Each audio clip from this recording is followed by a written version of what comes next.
My name is Zhang Mu. I was just an ordinary internet addict in the 21st century. My days consisted of nothing more than dating girls, teaming up for games, and playing games all night long. I lived a carefree and unrestrained life. Who would have thought that, because of staying up too late one night, while playing games and drinking cola, my hand slipped and I spilled the cola into the socket. I was instantly shocked, my whole body went numb, and everything went black. When I opened my eyes again, I was no longer in the original world. I had actually traveled to an ancient dynasty more than 5,000 years ago. Even more outrageous is that it's common practice in this area for the government to give out wives. Those who don't accept them will be exiled to the army, while those who do will receive a reward of 100 coins. At first, I thought it was a windfall, but after asking around, I discovered that the world's aesthetic standards are simply outrageous. People here actually consider being fat beautiful.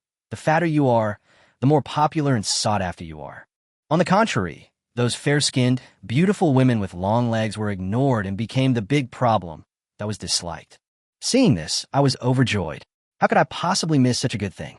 So without saying a word, I married 10 of them in one go. At that moment, Chiao looked around the dilapidated house and couldn't help but ask me, "Husband, is this your home?" I calmly replied, "How is it? Not bad, right?" Syrian style. Seeing her blank look, I quickly corrected myself. I meant primitive style. Chiao was silent for a moment, then grabbed me and said, "Husband, come with me." I was taken aback. "Where to?" She replied decisively, "To my house. To be honest, my family runs a business, and we're fairly well off. You'll live in the Chiao family from now on, and I'll take care of you." I was dirt poor, so poor that even mice avoided my house. Now that a free meal was laid out before me, I naturally wouldn't refuse. I even thought to myself, is there anything better in this world than a free meal? So without further hesitation, I went directly to the Chiao family home with Chiao Xianhui. Although the Chiao family wasn't exactly a top-tier aristocratic family, they had been in business for many years, and their mansion was impressive, clearly indicating their wealth and status. As soon as they entered, a middle-aged man hurriedly came up to them. "Huir, how is it? Has anyone wanted you?" Chiao Xianhui smiled and said, "Father, your daughter is already married. This is my husband." Old Chiao looked me up and down, then nodded with satisfaction. "Not bad, not bad. Although you're not as handsome as me, it's rare to find a young man with all 4 limbs intact these days." I was speechless for a moment, but I understood. The war had just ended, and many young men were disabled. Those who were whole were indeed scarce. Chiao Xianhui introduced, "Husband, this is my father." I immediately bowed and greeted him. "Your son-in-law Zhang Mu greets your father-in-law." My attitude was impeccable. Just then, a woman's voice came. "Is this the husband you chose?" I turned around and saw a still elegant noblewoman. "Husband, this is my mother." As soon as Chiao Xianhui finished speaking, I immediately bowed and said, "Your son-in-law greets your mother-in-law." Seeing my quick wit, Chiao's mother smiled, then changed her tone and said, "Now that you've entered the Chiao family, there are some things that need to be made clear. Our family may look impressive, but we're actually all bark and no bite." She bluntly stated that the business was now controlled by powerful families, putting the Chiao family in a difficult situation, especially with the neighboring Wong family eyeing them covetously. She then emphasized, "We are looking for a son-in-law, not marrying off our daughter." My heart tightened. Hearing "looking for a son-in-law" made me realize that this gigolo position wasn't so easy after all. I bluntly stated, "I don't care if it's a marriage proposal or not, but the child must take my surname, Zhang." Chiao's mother immediately refused. "No way. The purpose of a marriage proposal is to carry on the family line. If the child doesn't take the surname Chiao, what's the point of the proposal?" I didn't back down either. "Then forget about this marriage. I'll go and find another one." Upon hearing this, the Chiao family panicked. In this day and age, a woman's talent was worthless. The ability to bear children was the key. Coupled with the threat from the Wong family, no one dared to marry her. Old man Chiao quickly stepped in to smooth things over. "Zhang Mu, don't worry, this can be discussed." I wouldn't budge. "Father-in-law, you're a man too. You've worked so hard all this time, and the child doesn't even have your surname. Are you willing to accept that?" Old man Chiao calmly replied, "Yes, I am willing. I'll take your mother-in-law's surname." I was speechless on the spot, and only then did I realize that this was a family tradition passed down through generations. Thinking of my identity as a time traveler, I suddenly felt confident and said with a smile, "How about we make a bet? If I am able to build a fortune that surpasses the Chiao families before the child is born, the child will take my surname, Zhang. Otherwise, it will take the surname Chiao." Upon hearing this, Chiao's mother thought I was dreaming and agreed on the spot. She even urged us to get married immediately. "There's no time like the present. Let's consummate our marriage tonight." I felt helpless, thinking that there has never been true peace in this world, and so-called stability is nothing more than the result of struggle. It must be said that the Chiao family really went to great lengths for Chiao Xianhui's marriage, and the wedding preparations were extremely thorough. After bathing and changing, I put on the groom's attire that had been prepared beforehand and excitedly headed straight for the bridal chamber. Inside, Chiao Xianhui, dressed in a phoenix coronet and wedding robes, with a red veil covering her face, sat regally by the bed. However, there was another person who seemed rather out of place. Chiao Yunxi was also there. I was taken aback. "Mother-in-law, what are you doing?" Chiao Yunxi said in a serious tone. "The proper etiquette cannot be neglected. First, use the jade rui to lift the veil, then drink the nuptial wine." I had no choice but to do as she said and complete the ceremony step by step. After the ceremony, Chiao Yunxi showed no sign of leaving. I couldn't help but whisper, "Don't you think this is a bit redundant?" Chiao Yunxi explained, "You're young and don't understand matters of etiquette." I was speechless and could only assure myself that I understood. Seeing my confidence, Chiao Yunxi finally left with peace of mind. My impatient manner, on the contrary, startled Chiao Xianhui quite a bit. Listening to the commotion inside, Chiao Yunxi, standing outside the door, couldn't help but sigh. "We both have the same surname, Zhang, but the difference is so vast." Meanwhile, in another secluded mansion in Wanyan County, a man in black was reporting to his master about the arranged marriage that day. The master asked, "What's the background of that kid?" The man in black replied, "An orphan from Wuxia town, all alone and a bit simple-minded." After speaking, the man in black disappeared into the night. Then someone else came out from the back room and whispered, "If we could win this person over, it might be useful." Manager Wong sneered, "He's just a foolish son-in-law." The plan remains the same. This time, we'll take down the Chiao family. The next morning, I got up feeling refreshed. Before I even left the house, Chiao Xianhui showed me the bedsheet. Seeing the stain, I said with a smug look on my face, "Don't worry, my wife. I won't let you down."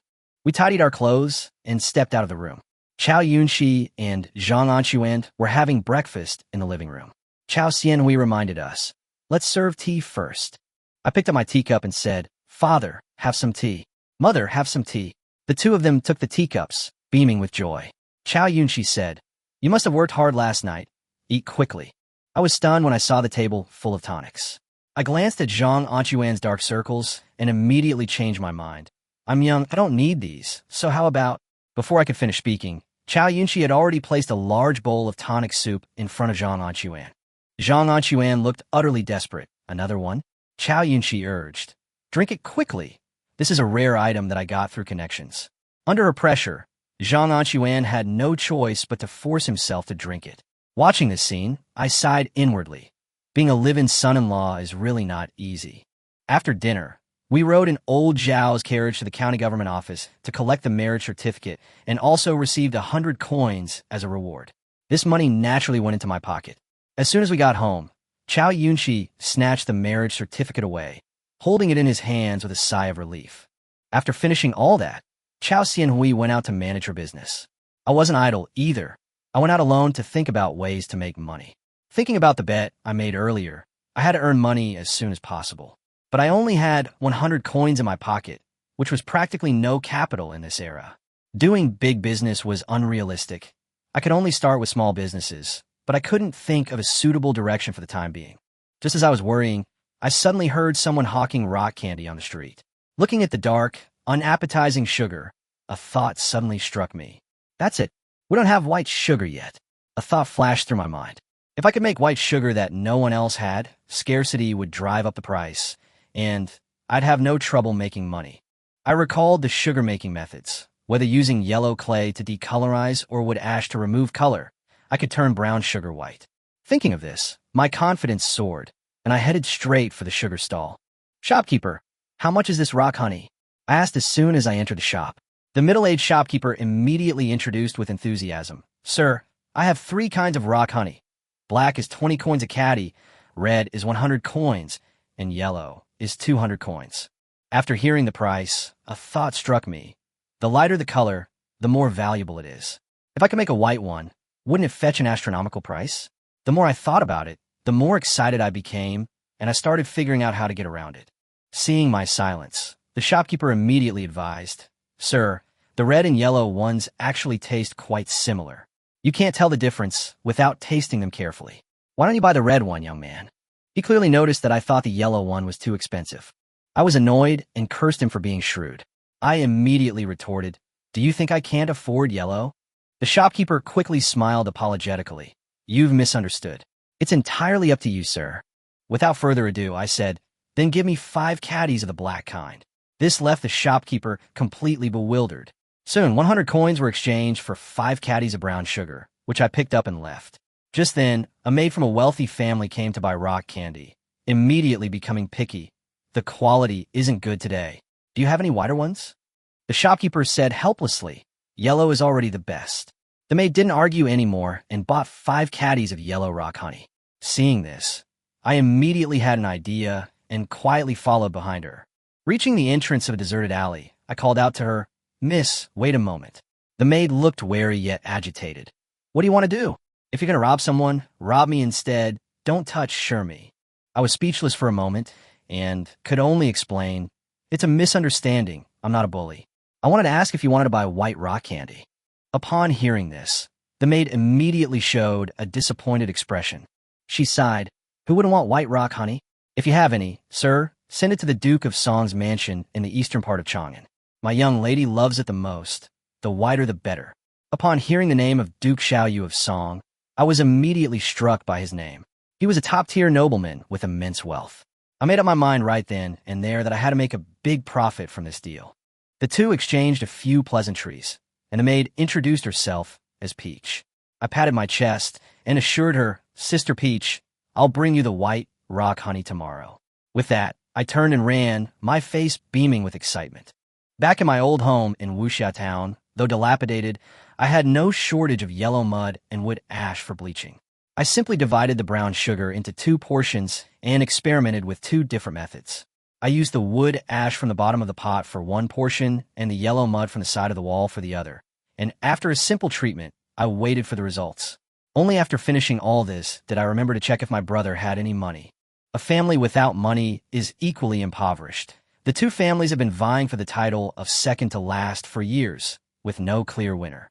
I walked confidently to the door, only to overhear a conversation between a husband and wife inside. The woman asked with concern, "Old Qian, what's wrong?" Qian waved his hand, saying, "Don't bother yourself. Get to work in the fields while it's still cool." But the woman insisted that he rest, as she was thinking about having a baby soon. Qian didn't nod, but added, "Also, take care of Zhang Mu's land. That guy's a good man, but his wife doesn't do any work." The woman readily agreed. I stood outside the door listening, feeling a warmth in my heart. I thought to myself, this couple is really kind. If I become successful in the future, I'll definitely help them out. With that thought, I quietly left.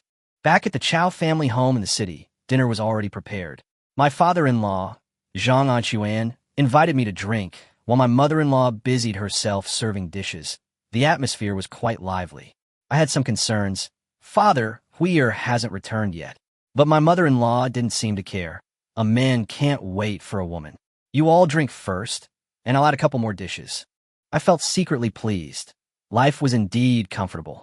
Soon, the father-in-law and son-in-law had finished several rounds of drinks, and it wasn't until dusk that Chao Xianhui hurriedly went home. Her mother-in-law quickly asked how business had gone, and Chao Xianhui excitedly replied, "I had extremely good luck today. The pawn shop acquired 1,000-year-old wild ginseng, weighing a full pound." I was stunned when I heard that. A pound of wild ginseng? That was outrageous. I couldn't help but ask, "If it's a big deal, why are you back so late?" Chao Xianhui explained, "The other party contacted us first before going to pick up the ginseng, deliberately delaying their return until dark. I had no choice but to wait." After hearing this, I had a vague feeling that something was wrong. At this moment, my mother-in-law smiled and concluded, "This is all thanks to Xiao Mu's good luck. He only changes luck after marrying you. Hurry up and eat." Maybe there will be a big deal tomorrow. I was speechless and could only silently agree, but in my heart, I began to think that this so-called big deal was probably not so simple. Before I could even finish my drinks, Chiao Yunxi shoved me into the room. She kept urging me on, saying, Zhang Mu, there will be plenty of time to drink later. I want to hold my grandson right now. Speechless, I could only let her push me inside. As soon as I entered the room, Chiao Xianhui was already waiting for me. I could faintly hear my mother-in-law scolding my father-in-law from outside the door, complaining that he only knew how to drink and was useless when it mattered most. Her words were quite harsh. Before I could even react, I was urged to go back to my room to rest, told that I couldn't just drink that pot of red date, goji berry, and ox penis soup for nothing. I was speechless, secretly thinking that the elderly couple's life was probably not harmonious. That night, I heard arguing again from next door, and even the sound of someone banging on a copper basin. I lay in bed listening and shook my head, thinking to myself that the older generation's methods were truly extraordinary. The next morning, I got up and saw my father-in-law, Zhang Anquan, sitting there sighing, his head covered in bites. I couldn't help but ask, Dad, what happened to your head? Zhang Anquan vaguely replied that it was from mosquito bites. I almost burst out laughing when I heard that. These bumps, the size of eggs, didn't look like mosquito bites at all. Just then, Chiao Yunxi brought over a bowl of ox penis soup with a big smile, mentioning that the Chung family next door had killed another ox. Before I could say anything, Chiao Xianhui stopped me, saying he doesn't need it. The atmosphere became somewhat awkward. After breakfast, Chiao Xianhui went out in her carriage, as usual, to manage her business. I wanted to remind her that there might be a problem with 1,000-year-old ginseng, but I swallowed the words back. Then I didn't rest either. Remembering that the brown sugar I bought yesterday was still in my hometown, I hurried back to check it. Upon opening the package, I discovered that both the yellow mud and wood ash had surprisingly good color-changing effects. The brown sugar had turned into snow-white icing, fine and clean, weighing over 4 pounds. Looking at the finished product, I felt a surge of excitement, knowing that my chance to make a fortune had arrived. I immediately carried the icing to the city, and just as I stepped out the door, I ran into my neighbor who had no money. He was carrying a hoe, preparing to go to work in the fields, and casually complained that I neglected my family. I told her directly that I was quitting farming and going into business, adding that I wanted to buy a house in the city someday. Qianmei shook her head, advising me not to rely on my in-laws for food, and that a man should have backbone. I didn't argue, only saying that I would bring them to the city when I made money. Sister-in-law Qian was thrilled and immediately said she would remember this and not renege on her promise in the future.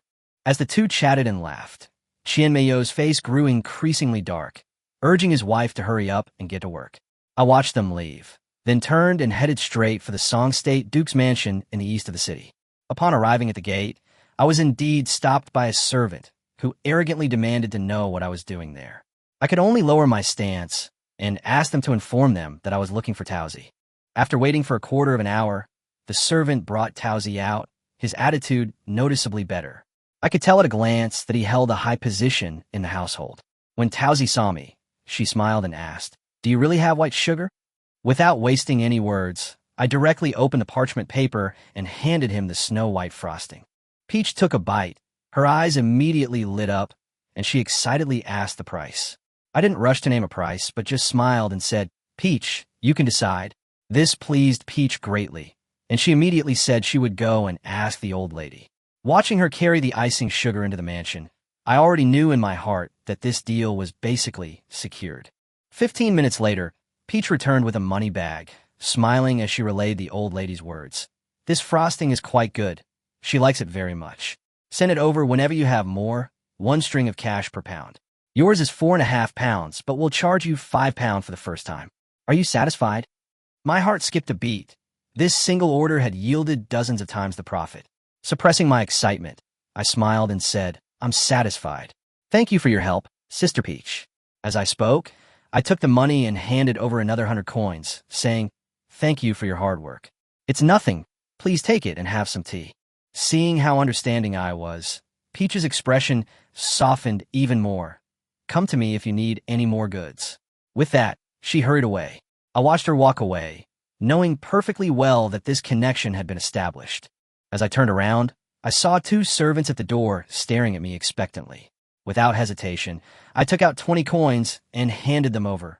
Brothers, thank you for your help earlier. Please take this and have some tea. The two servants were clearly stunned. They were usually treated coldly, but now they were being treated so politely and even given money, which warmed their hearts. One of them quickly declined, saying, "Brother, this is too kind." I smiled and handed over the money, saying, "We're all just trying to make a living. Let's look out for each other." My words were polite and considerate, and the servants had a very good impression of me. I didn't linger, turned around and left, knowing that it would be much easier next time. After leaving, I didn't go home, but went straight to the rock honey stall. The middle-aged vendor greeted me with a smile when he saw me again. I made a few casual jokes, almost veer off topic, and quickly stopped myself. "Brother, how much black rock honey do you have left?" The other party asked me how much I wanted, and I weighed my money bag in my hand before saying, 200 caddies. As soon as I said that, the middle-aged man was stunned, saying that it was at most 50 caddies and reminding me that I couldn't carry it all. I bought 50 caddies first, and while picking up the goods, I thought to myself that it would be too slow to carry them by myself. If I wanted to make money, I had to expand the scale. So I turned around and rented a shop on the next street for 500 coins a month. The shop had 2 floors with a kitchen in the back. After renting it, I started running back and forth, buying 50 caddies of brown sugar each time and delivering it back to the shop. After working for most of the day, I finally managed to exchange all 4 strings of cash for 200 caddies of goods. Looking at the pile of brown sugar, I didn't rest. I went to the kitchen to prepare grass ash and yellow clay to continue processing. By the time I finished, I was completely exhausted and realized that I couldn't have done it all by myself. Then I thought of my old acquaintance Shinmei. He was honest and capable, and his feisty wife was perfect for running the shop. I immediately decided to bring them on board and headed back to my hometown from the city. When I arrived in the village, I didn't go back to my own home, but went straight to Chianmeio's house. I happened to find a couple eating. There was only cornbread and dried radish on the table, but they ate with relish. Their life was hard, but they were content. Chien greeted me hurriedly before I even entered the door, and even had his wife add more dishes. I felt a pang of emotion, but without much small talk, I went straight to the point. "Brother, starting tomorrow, stop farming and come to the city with me." Chienmei was taken aback, then smiled bitterly. "What will we eat if we don't farm?" I didn't explain, and just threw 200 coins at him. "Can you earn this much from your 5 acres of land in a year?" Chienmei was speechless for a moment, staring at the money bag, completely stunned. Seeing the copper coins I handed them, the couple's eyes widened. The sister-in-law reacted even faster, snatching the money pouch and clutching it tightly. Old Chien immediately objected. "What are you doing? This is our brother's money. How can we take it?" My sister-in-law ignored all that and said directly, "Didn't you complain that my undergarment wasn't pretty? I'll go buy fabric tomorrow and make you a red one." Upon hearing this, old Chien visibly wavered. I saw it all clearly from the side and knew that this tactic was indeed working on him. Old Chien hesitated for a moment before finally speaking. "We can't take it all. 10 coins will suffice." He then explained to me, "Consider these 10 coins alone. I'll pay you back when there's a harvest." Although his tone was firm, he clearly lacked confidence. I waved my hand to interrupt. "Don't say that. This money isn't a gift. It's advance payment for your wages. I opened a shop in the city, and I can't manage it all by myself. You'll come with me to the city tomorrow to help out. Your monthly wages will only increase from now on." The couple were stunned by my words. Old Chien looked at me in disbelief. "Zhang Mu, you've really struck it rich? You're not kidding, are you?" I smiled and said, "Don't you know who I am? If I didn't do business, where would I get so much money? Hurry up and pack up. We're going to town tomorrow morning." My tone was crisp and decisive, leaving no room for argument. Old Chien still couldn't let go of the crops in the fields. Just as he was about to speak and hesitate, his sister-in-law immediately exploded. "How much are your few acres of land worth? Your brother has come to beg you, and you're still making excuses. Don't you have any sense of kinship?" This remark directly turned the conversation around. I found it amusing. I was the one helping them, but it turned out I was the one begging them. But old Chien was a sucker for that, and immediately agreed to go to the city, but also stipulated that he would come back every few days to check on the land, as a way to leave himself an escape route. After things were settled, my sister-in-law got up and said, "I'm going to town to buy a jar of wine. You brothers can have a good drink tonight." I quickly stopped her. "No need to trouble yourself. I'll eat at home." As soon as I finished speaking, Old Qian immediately said sarcastically, "Now that you're rich, you look down on your brothers?" Helpless, I could only laugh and reply, "Fine, just what you said, I'll drink with you today. But it's a deal. Don't blame me if you get too drunk to get into bed later." My joke brought the atmosphere back on track, and my sister-in-law even showed a rare hint of shyness. A little while later, my sister-in-law returned with rice wine and dishes. Besides peanuts and soybeans, she even brought 2 large pig's trotters. She busied herself setting out the wine and dishes, dividing the pig's trotters between me and Lao Qian, while she herself ate a cornbread with dried radish, glancing at the meat as she did so. This scene left me feeling a little uneasy. Old Qian saw this, broke off half a pig's trotter, and handed it to her, saying, "It's so big, I can't finish it. You take it." My sister-in-law declined verbally, but her eyes couldn't take them off, and in the end, she accepted it. Seeing this, I broke off my portion and handed it to her, saying, "Sister-in-law, I just had mutton for lunch, and I'm feeling a bit greasy right now. You can have this half too." My sister-in-law quickly waved her hand, saying, "You're a guest. There's no way you can do that." I said earnestly, "Old Qian is my own brother, and you are my own sister-in-law. An elder sister-in-law is like a mother. So what is this little bit?" Having said that, my sister-in-law no longer refused, and she hugged the pig's trotter and started to eat it with great satisfaction. But as she was eating, she suddenly started crying, and the crying got louder and louder until she finally collapsed onto the table and wailed. Completely bewildered, I quickly kicked Lao Qian. "What are you standing there for? Quick, help your wife." Old Qian quickly helped her up and asked anxiously, "What's wrong? Doesn't it taste good?" I also chimed in, "Has it gone bad? I'm going to find the vegetable seller and settle the score." The two of us were in a tense moment, which only made my sister-in-law cry even harder. She sobbed as she said, "Don't overthink it. It was me. This is the first time I've ever eaten meat in my life." The room fell silent, filled only with her broken voice. She choked back tears as she recounted how she had been disliked since childhood for her looks and large appetite, and was never treated well at home. Later, when her younger brother got married, she wasn't even allowed to sit at the table and had to eat with the dog. The neighbors also looked down on her. Though she was not yet 30, she lived like an old woman. In the end, she could barely continue. "I'm a human being too. I just want to live. Is that wrong?" Hearing this, I couldn't help but feel a pang of sorrow. How could there still be such heartless parents in this world? Old Qian hugged his wife and cried, saying, "Don't worry, I will never let you down in this life. As long as there is food in the house, I will give it to you first." His wife choked up and replied, "Meeting you made me feel that there is hope in life. I am not afraid of hardship, but I am afraid that others will not treat me like a human being."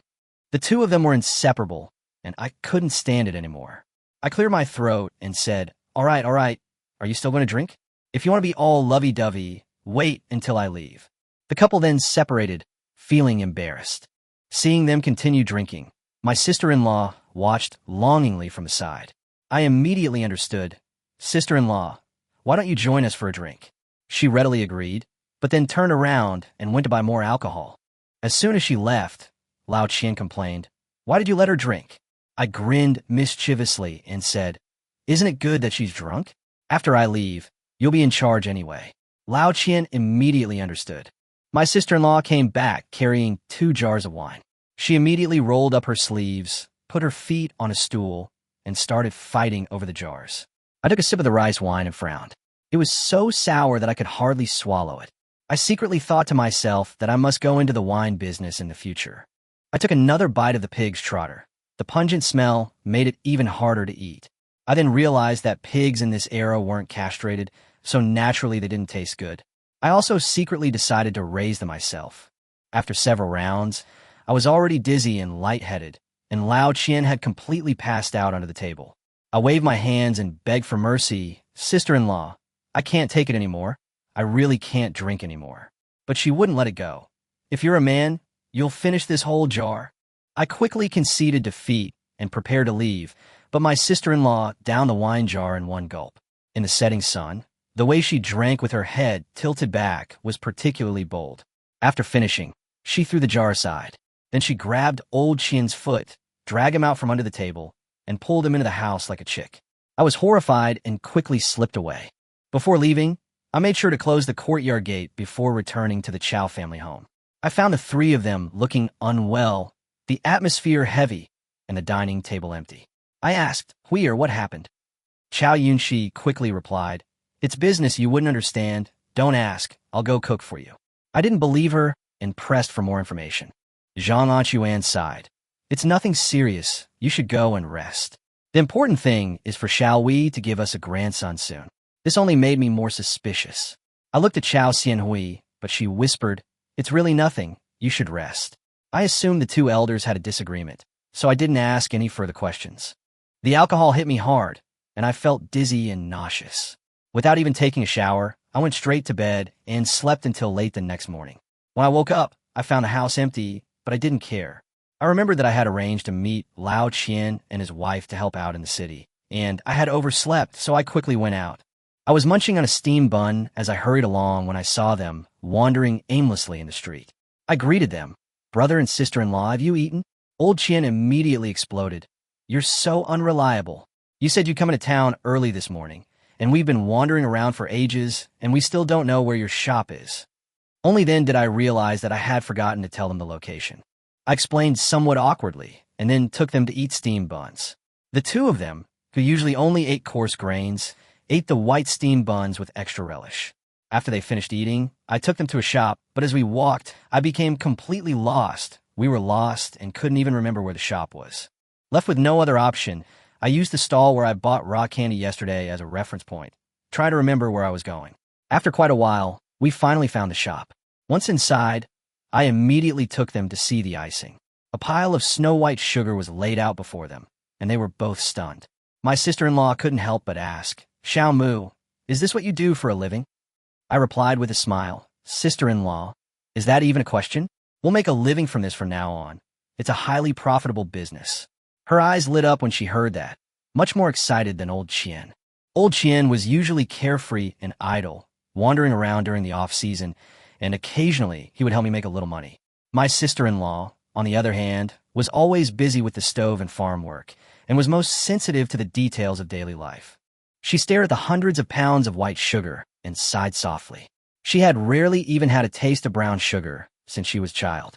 Seeing such white sugar now, she was deeply shocked and even thought of the hard times she had experienced in the past. She couldn't help but ask, "Can I try this candy?" I nodded generously. "Eat as much as you like, it's fine as a meal." Hearing this, she cautiously pinched a little and put it in her mouth. As soon as the candy entered her mouth, the sweetness spread instantly, and she was completely immersed in it, closing her eyes with a look of bliss. I watched from the side, unable to help but find it amusing. I then instructed, "I'll take Lao Qian to deliver the goods later. Sister-in-law, you watch the shop. This sugar is 1 guan per jean, no bargaining." Upon hearing this price, she was stunned. She couldn't believe it. 1 guan per jean? That's too expensive. We don't even harvest that much in a year. Does anyone really buy it? I remained calm. I explained, "We're making money from rich people. They don't care about price. They only care about quality." Then I started carrying the candy into the front hall. My sister-in-law quickly stopped me, not wanting me to do heavy work, and she and Lao Qian worked together to carry all the large bags of candy out. After we finished, I took Lao Qian to prepare for delivery. Before leaving, I instructed her, "The price can't be lowered, but the weight can't be less. In fact, you should give more than you should. Taking a loss is a blessing." My sister-in-law nodded in agreement. We soon arrived at the gate of the Duke of Song's mansion. The servant recognized me at a glance, greeted me with a smile, and even offered to inform Tauzi. A little while later, Peach came out. I called out from afar, "Sister, I brought you some better icing." She looked at the large bag of sugar, but hesitated. She said, "There's so much, the manor might not be able to use all." I immediately replied, "It's all right, take as much as you can. I'll take the rest back with me." She nodded and went back to ask for permission, while I chatted with the servant at the door, quickly becoming familiar with him. Old Qian, listening nearby, was quite taken aback. Not long after, Tauzi returned with a scale. The old lady said she wants the whole bag, but don't send it tomorrow. And she began to weigh it. After weighing it, it was 105 jin, approximately 52.5 caddies, so she should have received 105 guan, approximately 500 strings of cash. She was about to get the money when I stopped her, saying, "Sister, this is only 100 jin, approximately 50 caddies. She was taken aback, thinking she had misheard. I explained with a smile, "The extra amount is a gift for you, sister. Take it and share it with your friends." Upon hearing this, she was completely stunned. 5 pounds of white sugar was quite valuable, yet I was giving it away so casually. Seeing my serious attitude, she smiled and went to get the money. After she left, I took out 2 more packets of sugar and handed them to the doorman. "Brothers, take these and have a taste. It's a small business, don't think it's too little." The servant repeatedly declined, but I simply stuffed it into my arms. I laughed and said, "We're all family. No need to be so polite. We'll look after each other from now on." The two were immediately moved and patted their chests to acknowledge each other as brothers. Old Chien, standing to the side, was dumbfounded, wondering to himself, how did they become so close so easily? Not long after, Peach arrived with a servant carrying a large bag of copper coins. Without saying much, I accepted the money and immediately had Old Chien carry the bag away. I knew that in this kind of situation, one had to be tactful. Once the gift was delivered, I should leave, otherwise lingering would only lead to misunderstandings. On the way back, Old Chien couldn't help but complain, 5 caddies of icing sugar is worth 5 strings of cash, and you just gave it away like that? That's so inconsiderate. I smiled and said frankly that to do business, you have to learn how to spend money first. I went on to explain that no matter how good the icing was, it wouldn't sell if no one knew about it. Peach held a high position in the Duke's mansion, and she would definitely show off the icing when she got it, and eventually, her reputation would spread. Old Chien listened, somewhat bewildered. I simply explained that this was spreading the word, and once wealthy families knew about such fine icing, they would naturally come knocking on our door. When we returned to the shop, my sister-in-law was already flushed from being busy. As soon as she saw me, she excitedly said, "City people are really willing to spend money. They buy sugar frosting by the pile, even though it costs 1 guan per jean. I've already sold dozens of jean." I just smiled when I heard that. This was only the beginning. Sure enough, within an hour, maids and servants from all the wealthy families came to my door, and business boomed. By noon, all 200 caddies of icing sugar had been sold out. Looking at the 200 strings of copper coins piled on the table, I said directly, "Brother, sister-in-law, take as much money as you want." The 2 men were stunned. They had never seen anything like it before. The woman waved her hands repeatedly, saying she was just a helper and couldn't just take money. I insisted on sharing, arguing that they were colleagues and shouldn't be treated unfairly. After much persuasion, she reluctantly took 200 coins, saying it was already a lot. Seeing this, I immediately raised the bar, stating that they weren't ordinary workers, but rather managers, and should be paid according to the market rate, even up to 10 strings of cash per person per month. This startled my sister-in-law, who repeatedly declined, saying she was just a farmer and didn't deserve so much. After much arguing, they finally settled on 5 strings of cash per person per month. Even so, Lao Qian still felt like he was dreaming. Yesterday, he was toiling in the fields for a living, and today he was a big boss earning 5 strings of cash a month. This change was hard for him to digest. I didn't give him time to daydream and immediately ordered him to move the money upstairs and store it. Old Chien immediately became energetic, bustling around and quickly moving all the several hundred strings of copper coins. Just as he caught his breath, I told him to take the money to buy brown sugar, and the more the better. Old Chien looked puzzled. We were clearly selling top-quality icing sugar. Why did he need to buy brown sugar? My sister-in-law, however, saw through the trick and urged him to do it. So Old Chien ran back and forth, carrying brown sugar to the shop again and again, and soon he had piled up several hundred pounds. Only then did I speak up. To be honest, my white sugar is made from brown sugar. As soon as I said that, my sister-in-law immediately pulled Old Chien away, not wanting to hear the secret recipe. In her eyes, this was my livelihood, and I shouldn't easily reveal it. But I remained silent. I knew this method wasn't complicated, and it would be discovered sooner or later. Rather than let them figure it out themselves, it was better to be frank. Besides, I've been able to survive all these years thanks to Lao Qian's help. Even if they benefited in the end, it would still be repaying a favor. Thinking of this, I decided to be frank. "Brother, sister-in-law, I trust you. Why get busy? I'll leave the shop to you. You can use the money you earn as you please, and you don't need to ask me about everything. In the future, we'll still need you to support us. Come on, I'll teach you how to make icing." After I finished speaking, I pulled the two of them into the kitchen and gave them a brief demonstration of the process. When I was done, they were still standing there, stunned, unable to process what I just said. This is it. I nodded. By tomorrow, this brown sugar will have turned into snow-white icing. My words stunned the two of them. Brown sugar that originally cost 20 coins a pound could be sold for one string of cash in a flash. The profit was simply outrageous. My sister-in-law couldn't help but sigh. So that's all it took to get here. But I lowered my voice and reminded her, I'm making money that others don't know about. If this method gets out, it'll lose its value. You can do it together if you want, but you absolutely cannot tell anyone else. As soon as he finished speaking, Lao Qian's expression changed, and he threw his clothes on the ground. Zhang Mu, what do you take us for? I would never do something like this, betraying my own people. His tone was urgent and harsh. The sister-in-law chimed in. We're unfortunate people, but there are some kinds of money we can earn. You've already done us a huge favor by bringing us to the city. As long as you don't mind, we'll work for you. I was taken aback when I heard this, but I was also somewhat touched. I nodded and said, in that case, I'll also make a promise. From now on, I'll cover all your family's expenses, and I'll take care of your children's education and marriage. Old Qian chuckled and retorted, what if you had 10 or 8? I replied without hesitation, don't even mention 10 or 8. I'd care if it were more. That one sentence brought the atmosphere back to normal. My sister-in-law blushed and playfully slapped him, saying, what are you saying? Do you think I'm a pig? The group then broke into laughter, and the atmosphere eased. Then I got up to say goodbye. I won't eat. You guys go upstairs and get some money to buy something nice. I have to go back and check on things. I noticed your sister-in-law looked off yesterday.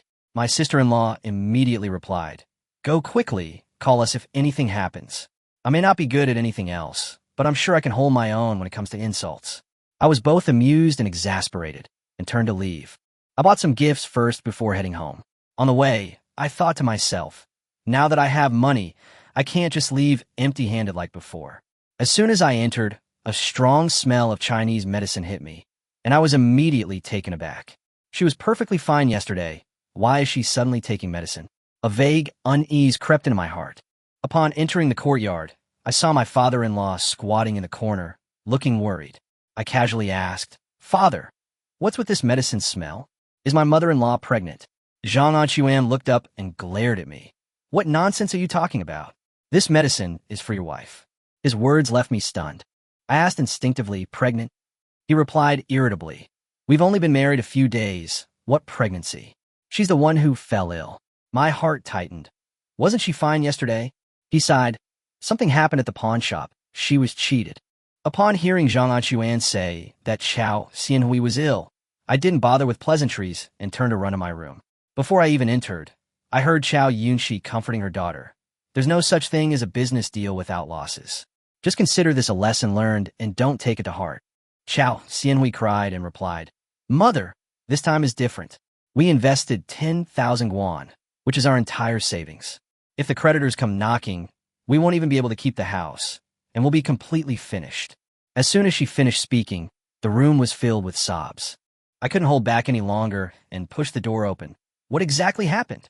Chiao Yunxi quickly wiped away her tears, trying to appear calm. It's nothing, just a small matter. You go and keep your father-in-law company.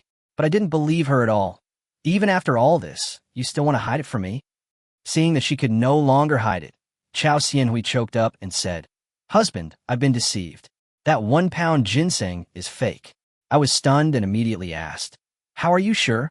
She explained that she had already consulted several experts, but they were all vague, which in the industry is almost equivalent to admitting that it was a fake. I nodded. Bring the ginseng.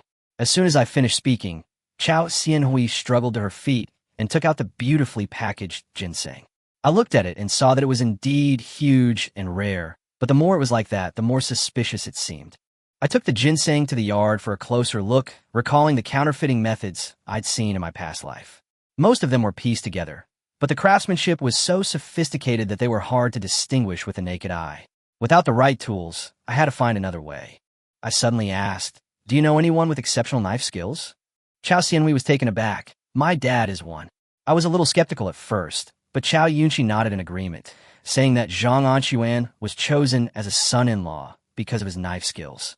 Zhang Anquan was quite pleased with the praise, so I didn't waste any words and asked him directly, "Can you slice the tripe extremely thinly?" Zhang Anquan replied, "As thin as you want, I can slice it as thinly as you want." Since he had said that, everyone immediately began to prepare. Half an hour later, the tripe and knife were ready. Zhang Anquan, unlike his usual lazy self, held the knife with focused attention, and his entire demeanor changed.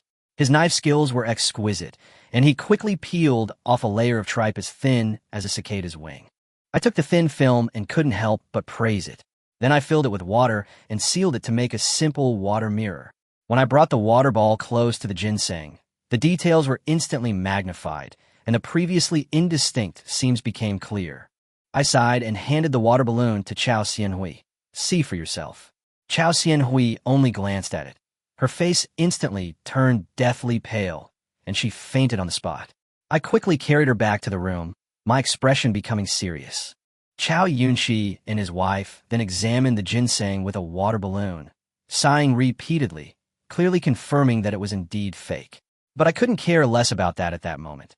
I was only focused on my unconscious wife, my anxiety growing stronger. Chiao Xianhui didn't wake up until nightfall, but she was so weak that she could barely speak.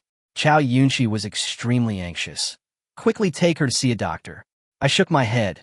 "This is a heart ailment. A doctor can't cure it. I'll figure something out." After a moment of silence, Chiao Xianhui whispered, "It's over. It's all over. I've ruined this family." Before she could finish speaking, she suddenly broke down and reached out to gouge her eyes. I quickly stopped her. "What are you doing? If you hurt your eyes, you won't even be able to see your children in the future." Chiao Xianhui asked with tears in her eyes. "The Chiao family is gone. Will you still want me?" I said firmly, "Of course I will. I can earn back this little bit of family fortune in a few months." Chiao Yunxi rolled his eyes as he listened. Chiao Xianhui, however, remained dejected. "But I have nothing left." I comforted her. "You still have me. Tell me what happened in detail first." Chiao Xianhui slowly began. "That day, as soon as I opened the door, a well-dressed middle-aged man asked me if I would buy a pound of wild ginseng. When I heard that it was so rare, I was naturally tempted. He didn't take it out on the spot, saying that the item was too valuable and that he would leave it home and ask me to wait. After he left, I waited from morning till night until it got dark before he finally delivered the ginseng. I immediately followed up with, when he came back, was he in a hurry or at ease?" Chiao Xianhui thought for a moment and said, "He was very at ease, without even breaking a sweat. I even thought he was taking too long to get here." I nodded. "That's a trap. He first lays out the bait, then deliberately delays to make you anxious and lose your judgment. When it's dark at night, it's even harder for you to tell the difference between what's real and what's fake." Hearing this, Chiao Xianhui gritted her teeth in anger. "Did he deliberately plot against me?" I calmly replied, "That's right, and this was a scheme he set up after watching you for a long time." Chiao Xianhui became more and more regretful. I thought I had gotten a great deal. Chiao Yunxi also angrily said, "If I find out who it is, I'll smash their pots and pans." I replied, "It's not hard to find out. It's practically out in the open." I continued my analysis. "You certainly couldn't have come up with that much money back then. So did someone lend you money?" Chiao Xianhui nodded. "That man asked for 10,000 strings of cash, saying he would redeem it for 12,000 strings of cash a month later. I calculated that this was a surefire way to make money, but I didn't have that much money. Just when I was in a dilemma, manager Wong next door offered to lend me 8,000 strings of cash, using all my family property as collateral. I would have to pay back 8,100 strings of cash a month later, or my family property would belong to him. After listening, I completely understood. This is a trap. On one hand, they lure you in with high prices, and on the other hand, they set a trap by offering loans. No matter what you choose, they are guaranteed to make a profit." I then pointed out the key. Why didn't that person go directly to manager Wong? Why did they have to go through all this trouble to find you? It was to drag you into this trap. Chiao Xianhui said in a low voice. I thought about it at the time, but I was afraid they would abandon me, so I rushed to sign the documents. I sighed helplessly. This step had just fallen into their trap. What's the background of the Wong family? I continued to ask. Chiao Xianhui replied, a branch of the Wong family from Taiyuan. They've always been bullying others and have been envious of our business for a long time. Originally, we kept to ourselves. I thought they were being kind by lending us money, but I never expected they want to take over our Chiao family. As she said this, her expression grew even more somber. Seeing her like this, I gently patted her head. Don't overthink it. This isn't over yet. You rest first, leave the rest to me. Hearing my words, Chiao Yunqi's eyes lit up, and she hurriedly asked if I had money, hoping I could resolve this crisis. But I directly denied it. This was a huge sum of 8,000 strings of cash, which I simply couldn't come up with. I explained that this money was the family fortune accumulated over generations by the Chiao family, and it was impossible to raise it in a short time. Upon hearing this, Chiao Yunqi immediately deflated and fell silent, and the atmosphere in the room became oppressive. I didn't dwell on it any longer. I picked up the bowl of medicine and fed it to Chiao Xianhui, gently comforting her and telling her to focus on getting better first. But Chiao Xianhui was disheartened and had no energy to drink the medicine. Seeing this, I said firmly, "You're my wife. I'll stand up for you. No one can bully you." These words, though not eloquent, carried an undeniable confidence. Chiao Xianhui shook her head, believing it was a trap set up by the other party. She thought they would never redeem the pawned items, and that the Chiao family would inevitably fall into ruin within a month. She even began to give her final instructions. I interrupted her directly and asked only one question. "Do you believe me?" Chiao Xianhui was silent for a moment, but finally nodded and admitted that she had chosen to believe me from the day she married me. I followed up by emphasizing that the man is the backbone of the family, and for the next month, I will be in charge of everything. No one is allowed to question or obstruct me, and they must cooperate even if I take extreme measures. These words left the three members of the Chiao family dumbfounded, but since things had come to this point, they had no other choice but to acquiesce and let me do as I pleased. I nodded in satisfaction, then said, "I'll set a trap for them too." With that, I turned and left, leaving everyone looking at each other in bewilderment. Watching my retreating figure, Chiao Xianhui's eyes reddened. Only at this moment did she truly realize that she was just an ordinary woman who needed someone to rely on, and that I was shouldering everything for her. The next day, the three members of the Chiao family indeed stayed indoors, focusing on taking care of the ailing Chiao Xianhui. I, on the other hand, went out early in the morning, strolled around the streets, and bought quite a few things. Then I went straight to the sugar shop. As soon as I entered, I saw Qian Meiyu and his wife chatting and laughing while holding a piece of clothing, the atmosphere very relaxed.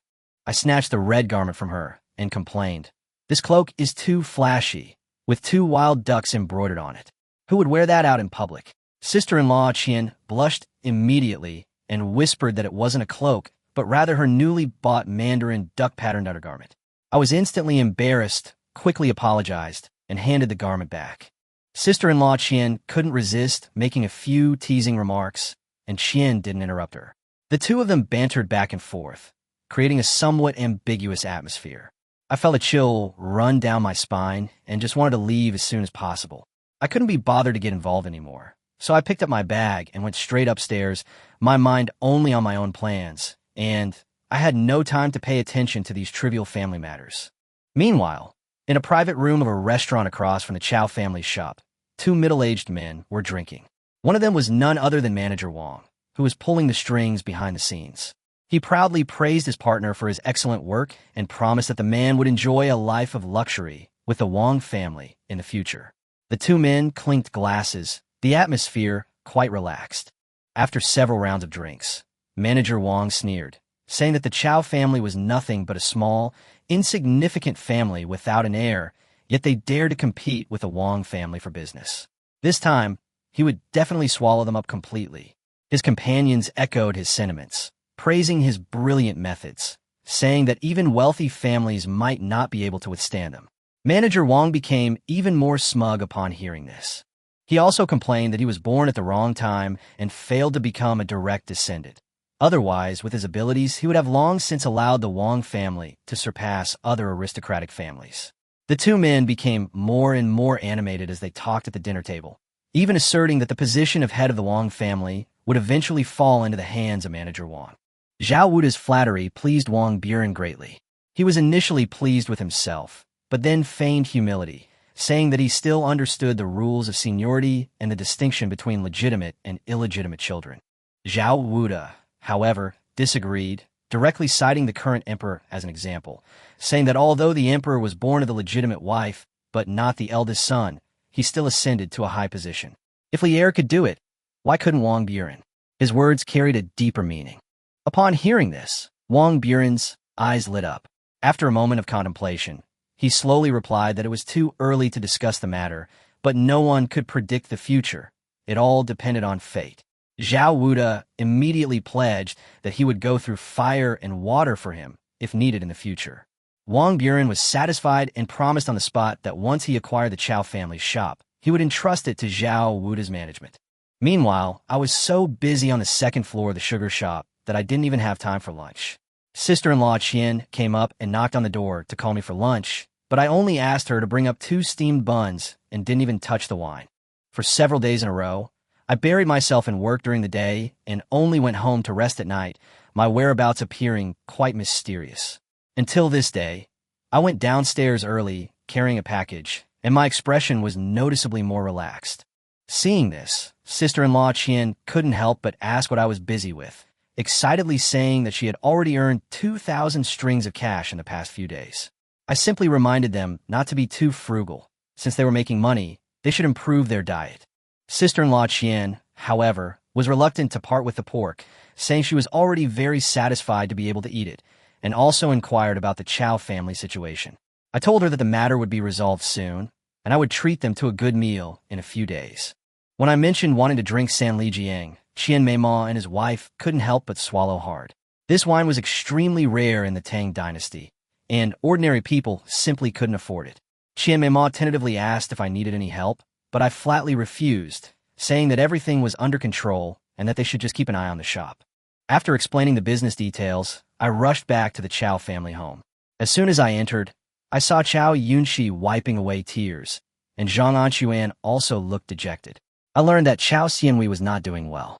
My heart tightened, and I immediately rushed into the room. She was pale, her expression unfocused, and she was extremely weak. I asked softly, and Chiao Xianhui snapped out of her daze. Her first words were of concern that I might not want her anymore. I was taken aback, then reassured her that I was trying to find a way to avenge her. As soon as I said this, Chiao Yunxi pressed for details. I stated directly that I had already come up with a plan and would begin action tomorrow, at the latest before the Wong family came to collect the debt. Hearing this, Chiao Xianhui's eyes lit up again. She hurriedly asked about the plan, but I told her to focus on recovering and just wait to see the results. With hope restored, Chiao Xianhui immediately said she wanted to eat. Chiao Yunxi nodded repeatedly, telling her not to worry anymore and to leave the matter to him. Soon, a bowl of steaming millet porridge was served. After drinking it, Chiao Xianhui, who hadn't eaten for several days, showed a noticeable improvement in complexion and regained some of her energy. Seeing this, my resolve strengthened.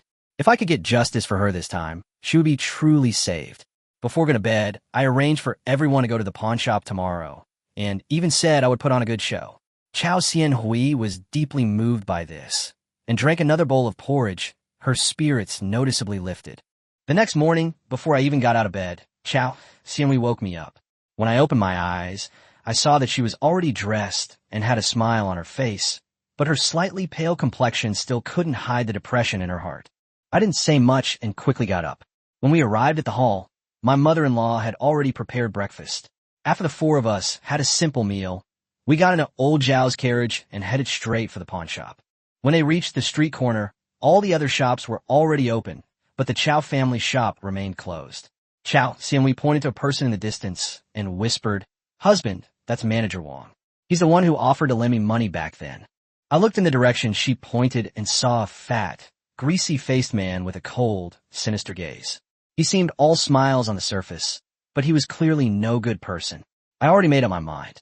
After they got out of the car, neighbors gathered around to ask what had happened. Chiao Xianhui was about to explain when I immediately stopped her. "You're not feeling well. Go inside first. Leave this to me." Chiao Xianhui nodded and announced to everyone, "From today onwards, my husband Zhang Mu will be in charge of the pawn shop." After saying this, she was helped into the shop. I then whispered to my father-in-law, "Father, prepare a brazier." Before long, a brazier was lit at the entrance of the pawn shop. I stood to the side, package in hand, saying nothing. More and more people gathered, all bewildered their voices rising and falling. Some sighed, some laughed, and some declared that the Chiao family was finished. Facing these voices, I remained calm, waiting for the atmosphere to settle before slowly speaking. Gentlemen, as you've probably all heard, our pawn shop bought a fake ginseng at a high price. I admitted this directly, immediately causing an uproar. Everyone shook their heads, thinking I was too young to publicly reveal such a thing, tantamount to completely ruining my chances of recovery. I continued, the biggest fear in running a pawn shop is accepting counterfeit goods. This time, we admit defeat, but the Chiao family will not sell the counterfeit goods to others. We may suffer a loss, but we will never harm anyone. After saying that, I opened the package and showed the fake ginseng to everyone. This is what ruined us. To prevent others from being fooled, I will destroy it with my own hands today. As soon as I finished speaking, I spun around in front of everyone so they could see clearly, then threw the ginseng, box and all, into the brazier. The flames instantly engulfed it, followed by billowing black smoke. This scene left the onlookers completely dumbfounded. Some thought I was foolish, some thought I was crazy, and some even lamented that the Chiao family was utterly doomed. I paid no heed to these sounds, my gaze fixed on manager Wong outside the crowd. Sure enough, his expression changed slightly. He first stared intently at the brazier, then looked flustered and quietly turned to leave. Seeing this, a slight smile crept onto my lips. The fish had taken the bait. Chapter 17, I'll lie to people like the Chiao family again next time. Seeing that Zhang Mu had burned the wild ginseng, the three members of the Chiao family were furious. The father-in-law immediately stood up, grabbed a feather duster from the counter, and was about to rush toward Zhang Mu.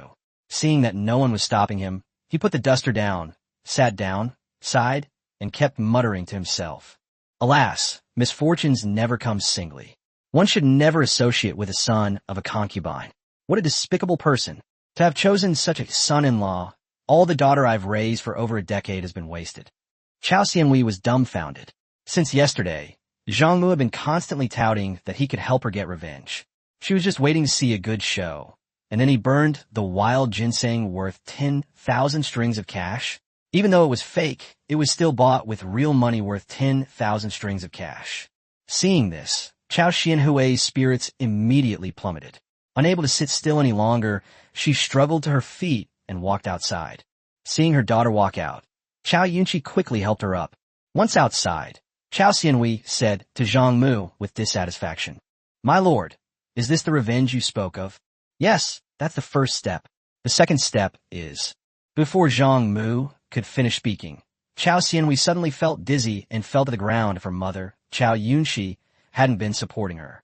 Seeing Chiao Xianhui like this, Zhang Mu walked over and said softly, "My wife, do you believe me?" "I believe you, but by burning the wild ginseng, you've left yourself with no way out." "My husband, I really can't understand why you would do this."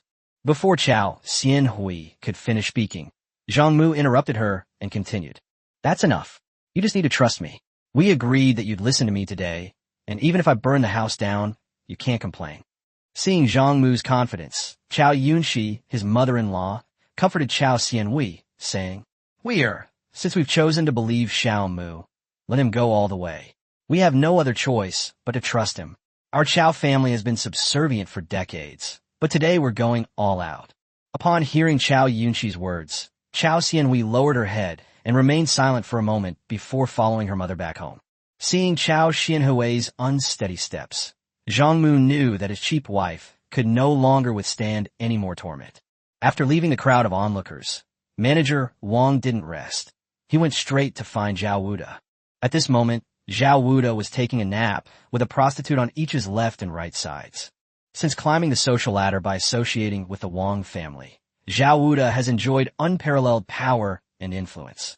After helping Wong Buren's scheme against the Chiao family, he became even more arrogant. Upon seeing Wong Buren approaching, Zhao Wuda quickly got up. "Manager Wong, what brings you here? Is something the matter?" Seeing Zhao Wuda like this, Wong Buren was furious. "Damn it, I've been racking my brains to scheme against people every day, and I haven't felt this comfortable in ages. And look at this guy, just a dog of the Wong family. Look at the life he's living. I'm not even as good as a dog." Seeing that Wong Buren remained silent, Zhao Wuda, ever the opportunist, said, "You two are so blind. Don't you have any sense at all? Why aren't you keeping manager Wong company? Upon hearing Zhao Wuda's words, the two women of the night immediately retorted unhappily. You surnamed Zhao. Now you actually want us sisters to go and accompany other people. Upon hearing this, Zhao Wuda said arrogantly, What? Is that not allowed? Sure, but it'll cost extra. How much? 3 times. Upon hearing this, Zhao Wuda immediately flew into a rage. Do you two think I'm stupid? Just for accompanying manager Wong, you want to triple the price. How can manager Zhao's and manager Wong's compare to you? We charge by the hour, so of course yours is cheaper, and manager Wong's is naturally more expensive. Hearing this, Zhao Wuda was furious, but Wong Buren was overjoyed. Men are all like that. I have something to discuss with manager Zhao today. You can go back first, and I'll come to see you another day. Upon hearing Wong Buren's words, the two women of the night gave him a flirtatious wink before leaving. After the prostitute left, Zhao Wuda asked while putting on his clothes, Manager Wong, what is it that you have to come all this way in person? Upon hearing this, Wong Buren recounted the entire incident. Upon hearing what had happened, Zhao Wuda immediately flew into a rage. What? You're saying the Chiao family burned that wild ginseng? Old Zhao, we all underestimated the Chiao family's boldness, especially their new son-in-law. You didn't see what happened back then. They bought ginseng for 10,000 strings of cash, and they just burned it without even flinching. If you were in their shoes, could you have had that kind of boldness? Manager Wong, let alone the things I got for 10,000 strings of cash, I wouldn't even be willing to burn the things I got for 1 string of cash. I have to find another buyer and swindle that money back no matter what. Hey, Lao Zhao, we're the same kind of people. That's why I said we can't compare to the Chiao family. We imagined countless outcomes, including them begging us at the door, but we never expected them to go so far as to burn the ginseng. They really have guts. You can't help but admire them. But I like idiots like the Chiao family. If everyone were like the Chiao family, our business would be much easier. Upon hearing Wong Buren's words, Zhao Wuda quickly continued the conversation. Manager Wong, you're right. This matter is simpler than we thought. We originally thought it would take at least a month to get results, but we didn't expect it to be earlier. I have to say, if we want to deceive someone again, we'll have to deceive scum like the Chiao family. We don't need to worry about it anymore. We'll just wait, and when the month is up, we'll go and take over the Chiao family's business. After Zhao Wuda finished speaking, Wong Buren did not respond. Instead, he picked up a cup of cold tea from the table, took a symbolic sip, and then spoke. Old Zhao, what do you think would happen if we went to the Chiao family right now to redeem the ginseng? Manager Wong, you mean? That's right. We're going to redeem the wild ginseng. Although everyone knows it's fake, we pawn it as if it were real. A real pound of wild ginseng is worth more than 10,000 strings of cash, right? Your wild ginseng is being pawned, not sold. The Chiao family has to be reasonable, right? They can't just pay 10,000 strings of cash and eat our wild ginseng worth tens of thousands of strings of cash, can they? Hearing this, Zhao Wuda was filled with admiration for Wong Buren. No wonder he could only be Wong Buren's lackey. With such a brilliant mind, he had no choice but to admire him. Manager Wong, the Chiao family's fortune is already exhausted. No matter how much we squeeze them, there's no more profit to be made. Old Zhao, you're still too green. Do you remember one of their Chiao family's ancestors? The prime minister at the end of the Eastern Han dynasty. What were his hobbies? Chapter 18, What sins did the Chiao family commit? Upon hearing Wong Buren's words, Zhao Wuda smiled knowingly. Oh, Manager Wong, if we're talking about real things, it has to be you, Manager Wong. Back then, that scoundrel Chiao Munda ruined countless innocent women, and now it's time for his descendants to pay the price. Hey, Lao Zhao, what are you thinking? That's mine. Damn it. You're the boss. You make the decisions. Manager Wong, there are 2. You can't be so greedy, can you? Old Zhao, how about we each take one? Manager Wong, let's do it this way. Damn it. They burned my wild ginseng worth tens of thousands of strings of cash, and they think they can just settle it for 10,000 strings? They're dreaming. We have to make them give us another 10,000 strings. Old Zhao, you finally figured out, haven't you? Let's do it this way. The 10,000 strings of cash we paid, you have already emptied the Chiao family's coffers. They've mortgaged all their property, houses, and land to me. So where are they going to get another 10,000 strings of cash? Letting them pay us off is already too good for them. In the end, we can sell them to brothels to continue making money to pay off their debts. Also, we must get that good-for-nothing Zhang Anquan to work in the workshop and make money for us. Upon hearing Wong Buren's words, Zhao Wuda stood up and excitedly said, Manager Wong, there's no time to lose. Let's hurry. If we're fast enough, we can get what we want tonight. Then let's set off. The 12,000 copper coins have already been prepared. Go to the Chiao family pawn shop with the coins now and ask to redeem the old ginseng. Remember, don't be soft-hearted. Anyway, they owe the old ginseng. Even if we report it to the authorities, we are in the right. Don't worry. Don't worry. I was born with a heart of stone, and my conscience was fed to the dogs while I was still in the womb. Damn, that's ruthless. I'll have to be careful of this guy from now on. Just as Zhao Wuda reached the door, he asked again, puzzled. Manager Wong, something doesn't seem right. That wild ginseng was worth 10,000 strings of cash. Was it really burned? Could there be a trap here? Old Zhao, don't you trust me? I've been watching the whole thing. What kind of trick could there be? You didn't see that little wench Chiao, Xianhui. She was practically half dead. You can't fake that half-dead look. And that old woman Chiao Yunxi, she was so anxious. That was definitely not an act. Don't worry. Everything is under my control. Hearing Wong Buren's words, Zhao Wuda finally felt relieved and went out. Meanwhile, at Chiao's pawn shop, Zhang Mu was still waiting anxiously. Seeing that Wong Buren had not made a move, Zhang Mu was already extremely anxious. What's going on? Why aren't they here yet? Didn't they think of this? That shouldn't be the case. How could they not think of such a simple thing? They're all a bunch of heartless scoundrels. They'd definitely kick someone when they're down. Damn, this is supposed to be a prestigious family, but their reaction time is way too slow. Just as Zhang Mu was waiting anxiously, the onlookers were also waiting anxiously. After Zhang Mu burned the fake ginseng, the onlookers thought the matter was over. But Zhang Mu hadn't left yet. He was waiting at the door, and everyone suddenly felt there was more excitement to come. Apart from a few people who genuinely had something to do who left, everyone else was watching with schadenfreude. They'd been waiting for ages, and there hadn't been a single sound. Everyone was getting impatient. Just when everyone was extremely anxious, Wong Buren walked into the crowd of onlookers again. Seeing this, Zhang Mu knew that the real show was about to begin. Sure enough, not long after Wong Buren arrived, Zhao Wuda drove over in a carriage carrying copper coins. As soon as Zhao Wuda arrived, he shouted at the top of his lungs, Manager Chiao, do you still remember me, old Zhao?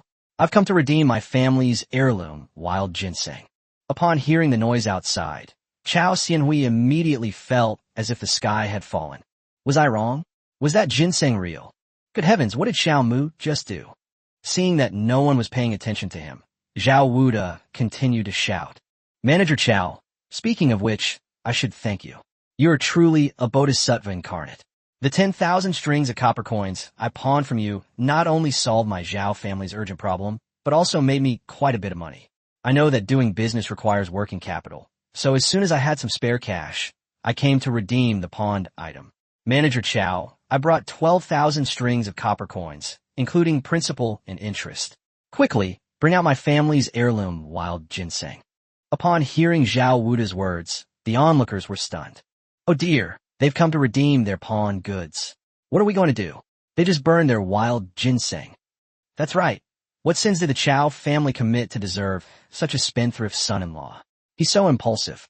If he could just keep his temper in check, things wouldn't have come to this. That's right. We don't need much.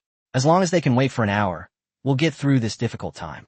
Oh dear, this is it. The Chiao family is finished.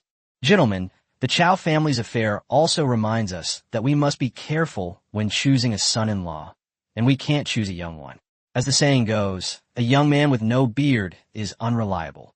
My daughter is already 13, and she has reached the age of marriage. I'm not thinking about finding a suitable son-in-law, nor am I going to trouble the government. When I get back, I will arrange for my daughter to marry the stable man in my household. Hey, Lao Lu, your groom is too honest. He's almost 16 and still a bachelor. He's just waiting for the government to force a marriage next year. Are you really willing to marry your daughter to him? Old Tian, you don't understand. That lad may not be very clever, but he's honest. He's a reliable worker. I'd feel at ease marrying my daughter to him. Old Lu, is it possible that all along, it wasn't your groom working for you, but you working for your groom? You're working so hard now, sacrificing your own food and clothing, all for that groom.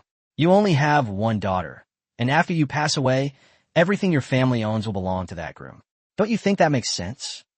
Damn it, Lao Tian, can you please stop bringing up this painful topic?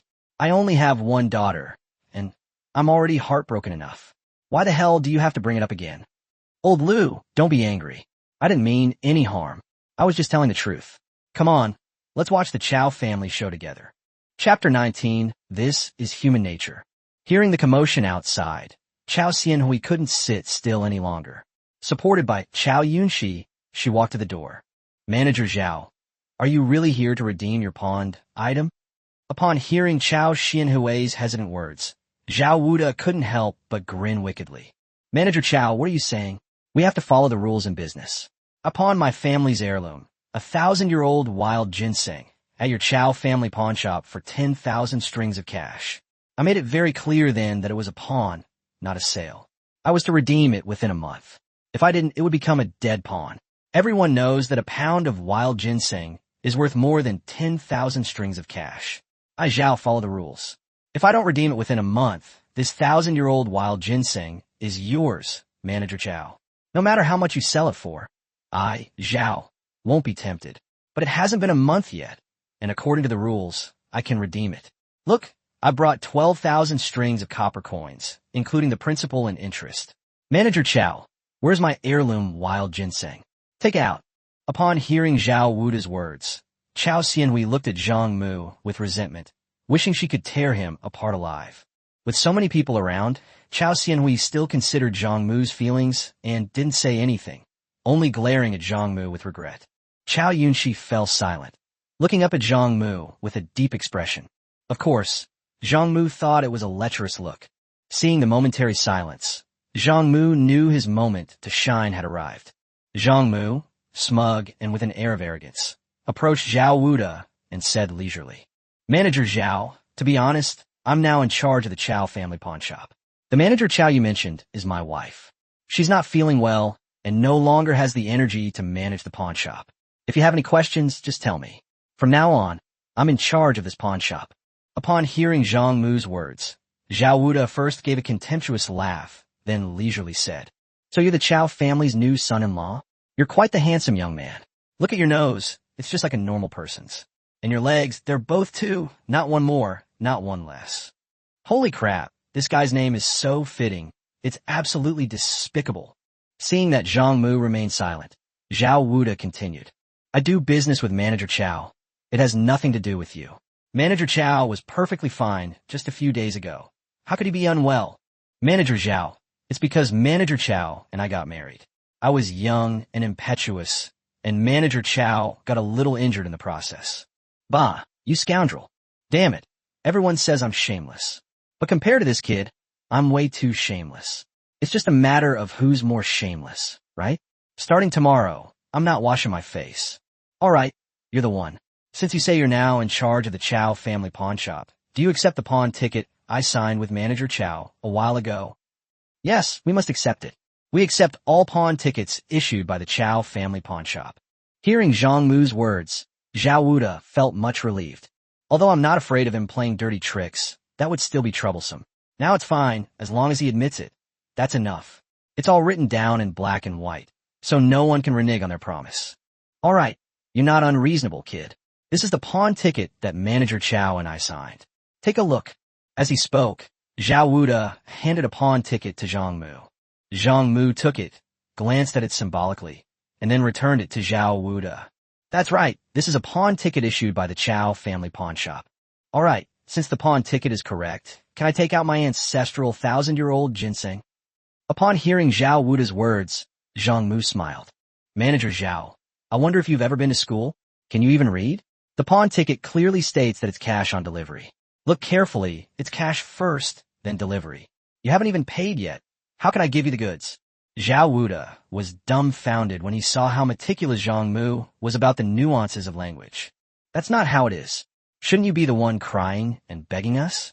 How can you be so confident as to nitpick over the words with us? That's 12,000 strings of cash. That's no small sum, and it belongs to Wong Buren. How can I possibly make that decision myself? Thinking of this, Zhao Wuda anxiously looked at Wong Buren in the distance. After seeing Wong Buren nod, Zhao Wuda said magnanimously, "Hey, you've got business acumen. With such a meticulous approach, you're sure to achieve great things in the future. I brought all my money. Count it." Upon hearing this, Zhang Mu gave a wink to his father-in-law, Zhang Anquan, who was watching the commotion from a distance. At this moment, the Chiao family members, like the onlookers, were completely dumbfounded by Zhang Mu's actions, staring in disbelief. However, Chiao Yunqi was both bewildered and pleasantly surprised. Seeing Zhang Mu's signal, Chiao Yunqi kicked the bewildered Zhang Anquan and said, "Hurry up and go count the money." Still bewildered, Zhang Anquan walked over and began counting the money. 12,000 strings of copper coins. How long would it take one person count them? In the end, Zhang Mu suggested weighing them first, weighing how much 100 strings of copper coins weighed, and then weighing the total weight. After confirming the weight was correct, Zhang Mu then instructed Zhang Anquan to casually open the 2 bags containing copper coins and pour the coins onto the ground. After seeing that the contents were full of copper coins, Zhang Mu finally gave up. "Manager Zhang, how about it? The copper coins are correct, aren't they?" "That's right. Manager Zhao is fair in his dealings. I admire him." "That's it. That's all." "Manager Zhang, you've already accepted the money, but where's my ancestral ginseng? Bring it out." Upon hearing Zhao Wuda's words, everyone looked on expectantly, their gloating even stronger than before. That's just how people are. They despise you for being poor and fear you for being rich. They wish someone else would suffer misfortune every day, while they themselves remain unaffected. That's human nature. Although everyone was just laughing at the situation, the thought that the Chiao family would soon be destroyed made them feel a little pity and sympathy. This is the only difference between humans and animals. Now that they saw 12,000 strings of copper coins delivered to their doorstep, everyone's mood changed again. They were all muttering to themselves. "What's going on? How did copper coins get delivered? Could it be that the Chiao family is about to overcome this calamity? My God, this is a dead end. An unsolvable dead end. God, please don't joke around. You absolutely cannot let the Chiao family escape this calamity." No, the Chiao family won't be that lucky. They can't possibly survive this calamity. Let's wait and see. The Chiao family is definitely going to be in big trouble. The Chiao family must be destroyed. No, the family must be destroyed, but the people should not die. After all, they're old friends, and there are feelings involved. Chapter 20: Desperate Counterattack. Upon hearing Zhao Wuda's words, Zhang Mu didn't hesitate. He turned around, walked into the pawn shop, and took out a package. "Manager Zhao, your family's 1,000-year-old ginseng has arrived." Upon hearing Zhang Mu's words, everyone's jaws dropped in astonishment. "You just burned a 1,000-year-old ginseng, and now you're taking out another one? Is this 1,000-year-old ginseng so easy to obtain? Is it really that worthless?" Seeing this, Zhang Anquan was extremely excited. "My son-in-law is something else. He always looks like a poor wretch, but I never expected him to be such a rich guy. 1,000-year-old ginseng. That's something you can only dream of. I don't know how my son-in-law found it. No wonder he was so confident in burning the fake one. It turns out he bought a real one to compensate the other person." This was just what Zhang Anquan was thinking. He didn't dare say it aloud. If he had, Zhang Mu might have been tempted to beat up his cheap father-in-law. Damn it, they've already tricked us, and we're still going to lose money buying the real thing to compensate them. How can we be so shameless? Seeing Zhang Mu's confident demeanor, Zhao Wuda immediately panicked. After catching his breath for a moment, Zhao Wuda forced himself to say, "Manager Zhang, my family's heirloom 1,000-year-old ginseng is a precious item. Don't joke about it. When Manager Chiao and I signed the pawn ticket, we kept a secret to prevent anyone from passing off inferior goods as superior ones. Did you see the cinnabar mark on the back of this pawn ticket? It was stamped with your pawn shop seal through the ginseng rootlets. It can't be faked." Upon hearing this, Zhang Anquan's heart skipped a beat. "Oh no, I didn't expect them to have a backup plan. This is terrible. I'm just waiting for them to make exorbitant demands." Although Zhang Anquan thought this way, Zhang Mu wasn't worried at all. He simply opened the package and took out a brocade box. Then the brocade box was opened, and a huge ginseng was revealed. Upon seeing this, Zhao Wuda nearly collapsed to the ground. "I know my own ginseng too well. I don't even need to carefully compare the markings. It's definitely my own. Damn it, what's going on with old Wong next door? Didn't he say there was no scam? What the hell is going on? Manager Zhao, Come here, bring your pawn ticket over. Let's check and see if this is your family's 1,000-year-old ginseng. At this moment, Zhao Wuda felt as if he had swallowed a fly. He felt nauseous and couldn't spit out, so he had no confidence to compare the imprints. Zhang Mu didn't waste any time. He snatched the pawn ticket from Zhao Wuda's hand, compared it to the ginseng rootlets, and after confirming it was correct, said to Zhao Wuda, "Manager Zhao, take a closer look. Is this your family's heirloom?" Seeing this, Zhao Wuda knew that the situation was hopeless. Alas, greed knows no bounds. As long as I don't show up today, this 12,000 strings of cash will still be mine. Now look what happened. Not only did we work for nothing, but we also lost 2,000 strings of copper coins. That's not the main issue, since the money belongs to the Wong family. I'm just running errands. But the real problem is that this powerful figure I've worked so hard to latch on might be ruined because of this. That's the crucial point. Manager Zhao, say something, won't you? Faced with Zhang Mu's aggressive stance, Zhao Wuda could only say absent-mindedly, "Indeed, this is my family heirloom." Seeing Zhao Wuda's absent-mindedness, Zhang Mu took the ginseng and pawn ticket and walked towards the crowd, saying to them, "Dear neighbors, as you can all see, the imprint matches perfectly. This 1,000-year-old ginseng is indeed the ancestral heirloom of Manager Zhao's family." After showing off, Zhang Mu shoved the wild ginseng into Zhao Wuda's hand and then tore the pawn ticket to shreds in front of everyone.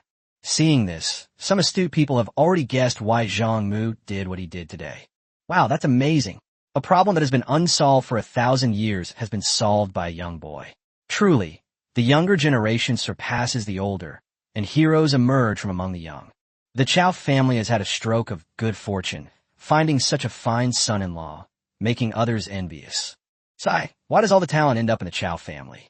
A family that has no descendants has actually managed to find such an outstanding husband. Heaven is truly blind. Hearing the praise from everyone, the Chiao family felt incredibly happy, even sweeter than eating bee droppings. Especially Chiao Xianhui, a shrewd businesswoman, was well aware of Zhang Mu's methods. She had been deceived and nearly lost her family, but her husband had miraculously saved her. With a weight lifted from her heart, Chiao Xianhui was overjoyed. She immediately made a secret resolution to treat her husband well from now on. Chiao Yunxi was overjoyed. It's like a mother-in-law looking at her son-in-law. The more she looks, the more she likes him. Now that Zhang Mu has helped his family get through a difficult time, he likes him even more. Seeing Zhao Wuda standing there motionless, Zhang Mu smiled and said, "Manager Zhao, our business is done. Now that the item is returned to its rightful owner, aren't you going to take your ancestral heirloom home?" "Impossible. There's no reason for that. You just burned some wild ginseng. How could there still be any left?" Hearing this, Zhang Mu chuckled and said, "Manager Zhao, what makes you say that? What I just burned was a fake ginseng. I'm new to this business and my eyesight isn't great. A few days ago, I lost 100 coins to buy a fake ginseng. Our Chiao family pawn shop would never allow a fake ginseng to circulate and continue to harm people. That's why I burned it in front of everyone. Manager Zhao, this ancestral heirloom is genuine. How could I burn it?" Seeing Zhao Wuda freeze in shock, Zhang Mu continued, "Manager Zhao, you don't actually think that wild ginseng I burned was your ancestral heirloom, do you? Manager Zhao, do you also think your ancestral heirloom is fake?" Upon hearing Zhang Mu's words, Zhao Wuda knew he was destined to suffer in silence. At this moment, there's no way he can admit that the wild ginseng in his hand is fake. If he does, it would mean he deliberately tried to fool people with a fake. We're all in this line of work, and the worst thing we can do is get cheated. We absolutely cannot admit it, otherwise we might get ganged up on later. Manager Zhang, are you kidding me? This ancestral 1,000-year-old ginseng has been passed down for 4 or 5 generations. How could it be fake? I must say, Chiao's pawn shop is reliable. They didn't covet my priceless ancestral treasure and kept their word by returning it to its rightful owner. Next time, if I need to pawn something again, I will definitely choose Chiao's pawn shop first. Sigh, he's a businessman after all. Look at how quickly his face changes. It's incredibly fast. Just as Zhang Mu finished admiring Zhao Wuda's thick skin, unable to hide even at the corner of the city wall, Zhao Wuda continued speaking to Zhang Xiaoyu. Manager Zhang, you should be lenient when you can. Old Zhao has it tough too, you know that. Zhao Wuda said this because he was afraid that Zhang Mu would reveal that his ginseng was fake. Even a fool could guess that Zhang Mu knew his wild ginseng was fake. If Zhang Mu leaked this information secretly, how could he possibly survive in Chang'an? Upon hearing Zhao Wuda's words, Zhang Mu smiled. Manager Zhao, you think you've had it easy? Who has? Who the hell has it easy living in this world? The Chiao family was almost driven to ruin by you. Is that easy? My wife is always worried and barely alive. Is that easy? Every industry is bullied by powerful families. Is that easy? People outside the city are starving, and many are selling their children. Is that easy? And now you're telling me you've had it easy? Tell me, who the hell has had it easy? Chapter 21. A good loan is a good loan. A good return makes future loans easier. Upon hearing Zhang Mu's words, the onlookers were stunned. Yeah, who has it easy? Working hard all year round, braving wind and rain, and always acting like a pushover, only to find out at the end of the year that all that work was for nothing. Is it easy? No, it's not. They were cautious and timid every day, fearing that a single oversight would cost the lives of their entire family. Is it easy? No, it's not. They fawned over powerful patriarchs with smiles every day, only to be met with indifference from government officials. Their dignity, pride, and self-respect were all wasted. Is it easy? No, it's not. He worked tirelessly every day, never complaining about getting dirty, suffering, or getting tired. He was like a mouse before a cat when he saw the shopkeeper, terrified of displeasing him and losing his job so he could support his family. Is it easy? No, it's not. Living in this wicked world, it's not easy for anyone. Seeing Zhang Mu like this, even if Zhao Wuda had the thick skin, he had no face to stay any longer. 12,000 copper coins for a worthless fake ginseng root, and that's only after you know it's fake. Who the hell would believe that? After Zhao Wuda left, Zhang Mu quickly called out to Wong Buren, who was preparing to slip away. Manager Wong, I was able to close this deal thanks to your generous help. I heard from you that you lent me 8,000 strings of copper coins. I am very grateful for your assistance. Now that the Chiao family pawn shop has the copper coins, we must first repay the debt. As the saying goes, a good loan is easy to repay, and it's not difficult to borrow again. Don't you all agree? Upon hearing Zhang Mu's words, everyone cheered. That's right. Manager Zhang is right. It's only right to pay back debts. If you have the money, you should naturally pay it back. Manager Zhang is kind and righteous, and knows how to repay kindness. Unlike some people who don't even say a word after being owed money. They don't even greet you when you see them. They're really beasts. Alas, the world is go to the dogs. Last year, I lent out 10 strings of cash. It's been a year, and the other party hasn't said anything about paying it back. 10 strings of cash is no small amount. You can't just forget about it. I had no choice but to swallow my pride and go to their door to ask for it back. But they refused to acknowledge the debt and even unleash their dogs. I was almost bitten to death by that beast. They're utterly despicable. That's right. I lent out a few strings of cash a few years ago. It's been years, and they haven't mentioned it once. When I want to ask for it back, guess what they did? They just arrogantly shouted, I borrowed the money through my own abilities. Why should I pay it back? Everyone, tell me, is this even human? He's worse than an animal. Back then, you were desperate, and I helped you out. Now that you've overcome your difficulties, you actually say such things. Aren't you afraid of being struck by lightning? Ah, if everyone in the world were like Manager Zhang, that would be wonderful. After everyone finished speaking, they all bowed to Chiao Yunxi and his daughter Chiao Xianhui to congratulate them. Congratulations on finding such a wonderful husband. Congratulations to the old lady on finding such a fine son-in-law. Your son-in-law's talent is unparalleled throughout history, making others envious. Madam, your Chiao family is very fortunate. With such a fine son-in-law, you are sure to achieve great success in the future. Hearing the congratulations from everyone, Chiao Yunxi and her daughter returned the greetings. Seeing this, Wong Buren knew he had ruined a sure-win situation. The situation is pressing, and even though I feel utterly helpless, I can only swallow my pride and bear it. Shopkeeper Zhang, you're too kind. We're all neighbors, so it's only right that we help each other out. Everyone has times when they're short of money. It's only natural. When I lent you the money, I agreed on a 1-month term, and that term hasn't expired yet, so there's no rush. Hey, Manager Wong, it's better to pay it back sooner rather than later to avoid any unforeseen complications. Don't worry, Manager Wong. Everything will be done exactly as written on the agreement. You won't be shortchanged on any of the interest due. Upon hearing Zhang Mu mention the substantial interest, Wong immediately pulled out the IOU written by Chiao from his pocket. Zhang Mu didn't stand on ceremony and directly told his father-in-law to count the money and give it to the man. After the 8,100 strings of cash were counted, Wong did not delay and returned the IOU to Zhang Mu directly. After Zhang Mu saw it clearly, he tore it to shreds in front of everyone. Seeing Zhang Mu first tear up the pawn ticket and then the IOU, Chiao muttered a complaint. "Husband, why do you like tearing things up so much and tearing them to shreds?" Seeing that Zhang Mu remained silent, Chiao continued. "I'll be waiting for you tonight. Waiting for you to come." "How strange. Why hasn't the sun set yet today?" After the excitement was over, everyone left. Wong also arranged for his men to carry the 8,100 strings of copper coins back. Zhang Anquan, along with old Zhao, the only servant of the Chiao family and a coachman, carried the 3,900 strings of cash back to the pawn shop. What should have been a tragic end for the family was instead transformed by Zhang Mu into a net profit of 1,900 strings of cash. The three members of the Chiao family, including the coachman old Zhao, all revered Zhang Mu as a god.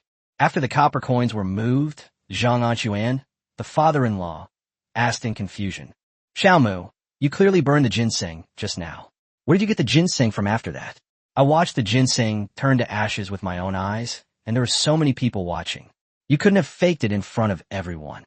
"Sigh, my father-in-law is such a blockhead.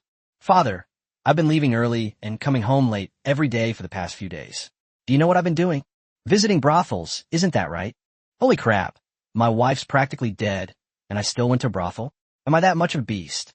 Father, you can eat whatever you want, but you can't say whatever you want. I've been making fake ginseng these past few days.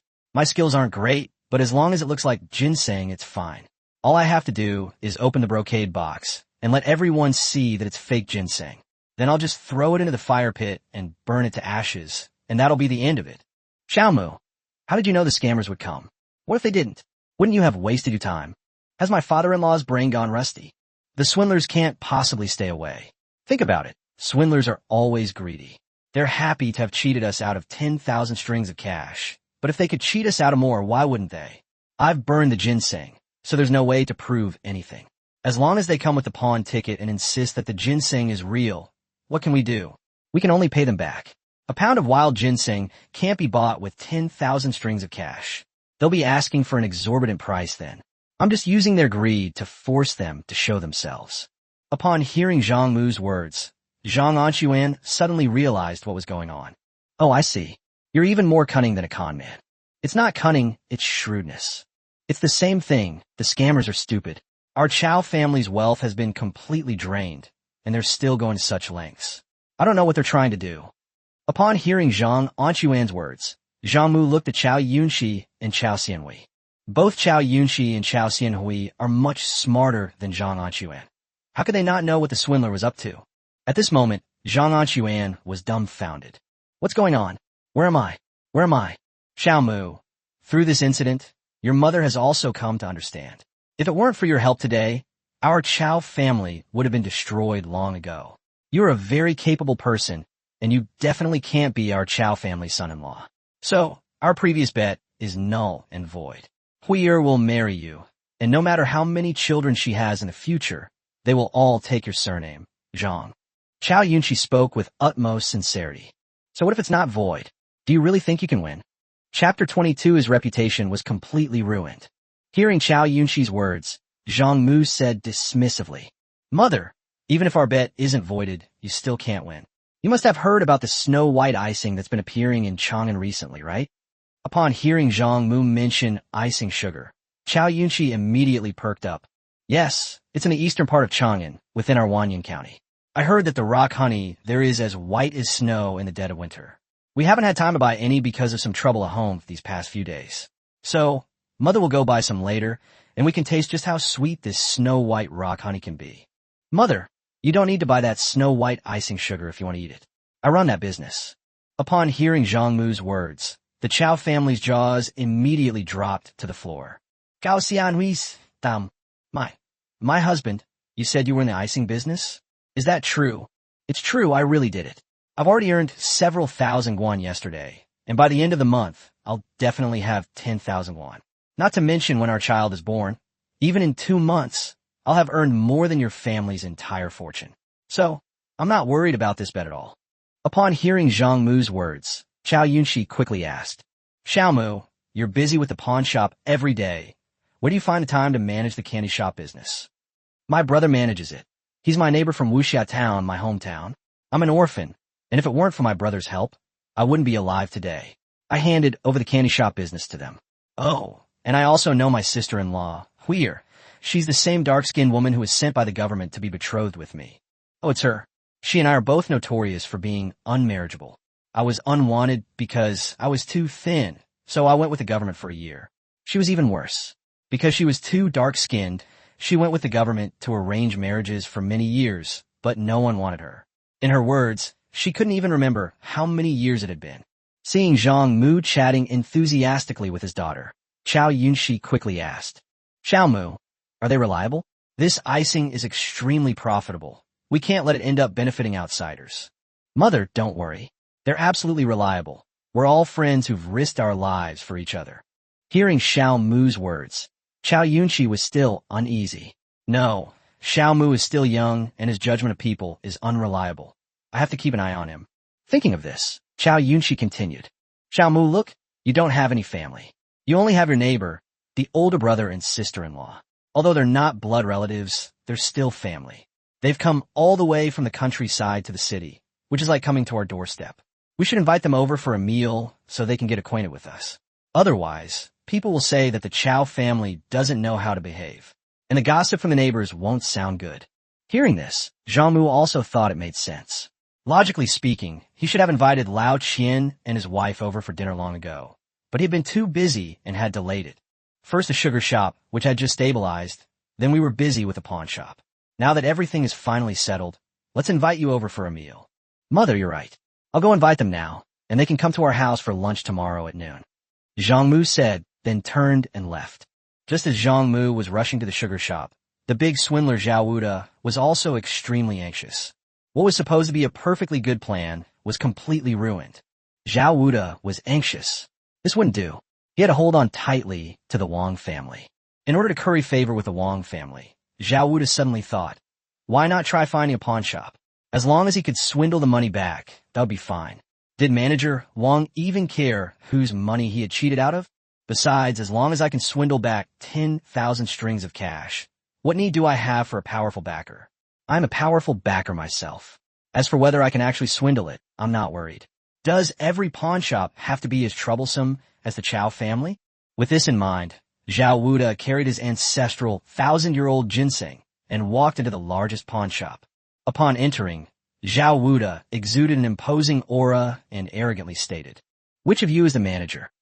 Seeing Zhao Wuda's extraordinary bearing, the pawn shop clerk bowed and scraped very politely, saying, Sir, our manager is not here. You can speak directly to me if you need anything. Hearing this, Zhao Wuda, with his nostrils flared, glanced at the pawn shop clerk out of the corner of his eye, then slowly said, You're not of the right rank. Since your manager isn't here, then take your leave. Sigh, it's laughable that you're unwilling to do business worth tens of thousands of strings of cash. Hearing this, how could the pawn shop clerk let Zhao Wuda leave? He first poured Zhao Wuda a cup of tea, and then said, Sir, please wait a moment while I go and fetch our manager. The man ran towards the backyard as he spoke. A short while later, the pawn shop manager arrived. What are you planning to do, shopkeeper? Upon hearing this, Zhao Wuda didn't rush to speak. Instead, he took a sip of tea before slowly saying, A pound of 1,000-year-old wild ginseng. I wonder if the shopkeeper can afford it? If, men, throw him out. Remember, from now on, anyone selling wild ginseng should be thrown out immediately. Also, don't let anyone who looks like this person into any door. What does that mean? Is your reputation ruined? Damn it. Since you guys don't know what's good for you, then let's go to another place. Zhao Wuda pondered this himself. The other party's attitude meant they must know his background. Since the big pawn shop was well informed, he'd go to a smaller pawn shop.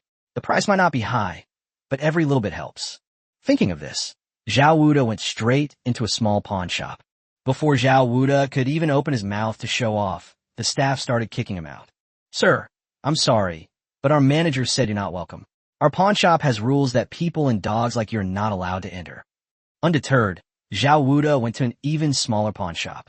As soon as he entered, the shopkeeper shouted to his clerk, "Quick, the beast is coming. Close the door and release the yellow dog." That's it. My reputation is completely ruined, and I'll have a hard time getting by from now on. Chapter 23, could it be the village chief? Zhang Mu arrived at the sugar shop, where Qian Mei and his wife were counting their money. As they counted, they chattered amongst themselves. "Oh dear, honey, I've heard that you can count money until your hands cramp. I didn't believe it at first, but now I do because my hands cramped up. I can't take it anymore. My hands are cramping too. This is too fast to make money. How long has it been?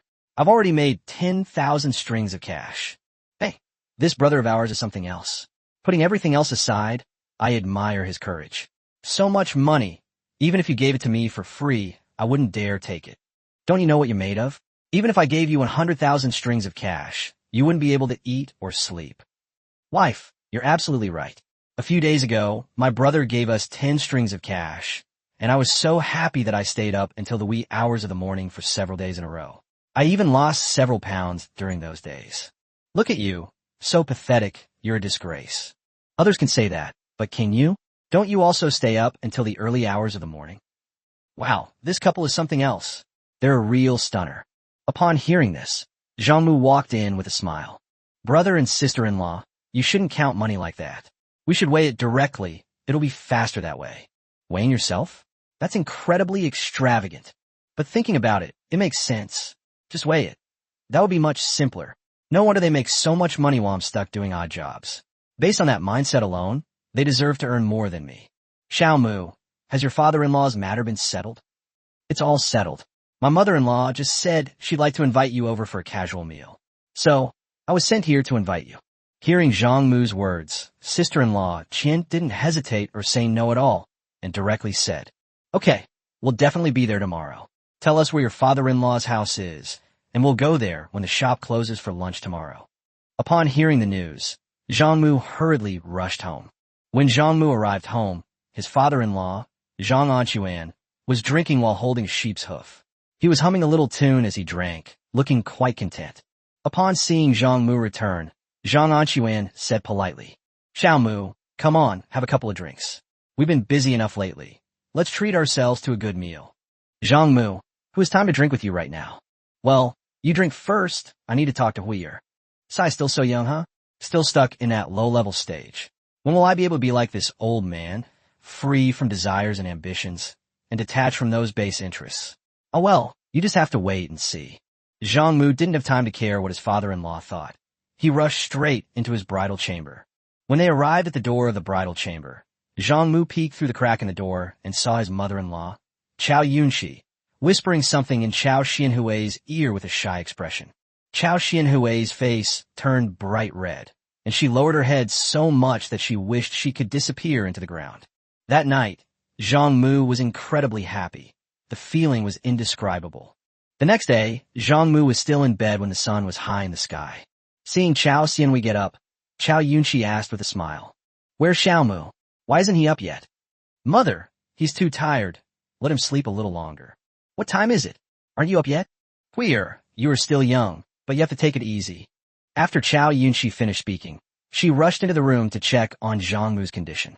Seeing Zhang Mu getting dressed, full of energy, Chao Yunxi immediately muttered enviously, "Ah, it's so good to be young." Another hour passed before Zhang Mu lazily emerged from his bedroom. Seeing Zhang Mu get up, his father-in-law, Zhang Anquan, said with a wicked smile, "Xiao Mu, now you know how dangerous it is. That stuff is really no good. We need to be careful." Seeing that Zhang Mu remained silent, Chao Yunxi gave Zhang Anquan a resentful look, then softly said to Zhang Mu, "Xiao Mu, hurry up and eat. Your mother-in-law made you some chicken soup. Drink more to nourish yourself. This mother-in-law is really kind. I should treat her well." After breakfast, Chao Yunxi gave Zhang Mu 5 strings of cash, and then continued, "Xiao Mu, keep an eye on the door later. I ordered 5 caddies of beef from the Chung family yesterday, and they will deliver it to their residence today. Once it arrives, give the beef to your father-in-law and start cooking it quickly. Your brother and sister-in-law are coming over for lunch." Zhang Mu would never accept money from his mother-in-law, and said directly, "Mother, I have money. I'll pay later." After Zhang Mu finished speaking, he walked towards the gate. As soon as Zhang Mu arrived at the gate, he saw a tall, burly, dark-skinned young man carrying a large piece of beef. Holy crap! Could this be the village chief of the Tang Dynasty's beginner village from later novels? Damn, this is no easy feat. How long have we been here? We finally found our people. Chapter 24 next time, I'll sell my family's beef to him too. As the burly, dark-skinned man approached, he spoke directly to Zhang Mu. "Is this the Chiao residence? Is this the beef you ordered?" "Young Master Chang, I've long admired your name." Upon hearing Zhang Mu's words, the burly, dark-skinned man was visibly taken aback, then immediately retorted, "Who told you I'm some young Master Chang? I'm just a servant in the Chung household." "No way. What kind of conditions does your Chung family have? Even the servants are so well-fed. Isn't your Chiao family different? You buy beef every few days. What kind of conditions are you on? Enough of this nonsense. Let's talk about something serious. You ordered 5 caddies of beef, but I brought you 10.5 caddies.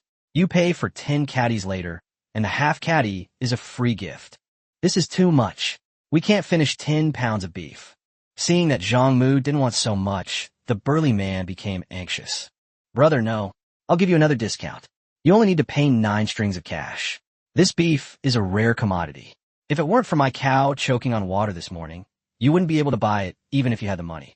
The market price is 1 string of cash per caddy, but now I'm only charging you 9 strings for 10.5 caddies. That's already a very generous offer. But you can't tell anyone about this. You can only say that you bought 5 caddies for 5 strings of cash." "Why is that?" Hearing Zhang Mu's words, the burly, dark-skinned man glanced around furtively, and only after making sure no one was watching did he whisper to Zhang Mu, "We hit it off immediately, so I won't hide it from you. My brother is short on cash lately and urgently needs money. I specially stole more than 5 caddies of meat to bring over. I have to hand over the 5 strings of cash, but the remaining 4 strings are something that can't be brought into the light." Holy crap, this guy was born at the wrong time. If he were born in later generations, he'd definitely be leadership material. Seeing that Zhang Mu remained silent, the burly, dark-skinned man said anxiously, "Brother, 8 strings of cash. That's already a loss-making price. We can't lower it any further." Sigh, this guy is clever, but his personality is too impatient. "Wait here, I'll go get the money." Zhang Mu returned to his room, took out 10 strings of cash, and came out. "Here are 10 strings of cash. I could have given you 8 strings, but I can't let you suffer too much of a loss. Consider these 2 strings as a way of making friends, and I'm giving you a discount. According to the market price, 10 strings of cash can only buy 10 caddies of beef, so the extra half caddy is considered as you making friends with me." The burly, dark-skinned man clearly scoffed at Zhang Mu's words and said directly, "Okay, we're friends from now on. Hurry up and weigh the beef. I have something to do and need to leave quickly." Such a perfunctory response? Could this really be that guy? "No need to weigh it. I trust your character." Upon hearing Zhang Mu's words, the burly, dark-skinned man shoved the beef into Zhang Mu's hand and then turned and left. He just left like that? It must be that guy. He's a high and mighty spoiled brat. He wouldn't even consider me a threat. No, I'm a complete stranger in this place. I have to make good friends with this guy. Thinking of this, Zhang Mu shouted at the retreating figure of the burly, dark-skinned man, "Can I buy beef from you again next time?" Upon hearing Zhang Mu's words, the burly, dark-skinned man immediately stopped, turned around, and said, "If you need more beef, go to the Duke of Lu's mansion in Chang'an and find young Master Chang." It's confirmed. Isn't this the eldest son of the Duke of Lu's mansion? Zhang Mu watched the burly, dark-skinned man's figure recede into the distance. As he reached the street corner, 3 men immediately ran out. One was even darker than the burly man, and another was even taller. "Old Chung, is it all sorted out yet?" "It's settled. We ran into someone even dumber than us today. I told him 8 strings of cash would be fine, but he insisted on giving 10. So stupid. Next time my cow gets killed, I'll sell him beef too." "Never mind that. Hurry up. The girls at Chunqiu Tower are waiting for us." "Hurry up. We can't keep the beauty waiting." Zhang Mu carried the beef directly into the kitchen and tossed it to his father-in-law, Zhang Anquan. Watching Zhang Anquan skillfully cut the beef, Zhang Mu couldn't help but sigh in admiration. Wow, it's true what they say. Every profession can produce an expert. Look at that knife skill. Absolutely amazing. Zhang Mu was watching his father-in-law cut meat, completely absorbed, when the couple arrived without paying. When a new son-in-law's brother and sister-in-law come to visit, the Chiao family will definitely go out to greet them. Zhang Mu followed the Chiao family to the door and immediately felt that the couple hadn't been as generous with their money. Look at their outfits, all new clothes and shoes. They also bought a lot of gift boxes to show off, making themselves look good. Especially sister-in-law Qian, who even used rouge and face powder. On her dark, round face, rouge and powder were applied without restraint. Zhang Mu felt that Sister Qian didn't dare to smile today, because if she did, her makeup would fall off. Although sister-in-law Qian thought she was beautiful, the heavy makeup covered her dark face. But when Zhang Mu saw her face, he immediately thought of a frostbitten donkey dung ball, white with black edges, which was quite fitting. Mother, let me introduce you. This is my brother and sister-in-law. Brother, sister-in-law, this is my father-in-law, mother-in-law, and wife.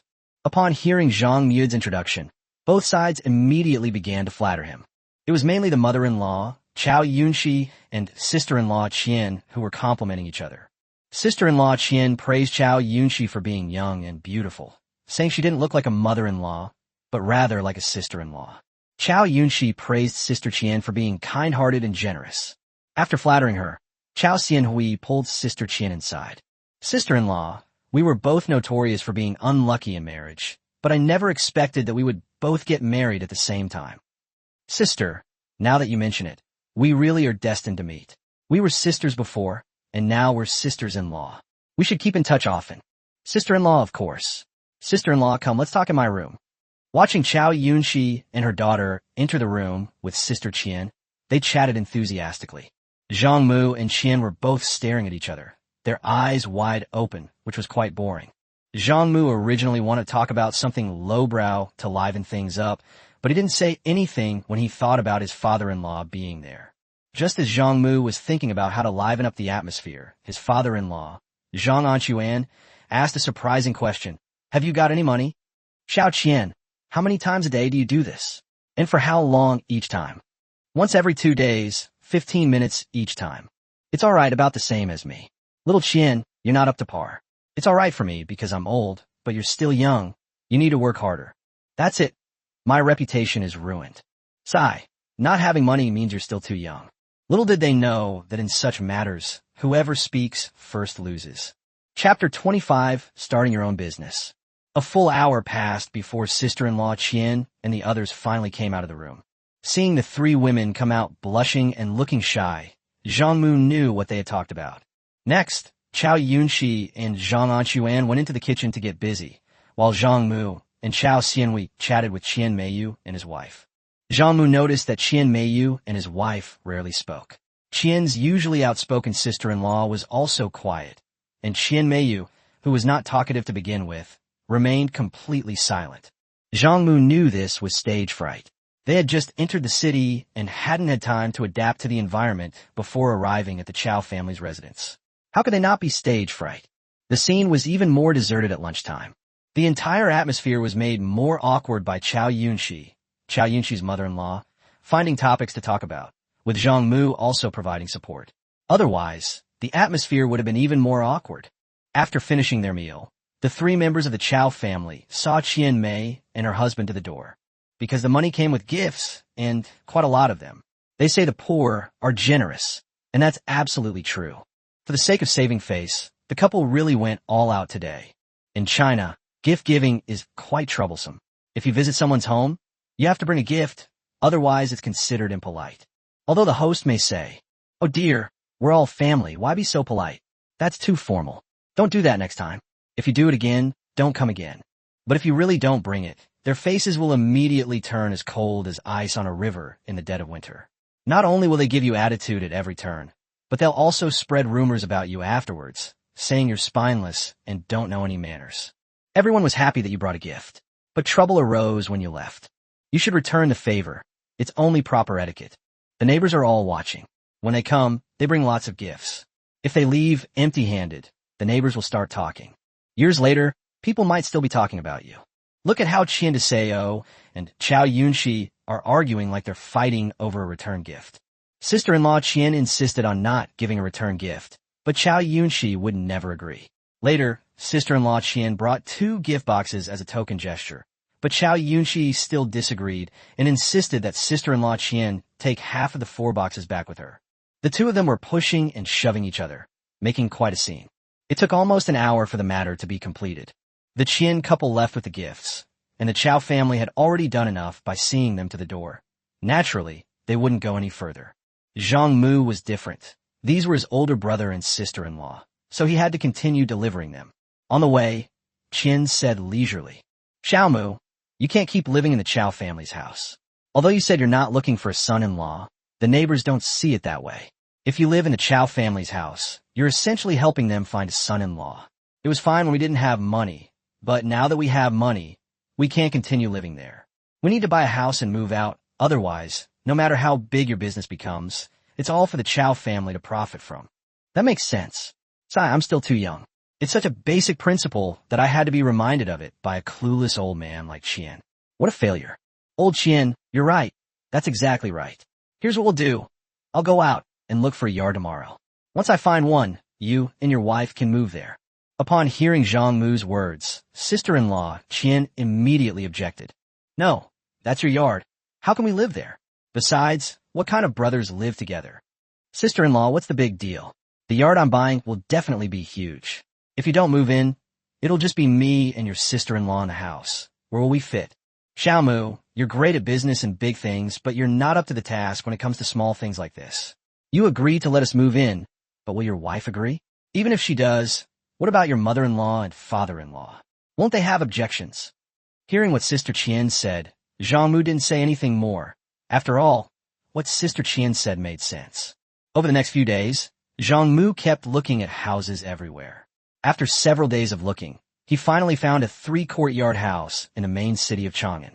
Having chosen the house, the next step was to negotiate the price. The person in charge of negotiating was an elderly man, quite frail and old. "Young master, although my residence looks dilapidated, it is quite large. It is comparable to even the Duke's mansion. The large open space behind the residence is all connected. If you wish, you can certainly build more houses there." This was originally the residence of a prince of the Sui dynasty. Later, when the Tang dynasty was established, my master bought it for a high price. If it weren't for my young master's extravagance, which emptied the family's coffers, we would never have sold this residence. If you just have someone clean it up properly, it will definitely be a sight to behold. I only need 5,000 strings of cash, which is not much at all. Old shopkeeper, this house is indeed nice, but it still needs cleaning. Besides, you know that there's no fixed price in business. You always have to haggle. Young master, you could have said that a month ago, but not now. You know that sugar shop in Wanyan County? They have a fixed price, 1 guan per jean, and no bargaining. Seeing that Zhang Mu remained silent, the old man continued. "Young master, this price is really not high. You can go out and ask around to see if there is a cheaper price. Here's what we're going to do. The small house next door was built by my master later. Although it's only 1/10 the size of this house, the location is excellent. It's in the main city of Chang'an. If you add another 200 strings of cash, I'll sell that house to you as well, so that I don't have to worry about it. Yes, we need to pay them to buy a yard. They're not willing to move in with us. So let's buy them one, right next door, so they can still be neighbors. Moreover, with a courtyard that's 1/10 the size of this mansion, 200 strings of cash wouldn't be too much for anyone.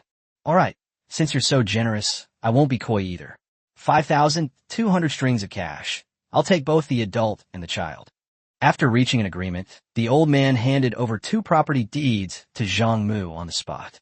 After confirming that the property deed was correct, Zhang Mu took the old man to the sugar shop to collect the money.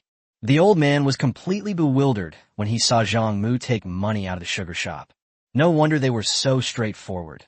It turns out they were the originator of fixed-price deals. Chapter 26, This is a Good Thing. Watching the boxes of copper coins being carried out, the couple felt extremely distressed that the money was all gone. Although this money wasn't his own, it was money he had gradually accumulated in the shop. At this moment, I'm still troubled by money. I truly lack real ability. Earning more money makes me uneasy. Spending more money makes me feel bad.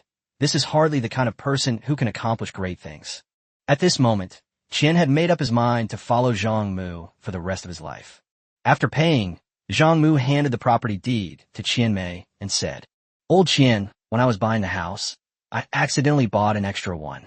I wanted to return it, but they wouldn't let me. Although it's not as big as my house, it's still much bigger than the houses in our village. So, I'll give it to you and your sister-in-law. It's right next to my house, and we'll still be neighbors. You can buy more houses than you want. You must be incredibly greedy. Seeing that Qian hadn't stood there stunned, Zhang Mu continued. I know you don't want to, and you think living in the shop is fine. But have you thought about having children? What about when your children are born? Will they also live in this shop? The number of children will keep increasing, and they will all live in this shop. Upon hearing Zhang Mu's words, sister-in-law Qian quickly snatched the house deed and looked at it. Who doesn't want a little nest of their own? Chiao Mu? Oh, I don't know what to say. Don't worry. Your brother and I are sticking with you for life. Old Qian, make a statement. Say something. Hearing sister-in-law Qian's urging, Qian Mei didn't say anything, but went straight to Zhang Mu and hugged him tightly. Old Qian, get off me. How long has it been since you took a shower? Look at the smell. Chiao Mu, do I really smell bad? I just showered 3 days ago. In the middle of summer, you just took a shower 3 days ago. All right, you two stop fooling around. Let's go take a look at the house together. Upon hearing what sister-in-law Qian said, Zhang Mu led the Qian couple towards their newly purchased house in the main city of Chang'an.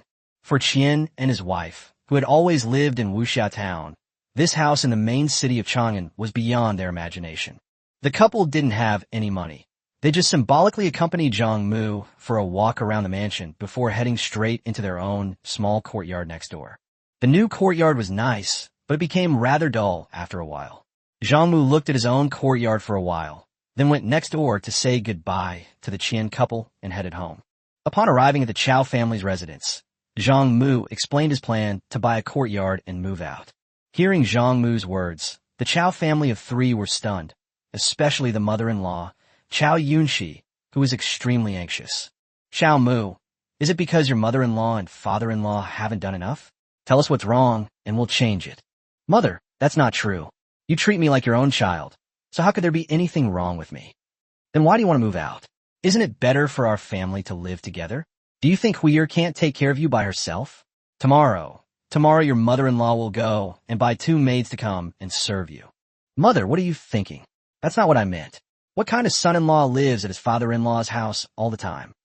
Chiao Mu, do you know what the neighbors will think of me and your father-in-law if you move out? They'll say we kicked you out. Mother, you and father-in-law can move out with us. Then we can live together again, right? The yard I bought is much bigger than this one. It's more than enough for us. After hearing Zhang Mu's words, Chiao Yunxi thought for a moment and then said nothing more. Chiao Xianhui was overjoyed.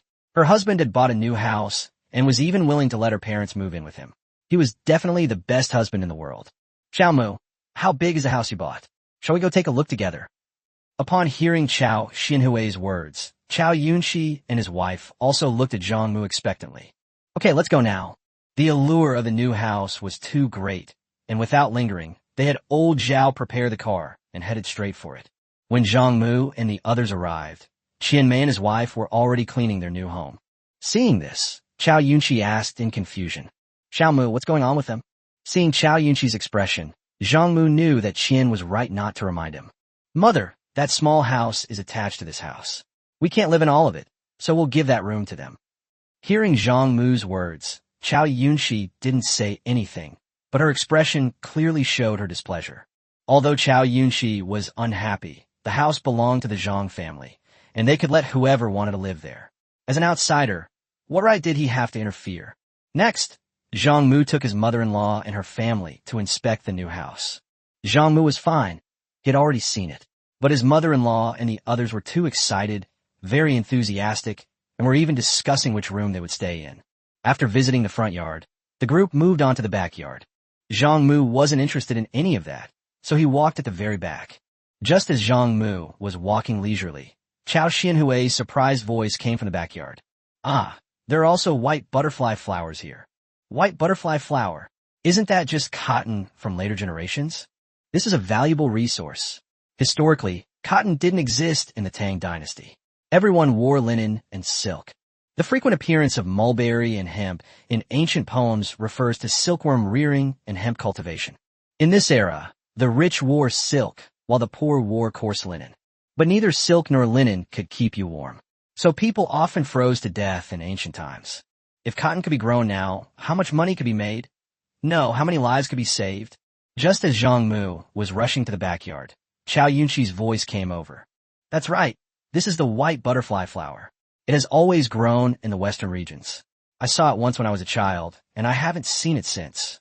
When Zhang Mu arrived at the backyard, he was stunned. The yard was full of cotton plants, growing haphazardly and unruly. Clearly, they've been left unattended and growing freely for a long time. It's summer now, and the cotton is growing lushly. The cotton bolls, about the size of walnuts, are a delightful green. This is good stuff. This is really good stuff. Upon seeing Zhang Mu enter, Chiao Yunqi spoke. Zhang Mu, this house is quite big, but it's been uninhabited for a long time, and it's too messy. We'll have someone come and clean it up tomorrow. We'll leave a few of these white butterfly flowers to look after, and cut down the rest to save space. Chop them all up? What is this spendthrift old woman saying? No, you can cut down the rest as you like, but not a single one of these white butterfly flowers can be cut down. They need to be carefully guarded. I have a very important use for them. Chapter 27, Auspicious Days.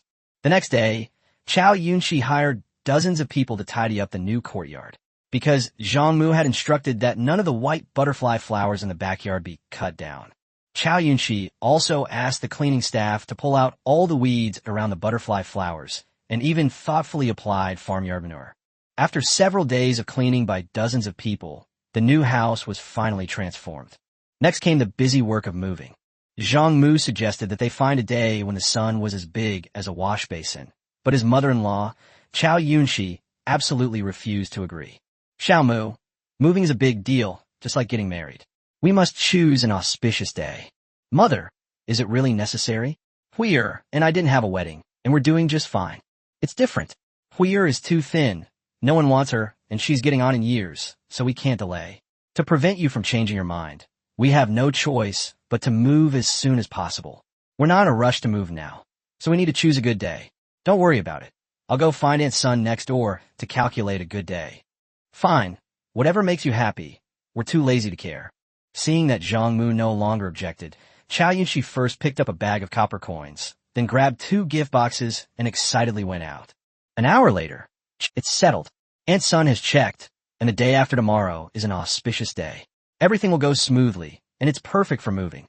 Okay, whatever you say goes. I'll listen to you. The next day, everyone packed up the things they planned to bring into the new house, and then waited for the auspicious day to move the following day. As they were about to move out, Chiao Yunqi went out to say goodbye to his neighbors. In Zhang Mu's view, his mother-in-law wasn't going to say goodbye, but rather to show off. Just look at how smug he is in front of a group of young women, wives, and aunties. Zhang Mu got goosebumps just listening to him. Oh dear, we've been neighbors for so many years, and I'm reluctant to leave you. But my son-in-law is very filial and insists that my wife and I move in with him. He said he can't live without his mother-in-law, so I can't do anything about it. Upon hearing Chiao Yunqi's words, everyone flattered him. Oh, young lady, you're so lucky to have such a filial son-in-law. Hearing someone chime in, Chiao Yunqi got even more excited. Isn't that right? My son-in-law is not only handsome, but also talented. My Huir is considered talented, but compared to my son-in-law, she's nothing. A while ago, our pawn shop was cheated, and it was all thanks to my son-in-law that we were saved. Otherwise, our Chiao family would have been ruined. Now he's bought us a big house to live in. It's really rare. Upon hearing Chiao Yunqi's words, the atmosphere immediately became like a vat of vinegar that had been stored for hundreds of years being overturned. That tangy, invigorating flavor is irresistible. Don't be sad. I'm not saying I won't come back. Wanyan County and Chang'an City aren't far apart. I'll come back to visit you all when I have time. To be honest, I don't care at all whether I live in Wanyan County or Chang'an City. But my son-in-law will be developing his career in Chang'an City in the future, and I don't want to hold him back. In the end, no one wanted to talk to Chiao Yunqi anymore, and Chiao Yunqi's self-praise wasn't enough. After all, showing off isn't something you can do alone. It takes mutual flattery and praise. Now you're the only one putting on airs, not giving anyone else a chance. Who's going to support you? Feeling utterly bored, Chiao Yunqi could only hold his head high and head home like a victorious rooster. The next day, Chiao Yunqi got up and prepared breakfast as soon as it was light. Then they called Zhang Mu to get up and eat, and told him to hurry up and move so as not to miss the auspicious time. After eating breakfast, Chiao Yunshi picked up a large rock and smashed the pot. Zhang Mu was stunned. This was a move, not a raid. Why were you smashing things?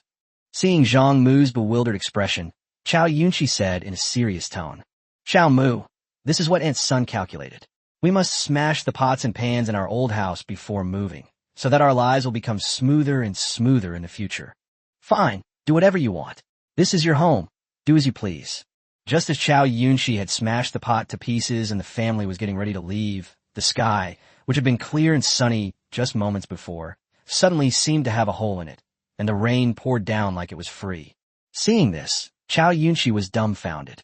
He kept muttering that he wanted the rain to stop quickly, calling out for the Jade Emperor, then the Queen Mother of the West, and finally even calling out for Guanyin Bodhisattva. Whether it was the heavens weeping over a sad event or laughing through their tears of joy, the rain showed no sign of stopping by noon. Looking at the pot he had smashed to pieces, Chiao Yunshi cried. The rain was too heavy, and it was inconvenient to go out to buy food. There were no food delivery points in Datang either, so the family could only pick up the few steamed buns they had thrown away after breakfast from behind the door and eat them. Although they were dry, everyone ate them with great relish. As evening approached, the rain subsided. Before the rain had completely stopped, Chiao Yunshi grabbed a wooden stick and smashed a hole the size of a wash basin in the bottom of Grandma Sun's pot next door. Oh, poor Granny Sunday.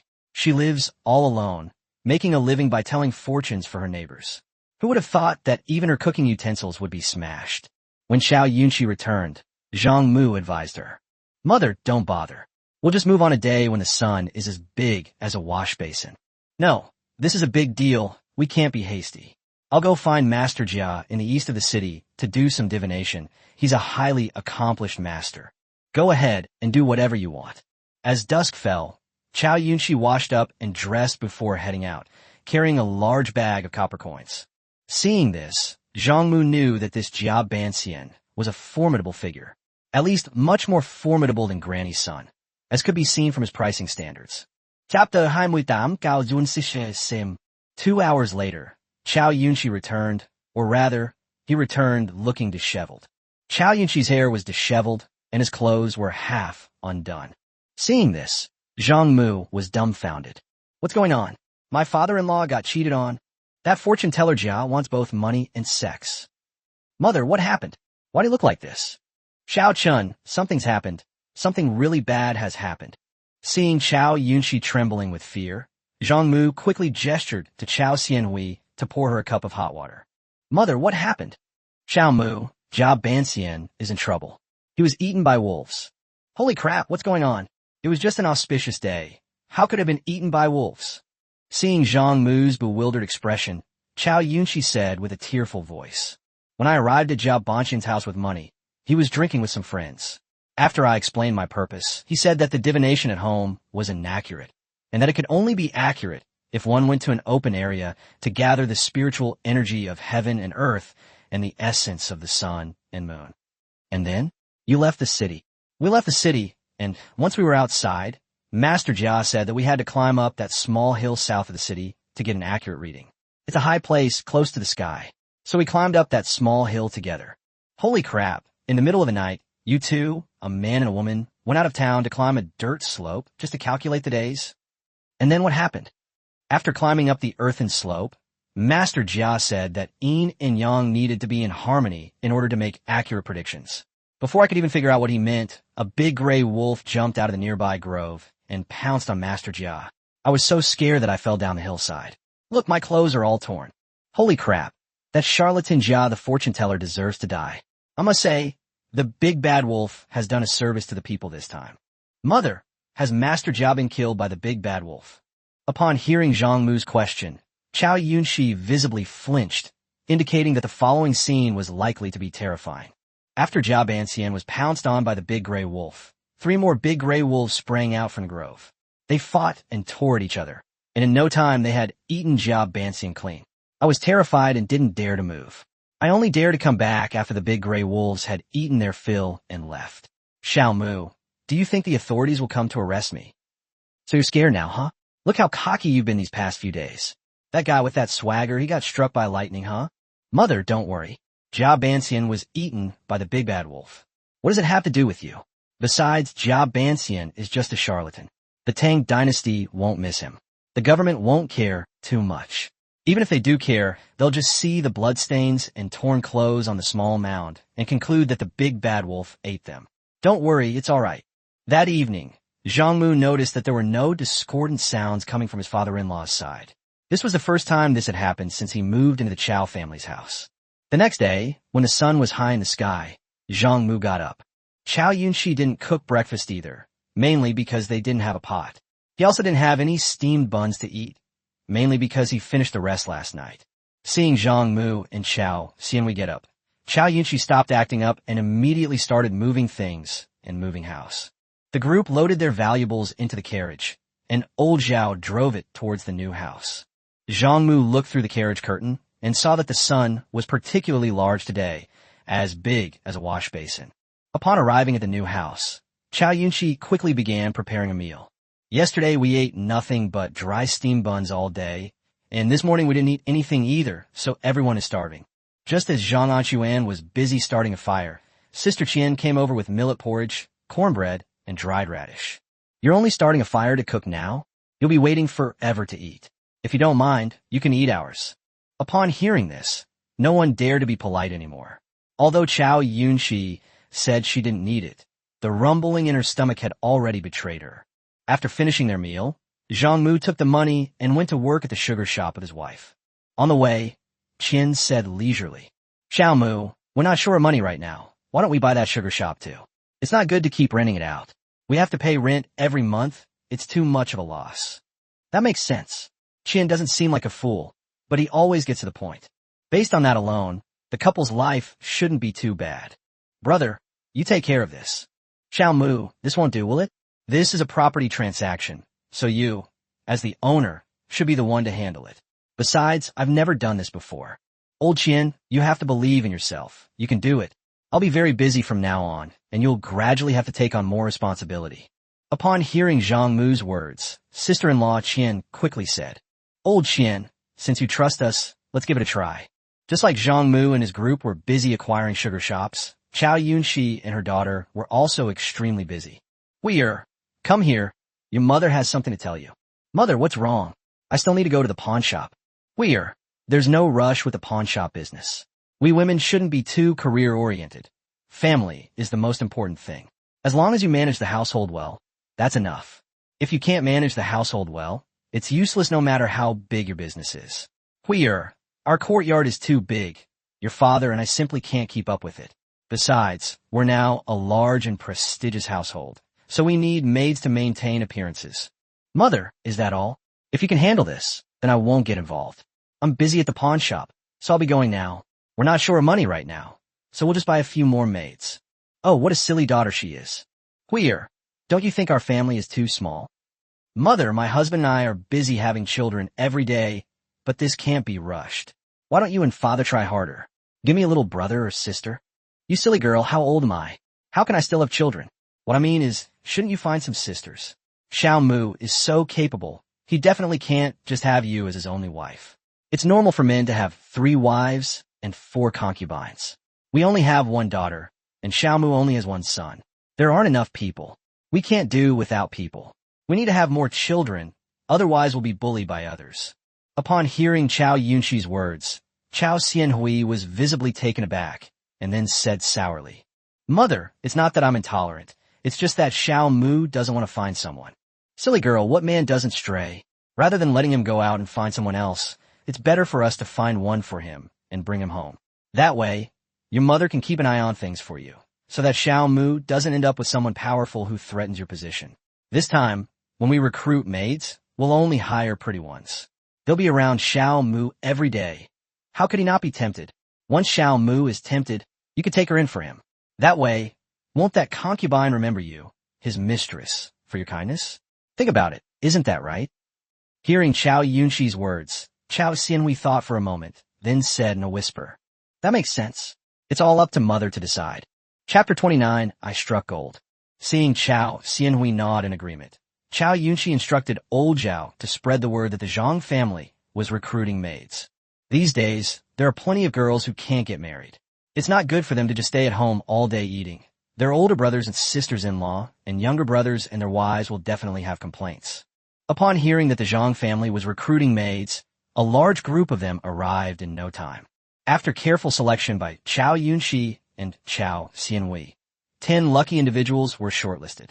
Looking at the 10 girls he had carefully selected, Chiao Yunxi lectured them in a leader-like manner. Listen up, this is my son-in-law's residence, and this is my daughter, who is also your mistress. The maids outside are paid 100 cash a month, but we'll give them 120. To tell you the truth, my son-in-law only has my daughter as his wife, and even I, as his mother-in-law, think this is inappropriate. Men usually have 3 wives and 4 concubines. 1 wife is definitely not enough. From now on, if any of you are capable enough to catch my son-in-law's eye, my daughter will take you in. Of course, if you don't want to, that's fine too. You can leave now. Upon hearing this, no one would leave. Just kidding, there's so few men these days, it's impossible to find a husband.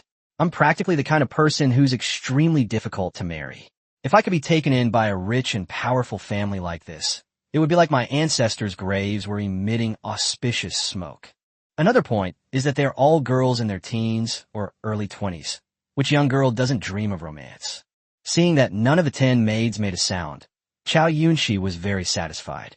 Since everyone agrees, it's settled then. From now on, you'll work in the mansion serving tea and water, cooking, washing clothes, and cleaning dishes. Dress up often and try to marry into the family as soon as possible.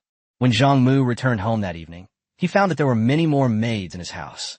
While Zhang Mu was wondering, Chiao Yunxi said with a grin, Zhang Mu, this mansion is too big, and it's very troublesome to clean. My mother-in-law and Hui took it upon themselves to hire 10 maids to serve us, and our Chiao family will pay for their wages. Looking at the beautiful maid, Zhang Mu was immediately distracted. Oh my God, it has to be the mother-in-law. Why didn't I think of that? Damn, even though I'm living a miserable life in my later life, I've read plenty of Dream of the Red Chamber. Look at Lin Ji's life, TSK, so wonderful. Mother, what are you saying? We're family. Why are you distinguishing between yours and mine? Everything in the Chiao family will eventually belong to me, won't it? That's true, but why is it so infuriating? All right, you're really something, getting the benefits, and then acting innocent. You've been busy all day. Go soak your feet, and we'll have dinner when Hui gets back. Upon hearing Chiao Yunxi's words, Zhang Mu headed towards the study. Upon seeing Zhang Mu enter the study, a maidservant followed him in carrying a wash basin. Zhang Mu sat on a stool, while the maid squatted down to help him take off his shoes and socks and wash his feet. When a maid's soft little hands rubbed his smelly feet, Zhang Mu immediately felt very comfortable. Damn, this wicked old society was so good. Still feeling unsatisfied, Zhang Mu glanced down at the maid. She was quite pretty. Hey, what's your name? Replying to your question, sir, this servant is Mangyan. That name sounds familiar. Could it be that amazing player? So, what's your last name? This servant's surname is Wu. Is that really true?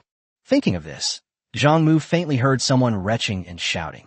Ha, shameless. At this moment, Zhang Mu couldn't help but look at his mother-in-law with new respect. His mother-in-law was something else. She had a perfectly good hand of cards, but she managed to play it terribly. Who do you think you are? What level of player are you? How dare you provoke the queen? Hey, get up. Upon hearing Zhang Mu's words, Mingyan stood up. She even deliberately twirled in front of Zhang Mu and then gave him a flirtatious wink. At this moment, Zhang Mu had no time to think about this. This was the Empress, an Empress who could kill even her closest relatives. Who would dare to provoke her? What Mingyan? If I remember correctly, you are the eldest daughter of the Duke of Ying's mansion. How did you end up working as a maid in my household? Wu Meinyang was quite surprised to see that Zhang Mu had seen through her identity. Being the Empress, she was only surprised for a moment before speaking softly and tearfully. The daughter of a noble family, that's all in the past. I was born out of wedlock. After my father passed away, my brother and sister-in-law kicked me, my sister, and my mother out of the house. My mother is old, and my sister is still young, so I have no choice but to come out and work as a servant to earn money to support my family. Master, my mother and sister are still starving in the dilapidated temple, and I urgently need money. Wu Mingyan paused here, then continued to flirt with Zhang Mu. She was decisive and straightforward, without any hesitation. Seeing this, it would be a lie to say that Zhang Mu wasn't tempted. But this is the Empress. How could I possibly compare to her intellect? What if I slept with her, and then she took me under her wing? With this powerful figure around, how could my household possibly have a peaceful life? However, at this time the Empress was still young, and her personality had not yet formed, so she could still indulge in some wild fantasies. Thinking of this, Zhang Mu patted Wu Meinyang on the shoulder to comfort her.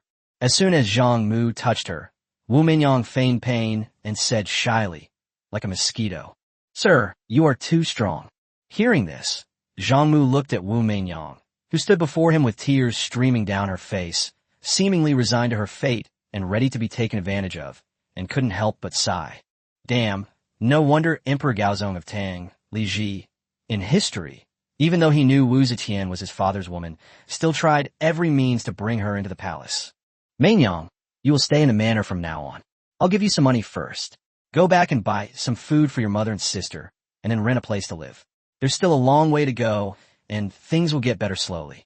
After Zhang Mu finished speaking, he took out a bag of copper coins, which contained about 10 strings of cash, and handed it to Wu Meinyang. Wu Meinyang didn't stand on ceremony and directly accepted the copper coins Zhang Mu handed over. "My lord's kindness is immense, and I will never forget it. I will remember your kindness today, and I will go and settle my family now. She truly is an empress. Look at how perfectly she controls the rhythm." Chiao Yunxi and Chiao Xianwei, who were watching from a distance, exchanged a smile upon seeing this scene. "Daughter, how about it? You've fallen for it, haven't you? Let me tell you, your mother has a sharp eye. This Meinyang is top-notch in both looks and figure. Of course, that's not the most important thing. The most important thing is that this Meinyang is naive and easy to manipulate. Mother, something feels off. I'm not pregnant yet. What if Meinyang gets pregnant first? My position as the mistress will be in danger. Even if Meinyang is simple and easy to manipulate, since ancient times, a mother's status has depended on her son. What if Meinyang gives birth to a boy first? Mother, I feel like we're courting death. Good heavens, what have we done?" Chapter 30, Clever Methods. Upon hearing her daughter Chiao Xinhui's words, Chiao Yunxi was immediately at her wit's end. Right? Why didn't I think of that? Judging from that maid's words and actions after she left, she definitely wasn't up to anything. This is developing way too fast. She's only been in the manor for a day, and she's already hooked up with someone? You're right. We were indeed careless. I never expected that maid to be so capable, managing to subdue Zhang Mu as soon as she entered the manor. In that case, before they go any further, let's quickly kick that girl out. Mother, how can you say that? We just brought them in today, and now we're kicking them out tomorrow? That's just too unreasonable. Silly girl, you can't be soft-hearted at a time like this. You need to know that if you're not ruthless, you can't stand firm. Don't worry about it. I'll go talk to her. Hearing Chiao Yunxi's words, Chiao Xianwei didn't say anything. After all, this concerned her future happiness, and it wasn't something to joke about. The next day, Chiao Yunxi got up early and waited at the gate. Zhang Mu saw his mother-in-law waiting at the door and knew she must be waiting for Wu Meinyang. Wu Meinyang had gone out yesterday to settle her family, and today she needed to rent a place, so she definitely wouldn't be back too early. Zhang Mu wasn't worried at all about Chiao Yunxi's actions. Wu Zetian was an all-powerful empress. If she couldn't even handle a woman like Chiao Yunxi, then he must have encountered a fake empress. Just as Zhang Mu was wondering how Wu Meinyang would get through the test, Wu Meinyang appeared behind him. "Master, what are you looking at? Let's see how you get through this. You did it on purpose yesterday, didn't you? You deliberately let my wife and mother-in-law see you like that." "Sir, you're a smart man. I can't hide it from you, so I won't pretend in front of you. To tell you the truth, I need money. I need a stable job and a steady stream of income. If I can't earn money, my sister and mother will starve to death. Meinyang, do you know that the tallest tree in the forest is the first to be felled by the wind? You're too outstanding. They can't tolerate you anymore. See? They're blocking your way at the door. How are you going to get past this?" "Sir, I passed the test. I knew that as long as I saw you, I would pass the test, so I came in through the back door today." Chiao Yunxi, you think you're incredibly clever, but you've shot yourself in the foot. It's easy to invite a god, but hard to send him away. How could you possibly mess with someone like Wu Zetian? Even if she ate, drank, and slept for 3 days and 3 nights, and let you run first, you couldn't possibly catch up. Meinyang, what makes you think I would keep you? Just because I'm a young lady from the Duke of Ying's mansion. My lord, I found out that the sugar shop in Wanyan County belongs to you. You also resolved the trouble with the Chiao family's pawn shop a while ago. Especially the pawn shop matter, your methods were truly brilliant. Based on these two things alone, you're no ordinary person. You're destined for great things. My lord, it's already very clear that you need a capable and virtuous wife. The Chiao family is just a small, insignificant family. They're not respectable at all. Although my wife is dignified, virtuous, and elegant, she comes from a humble background and doesn't quite reach that level. Then what makes you think that this person will definitely be you? After all, you've already been kicked out of the Duke of Ying's mansion. My lord, don't forget, you haven't made your fortune yet.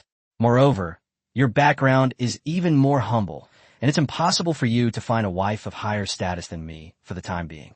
Therefore, I am the best choice, and you certainly won't want me to leave. Mainyang, I must say you're very clever, but you don't know how to restrain yourself. And you're too ruthless. Yesterday, my mother-in-law and wife invited you into the manor. Today, you're kicking me when I'm down. What wouldn't someone like you do? So, you're overthinking it.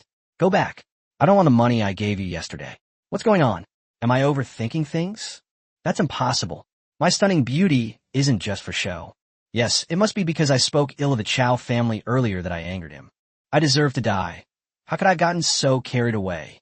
Thinking of this, Wu Mingyang didn't waste any more words and ran out the back door again. Then she rushed to the front door and saw Chiao Yunshi standing angrily at the entrance. Wu Mingyang immediately knelt down, hugged Chiao Yunshi's leg, and cried out, "Madam, I was wrong. I had no choice yesterday. My mother and sister are starving.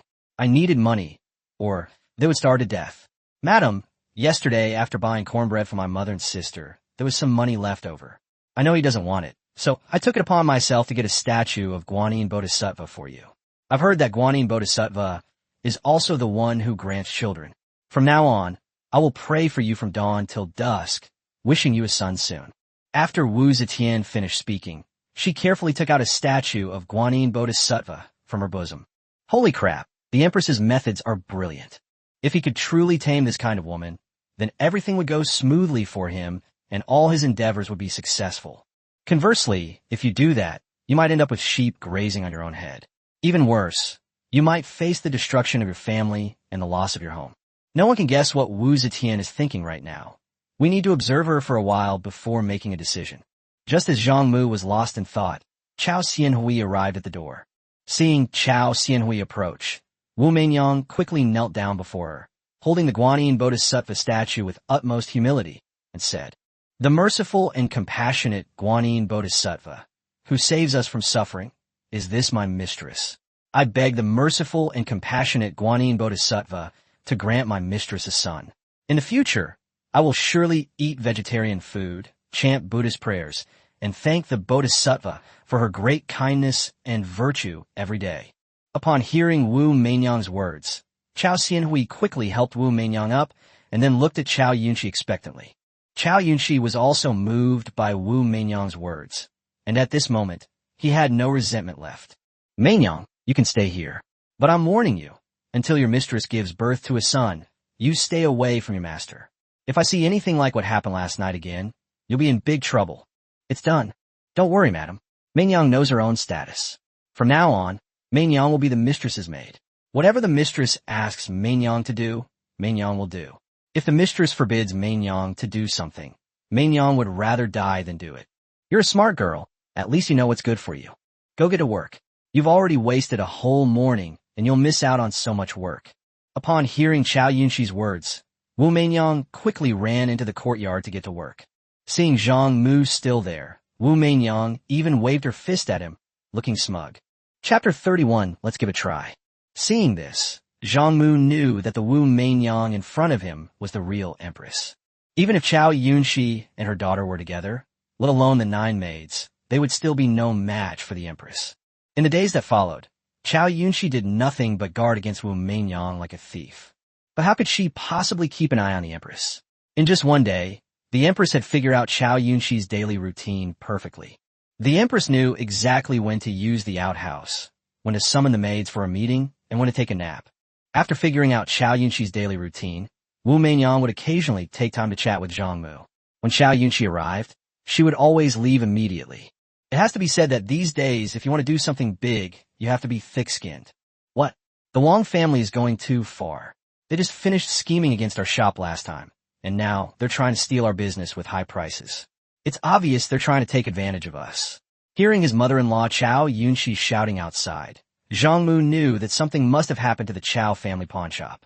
Zhang Mu quickly went out, while Wu Meinyang did not rush out, but waited for Zhang Mu to leave for a while before going out herself. Upon seeing Zhang Mu emerge, Chiao Yunshi called out, "Zhang Mu, think of something. The Wong family is going too far. I have no idea what's going on. How am I supposed to figure out a solution? What's wrong? The Wong family is stealing our business. Their shop is right next to ours, and they send people to set up stalls in front of our shop to collect things. Whenever customers come, they steal our business. If this continues, our shop will be unable to operate." Upon hearing Chiao Xinhui's words, Zhang Mu understood what was going on. The two shops were right next to each other. Now, that one of them is setting up a stall at the entrance to collect goods, how can the other shop have any business? "Honey, that's easy. Let's set up a stall at the door and go head-to-head with them. Damn it. Let's fight them to the death this time, even if it means steaming buns." No, they buy things at high prices, especially pawned items. That's what they sell. At their prices, it's impossible to even break even, let alone make a profit. Our prices are much lower than theirs. We simply can't compete with them. Just today, several of our regular customers went to their shop. Zhang Mu was dumbfounded when he heard Chiao Xinhui's words. "What are you even talking about? Your prices aren't as high as theirs, and they're still trying to attract customers at the door. No wonder you're having trouble getting business. As for your regular customers going next door, that's only natural. Even though you have some connection with them, you can't stop them from charging higher prices just because of that. Your service isn't as good as theirs, your prices aren't as high, and you still expect them to patronize your business? What are you thinking? We can't act like scoundrels." Seeing that Zhang Mu remained silent, Chiao Yunshi said sarcastically, "Sigh, it's only because I'm looking for a son-in-law. If I were getting married, I would definitely go back to my parents' home and throw money at the Wong family until they were ruined. Mother, since you are marrying into a family and don't have a maternal family, you can still go to your husband's family to get money." Before Chiao Yunshi could speak after hearing Zhang Mu's words, Zhang Anquan said leisurely, "If my family were rich, why would I need to find a son-in-law for the Chiao family? Well, what's the point of playing if you don't have money? Since they have no money, there's nothing we can do but wait. Once the Wong family runs out of money, they'll definitely stop." As soon as Zhang Mu finished speaking, Chiao Yunshi continued, "No, Zhang Mu, you have no idea how much money the Wong family has. By the time they run out of money, our Chiao family pawn shop will have closed down long ago. This is our Chiao family's century-old shop. We can't close it down no matter what. Zhang Mu, isn't your sugar shop making money? Take it out and dump it on my Chiao family pawn shop." Zhang Mu was completely dumbfounded when he heard his mother-in-law's words. This is a classic example of the mentality of sacrificing one's own friend for the sake of one's own.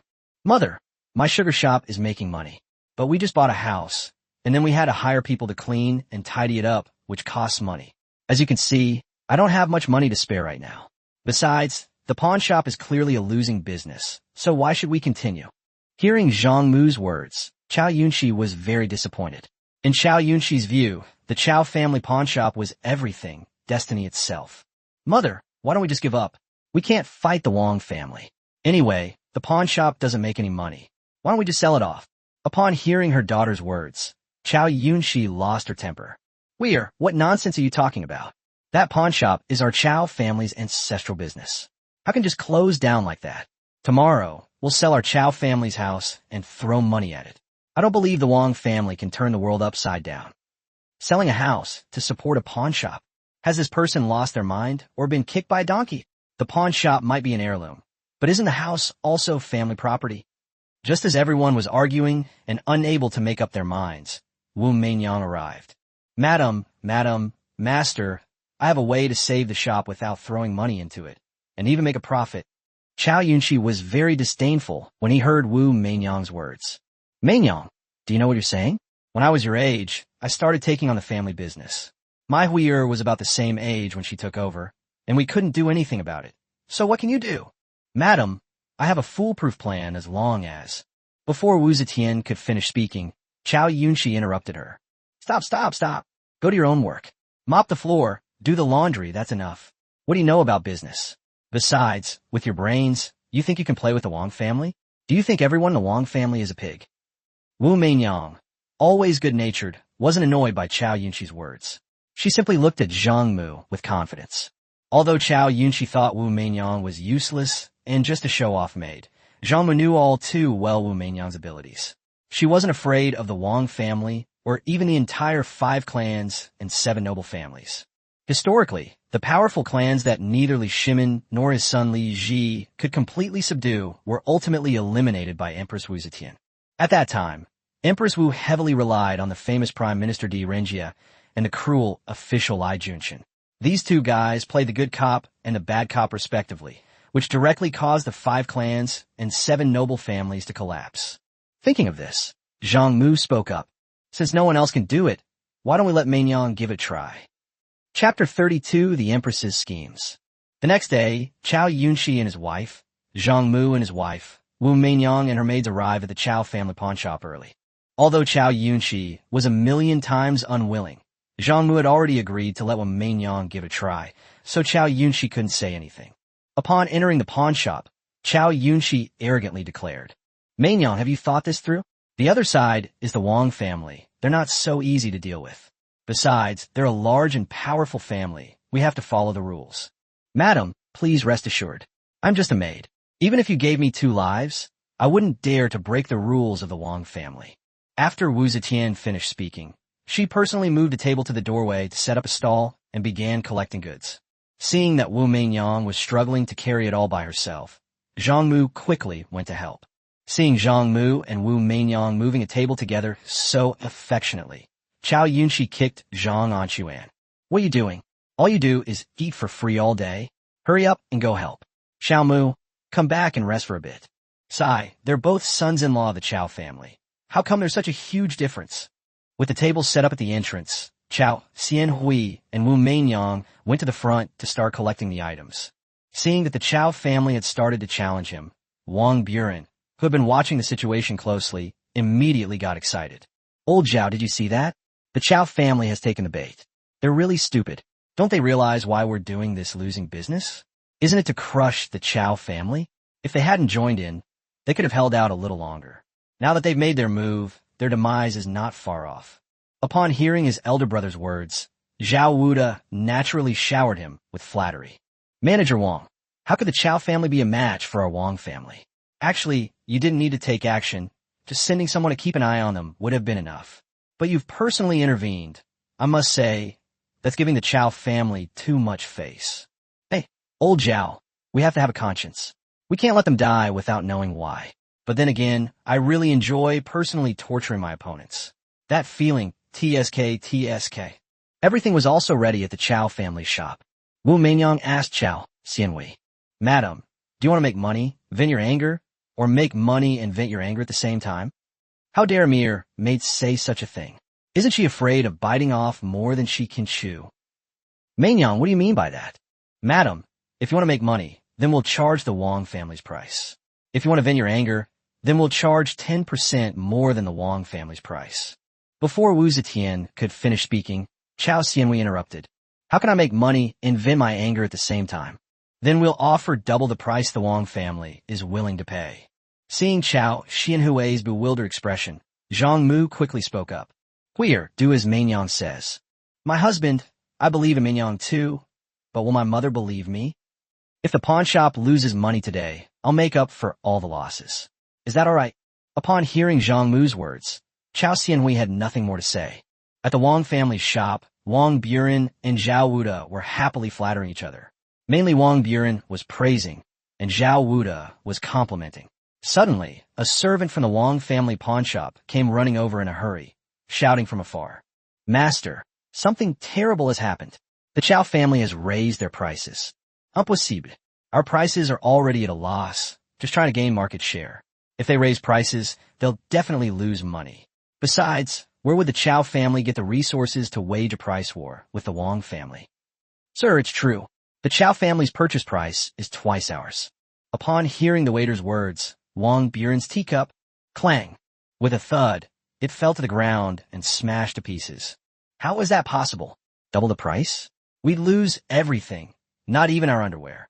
Seeing Wong Buren muttering to himself, Zhao Wuda quickly said, Manager Wong, shouldn't we go out and see for ourselves? Upon hearing this, Wong Buren quickly ran outside. And you know what? There were a lot of people at the entrance. Pawn shops are usually quiet places, so pawn shop owners aren't in a hurry. After all, this business is similar to the antique business. It's all about not making any business for 3 years, but then making enough to live off for 3. When luck is on your side, if you happen to run into a spendthrift son of a wealthy family who tries to pawn your goods, one deal can sustain you for 3 years. The popularity at this time was so high that it had never been seen before in history. This is understandable. In the past, pawn shops were a blood-sucking business. No matter what you brought in, they would immediately regard your things as worthless. Now things are really messed up. The two pawn shops are going head-to-head, and they're not even offering fair prices, let alone lowering them. They're buying everything at a premium. This is unprecedented, a rare opportunity that won't come again. Everyone brought whatever they had at home to line up and sell. Originally, everyone was queuing up at Wong's pawn shop, since Chiao's pawn shop hadn't started its acquisitions yet. When the Chiao family pawn shop started buying, everyone inquired and found out that the price was twice that of the Wong family's. Immediately, everyone rushed to the Chiao family pawn shop to line up. Seeing this, Wong Buren, who always presented himself as wealthy and powerful, was not going to accept it. Give the order that the Wong family's prices will always be 10 coins higher than the Chiao family's per piece. Since the boss had spoken, the waiter didn't hesitate and went straight to the counter in front of the door to give the order. Upon hearing that the Wong family had also raised their prices by 10 coins, everyone flocked to the Wong family's place again. Of course, some people didn't come. After all, the items you buy for 100 coins are different from the items that cost 10 strings of cash. If something costs 100 coins, adding 10 coins is 10% more. But if something costs 10 strings of cash, adding 10 coins is nothing. Furthermore, even at the Wong family's place, there's still a queue. Those already ahead in line at the Chiao family side are unlikely to bother going back to the Wong family's side to queue again. Seeing that the number of people queuing in front of the Chiao family's house was not much less than that of the Wong family's, Chiao Yunshi was overjoyed. Finally, the Chiao family's reputation was preserved. As long as the Chiao family pawn shop hasn't collapsed, the Chiao family will still exist. Chiao Yunshi, who was just ashamed to go out and show off, can now finally hold his head high and go out with pride. Looking at the onlookers, Chiao Yunshi greeted them confidently. Manager Liu, how's business lately? Manager Chun, it's been a long time. How have you been? Manager Sun, you've gained weight again. The food has been good lately. They were all lifelong neighbors, and seeing Chiao Yunshi showing off, everyone gave him face.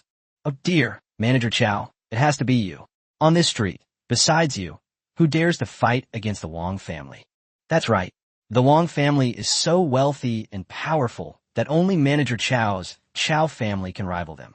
Manager Chiao is a woman who is just as capable as any man. I admire her. Hearing this, Chiao Yunshi's vanity was greatly satisfied. I was so excited, even more excited than when I went to the bridal chamber with Zhang Anquan. Chapter 33 was astonishing. After showing off to his neighbors, Chiao Yunshi went to the Wong family pawn shop next door to show off as well. Manager Wong, I admire you so much. There are only 2 pawn shops on this street, and we've always done business in a very conventional way. Business has always been lukewarm. Who would have thought that you would find a shortcut and set up a stall in front of the shop? Business has skyrocketed. For that alone, I admire you from the bottom of my heart. Who would have thought that if this continues, we'll squeeze all the pawn shops in Chang'an out of business? Seeing Chiao Yunshi's smug look, Wong Buren said with a forced smile, Sister Chiao, your older brother admires you greatly. Our business is a losing proposition, guaranteed to lose money. My Wong family has the resources to afford it. But where does your Chiao family get the confidence to do this? However, this also shows that you are a woman of strong character. You spare no effort for the pawn shop business on our street. After all, you need competitors in business, otherwise it would be too lonely. Brother Wong, you're mistaken. We all know the rules of pawn shops. At most, we make a small profit. How could we possibly lose money? Little sister, are you still half asleep? Look at this jade pendant in my hand. According to the market price, it's worth at most 1 string of cash. But my purchase price is 2 strings of cash, and your purchase price is about the same. We're losing 1 string of cash on this deal. How much money are we throwing away? We're losing big time. Wong Buren spoke with remarkable gusto. He had never been so happy after losing money in his entire life. That's how people are. It's not a big deal if they suffer a loss themselves, but it's the opponent who suffers an even greater loss. Upon hearing Wong Buren's words, Chiao Yunshi could no longer stay still and quickly ran to the stall in front of his Chiao family pawn shop to see what was going on. Having spent their entire lives in the pawn shop business, they knew the market price all too well. When Chiao Yunshi saw Zhang Mu, Chao Xianhui, and Wu Meinyang actually buying things at double the market price, she felt dizzy and collapsed to the ground. Upon seeing his mother-in-law faint, Zhang Mu quickly picked her up and carried her into the shop. Seeing the chaos at Chao's pawn shop, Wong Buren next door was overjoyed. Damn it! You think you can fight us with your meager resources? Do you want to die? The boss is pleased with himself, so his subordinates must enjoy it to the fullest. Upon hearing this, the sycophant Zhao Wuda immediately showered him with flattery. Manager Wong, do you think that old woman next door might be so angry she'll die? No way. I haven't even succeeded yet.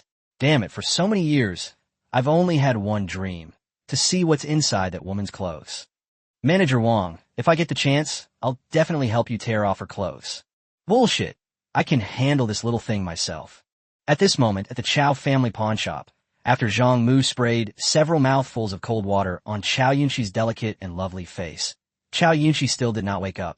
Zhang Mu hurriedly performed CPR and massage on Chiao Yunshi, and she finally woke up. Chiao Yunshi's first words upon waking up were, "You bunch of spendthrifts. How can you do business like this? You're going to squander the entire Chiao family fortune." Mother, don't be angry. All the losses incurred by the pawn shop today will be covered by my sugar shop. Hearing Zhang Mu's words, Chiao Yunshi finally breathed a sigh of relief. Zhang Mu, we can't do this business. How can our resources compete with the Wong family on price? Get that Jinx Manyang out of here. What kind of terrible ideas does she come up with? Hearing Chiao Yunshi's words, Zhang Mu smiled and said, Mother, you still don't understand what Manyang means. She can't do a losing business. So, let Manyang tell you her plan. Hearing Zhang Mu's words, Wu Manyang said aggrievedly, Madam, this is what I'm thinking. Take this jade pendant, for example. We pawned it for 500 coins. Actually, I know that this jade pendant is only worth 200 or 300 coins at most. We bought it for 500 coins, so it seems like we're losing half of our investment.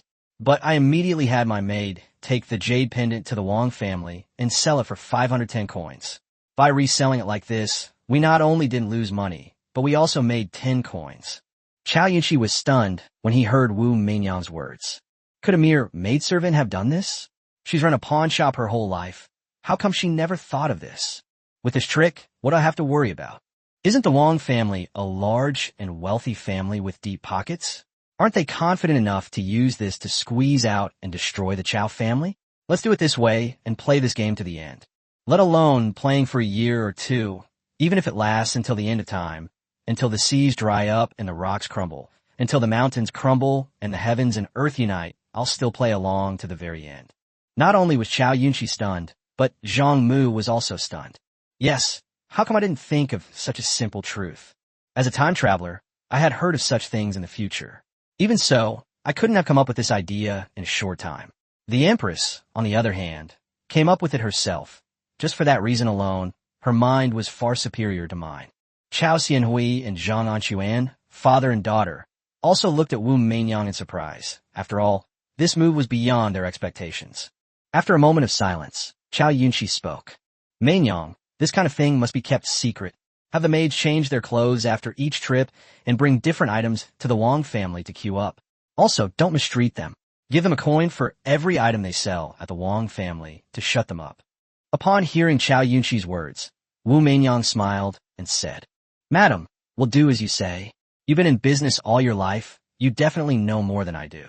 This was just a sudden inspiration, and from now on, it's up to you, madam, to take the lead. I don't have the ability to manage this. I can only do menial tasks like serving tea and water. Chiao Yunshi was very satisfied with Wu Meinyang's words. In Chiao Yunshi's opinion, this is the attitude a maid should have. Meinyang, you deserve a lot of credit for our Chiao family's survival through this calamity. So, for every item we sell to the Wong family, you'll also receive 1 coin. Is this Chiao the skinflint really that stingy? In later generations, someone like Wu Zetian, who helped the company overcome its tribulations, would undoubtedly be rewarded with some shares. You must never be stingy with capable people. Otherwise, why would they work for you? Wouldn't it be better for them to find another boss? Or perhaps they could start their own business. Of course, this was just Zhang Mu's thought, and he dared not say it aloud. Chiao Yunxi is currently on guard against Wu Meinyang every day, fearing she might seduce him. At this crucial juncture, if he were to speak up for Wu Meinyang again, wouldn't that just add fuel to the fire? Chapter 30, for there's no reason for it. That evening, when Xiao Xianhui checked the accounts, she found that she had made a profit of 1 guan, a unit of currency, earning 10 coins per item. This string of cash could buy 100 items for the Wong family. In addition to their wages, each maid received an extra 10 coins as a service fee. Although it didn't seem like much, it was equivalent to doubling their monthly wages of only 200 or 300 coins. Wu Zetian was overjoyed to receive 100 coins all by herself. Looking at the group of smiling maids, Chiao Xianhui was all right. After all, the reputation of her Chiao family pawnshop had not only not been suppressed by the Wong family, but she had also made a profit of 800 coins. Zhang Anquan, on the other hand, adopted an indifferent attitude, having been overshadowed by his wife Chiao Yunxi for most of his life, and had long since become indifferent to everything. Only Chiao Yunxi looked grim. Wu Meinyang was the one who seduced her son-in-law the moment she entered the family. She was definitely a formidable rival to her daughter. Her daughter was foolish enough not to care about such things, but she couldn't ignore it. Wu Ziqian's fame has skyrocketed, and a group of maids fawn over her, treating her as their leader. Bosses are always very wary of a situation where one of their subordinates has a dominant position. At this moment, Chiao Yunxi's face resembled that of Rong Momo, who had needles in her hand. Her viciousness was palpable and quite frightening. His face was as gloomy as rain, and the rain was quite heavy, even heavier than the day Yiping went to her father to ask for money. Meinyang, how did you come up with this idea? Who is the Empress? She's someone who's smarter than a monkey, even without getting her hair stuck in her hair. Hearing Chiao Yunxi say this coldly, Wu Meinyang immediately understood. Wu Ziqian knew that her moment of truth had arrived. If she didn't answer well, she might really be kicked out. Madam, you think too highly of me. How could I possibly come up with such an idea? It was Master who told me. Some time ago, I angered you, and Master, seeing that I hadn't been able to please you, told me this trick. His aim was to make you look at me more favorably. I'm just a maid who serves tea and water. How could I possibly understand business matters? Holy crap, the queen is amazing. She really knows how to take things in stride. Upon hearing Wu Meinyang's words, Chiao Yunxi's brows visibly relaxed. That makes sense. A mere maidservant can only do simple tasks like serving tea and water. How could she possibly come up with such a brilliant idea? Zhang Mu, I'm not trying to be mean, but what kind of person do you take me for? Do you think I'm a kind of person who can't tolerate anyone? Even if Meinyang were a lady from a respectable family, I wouldn't make things difficult for her. We're all family, so let's talk things out openly from now on. There's no need for this two-faced behavior. That's why we all understand. People who don't understand might think I can't tolerate Meinyang.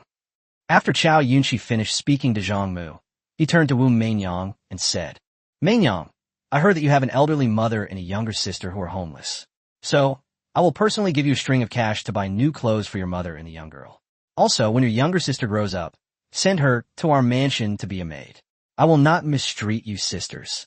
Upon hearing Chiao Yunxi's words, Wu Meinyang quickly pretended to be overjoyed and thanked Chiao Yunxi. Having put on a good show in front of everyone, Chiao Yunxi then went outside to show off to his neighbors. Hearing the compliments outside, Chiao Yunxi became even more smug. That evening, while Wu Meinyang was washing Zhang Mu's feet, Zhang Mu said softly, Meinyang, why do you say that today? That was your idea. Why are you saying I told you? Master, can't you see? The old lady has a lot of complaints about me. If I didn't speak up, how could the old lady tolerate me? Meinyang, you need to know that this is my Zhang family. You work for my Zhang family, and whether you stay or leave is up to me.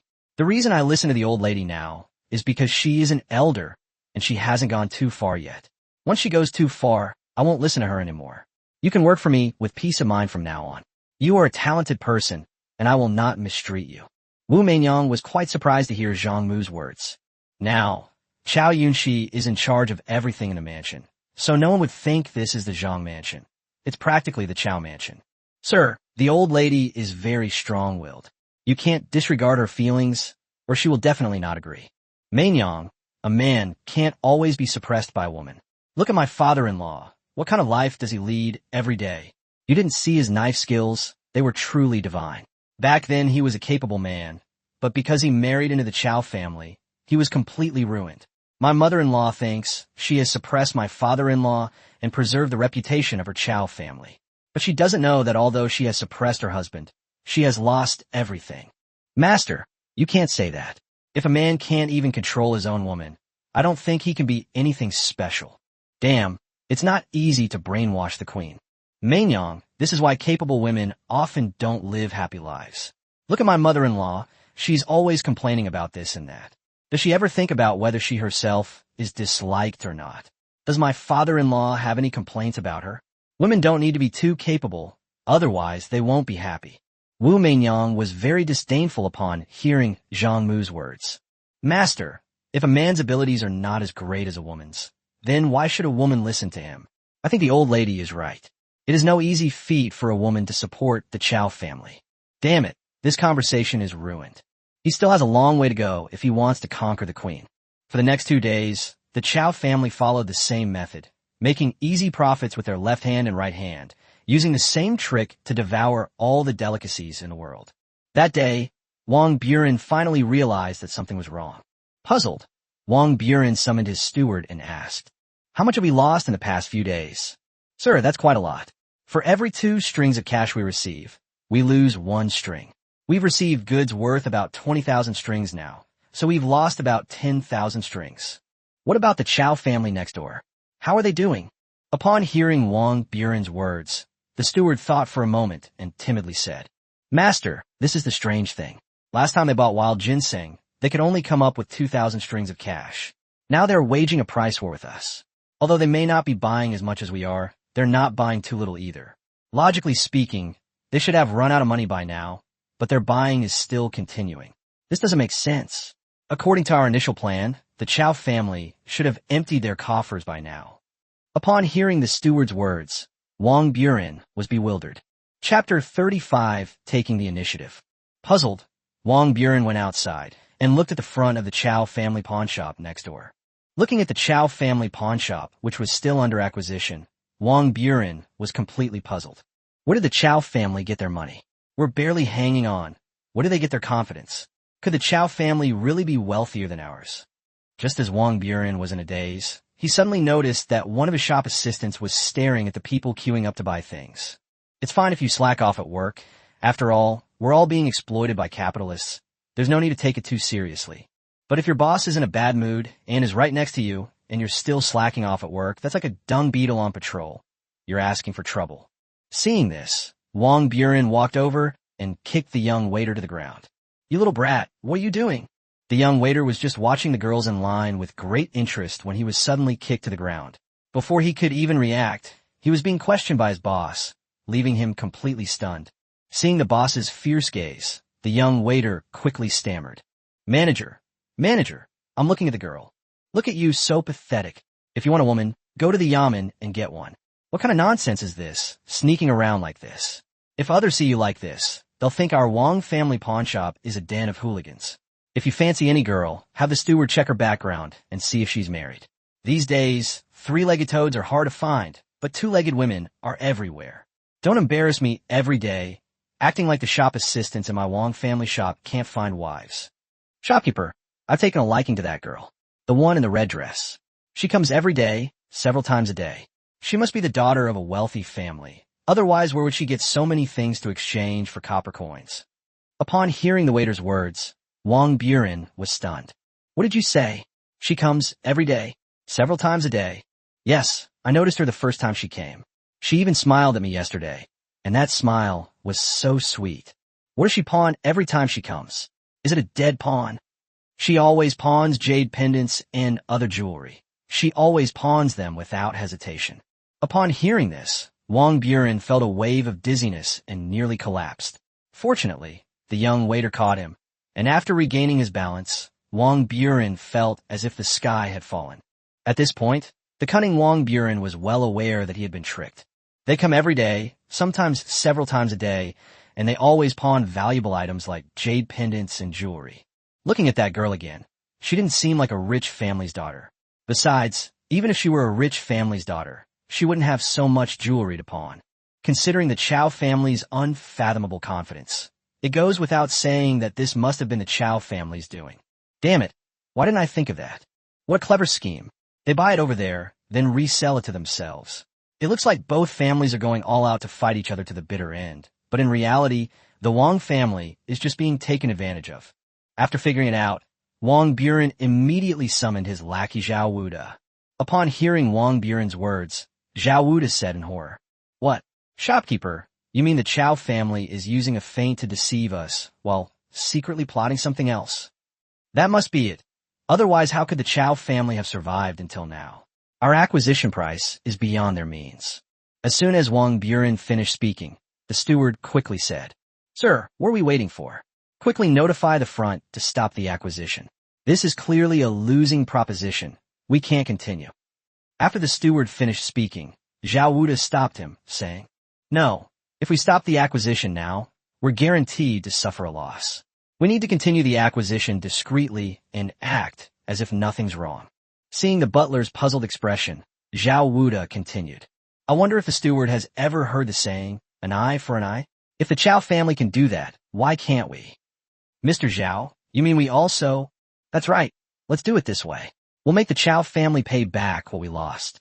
After Zhao Wuda finished speaking, Wong Buren urged the steward to hurry up. "What are you waiting for? Hurry up and go.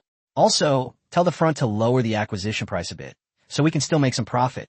Upon hearing this, the butler did not hesitate and quickly ran out to make arrangements.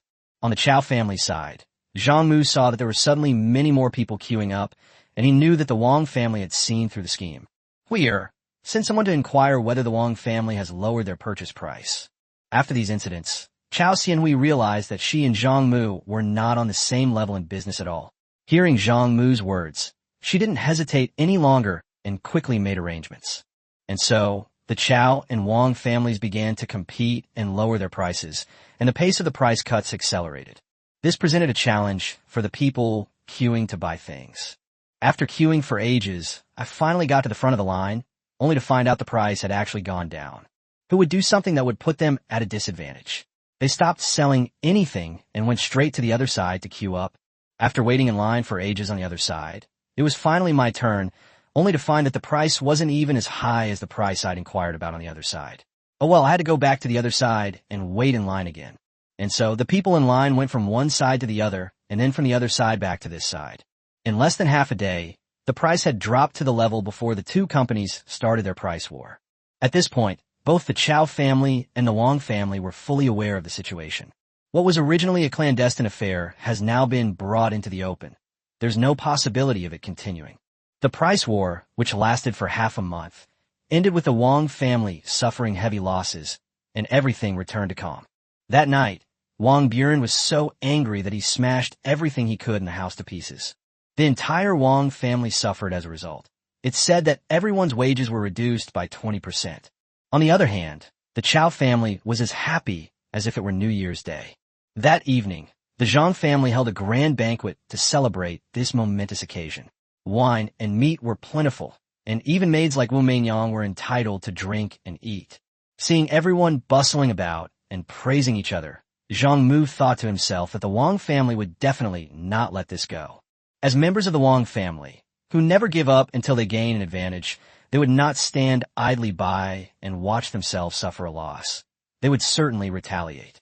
Just as Zhang Mu was about to bring this up, Wu Meinyang, emboldened by alcohol, said, "Madam, we must be careful now. The Wong family will certainly not let this go." "Meinyang, you're right. Tell me, how should we deal with this?"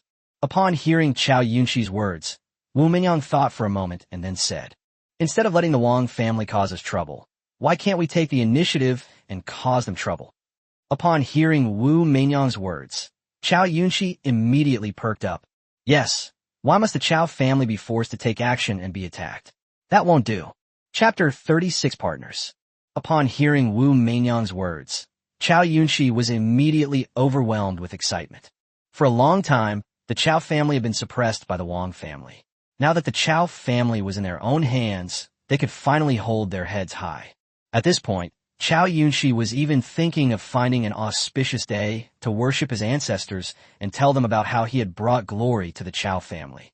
Just as Chiao Yunshi was excitedly thinking about when to go to pay respects to their ancestors, Chiao Xianhui said leisurely, "Mainyang, you don't understand the actual situation. I know you're talking about taking the initiative, but our Chiao family's resources are too weak.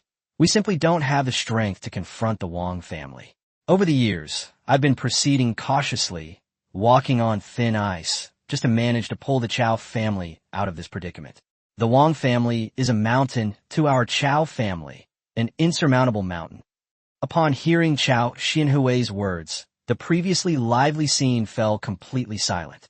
At this moment, Zhang Mu was also thinking that everyone now regarded this place as the Chiao family's residence. This won't do. If things continue like this, won't I end up like my father-in-law, Zhang Anquan? No, I have to take action now, or I'll be disgracing the transmigrators. Thinking of this, Zhang Mu asked Chiao Xianhui, "Do you know what other businesses the Wong family runs besides pawn shops?" "My lord, that's too much. The Wong family is a branch of the Taiyuan Wong family, and their businesses are too diverse. Besides pawn shops, their biggest business is wine. The most expensive Sama wine on the market right now is produced by their family. Okay, this is the one. Okay, let's go into the liquor business." Upon hearing Zhang Mu's words, Chiao Xianhui hurriedly said, "No, my husband, this won't do. Holy crap. Does this girl even know how to talk? If outsiders hear this, her reputation will be ruined." Seeing Zhang Mu's angry eyes, Chiao Xianhui was completely dumbfounded. "What's going on? Everything was fine just a moment ago, and now it's like I'm cheating on you." "My lord, do you know how difficult it is to brew wine? The Wong family Sanlijiang is extremely profitable, and many people want to brew wine. So far, why is it that only the Wong family can brew Sanlijiang? Although other people's rice wine also makes money, it is far less profitable than Sanlijiang. If you brew rice wine, you can't threaten them at all." Zhang Mu was very disdainful upon hearing Chiao Xianhui's words. "What nonsense is this Sanlijiang? I've drunk it myself.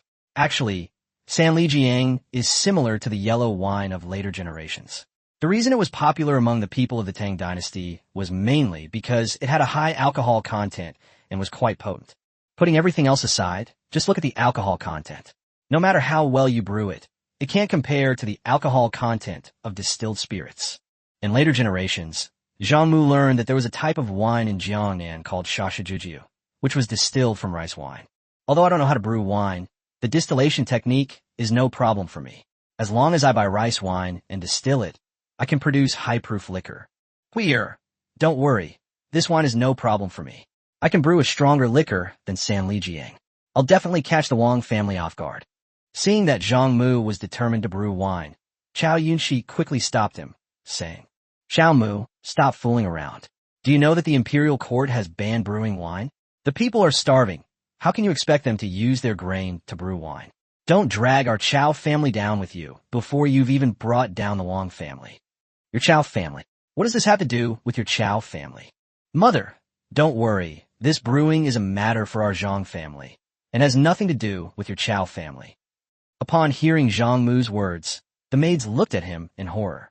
At first, everyone thought that since this was the Zhang family mansion, Zhang Mu should be in charge. However, after spending some time together, everyone realized that the old lady, Chiao Yunshi, was the one who truly made the decisions in this household. Zhang Mu is only on the same level as that good-for-nothing Zhang Anquan. Now that Zhang Mu is openly challenging the old lady's authority, how can everyone not be surprised? Chiao Yunshi was quite surprised by Zhang Mu's words, as she had been used to being in charge for so many years. Being openly provoked by her son-in-law was certainly not a pleasant experience for her. Just as Chiao Yunshi was about to lose his temper, he realized that he was actually living off the Zhang family and his family's food and shelter, and suddenly lost his confidence. "Zhang Mu, that won't do either. Brewing wine privately is a crime punishable by the Imperial court. This is no joke. Listen to me, don't do anything reckless. The law, isn't that just what the government decides? What nonsense about not having enough food to brew alcohol?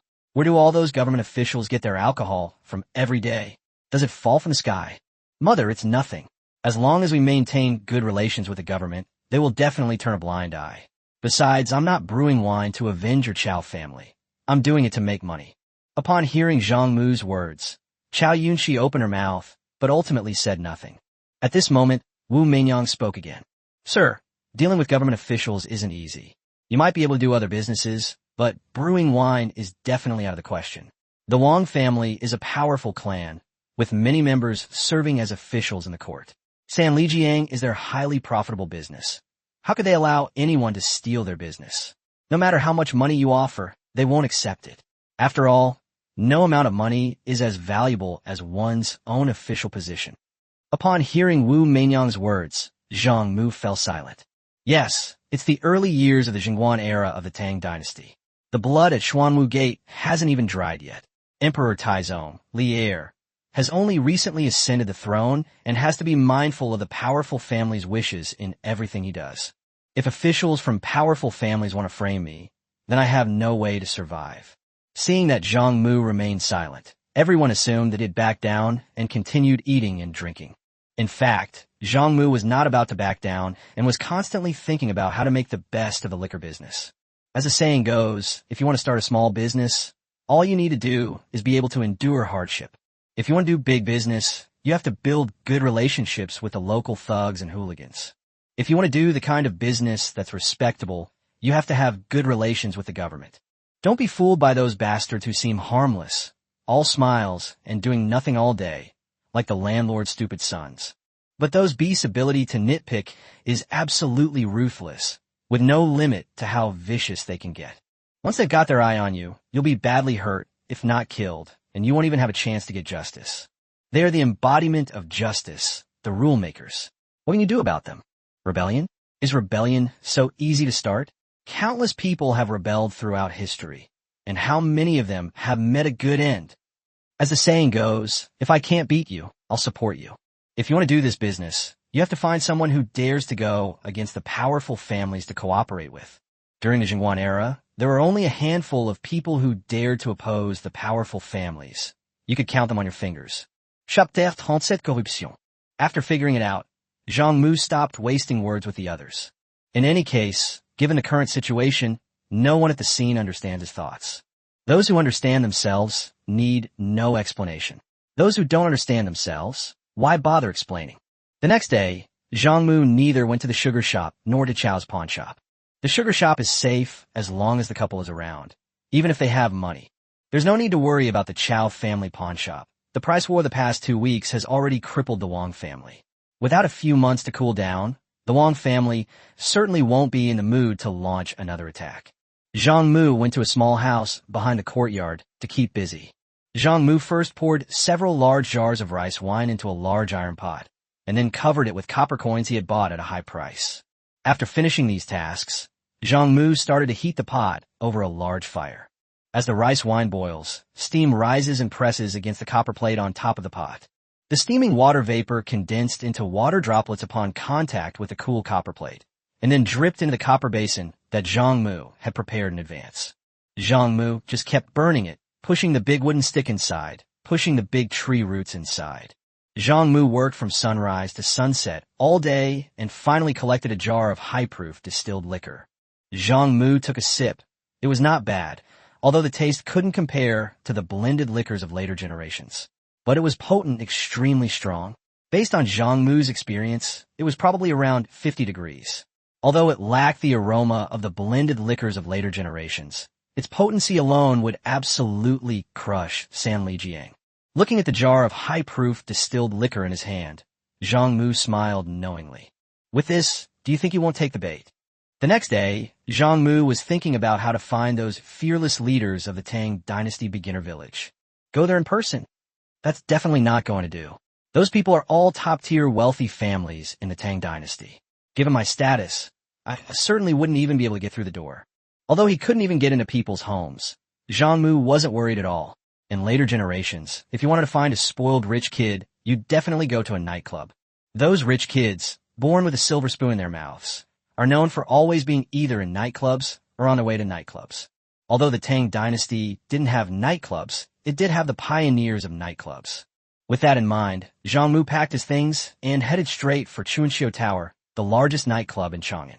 Zhang Mu has been in this world for several months now, and he still hasn't been to a brothel. What a failure. It's not that Zhang Mu disliked going to brothels, but as someone who had received 9 years of compulsory education in later generations, he still had a psychological aversion to such places. Dear teachers of later generations, your worthless student didn't really want to go to a brothel. He mainly wanted to find a partner. Alas, for the sake of the Tang dynasty's greater prosperity, he had no choice but to go against his conscience, even though it was too difficult for himself. I wonder what the price is for the top courtesan there, and whether 10 strings of cash would be enough to get her. As Zhang Mu walked, he weighed the money bag in his hand and pondered. Just as Zhang Mu had gone out and taken a few steps, the big, burly man who had come to sell beef that day arrived. This time he didn't come alone. He was followed by 3 burly men. Hey, what brings you here? We've been looking all over for you. You were living perfectly fine in Wanyan County. Why did you move to the main city? You moved? Fine, but you didn't even tell me. Do you know how much I've wasted asking around, and how many people I've asked? Hearing the sound, Zhang Mu looked up. Damn it, why are these bastards showing up? Are these still spoiled brats? Shouldn't you all be spending all your time in brothels? What are you doing out here? It's not just that you guys came out, but you've ruined the reason we finally found to go to a brothel. Young Master Chang, it's you. What's up? What do you need me for? Old Zhang, stop with the nonsense and get to the point. We brought you some beef, plus a bullwhip. Young Master Chang, this isn't quite right. Although we have some acquaintance, we've only known each other for a short time. Beef is a scarce and precious commodity. How could I possibly accept your beef for free? Old Zhang, look at what you're saying. There's nothing to be embarrassed about. We're not giving it to you for free. It's the same old deal. We're selling it to you. This time we brought 100 caddies of beef. You give us 100 strings of cash.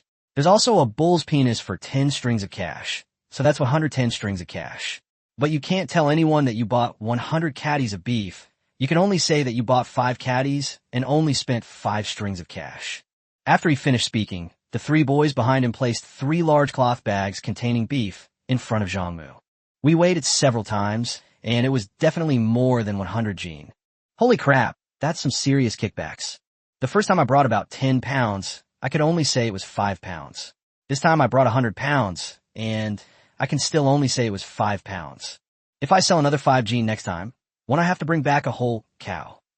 Thinking of this, Zhang Mu deliberately pretended to be puzzled and asked, Young Master Chang, why is that?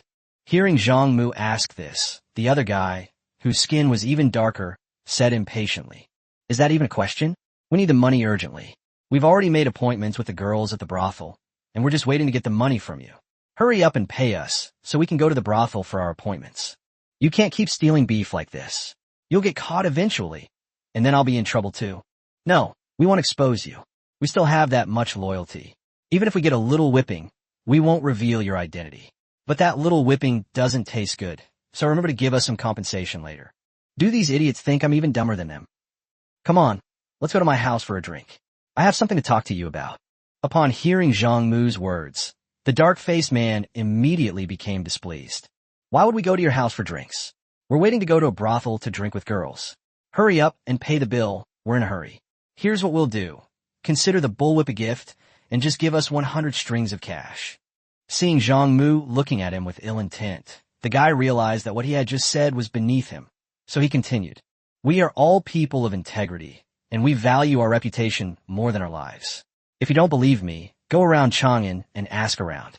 When have we ever broken promise? Since we've already made an appointment, how could we break it? Don't you think so? So, we can talk about drinking with you later. Right now, the most important thing is for you to pay us for the beef so we can keep our appointment. But I didn't say I wanted to buy beef. Upon hearing Zhang Mu's words, the group immediately became agitated.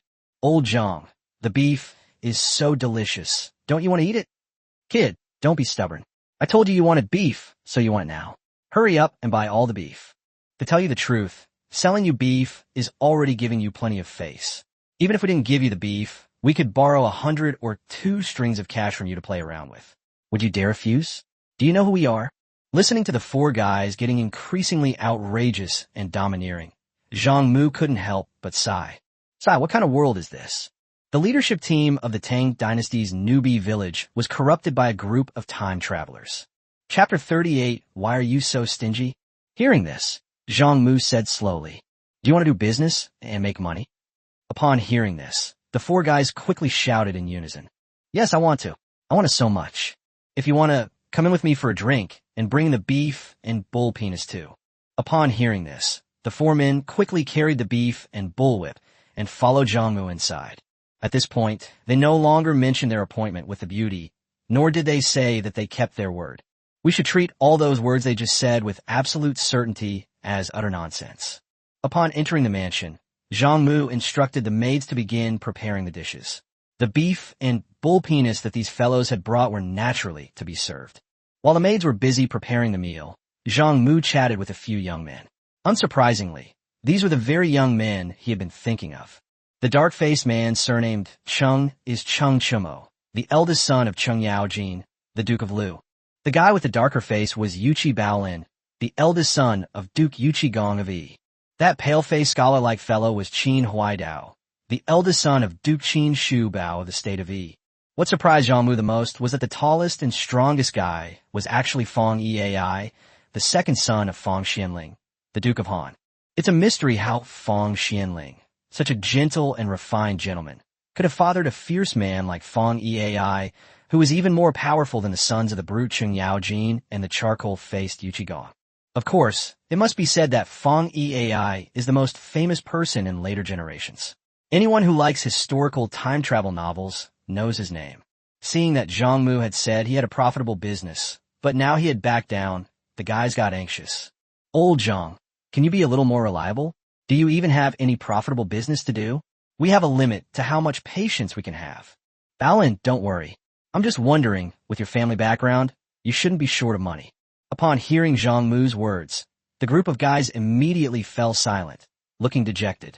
After a long pause, Chung Chumo finally spoke.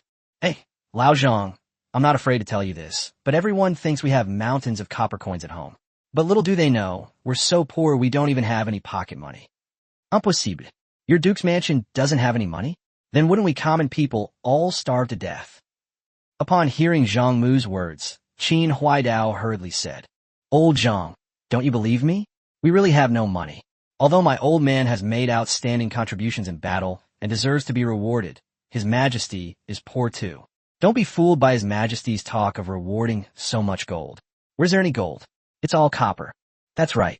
We military families all have our own household soldiers and personal guards. The household soldiers need food, and the personal guards need to be managed, which costs money. His Majesty is poor. How could he possibly have money to reward us? Zhang Mu was shocked to hear Yuchi Baolin's words. Were these ancient people stupid? If you were in a high position, wouldn't it be easy to make money? Look at the leaders of later generations. Which one of them lacked money? Although their wages were pitifully low, they always had a steady stream of income. Have you ever heard the saying, to forge iron, one must be strong oneself? If we want to get rich, we have to rely on ourselves, not on His Majesty. If His Majesty is poor, let him be poor. What does it have to do with us? We'll just earn our own money. Hearing Zhang Mu's words, the boys got anxious again. Old Zhang, do you think doing business is so easy? These days, all the businesses are controlled by established families. They've been in business for generations. How can we possibly compete with them? Besides, if we knew how to do business, we wouldn't be wasting our time chatting with you here. What kind of profitable business do you have? Tell us quickly. Seeing that the maid had also served some dishes to go with the wine, Zhang Mu took out the high-proof liquor that he had worked hard to distill the day before. Everyone, take a look at this. As Zhang Mu spoke, he poured wine for everyone. Looking at the crystal-clear white liquor in the bowl, the guys were completely bewildered. Old Zhang, you're being too stingy. The whole room smells of alcohol, but you're just giving us plain water. That's not how you treat friends. Old Zhang, hurry up and get the wine out. I have to say, this is the first time I've ever smelled wine in your house. Old Zhang, you need to understand, we are the young masters of the Duke's mansion. You have to curry favor with us, understand? It has to be said that the leadership of the Tang dynasty's Nubi village was truly corrupted by the transmigrators from later generations. Can't you even taste the wine in your bowls? Hearing Zhang Mu's words, the guys immediately got angry. Is this wine? What's the difference between this and water? It's even clearer than water. Old Zhang, you're saying this is wine? Seeing Zhang Mu's affirmative look, the impatient Yuchi Baolin downed the bowl of baijiu that Zhang Mu had just poured for him in one gulp. Holy crap, you poured that bowl of wine yourself. It must have been at least half a gene, 250 milliliters. That's half a gene of Baijiu, Chinese liquor, with an alcohol content of over 50%, and you down it in one gulp?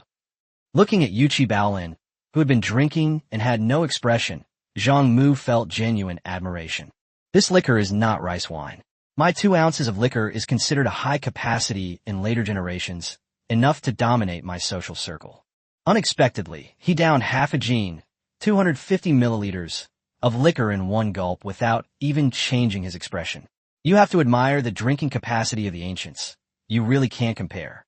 As Zhang Mu was thinking, Yuchi Baolin suddenly started coughing violently. Between coughs, he complained to Zhang Mu. Old Zhang, why is this liquor so strong? It's so damn satisfying. Quick, pour me another bowl. Hearing Yuchi Baolin's words, the group finally started drinking. Having learned from Yuchi Baolin's experience, they were now mentally prepared. After taking a sip, everyone stared blankly at the clear liquid in their bowls. Good heavens, is there any liquor stronger than Sanlijiang in this world? And it's so clear. This crystal clear liquor is actually strong liquor? At this moment, Qin Huaidao said thoughtfully, Old Zhang, this isn't the business you're talking about, is it? What? It's not good enough? Tell me, what do you think of this wine? Can it compare to Sanlijiang? Old Zhang, there's no need to say anything about this wine. Everyone knows what they're made of. But such good wine must have cost a lot to produce, right?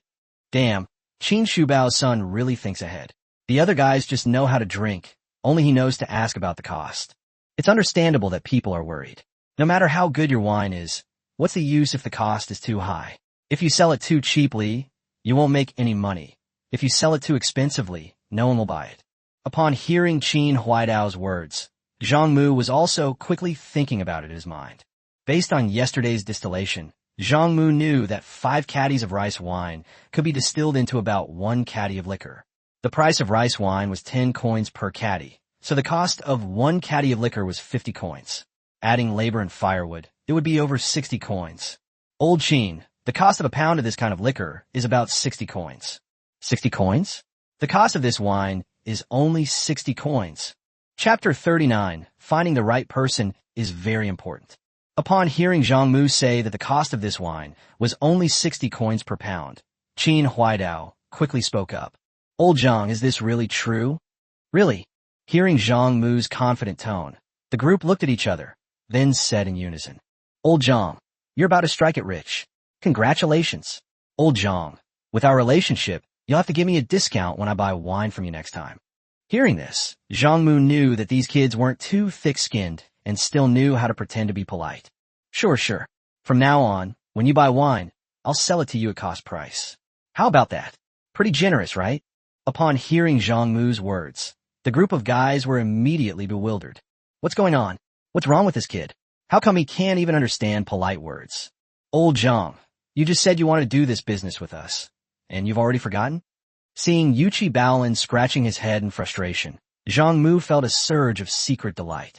I'd better be careful when doing business with you. Your father is a former bandit, so I have to be wary of you asking for exorbitant prices. I can't just offer you shares right away. I have to whet your appetite first. What did I just say? Old Zhang, you just said you wanted to do business with us. We know this business was your idea, and the technology is all yours. But as the saying goes, one tree cannot make a forest. It must be difficult for you to do this business on your own, right? We're not greedy. We just want to make some money from visiting brothels. That's right. Even if your drinks have low costs, you still need help, right? What business in this world can you run all by yourself? We have the space, the labor, and the shop. Old Zhang, how about we only take 10% of the shares? Sai, I was originally thinking of splitting the shares equally, since whether my business could succeed depended on other people's power and influence. Now it's great. They've already set it up themselves. Gentlemen, we've hit it off right away. It's not that I don't want to do business with you. It's just that this business is risky. The Imperial Court has decreed that private individuals are not allowed to brew wine. We're openly brewing wine now, and we're even planning to sell it. If the Imperial Court investigates, we'll be in trouble. Upon hearing Zhang Mu's words, Feng Eai casually replied, Old Zhang, is this even a big deal? The Imperial Edict is for ordinary people. What does it have to do with us? Not to mention all the civil and military officials. Even His Majesty himself comes to my residence every now and then to freeload a drink. How can this be considered a ban on alcohol? We're just ordinary people, aren't we? We're just ordinary people? Old Zhang, you're not kidding me, are you? How can we be ordinary people? You should go out and ask around. Normally, which one of us in Chang'an doesn't act like we own the place? Who dares to mess with us? Does the Chang'an magistrate dare to mess with us? Besides, this alcohol ban is my old man's responsibility. Although it's a ban, there are exceptions. For example, we are an exception. You should carefully read the court's decree. Whenever there's an option for discretionary handling, that's for us. That makes sense. When doing business, you still have to partner with these powerful and wealthy rich kids. I'm not worried about your family's power. But you've only dealt with the legitimate world. There's still the underworld. Take the Sanlijiang from the Wong family of Taiyuan, for example. It's the finest wine in the Tang dynasty. Once our wine comes out, it will definitely squeeze out their Sanlijiang.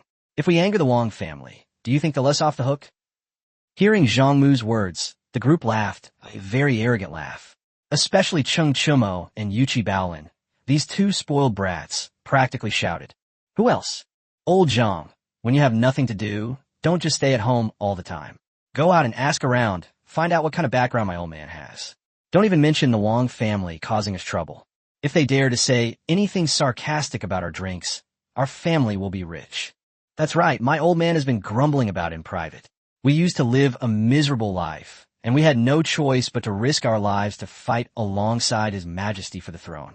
We followed His Majesty through thick and thin, crawling out of piles of corpses, and yet we're still living a miserable life. What's the point? If it weren't for the fact that this empire belongs to His Majesty, my old man would be ready to go back to his old ways. Now that we're making money openly and honestly, who dares to cause trouble? How much courage do they have to be?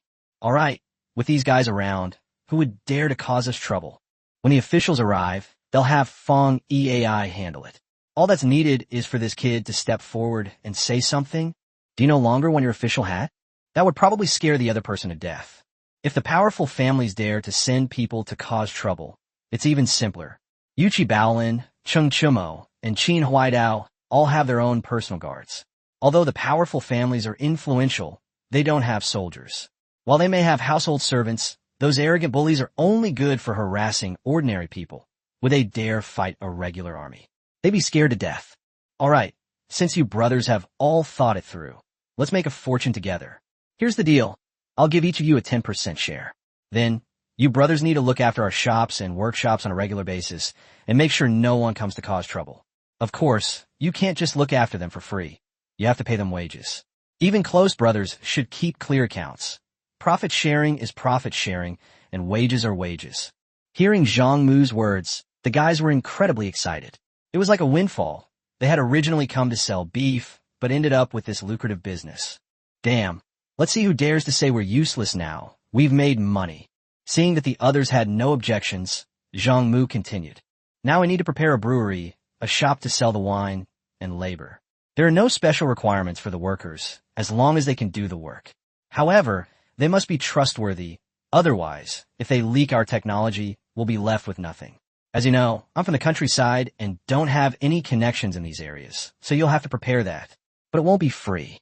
We'll have to pay rent for the brewery and the shop, and we'll also have to pay the workers. Upon hearing Zhang Mu's words, Qin Huaidao excitedly said, Old Zhang, it's no problem. We have workshops and shops in our manor, but we lost money in business and they've been sitting empty. As for manpower, that's even simpler. Many of our personal guards are retired and getting on in years. They may not be able to go to the battlefield, but they're still good at their jobs. They've been through thick and thin with my old man, so they're definitely loyal. When doing business, you absolutely need to find a partner with power and influence. What is a huge deal to me is nothing to others. Chapter 40 Bad Friends. Upon hearing Qin Huaidao's words, Zhang Mu excitedly said, Then what are we waiting for? Let's hurry back and get ready. As soon as Zhang Mu finished speaking, the group of guys looked at each other. Isn't this a bit too hasty? We haven't even had our drinks or our meal yet. Seeing their reaction, Zhang Mu continued. Don't you want to make money? Let's hurry up and try to start work tomorrow. We'll be selling wine and making a profit in a few days. Upon hearing this, the group immediately got up and went back to prepare. After they went outside, the guys looked at each other, all feeling like they'd been a dream. Old Qin, have we forgotten something? Forgot what? All the brothers are here. No one's forgotten. What were we here for in the first place? Selling beef. What about the beef? It was sold to old Zhang. Where's the money? Damn, I completely forgot about that. Quick, go back and get it. Don't go. They've already received shares. How can we possibly go back and ask for them back? Sigh. Our Chung family has never suffered a loss in our lives. I never thought that the first time we would suffer a loss would be because of this unassuming young man. Old Chung, as the saying goes, once is never enough. You'd better be careful, lest that guy end up having his eye on your beautiful sister. He wouldn't dare?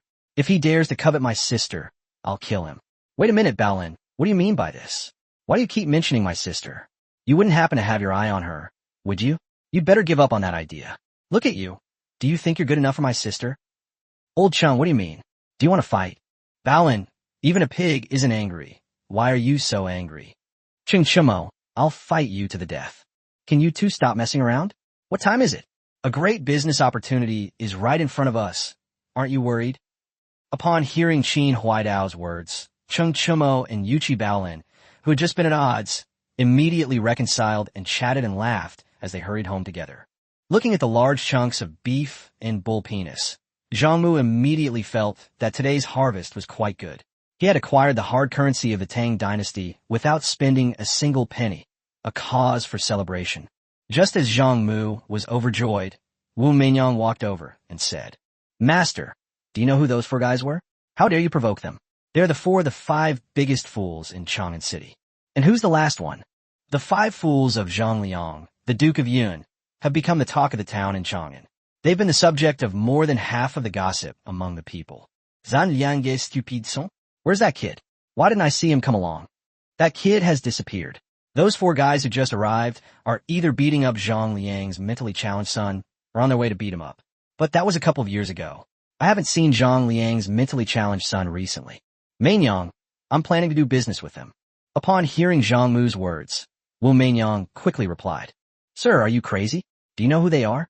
They're just street thugs, and powerful street thugs at that. You dare to do business with them? Mainyang, you don't understand. If I want to start a liquor business, I have to get them on board. As long as they're on board, neither the court's prohibition on alcohol nor the schemes of powerful families and officials will matter. Sir, your idea is good. Bringing them on board will definitely solve these problems. But you have to understand, these people are not to be trifled with. If your liquor business can make money, that's fine. But if it can't, then you've offended them. Hearing Wu Mainyang's words, Zhang Mu didn't say anything, but poured her a glass of distilled liquor and said, Mainyang, have a taste. Master, did you brew this wine? After taking a sip, Wu Mainyang's expression immediately changed. How is it? How does it compare to Sanlijie? It's several times better, but what's the cost? 60 coins a caddy. Sir, you must be careful, lest they take the lion's share of the profits. It's divided up. The 4 of them will each get 10%, and I'll take 60%. Master, you've successfully snatched food from the tiger's mouth. After saying this, Wu Mainyang's gaze toward Zhang Mu changed. Seeing Wu Mainyang's adoring gaze, Zhang Mu couldn't be happier. The next day, before Zhang Mu even got out of bed, Chung Chumo and the others arrived. Old Zhang, why are you still sleeping? Hurry up, let's go brew some wine. Under Chung Chumo and his men's relentless dragging, Zhang Mu was pulled out in a daze. On the way, Zhang Mu looked at Fong Eai's head full of bumps and asked in confusion, Old Fong, what happened to that bump on your head? From mosquito bite. Were the mosquitoes in the Tang dynasty all this fierce? My father-in-law, Zhang Anquan, used to have his head covered in mosquito bites, and now this kid is doing it again. Damn, needless to say, these mosquitoes must have flown over from the sea after drinking seawater. Well, if I don't want to talk about it, then I won't ask. After all, everyone has a soft spot in their heart that outsiders shouldn't pry into. For example, you can't ask Li Shimin if he had any compassion when he killed his eldest brother's entire family. Nor can you ask him if he thought of his 3rd brother when he took his 3rd brother's woman as a concubine. Zhang Mu followed Chung Chumo and the others all the way to the western part of Chang'an City. When they arrived at a workshop in a remote part of the western city, they stopped. Old Zhang, what do you think? This is my family's workshop. Yesterday, I told my husband I rented it out, and he actually praised me for once. Honestly, this is the first time he's ever praised me. Seeing Chung Chumo's excited expression, Zhang Mu felt a deep sense of sympathy. This is the first time I praised him? So all the previous praises were beatings and scoldings? It's really not easy for this kid to grow up like this. Old Zhang, my family has a really good location shop in the East City area, which they reserve for us to sell drinks. I told them I rented it out, and my husband praised me, saying I did a good job. Upon hearing Yuchi Baolin's words, Qin Huaidao also said leisurely, Old Zhang, look at those people in the workshop. They're all my family's personal guards who retired from the battlefield. There are also some from Old Cheng and Baolin's families. Yesterday, I told my husband that a friend of mine is opening a workshop and is planning to hire my family's personal guards who retired from the battlefield. My husband praised me and even agreed to let me go to the Yamen to get another concubine. Hearing this, Zhang Mu looked resentfully at Fong Eai, whose head was covered in bumps, and said, Old Fong, what about you? I said yesterday that I wanted to do business with my friends, and my old man gave me a good scolding, saying I'd lost my mind. He said it was one thing to hang out with Lao Cheng and his gang all the time, but now he actually wants to do business with his cronies? He's getting worse and worse. I barely managed to argue back when my old man started swarming mosquitoes at me with a look of deep sorrow, a truly heartbreaking sight. Look at all these bites on my head. They're all from mosquito bites. It's awful. Are we just fair weather friends? Chapter 41, Many Hands Make Light Work. After Zhang Mu followed Cheng Chumo and the others into the workshop, he was immediately surprised by the more than 100 uncles in front of him. This is definitely the spirit of a retired regular army soldier. Just look at his resolute eyes and you'll know it. That look in someone's eyes, the kind that's seen killing, isn't something you can just imitate. Zhang Mu carefully observed the group of ramrod straight-backed older men. Their honest faces paired with their unwavering eyes and the solemn aura they exuded made it clear at a glance that they were trustworthy. Although they are old, they're all in good health. There are also young people in their prime, but they all have disabilities. Some are missing an arm, while others have leg injuries that make things difficult for them. Seeing Zhang Mu staring intently at the retreating guards of his manor, Qin Huaidao said worriedly, Old Zhang, is this any good? Although they are old and some have difficulty walking, they are all from military backgrounds and their physical condition is excellent. If it really doesn't work, then forget it and we'll find someone else. Zhang Mu noticed that as soon as Qin Huaidao finished speaking, a look of worry appeared on the faces of these veteran thugs. No problem, they're the ones. The work we need to do isn't heavy, and even women could do it, let alone them. Hearing Zhang Mu's words, the group of old thugs finally felt relieved. One of the older, limping veterans stepped forward, saluted Zhang Mu, and said, On behalf of my brothers, Zhou the cripple thanks you, young master.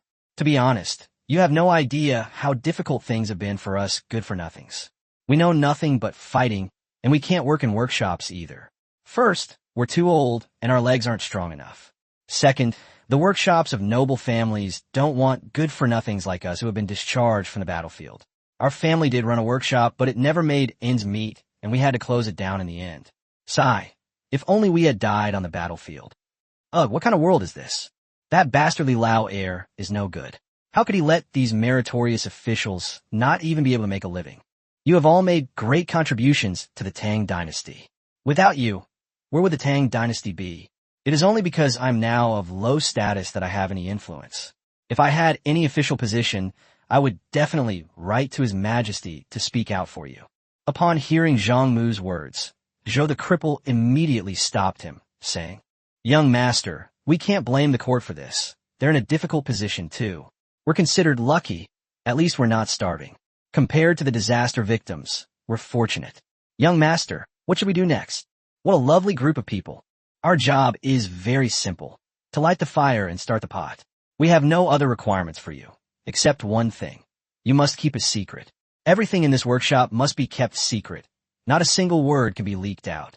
Upon hearing Zhang Mu's words, the group of veteran hooligans immediately began to grumble in dissatisfaction. Young master, what are you saying? Don't you trust us?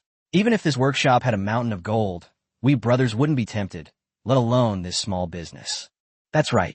Back when we followed the old duke to attack Wong Shicheng, several of us brothers were captured alive. They tortured us for 3 days and 3 nights, but we didn't even flinch. When we're out in the game, loyalty is everything. Hearing everyone's words, Zhang Mu didn't say anything. After all, at this moment, they were the only ones he could trust. What difference did it make if he didn't? Besides them, who else was worthy of his trust? Seeing that Zhang Mu remained silent, Qin Huaidao urged him again. Old Zhang, you can absolutely trust them. Just tell me what to do. Seeing the eager looks in everyone's eyes, Zhang Mu said slowly. Did you bring any money? You need capital to do business. Upon hearing Zhang Mu's words, the group of men looked at each other, and then each began to take money out of their pockets. Zhang Mu looked at the money they took out. Even combined, it didn't amount to a single coin. These bastards wouldn't have any money. If they did, they wouldn't be stealing beef to sell for profit. Old Zhang, we still have 100 caddies of beef at your house from yesterday, which is worth 100 strings of cash. That bullwhip is worth 10 strings of cash, so that's a total of 110 strings of cash. And we only own 40% of the shares. Is that enough? Damn, it's really hard to take advantage of them. What they said makes sense. 110 strings of cash is more than enough. Right then and there, Zhang Mu took out some money and distributed it among the guys. Old Qin, take some men to buy pots, big ones. Also, go to the coppersmith shop and buy copper coins. 1 copper coin for each pot. Buy at least 20 and 20 copper coins for each pot. Upon hearing Zhang Mu's words, Qin Huaidao took the money from Zhang Mu's hand and hurriedly left with a few old thugs. Old Cheng, go buy some earthenware jars. We need something to hold the wine we brew. Baolin, Lao Fong, you two go and buy rice wine. Don't worry about the taste. Any rice wine will do. The more the better. After watching the 4 guys leave, the remaining old thug stared longingly at Zhang Mu. The meaning is quite clear. What should we do? Seeing the looks on everyone's faces, Zhang Mu didn't mince words and said directly, when you start setting up the pots, use the blue bricks in that corner over there. Set up 20 pots first, and we'll expand the scale later when business is good. Is it really that simple? It has to be said that although these people aren't exactly good looking, they're really hard workers. They even walk with a brisk pace. Their faces were covered in sweat, and they didn't even have time to wipe it off. Not one of them was slacking off. Especially the leader, Zhou the cripple, who walks unsteadily, but when it comes to work, he's as good as 2 people. Damn, if these people lived in later generations, they would definitely be the targets of capitalist exploitation. Old Zhou, slow down. We're not going into battle. There's no need to fight so hard. Young master, that won't do. We're eating your food. How can we slack off? Don't worry, young master. We're all strong. This little job is nothing. Oh, what a lovely group of people. If they lived in later generations, they would definitely be expert screwdrivers. Chairman Mao was right. Many hands make light work. After a group of hardworking people worked tirelessly, all 20 pots were completed in 2 hours. Qin Huaidao returned at this time. Looking at the group of old soldiers who went out with Qin Huaidao to buy pots, each of them had a pot on their head, and they looked as ridiculous as could be. When Zhang Mu saw Qin Huaidao and the others return with the pots, he instructed them to place the pots directly on the stove they had just set up and then start a fire. The group of people had just been carrying bricks and working with mud, and their hands were still dirty. They needed to boil some hot water to wash them first. Chapter 42, Experiencing Life. Just as everyone was washing their hands and starting to boast, Yuchi Baolin and Feng Eai returned. When Yuchi Baolin entered, he saw Zhang Mu and Qin Huaidao boasting to a group of people, and he called out in a sarcastic tone. Oh my, you guys are having a good time, bragging all the while. We've been working ourselves to the bone. We had to rush home to catch the carriage, and then we went to the wine shop to buy wine. We're really exhausted. Hearing Yuchi Baolin's complaint, Qin Huaidao immediately dug up a piece of mud left over from setting up the pot and threw it at him. What are you complaining about, kid? Just go buy some drinks and run errands. We're the ones who do the physical labor. Look, we're the ones who set up this pot. And that iron pot, we carried it back with us too. While dodging the mud thrown by Qin Huaidao, Yuchi Baolin asked in confusion, why aren't you using horse-drawn carriages? Holy crap, this kid actually managed to pull it off. Just as Qin Huaidao and Yuchi Baolin were making a scene, Cheng Chumo also rushed back. Slow down, everyone. This is a fragile item. You can't drop it. If it breaks, I won't pay for it. As soon as Cheng Chumo finished speaking, a carriage appeared at the door. Quickly, move it in. Upon hearing Cheng Chumo's words, several workers began carrying pottery jars into the workshop. Seeing the various sizes of pottery jars being brought in, Zhang Mu couldn't help but admire Cheng Chumo's intelligence, as he actually knew to buy pottery jars of all sizes. Seeing Zhang Mu's surprised expression, Cheng Chumo said smugly, how's it going, Lao Zhang? How's my business going? We can't buy the same size wine jars all the time. The wine jars I bought can hold 1 jin, 2 jin, 5 gene, and even 10 gene. I've already made arrangements with the pottery workshop. In the future, whenever we need pottery jars, they can just send someone over to let us know. Upon hearing Zhang Mu's words, Feng Eai asked in surprise, Old Zhang, can't you just send someone to inform them and be done with it? Don't you have to send a carriage to pick it up? No need. I'm buying so much. I'm considered a big customer. They'll deliver it to my door. Holy crap. Who the hell can possibly take advantage of the Chung family? Seeing the shrewd Qin Huaidao, who bought 20 pots and even brought along the old soldier thugs to push them back one by one.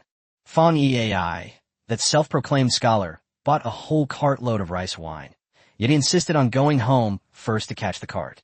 That's not all. When they got to the workshop, they still had to trouble a bunch of old thugs to unload the goods. Then look at Zhang Mu. He handled everything by himself in a very straightforward manner, without even having to unload the goods at the workshop. It has to be said that Zhang Mu is much smarter than those good-for-nothings. Once everything was in place, everyone got back to work. Zhang Mu and the others watched eagerly, knowing that the main event was about to begin. How this 10 copper pound rice wine would be transformed into a liquor even stronger than Sanlijiang would be revealed in Zhang Mu's next performance. Zhang Mu instructed the old soldier to pour the rice wine into the pot, cover it with a copper coin, and then start a large fire to heat the pot. After finishing all that, Zhang Mu went to a corner and started bragging to a group of old thugs. Seeing this, Zhang Mu and the others were stunned. That's it? It's that simple? Old Zhang, is that all? Is it really that simple? Yes, it's that simple. After a while, the rice wine had boiled. Steam was already accumulating on the copper plate. So Zhang Mu instructed the old soldier to take a wine jar to catch it. As Zhang Mu and his companions watched the clear, distilled liquor emerge, accompanied by a fragrant aroma, they were stunned. That's it? A liquor even stronger than Sanlijiang is produced just like that. This doesn't require any fancy technology. It's just burning it with fire. Why didn't you think of that? Not only were Zhang Mu and his men drooling over the aroma of the wine, but the group of old thugs were also drooling. They were all a bunch of roughnecks who only knew how to draw their knives and fight. Who wouldn't want a couple of sips? As the sun set and the day's work came to an end, everyone stared expectantly at Zhang Mu. Zhang Mu knew he had to offer them something tangible. They had worked hard all day. They needed to be rewarded. Everyone, you've all worked hard. We're making money from this wine, and we can't let you down. I've seen how you all performed today, and you were all great. You worked like crazy, so you deserve to be paid. Hearing Zhang Mu's words, Zhou the cripple grinned, revealing a mouthful of yellow teeth, and said, Young master, all we know how to do is kill people. As for the wages you mentioned, we don't care. We just want to drink. I'm not afraid to admit it, but just smelling this liquor makes me swallow my saliva countless times. As long as you give us some wine, we don't care about wages at all. After Zhou the cripple finished speaking, everyone echoed him, and they were all drooling with agreement. There's plenty of alcohol, but you can't drink it during the day. Drinking can lead to trouble. I don't need to tell you all know that. After work in the evening, you can drink as much as you want. However, you can only drink it in the workshop, and you absolutely cannot take it out. In the workshop, this alcohol is distilled from rice wine. Once it leaves the workshop, it becomes a fine wine comparable to Sanlijiang. Let me repeat, the technique of distilling this liquor must never be revealed. Zhang Mu and his team had heard Zhang Mu say countless times that the distillation technology must not be leaked, but they hadn't cared at all before. Now that Zhang Mu had said it again, Zhang Mu and his team immediately perked up. For no other reason than that this thing is too simple. You can learn it in no time. Seeing Zhang Mu and the others taking turns using both threats and emotional appeals, Zhang Mu knew that these guys had finally figured out which was more important. After Zhang Mu and the others finished their performance, Zhang Mu spoke again. Everyone, after careful consideration, I've decided that your wages will be 500 cash a month. This is only temporary. We'll increase it once business improves. Upon hearing Zhang Mu's words, the group of old thugs had no intention of taking him. Young master, we don't want wages. We don't spend money on ordinary days either. As long as we don't go hungry and have wine to drink, that's enough for us. That's right, we're all getting on in years. Why would we need wages? That's right, young master, 500 coins a month, that's more than the master craftsmen in other workshops. We're just useless people. How can we ask for so much money? There are actually workers who complain about their wages being too high. Isn't that just plain stupid?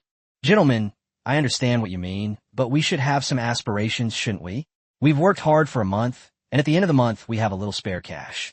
Shouldn't we go to a brothel and experience life there? We have the means, so why not? Chapter 43, Human Nature. Upon hearing Zhang Mu's words, the faces of the group of veteran thugs changed instantly, like those of newborn babies. Yeah, they're right. What haven't I seen in my life? If I end up never even having touched a woman, wouldn't that be a huge waste? Seeing the flushed faces of the soldiers, whether from drinking or embarrassment, Zhang Mu knew they were on the right track. That's just how people are. If you don't even know whether you'll be eating solid food or drinking thin gruel tomorrow, how can you have a mind to think about such low-class things? Now, these old thugs are eating meat dishes, have plenty of steam buns, and are being served the strongest liquor in the Tang dynasty. Their burning desire is immediately stirring.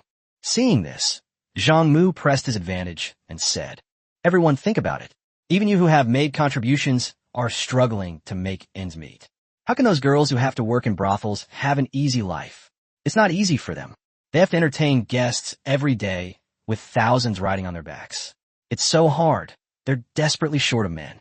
Right now, even decent young women in the Tang dynasty are short of men, so they must be even more desperate. We can't let them go hungry, can we? We have to support their business. This is a good deed, and we can't be heartless. Holy crap, is that even possible? Visiting a brothel has become a good deed. Young master, since you've put it that way, we'll accept it without hesitation." After Zhou the cripple finished speaking to Zhang Mu, he shouted to his group of old brothers, "Listen up, everyone. After dinner, everyone go back to work overtime. The employer is being kind, so we have to take care of them." Upon hearing this, the group of veteran thugs immediately started yelling. Seeing Zhang Mu's outrageous actions, Cheng Chumo and the others were dumbfounded. Cheng Chumo asked Zhang Mu in a low voice, "Old Zhang, why are you doing this? They've clearly stated they don't want any wages, so why are you still trying to force them to pay?" "Old Cheng, do you understand these people? Do you know what they're really thinking?" Upon hearing Zhang Mu's words, Cheng Chumo said disdainfully, "What's so difficult about that? I deal with them every day and know them too well. They're just a bunch of people who sit around waiting to die, with no ambition. They've resigned themselves to their fate. This is how their lives will be. It's only because we need them for brewing wine that they'd be left here. Otherwise, they'd just be staying in our house, waiting for their 2 meals a day. Holy crap, you bunch of bastards are really ruthless, only giving people 2 meals a day. Old Chan, you're wrong. You don't understand them. They're definitely not as bad as you say. Think about it. They came from the chaotic era at the end of the Sui dynasty. You know better than I how chaotic it was back then. Don't even mention your old General Cheng. Even the current Grand Marshal Qin of our great Tang dynasty wouldn't have been a big shot back then. But what about those really powerful people? The grass on their graves must have changed countless times by now. Even those powerful figures couldn't survive, but these people did. Do you still think they're simple people?" Seeing Cheng Chumo and the others looking bewildered, Zhang Mu continued, "Decades of war. It's not uncommon for a chicken to die. Especially for those who carried knives and made a living, the mortality rate was even higher. But they survived, which shows they were capable. Would capable people just sit around waiting to die? We shouldn't underestimate anyone. Maybe they'll be able to attend our funeral. And we shouldn't envy those who are doing better than us. Maybe we'll be able to attend their funeral. Old Zhang, what does this have to do with paying them wages? Given their relationship with the old man in our household, they can't complain even if we don't pay them. Besides, they have nowhere else to go. The fact that we've taken them in is already a kindness from a bodhisattva. It's very important. Although they worked very hard today, that's just the beginning. Can you guarantee they'll keep working this hard? What about a year, 2 years, 3 or 5 years from now? Will they still have that passion? We have to give them hope, to give them something to look forward to in life. Otherwise, if someone spills a little wine or breaks a couple of wine jars, the loss will be much greater than the wages we pay them. What do you do then?" Hearing Zhang Mu's words, Cheng Chumo and the others fell silent. Yes, they only saw these people sitting around doing nothing all day, waiting to die. They had even complained about their old man being foolish, wondering why they were keeping a bunch of idle people around. Now, after hearing Zhang Mu's explanation, I understand that everything has a reason. Seeing that the guys were getting the hang of it, Zhang Mu continued, "If I made you stay home all day and forbid you from going out, would you still have the mind to do business and make money?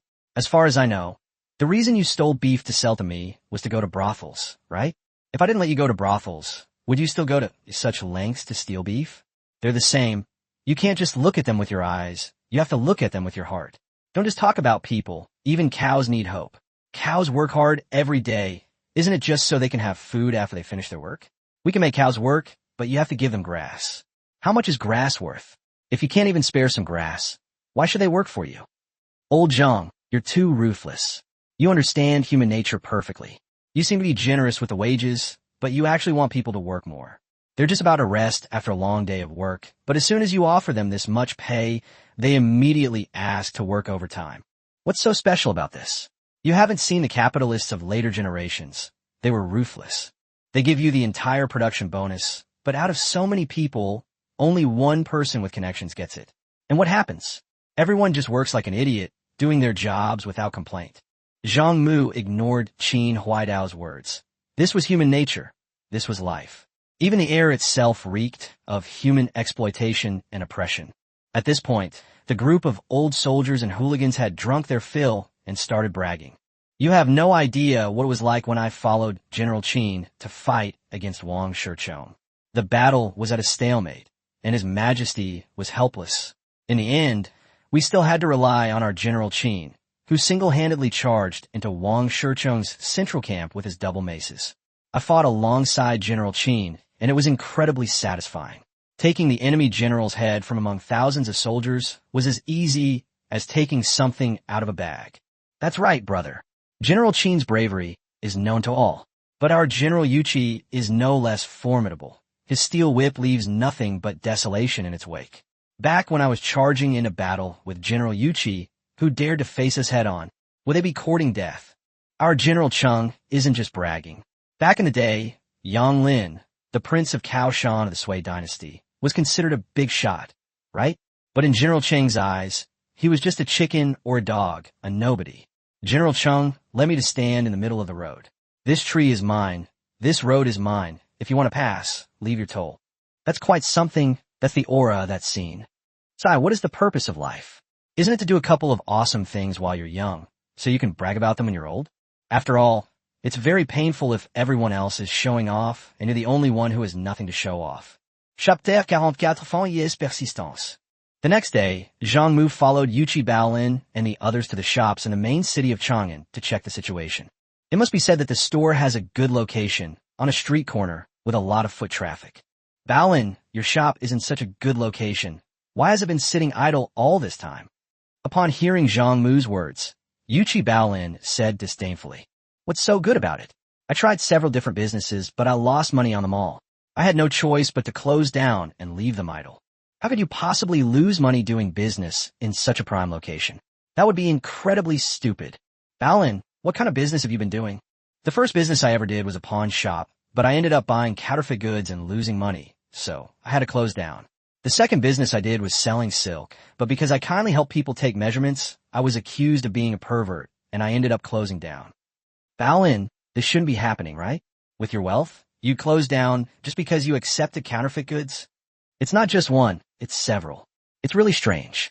Everyone is sending me counterfeit goods at the same time. I don't know why. You don't even know you're receiving counterfeit goods. Where else would people send them if not you? What about the silk business? With your family's influence, even if one or two people accuse you of indecent behavior, you can't handle it. It wasn't just one or two, it was dozens. How can you blame me? They're all so beautiful. How could I resist? How did you take their measurements? Take your clothes off completely to get an accurate reading. Well, if someone like you can make money in business, that would be truly outrageous. Looking at the prime location of the shop, Zhang Mu felt a surge of satisfaction. Such fine wine, such a great shop. Once the drinks went on sale, they'd be making a killing. Doing business in ancient times was quite different from later generations. There was no such thing as interior decoration back then. All shops looked the same. All you had was a counter. Clean the shop inside and out, then put the items on the counter, and you're all set. Old Zhang, we need to give our wine a name. It won't do without one. Damn, I completely forgot about that. What should you name it? Choosing a name is similar to writing online novels in later generations. If you don't choose a good name, no one will pay attention to your writing, even if you write well. You must give it a high-class name. Just as Zhang Mu was deep in thought, the impatient Yuqi Baolin spoke up. We call it Si Lu Jiang, which is one head under San Lu Jiang. Then it would be better to call it Wu Lu Jiang, which means pressing both ends. Alright, let's call it Wan Le Jiang, since it's pressed into a lot of heads. You can't rely on these kids. You have to come up with your own ideas. In later generations, the most prestigious liquors were undoubtedly Matai, Wuliangya, and Yanghe. Since we can't think of any names, let's each take one character. Thinking of this, Zhang Mu spoke up. How about we call our liquor Hyatt River Liquid Platform? It sounds more imposing than the name I chose myself, so I'll go with that. Old Zhang, how much do we need for the Hyatai? What's the price? Upon hearing Qin Huaidao's words, Zhang Mu continued to ponder. In the Tang dynasty, ordinary rice wine cost 10 coins per pound, and slightly better quality wine cost around 10 or 20 coins. The best wine in the Tang dynasty was Sanli Jiang, which cost 100 coins per pound. In terms of sales volume, regular rice wine definitely sells better. But when it comes to making money, Sanli Jiang is definitely the better choice. If you're going to make money, make it from the rich. Leave the poor alone. The price needs to be high, so high that it's out of reach for ordinary people, lest they have to tighten their belts to buy this liquor and pay this stupidity tax. Thinking of this, Zhang Mu spoke up. Gentlemen, our cost is 60 won per gene, while the market price of Sanli Jiang is 100 won per gene. Our wine is clearly better than Sanli Jiang, so the price must be higher. But we can't be too greedy, so let's just say 1 guan per gene. Holy crap, if they're not greedy, why are they charging a fixed price per pound? If they are, the price would be astronomical. Old Zhang, this won't do, will it? This is too expensive. Who would be willing to spend money to buy such expensive wine? That's right, let alone other families. Our Duke's mansion is much richer than other families, right? Even in our Duke's mansion, we can't possibly drink this kind of wine every day. Hearing Cheng Chumo and the others discussing, Zhang Mu smiled and said, Who told you our wine is for people to drink? We're not selling wine, we're selling gifts. Those who buy it won't drink it, and those who drink it don't need to buy it. Doesn't that perfectly solve the problem of the high price? What kind of twisted logic is this? Fine, you're the major shareholder, so you call the shots. Seeing that the others didn't object, Zhang Mu continued.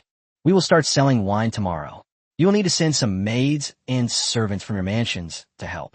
Of course, they will not be used for free. You'll have to pay them wages. As soon as Zhang Mu finished speaking, Cheng Chumo and the others quickly added, I have 10 concubines who just laze around in the mansion, eating and waiting to die. Tomorrow, I'll have them all come and help me. I also have 10 concubines. They'll come over tomorrow too. I have 12 concubines, and they will come over tomorrow as well. Finally, Fong Eai timidly said, I don't have a concubine yet. How about I have my sister come over to help tomorrow?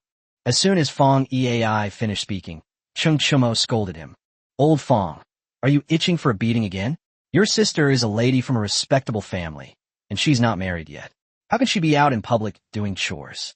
You'd better give up that idea, or Fong Xiang might just beat you to death. Old Cheng, didn't you also send your concubine out to work? How can that be the same? She's just a concubine you get from the government office. Forget about her doing any public work. I'd even give you 2 if you wanted. Do you want one?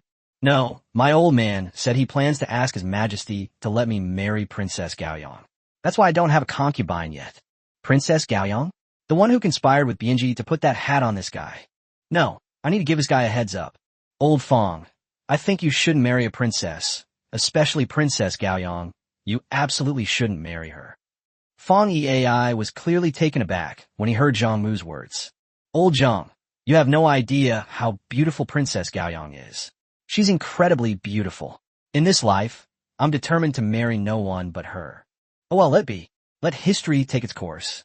If I interfere too much and the world doesn't follow the historical trend, then my advantage as a time traveler won't be so obvious. It's just Bianji, isn't it? Damn it, kill him the moment he shows his face.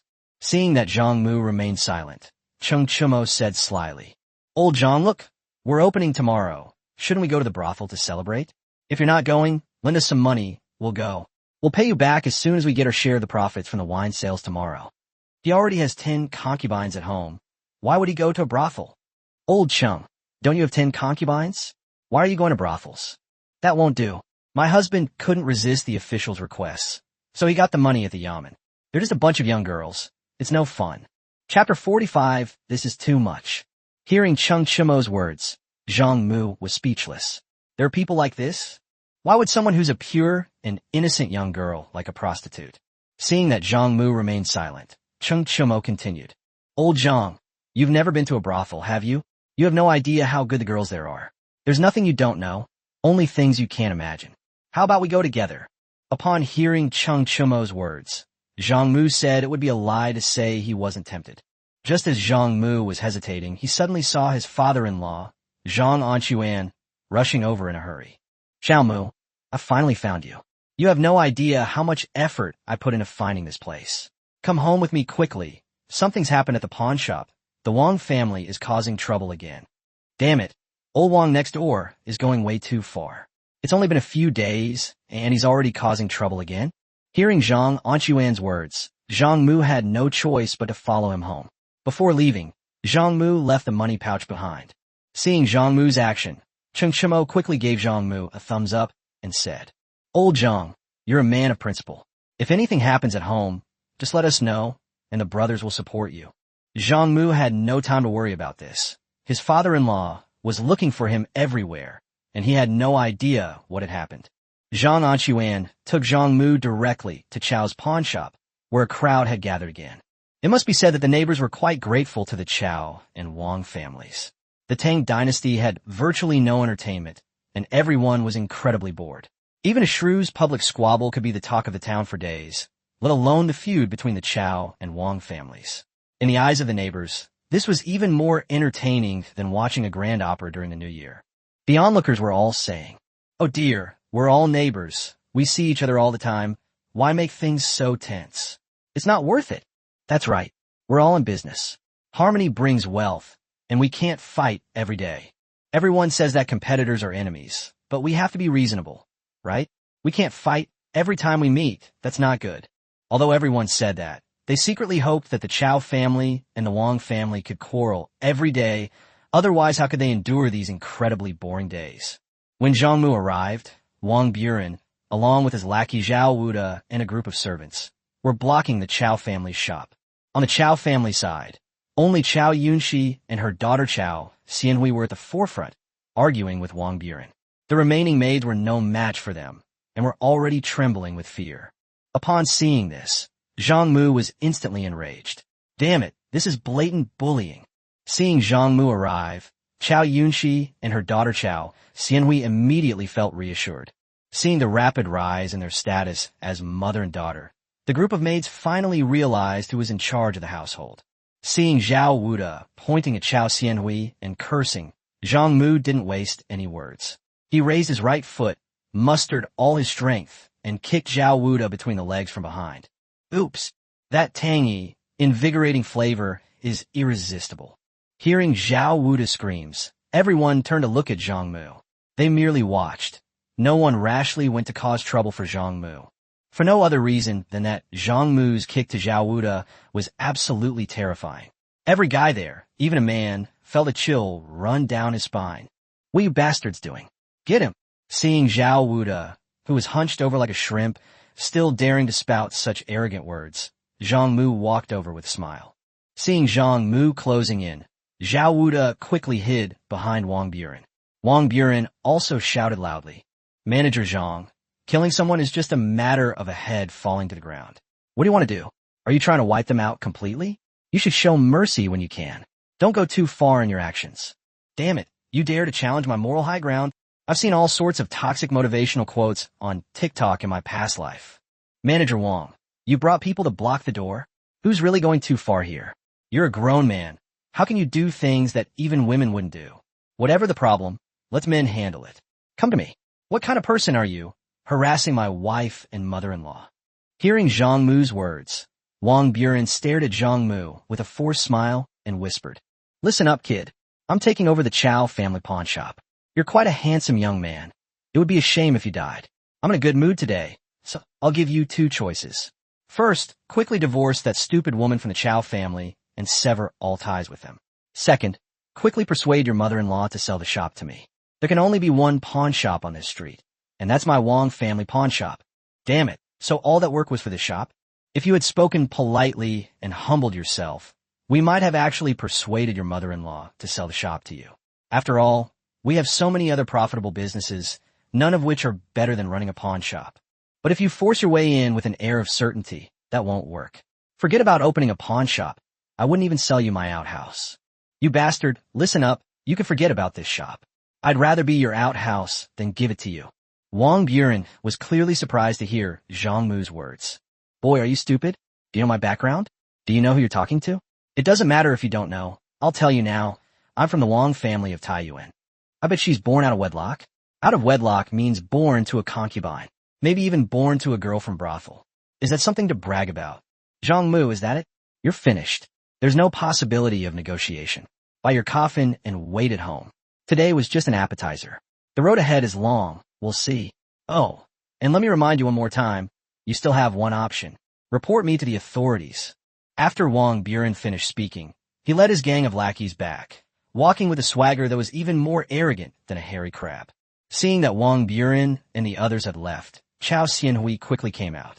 She could hold on before Zhang Mu arrived, but now that he was here, she could no longer hold back her tears, and large tears streamed down her face. Zhang Mu helped wipe away Chiao Xianhui's tears, then said softly, "What just happened? Why are we at odds with the Wong family again?" Upon hearing Zhang Mu's words, Chiao Xianhui choked up, and before she could speak, Chiao Yunqi interrupted, saying, "The Wong family has been eyeing our Chiao family pawnshop for a long time. They used to be able to use tricks and schemes, but now they've lost patience and are just being open. Today, they sent people to block our shop all day long. Whenever a customer came, they would try to force them into their shop. I couldn't stand it, so I went out and argued with them, and they brought their men to block the door. Zhang Mu, the Wong family is powerful. We might really lose this pawn shop." After Chiao Yunqi finished speaking, he looked up to the sky and cried out, "I'm crying. Father, mother, your daughter is unfilial and has failed to protect the family business. Chapter 46, go ahead and sue me." Seeing Chiao Yunqi's hysterical state, Zhang Mu whispered, "Mother, don't worry, things aren't over yet. Zhang Mu, you don't really want to report this to the authorities, do you? It's useless. These bastards talk a good game about caring for the people, but behind our backs, they're always scheming to exploit us. How could they possibly stand up for us? Besides, our Wanyan County magistrate, Yang Buwei, is a protege of the Wong family. How could he possibly help us? Mother, don't worry, I have a plan. Starting tomorrow, the pawn shop will continue to operate as usual. What if the Wong family comes to cause trouble again?" Hearing his wife Chiao Xianhui's words, Zhang Mu confidently said, "They won't come. Even if they do, they'll leave in a short while." Upon hearing Zhang Mu's words, everyone stared at him in bewilderment. Only Wu Meinyang knew that this was a feint, a diversionary tactic to relieve the siege of Wei and rescue Zhao. Zhang Mu was going to start selling wine tomorrow. When he returned home that evening, the way the maids looked at Zhang Mu changed. It was evident from their words and actions. Not only the maids, but even Chiao Xianhui's attitude changed, as did Chiao Yunqi's, which could be seen from the tone of her voice when she spoke to Zhang Mu. Before, she always spoke in a loud and authoritative tone like an elder, but now she speaks in a delicate and coquettish manner, like a little girl. The next day, Zhang Mu arrived at the liquor store early. Yesterday, Feng Yi had given it a very elegant name, Drunken Life, Dreamy Death Pavilion. When Zhang Mu arrived at the winery, he discovered that Cheng Chumo and the others were not there. Only a group of women from their household were chattering noisily, and about a dozen servants were idly gossiping. Seeing Zhang Mu approach, the leaderless crowd immediately surrounded him. A woman of decent appearance spoke up. "Young master, are you Zhang Mu?" "That's right, Zhang Mu is me." "Who are you?" "I am from the household of the eldest son of the Duke of Lu's mansion. My husband was busy with the shop all night and didn't return home until dawn this morning. He asked me to bring my sisters to help, and we will do whatever young Master Zhang wants. My husband instructed that young Master Zhang can do whatever he wants me to do. If young Master Zhang is willing, I will belong to him." Damn, the ancients were really generous. They gave away their concubines without hesitation. Zhang Mu was not so foolish as to actually assign these women to work. The reason Cheng Chumo and the others sent their family members to help was simply to get some pocket money. "Sister-in-law, we're not joking. We're opening soon, and we'll be incredibly busy. Why don't you take all the ladies and make some tea? It'll be good to soothe your throats after all that shouting." Upon hearing Zhang Mu's words, the group of women quickly swarmed towards the backyard. After the sisters-in-law left, Zhang Mu said to a servant, "You, Move a jar of wine, a large jar that holds 10 caddies, to the door. When guests come later, you can share it with them for free. Remember, each person can only have one sip per person. Upon hearing Zhang Mu's words, the servant anxiously said, "Young master, is this a free gift?" "It's free, no money required." Hearing this, the servant didn't understand, but since he wasn't familiar with Zhang Mu, he didn't say anything and just carried a wine jar to the door. Zhang Mu didn't rest after that. He went directly to a framing shop next door and asked them to expedite the production of several plaques. First, there's the shop name hanging above the door, Drunken Life, Dreamy Death. Then, there was a couplet hanging on either side of the main gate. Entering the hall, one savors the vast universe within a fragrant wine cup. Welcoming distinguished guests and expressing emotions, friendship endures in this world. Then came a few advertising slogans hanging on the wall. "We don't sell wine. We're just transporters of fine liquor. No gifts this holiday season, except for Hietai. Hietai is the perfect gift for relatives and friends, and it will certainly impress them."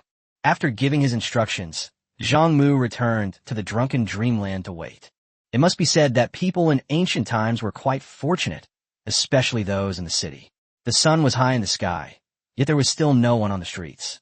When Zhang Mu had nothing to do, he would lie on the counter and sleep. Before I could even take a nap, the group of women came out from the backyard. "Oh dear, brother-in-law, are you too tired? Let me give you a massage." With one person leading the charge, things got out of hand. In the end, everyone rushed forward. There were more than 30 of them, surrounding Zhang Mu in layers. At first, everyone was quite well behaved. They chattered amongst themselves, some massaging shoulders, some rubbing legs, and some giving back massages. Surrounded by a group of young women, Zhang Mu was quite content. Things gradually went wrong. Someone actually used the monkey stealing peaches trick on Zhang Mu. "Holy crap, this is outrageous. How can we possibly do business like this? We might as well just close down and fight it out head to head. Everyone, sisters-in-law, you've worked hard. Here's what we'll do. Here's your wages for today, 50 coins each." Annoyed beyond endurance, Zhang Mu had no choice but to pay these people off. After receiving the money, Zhang Mu's group of wives immediately left the drunken dream brothel in high spirits. As for where they went, Zhang Mu couldn't care less. At this time, more and more pedestrians appeared on the street. The plaque made by the framing shop next door was also delivered. Moreover, the line outside the door for people waiting to sample the river liquid for free was already incredibly long. After Zhang Mu had his servants hang up the various plaques, he announced the opening of the business. Everyone was queuing outside to drink the free drinks, but very few people actually went inside to buy any. A few who did enter were scared away when they heard the prices. Zhang Mu wasn't worried about any of this. After all, those wealthy families didn't know about it yet. At that moment, at the Chiao family pawn shop, Chiao Yunxi and her daughter Chiao Xianhui had just opened the shop door when a servant of the Wong family next door started peeking around. Before long, Wong Buren arrived with his lackey Zhao Wuda and a group of servants to block the door. "You guys are really bold, actually daring to open the door." "Hey Wong, don't push your luck. There are only 2 pawn shops on this street. When my father was alive, you would often use underhanded tricks to extort money from the Chiao family. Now you're openly trying to take over our pawn shop. Is there no law in this world?" Upon hearing Chiao Yunxi's words, Wong Buren laughed, a smug laugh, just like Hao. "Hey Chiao, who can you blame for your ungrateful behavior? I've offered to take over your shop several times, even at a price higher than a market rate, but you wouldn't have it. What'll we do? Fine, I'll save myself the trouble of arguing with you. I'll smooth things over with you, and I'll get the shop without spending a single penny. Sister, don't blame me. You forced me into this. Don't look at me so fiercely. That's how the world is. Whoever has power can do whatever they want. Why don't you go report me to the authorities? Go ahead and sue me." At this moment, Chiao Yunxi was looking around for Zhang Mu, but he couldn't find him anywhere. Chapter 47 Feint to the east, attack in the west. Seeing Chiao Yunxi's expression, Chiao Xianhui said, "Mother, my husband left early this morning, but I don't know where he went." Hearing this, Chiao Yunxi was furious. "Originally, I planned to close the shop for the next couple of days. It was only because of Zhang Mu's insistence that I reluctantly reopened. Now look what happened. The door opened, the Wong family came knocking, and Zhang Mu ran away. If you don't open the door, it's fine. You can at least say you were held up by something at home. Now that the door is open and the Wong family has come knocking, you can't do business anymore. All the neighbors are watching. What are you going to do? Isn't this incredibly embarrassing? Hey sister, where's your good-for-nothing son-in-law? Why didn't he come? Wasn't he so tough yesterday? What? He's back down today, too scared to stand up for himself? You're letting the woman take the lead now? Your Chiao family is really getting worse with each generation. You found a good-for-nothing husband, and your daughter found you one too. Is this hereditary? This kind of spineless son-in-law is definitely no good, right? If you need help, we've been neighbors for so many years, we'll definitely help. Not only us, but all the neighbors around here are willing to help. Don't you all agree? Upon hearing Wong Buren's words, the group of onlookers burst into uncontrollable laughter. At this moment, Chiao Xianhui and her daughter Chiao Yunxi were utterly devastated. They looked up at the sky, resenting the wicked world, resenting their bad luck in being targeted by the Wong family, and resenting the lack of male offspring in their Chiao family for 2 generations. Just as Chiao Yunxi was about to send Zhang Anxuan to find Zhang Mu, a servant from the Wong family rushed over in a panic. Seeing his servants rushing around in such a flustered manner, Wong Buren immediately felt ashamed. What's going on? Why are you panicking? How have I always taught you? Don't panic in the face of trouble. You should have the composure to laugh and joke even if a child falls into a well. You should have the composure to remain calm even if Mount Tai is pressing down on you. What kind of behavior is this? Rushing around in such a hurry. Sir, another winery has opened across the street from our winery. Is that all? There are many wineries in Chang'an, but who can compare to our Sanlijiang? Let them open their own wineries. At most, they can only sell rice wine for 10 coins a pound and earn a meager living. Sir, manager who asked me to bring this for you to try. As he spoke, the servant handed Wong Buren a wine jar with the words Hayatai printed on it. Taking the wine jar, Wong Buren first glanced at it with disdain, and when he saw the clear water inside, his contempt only intensified. Wong Buren was stunned after taking a sip. Wong Buren's family were brewers, and he knew his wines very well. The reason his Sanlijiang was so popular was mainly because it was strong, far superior to other rice wines. Now look what's happened. Compared to their wine, my own Sanlijiang is nothing but trash. After drinking, Wong Buren didn't say a word and hurriedly ran towards his family's winery. The mail carrier was completely bewildered upon seeing this. What happened to remaining calm even when Mount Tai is pressing down on you? What happened to being able to laugh and joke even when a child falls into a well? They're all the same, so nobody should pretend to be profound. If someone can remain calm even when Mount Tai is pressing down on them, then the pressure definitely isn't on their own head. If someone can laugh and joke even when a child falls into a well, then the child that fell into the well definitely isn't their own. With the boss gone, why would the other employees stay in front of Chao's pawn shop looking for trouble? The crowd, who had been waiting to watch the argument escalate, saw that the arguing parties had all left, so what were they waiting for? Everyone went home, back to their own mothers, and went about their own business. The Chiao family pawn shop, which was just a moment ago bustling with customers, is now deserted. There isn't a soul in sight. At this moment, the area in front of the Drunken Dream winery was packed with people queuing up to get free drinks. At first, a few people lined up, but most people were still skeptical about the idea of getting free drinks out of thin air. Some even mocked those in line, laughing at them as fools. Later, when they saw that the wine was indeed being given away for free, and upon inquiring about the price, it turned out to be 1 guan per jin, a unit of weight, approximately 0.5 kilograms. No one laughed at them anymore. Anyone who wouldn't take free wine would be a fool. That's how people are. Whenever people gather, no matter what it's about, they'll go over and see what's going on first. Seeing people queuing, I joined the line without caring what I was getting. I clearly heard the word free, and if it was free, I'd take it home even if it was dog poop to help the land. The crowd at the Drunken Dream wine shop quickly grew larger and larger. With so many people, some were bound to get carried away and make a purchase. Zhang Mu was overjoyed. He was so happy he was counting money until his hands cramped. Shopkeeper, give me a pound. Damn it, I just queued for half a day and only got 1 bite. I'm not going to queue again. I'm not short of money. I'll buy a pound and drink my fill at home. Shopkeeper, give me a pound too. It's just a string of cash. I can afford it. It's just a matter of having fewer women. No matter how fragrant the women are, they can't compare to the aroma of this wine.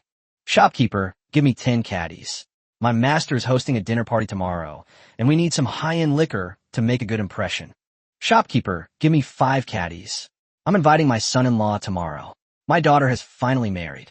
She's the eldest son of the Zhang family on the next street. It wasn't easy. My daughter is finally married. She doesn't need the yamen to arrange a marriage anymore. I must treat my son-in-law well tomorrow. Just as Zhang Mu was lost in thought listening to the voices of the crowd, a waiter came over and whispered to Zhang Mu, "Boss, there are some people outside who seem to have ill intentions. They look like they are here to cause trouble." Hearing this, Zhang Mu wasn't surprised at all. These must be members of the Wong family. It would be strange if they didn't come. Listen carefully. If a fight breaks out later, stay far away and let them smash things. Always remember, when you're out and about, you must always prioritize your own safety. Conscience. Shopkeeper's conscience. After Zhang Mu went outside, he saw Wang Buren and a group of people staring at him menacingly. "Manager Wong, what a coincidence. Are you looking to buy some wine? Come on in, please. We'll give you priority." "Young man, we're all sensible people here. Don't play dumb. Let me be clear. I want to invest in your wine business. Give me 50% of the shares, and you can continue selling this wine. Otherwise, you can forget about doing business." "Manager Wong, you can't dream on the street. If you want to dream, you have to go home and lie in bed. It's so comfortable. Besides, it's not dark yet. This won't do. You can't daydream." Chapter 48, All Crows Are Black. Upon hearing Zhang Mu's words, Wang Buren was so angry that he couldn't utter a word. Finally, Wang Buren laughed, a very evil laugh. Very good, very good. Truly, the younger generation surpasses the older, and heroes emerge from among the young. It has been a long time since anyone dared to speak to an old man like this. "Zhang Mu, you are very good." After Wang Buren finished speaking, he kept an eye on Zhang Mu as he led the group away. "Manager Wong, you're leaving already? Aren't you going to come in and sit for a while? We're old acquaintances. If you don't have money, just say so. I'll give you a whole jar of this wine." Hearing Zhang Mu's sarcastic words, Wang Buren walked even faster. Upon arriving at Wang's winery, a servant boy said with a stern face, "Manager, just give me your approval, and I'll take some men and smash up his distillery right now. This little son-in-law has gone too far." Seeing that Wang Buren remained silent, Zhao Wuda took a sip of tea and then said, "Manager Wong, this matter cannot be left unresolved. I have tasted his He Tai, and it is truly excellent, far superior to your San Lu Jiang. Moreover, both He Tai and San Lu Jiang target the high-end market. If this continues, where will San Lu Jiang find a place to survive? As far as I know, half of your household's income depends on San Lu Jiang. If San Lu Jiang goes out of business, then Master Wong, your days of hardship are numbered. Let go. Can't let it go. I've given Magistrate Yang Buwei quite a few benefits over the years. Now it's his turn to do his part. Men, prepare the carriage. I'm going to pay a visit to our magistrate of Wanyan County in person." When Wang Buren arrived at the home of Yang Buwei, the magistrate of Wanyan County, Yang Buwei was reclining on his couch, sipping tea and humming a tune. 1, 2, 3, 4, 5, let's go up the mountain to fight the tiger. We didn't catch the tiger, but we caught a little squirrel. Giddy up, giddy up. That expression was like, well, or rather, it was like he was doing, well, Master Wong requests an audience. Upon hearing the servant's words, Yang Buwei knew he was about to make a fortune again. When Wang Datu arrives, he's bound to bring gifts. One shouldn't refuse a smiling face, so one should go out to greet him. Just as they arrived at the gate, County Magistrate Yang Buwei called out from afar, "Oh dear, Manager Wong, why did you come in person? You could have just sent a servant to deliver it. Now that you've come in person, I have to feed you, which is such a hassle. Damn it, if I didn't need you right now, I'd fucking want to beat you up. Lord Yang, you jest. I've come here today on urgent business. Lord Yang, I've been bullied. Will you do anything about it? Master Wong, you must be joking. Is there anyone in this world who would dare to bully you? Lord Yang, you may not know this, but a scoundrel named Zhang Mu has recently emerged in Wanyan County. This kid is no pushover. He's been talking badly about you behind your back. So what if they talk badly about me? What's the big deal? Can they talk me out of my flesh or skin? If I can't even stand this kind of gossip, what kind of official am I? I might as well go home and farm. Damn it, when it comes to shamelessness, those officials are the real deal. Lord Yang, you can't say that. How dare a mere commoner insult the county magistrate? Is there no law left? Lord Yang, you are magnanimous enough not to stoop to his level, but his continued escalation is also damaging your reputation. Although we are disciples of the Wong family, we are still legitimate members of the Wong family. What are you, a mere illegitimate child, showing off for? Old Wong, Let's stop beating around the bush. What is it? Just say it. If I can do it, I certainly won't refuse. Excellent. Lord Yang is indeed excellent. Here's the thing. Zhang Mu has opened a shop called Drunken Dream Wine House, and their Haitai wine is quite good, even better than our Wong family Sanlijiang. Lord Yang, don't you have any ideas? Old Wong, stop beating around the bush and tell me your thoughts. You come all this way. Don't tell me you have no ideas at all. Upon hearing Yang Bui's words, Wong Buren knew that the fellow was tempted. Old Yang, it's simple. Not just anyone can sell alcohol. The Imperial court has a prohibition order. You just need to take some men and use their violation of the prohibition as an excuse to shut down their shop. And that will be the end of it. Right now, the Tang dynasty is short of food, and they dare to defy the law. They are robbing the people of their food, which is murder. As long as you shut down their shop, Old Yang, you'll be doing a service to the people. Where's their shop? In the main city of Chang'an. Old Wong, Chang'an's main city is located at the border between my Wanyan County and Chang'an County. It has always been a no-man's land. It's not appropriate for me to just shut down their shops like this, is it? Damn it, if it were suitable, why would I be wasting my breath talking to you? I've given you countless gifts over the years, and now at this crucial moment, you're giving me all this trouble? These sons of bitches are all the same. They're all black, without exception. Old Yang, don't be anxious. Do you think I'm using you as a pawn? I'm here to bring you money. His liquor is outrageous, 1 guan per gene, and it's still in short supply. Imagine how much money he'll make. If we cooperate well, we can get at least half of the shares. It's foolish not to make money when you can. Who is this person? The Chiao family's son-in-law is the same Chiao family that has always been competing with my Wong family's pawn shop.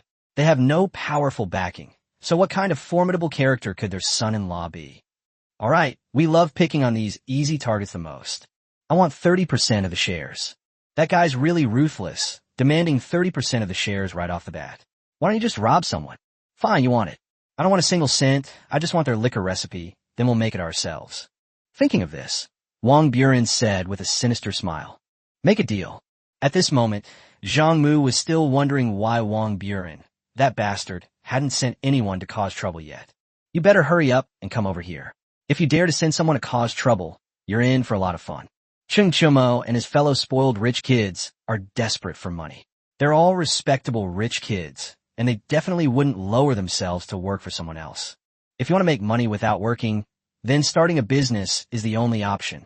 They had tried business before, but could they really call it business? They were just spendthrifts. These guys were used to being carefree and never even considered their initial investment. They simply didn't know how to do it. Whenever they did business, everyone rushed to support them. Throughout Chang'an, whenever the news spread that the 4 fools of Chang'an had started doing business again, everyone watched with schadenfreude and anticipation. In everyone's eyes, this wasn't doing business. It was practically a monkey show. There was nothing else to do every day. It was incredibly boring. As soon as Chung Chumo and his group started doing business, everyone was happier than during the new year. Some even placed bets directly, betting on whether the team could hold out for a month or 2. That's how the nickname 4 Fools came about. The guys were young then and didn't care. Now that they're adults and of marriageable age, they have to be careful about their reputation. Otherwise, how could the daughters of wealthy families possibly be interested in them? We finally managed to get a reliable business, and we're just waiting to turn things around. How dare you come and ruin it? That's incredibly audacious. Could he be the reincarnation of Zhao Zilong of Changshan? Chapter 49, The Person You Can't Afford to Offend. Just as Zhang Mu was eagerly awaiting news, Yang Buwei arrived with 2 constables. From afar, the Yamen runner shouted, "Where's your manager? Come out quickly. Our county magistrate, Master Yang, has arrived." The county magistrate has arrived?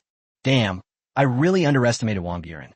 He didn't even resort to violence. He just brought the county magistrate here. As the saying goes, the local official is more powerful than a distant one. This guy is the one who drinks your blood without you lifting a finger, so you have to serve him well. Since he is the county magistrate, we should go out to greet him. I apologize for not welcoming you properly, Lord Yang. Seeing Zhang Mu's unassuming appearance and warm greeting despite his young age, Yang Buwei immediately felt relieved. What can this half-grown kid amount to? Is he going to be left to his own devices? Are you the shopkeeper? Seeing Yang Buwei's cold face and his accusatory tone, Zhang Mu knew that this guy was definitely here to cause trouble.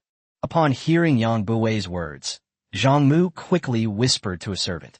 Go and inform those shopkeepers to come over immediately and tell them that someone has come to cause trouble. After giving his instructions to the servant, Zhang Mu greeted Yang Buwei with a smile and said, in reply to Lord Yang, I am indeed the manager of this shop. Seeing Zhang Mu's beaming face, Yang Buwei ignored him completely and swaggered into the shop with two constables. Smelling the lingering aroma of wine in the shop, Yang Buwei gave a wink to one of the Yamen runners. Those Yamen runners who were qualified to accompany Yang Buwei on official business were all clever and resourceful. Seeing Yang Buwei's signal, they immediately agreed and brought over a jar of wine. Seeing that there were no bowls at the scene, the bailiff simply threw the wine jar on the ground. Clang! With a thud, a 5-pound jar of river liquor spilled onto the ground. The bailiff picked up a large shard of a pottery jar from the ground and handed it to Yang Buwei. Looking at the small amount of wine in the shard, Yang Buwei took a sip. Not bad, this wine tastes good. No wonder that bastard Wang Buren was so wary of it. This wine is much better than San Lijiang. Even if it were 2 strings of cash a pound, it would still be excellent value for money. After taking a bite, Yang Buwei said casually, not bad, it's drinkable. You two should try some too. Their mouths were already watering, and now that the leader had spoken, the Yamen runners weren't going to stand on ceremony. Each of them grabbed a jar and started drinking. Upon seeing this, the servant in the winery immediately became displeased. Although they were just servants in the winery, they were all from the Duke's mansion who came to help out. To be chosen by Chang Chumo and his group to help out at the winery, they must have been quite influential people in the Duke's mansion. A lowly servant in the Duke's mansion has seen all sorts of important figures. He's met not only officials, but even His Majesty. You're just a lowly county magistrate, a nobody. What are you? How dare you act so arrogantly in front of us? Who spoiled you? Seeing that the servant wanted to step forward, Zhang Mu quickly pulled him back. Ignore them and let them do what they want. Seeing that Zhang Mu and the others were too scared to say a word, Yang Buwei was very satisfied. Although Yang Buwei was still able to keep his composure, the 2 constables who came with him were far from able to. He simply picked up the wine jar and started chugging it down, his drinking style making Zhang Mu tremble with fear. This is high-proof distilled liquor, not rice wine. What do you mean by chugging it straight from the bottle? No, it's not chugging it straight from the bottle. It's chugging it straight from the jar. At this moment, Chang Chumo's concubines went out and spent all the 50 coins Zhang Mu had just given them, and then returned in 2s and 3s. Brother-in-law, isn't it time to pay wages again? Holy crap, it's payday again. Who can afford to support guys like you? Yang Buwei had seen this scene many times before. Manager Zhang, you're quite something, buddy. You managed to take in so many concubines. Looks like you're quite wealthy. Lord Yang, you misunderstand. This is not my concubine, but my friends. Yang Buwei, still trying to pull this on me? You're the one with more skill. Before Yang Buwei could speak, the 2 constables, emboldened by alcohol, lewdly walked towards Chang Chumo's concubine's quarters.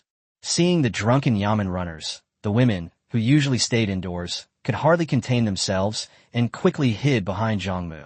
Manager Zhang, are these women married? Are they of legal age?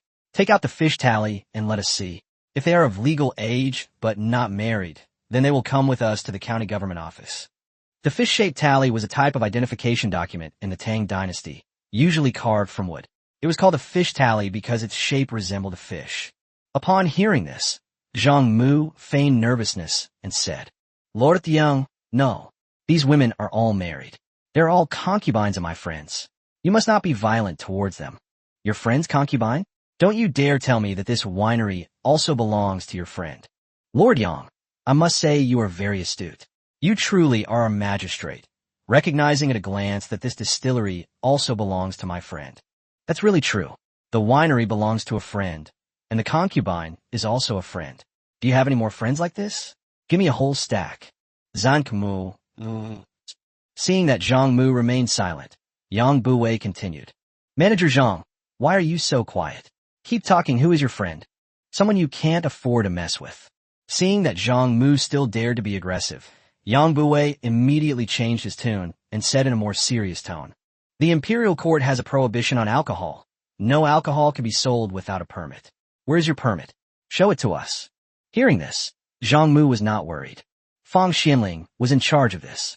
With Fang Eai around, how could they not get the approval? Seeing Zhang Mu smilingly hand him the approval document, Yang Buwei didn't even look at it carefully. When he saw that the signature at the end was Grand Secretary, he immediately concluded that it was fake. How could a mere son-in-law like you possibly have connections with the Grand Secretary? You audacious scoundrel! How dare you forge the Grand Secretary's approval document? Guards, seize him. Take him back to the yamen for rigorous interrogation. Seize the shop as well. Oh, and all this wine is stolen. Take it all back to the yamen. And those women, they are witnesses. Take them all back too. Why does this guy want everything? Why does he control everything? If he lived in later generations, he would definitely be surnamed Chung. As the two drunken constables prepared to arrest Zhang Mu, an older, fierce-looking shop assistant came over to protect him. Young master, he is just a minor county magistrate and a protege of the Wong family of Taiyuan. He is nothing to be afraid of. His Majesty is currently fighting against the powerful families, and they are irreconcilable. He will not amount to anything. We still have business to do up front. Take us to the backyard. Upon hearing Zhang Mu's words, the shopkeeper chuckled and said to Yang Buwei, Lord Yang, there are too many people and too much chatter in the front hall, so it's not convenient to discuss this matter. Let's go to the back courtyard to talk in detail. Yang Buwei, look, isn't that how it works? Who are we? We're officials, but we have two mouths. We can manipulate you however we want. You're living on our turf. You have plenty of weaknesses. No problem, no problem. After Yang Buwei finished speaking, he led the two constables towards the backyard, saying to Zhang Mu as they walked, You call yourself a manager? You're not as shrewd as a shop assistant. Zhang Mu. Damn it, you got cocky? You'll see if you can keep up the act until you cry out in pain. Chapter 50, Still Not Giving Up. As Yang Buwei and the two constables followed the fierce-looking shop assistant to the backyard, Zhang Mu, feeling uneasy, also followed. Seeing Zhang Mu follow, the waiter whispered, Young master, I can do this rough work myself. It won't take long. I'll be done in a bit. You can wait in the front yard. After they reached the backyard, the waiter closed the door, and Zhang Mu heard Yang Buwei's smug voice coming from behind. Hey, your manager's pretty shy, aren't he? It's just a gift to me. It's only natural. What's there to be embarrassed about? I work hard to serve the people. What's wrong with accepting a little gift? Is it wrong? You seem like a roughneck, so I won't make things difficult for you. I want 30% of the distillery's shares, and also send me 1,000 caddies of that Hai-Tai liquor every month. Oh, and those women from earlier, send them to my house too. Holy crap, this guy is shameless. Otherwise he wouldn't be qualified to be an official. Lord Yang, is there anything else you need? If so, please say so quickly, or you may not have another chance later. Hearing his waiter's words, Yang Buwei continued nonchalantly. That's all the other requests, but this is only temporary. Don't think I'm so ruthless. Your manager even dared to forge the Grand Secretary's approval document. That takes real audacity. Oh, and by the way, send me a few thousand strings of copper coins as well. This isn't for me. It's for the brothers under me to distribute. Yang Buwei suddenly stopped speaking, and then came the following. Slap, slap, slap. The sound. Then came Yang Buwei's pleas for mercy. Stop right now. You're too ruthless. You're going to kill me. I'm the county magistrate. Zhang Mu. Within a few breaths, the backyard fell silent. Just as Zhang Mu was imagining what the backyard would look like, the fierce-looking waiter swaggered out. Young master, it's all done. Zhang Mu. Is it all done? Is this guy hothead? What if he accidentally kills the magistrate? That would be a real problem. Damn it, I have to say, this guy must be Chung Chumo's family's guards who came to keep watch. Thinking of this, Zhang Mu asked with concern. Dead? No, they're all superficial wounds. They look scary, but they're not life-threatening. Hearing this, Zhang Mu finally felt relieved. Just then, Chung Chumo and his group arrived, but before they could even ask anything, Yang Buwei and the three constables stumbled out of the backyard, supporting each other. Seeing so many people in front of him, Yang Buwei felt more confident and said through gritted teeth to Zhang Mu, Kid, you're ruthless. I misjudged you, but don't get too cocky. This isn't over. Seeing Zhang Mu's nonchalant smile, Yang Buwei immediately felt insulted, even more humiliated than when he had just been beaten. Don't forget, just by looking at me in these clothes, you're someone you can't mess with. Just as Yang Buwei finished speaking and was about to leave, he was stopped by Yuchi Baolin, who had just arrived.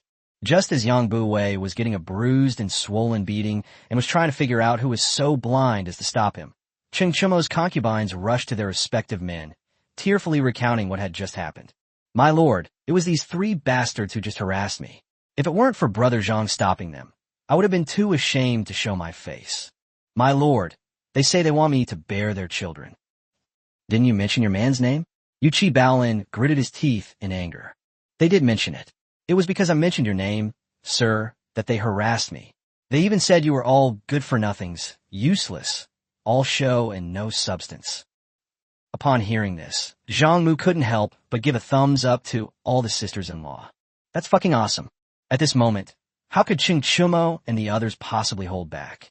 Seeing that Cheng Chumo and his group were about to make a move, Zhang Mu spoke up again. Still doing business? Go to the backyard.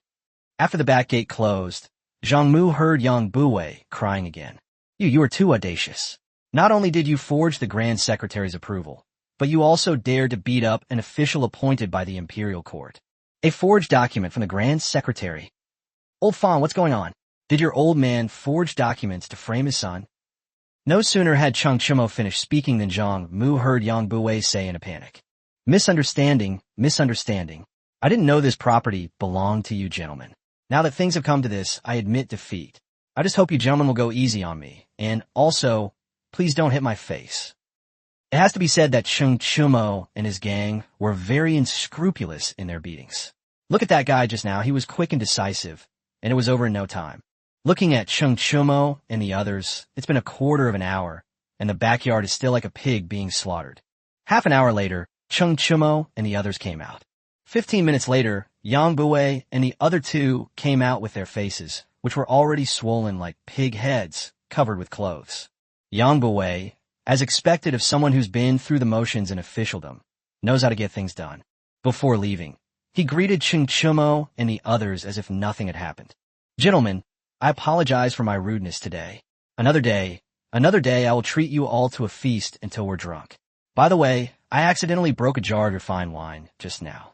My 2 good-for-nothing subordinates also secretly drank 2 jars. Here is the payment for the wine. After leaving a bag of copper coins, Yang Buwei left with 2 constables, limping along. At this moment, Wong Buren was anxiously waiting at home for good news from Yang Buwei. As the sun set, Wong Buren still hadn't received any news. Manager Wong, do you think it's possible that our county magistrate made a deal with them to go into business together and kick us out? Although he's a disciple of the Wong family, he only cares about the legitimate Wong family. He wouldn't care about a collateral branch like us. Upon hearing Zhao Wuda's words, Wong Buren didn't wait any longer and immediately prepared his car to head to Yang Buwei's house. At this moment, Yang Buwei also returned home looking dejected. Yang Buwei felt agriefet. From childhood to adulthood, he had always been a kind of other people's child in the eyes of his neighbors. Later, his luck turned around, and he got close to the Wong family, a powerful family. Now he's someone who eats meat at home and travels by car. He never expected to be beaten, especially by someone he couldn't afford to offend. He had no way to complain. He could only swallow his anger. When Yang Buwei heard from his servant that Wong Buren had come to visit, he immediately flew into a rage. If it weren't for me, I wouldn't have gotten myself into trouble with those murderers. Now that I've already been taught a lesson, he still comes back. Sigh, we can't afford to mess with this guy. Although they're born out of wedlock, they are still members of the Wong family, and we cannot afford to offend them. Go and tell Master Wong that Zhang Mu is not someone I can afford to offend. This matter has nothing to do with me. Also, tell him to shut up. Things are not as simple as he thinks. Chapter 51. Luckily, you were there. After being turned away at Yang Buwei's house, Wong Buren fell into deep thought. That's impossible. Zhang Mu is the Chiao family's son-in-law. How could Yang Buwei be so wary of him? Yang Buwei, that old codger, was so frightened by Zhang Mu's first meeting that he didn't even dare to leave the house, let alone try to take advantage of Zhang Mu. Old Zhao, tell me, what exactly is Yang Buwei afraid of? Hearing Wong Buren's words, Zhao Wuda also felt a headache coming on. You have no idea what he's afraid of, so how could I possibly know? However, since I'm currently living off the Wong family, I need to be careful. Shopkeeper, although we don't know what Yang Buwei is afraid of, we could deduce it. In Chang'an, even His Majesty has to give face to our aristocratic families. Yang Buwei is also a disciple of our Wong family, so who would dare not give him face? When we visited him today, he was still very willing to cooperate with us. But in the blink of an eye, he changed his mind. This means that he received orders from someone he can't afford to offend. A bunch of nonsense. What's the difference between this and saying nothing at all? Old Zhao, just say what you want to say. It's just the two of us here. No need to beat around the bush. Shopkeeper, if we're talking about people young Buwei can't afford to offend, then our Wong family is the first choice. He's a disciple of the Wong family, so he'll definitely have to obey their every word. Upon hearing Zhao Wuda's words, Wong Buren's heart trembled. Old Zhao, you mean my eldest brother has his eye on this business? Bastards, the eldest branch of the family has already received most of the family property, houses, and land. Now, they even want to steal this little business? Are they trying to kill us illegitimate children? It's only because I don't have enough power right now. Otherwise, I would definitely learn from Li Lao Air. Zhao Wuda. Shopkeeper, in my opinion, we should strike first and catch Zhang Mu tonight, snatch his wine recipe, so that things don't get complicated. He's just a live-in son-in-law. What's there to be afraid of? Old Zhao, you're right. Those involved are often blinded, while bystanders see things clearly. I haven't thought of anything yet. We'll make our move tonight and teach that bastard Zhang Mu a lesson in fear. I must say, it's fortunate that you're here. Otherwise, I would really be helpless. Seeing the growing ruthlessness on Wong Buren's face, Zhao Wuda knew that what was about to happen was beyond his control. If you gods are fighting, we little devils shouldn't get involved. Shopkeeper, you go ahead with your work. I'll go check on the pawn shop. Upon hearing Zhao Wuda's words, Wong Buren said nothing, only waving his hand weakly. After Zhao Wuda left, Wong Buren fell into deep thought. Now it's clear, the eldest branch of the Wong family also has their eye on this business. The eldest branch has monopolized all of the Wong family's resources, and that bastard Yang Buwei is a protege of the eldest branch. He's definitely siding with them. Over the years, he had accumulated a considerable fortune through his business dealings. He would have been content with being a wealthy man, but his fate was unfortunate. He was born out of wedlock. Later, Li Lao Air rebelled against his elder brother and killed him, taking over the position himself, which set a precedent for himself. So what if I'm born out of wedlock? Does being born out of wedlock mean I'm still a member of the royal family? What the eldest son can do, I can certainly do too, and I might even do it better. With the Sanlijiang, a type of medicinal paste, and the Wong family blood flowing through his veins, he began to have his own ideas. He just needed to wait for an opportunity, or rather, wait for the eldest branch of the family to make a mistake, so he could take advantage of the situation. Now look what's happened. Zhang Mu has appeared. Not only is there no hope of taking over the Chiao family pawnshop, but that bastard has even managed to create the river liquid platform, which is a deadly thing. As long as the river liquid platform exists, where will his Sanlijiang have a foothold?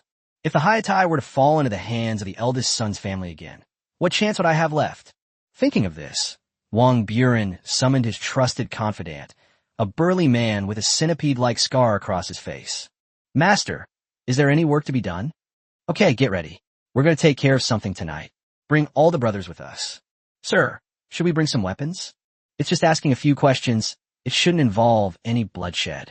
However, just in case, it's better to keep him with you. Better safe than sorry.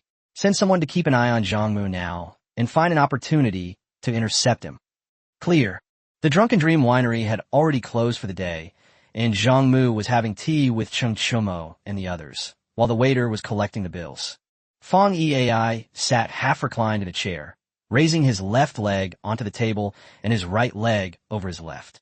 He held a teacup in his hand, taking sips of tea every now and then, looking quite content. Old Zhang, I used to wonder why some people prefer tea to alcohol. Now I understand. It's because I hadn't reached that level yet.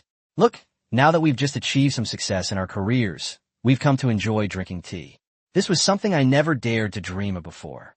Upon hearing Fong Eai's words, Cheng Chumo, as if on cue, replied, Old Fong, I won't argue with you about that. It's the same principle as with girls. We used to always like young girls, but now we realize that's not the case. Hearing Cheng Chumo talk about the lower levels of society, everyone immediately perked up. Everyone, shall we go to a brothel to celebrate later? Zhang Mu. Baolin, didn't you just go to celebrate yesterday? Old Zhang, you don't understand. Yesterday was to celebrate the opening of the winery today, and today is to celebrate the successful opening of the winery. These are two different things and cannot be confused. Zhang Mu. Holy crap. If your hen lays an egg, are you going to the brothel to celebrate too?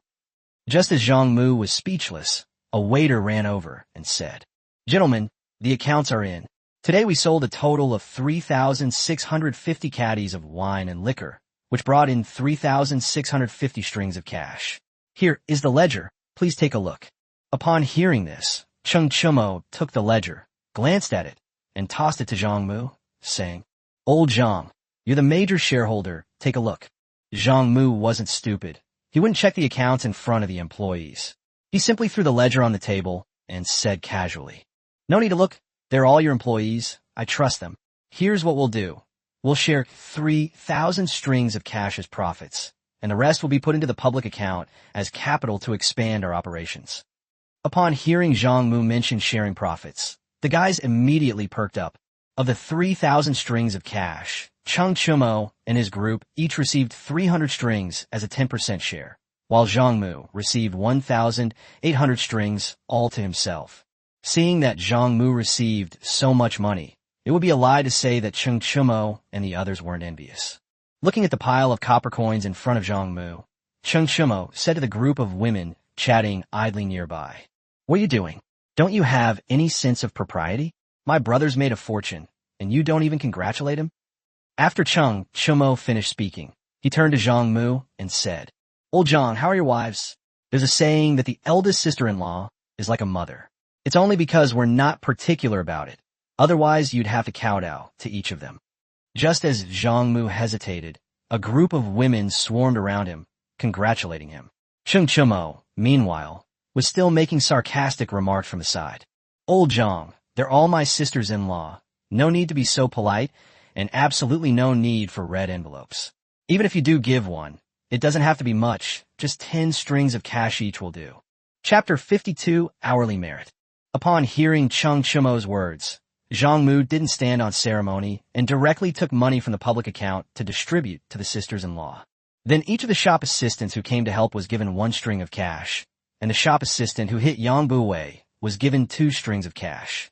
Fang Ei. I should have gone to the government office to get a wife. Being a bachelor is a real loss. Only after Zhang Mu distributed the money did the group of women let him go. At this moment, Wu Meinyang ran over, her face covered in sweat. Looking at Wu Meinyang, Yuchi Baolin asked Cheng Chumo, Old Cheng, do you think Old Zhang would agree if I traded all my dozen or so concubines for Old Zhang? What are you thinking? Old Zhang isn't blind. Yuchi Baolin. Seeing Wu Meinyang's anxious and flustered expression, Zhang Mu gently wiped the sweat from her forehead and asked softly, What's going on? Is the Wong family causing trouble at the pawn shop again? No, they did come this morning, but left after a short while. Later we found out that you had used a besieging way to rescue Zhao tactic against them, sir. Did you beat up the magistrate of Wanyan County today? I didn't do it. I wouldn't have the guts. They did it. Those spoiled brats wouldn't be afraid of a mere county magistrate. Seeing Zhang Mu pointing at them, Cheng Chumo and the others laughed heartlessly at Zhang Mu, while also fixing their hair, which was quite infuriating.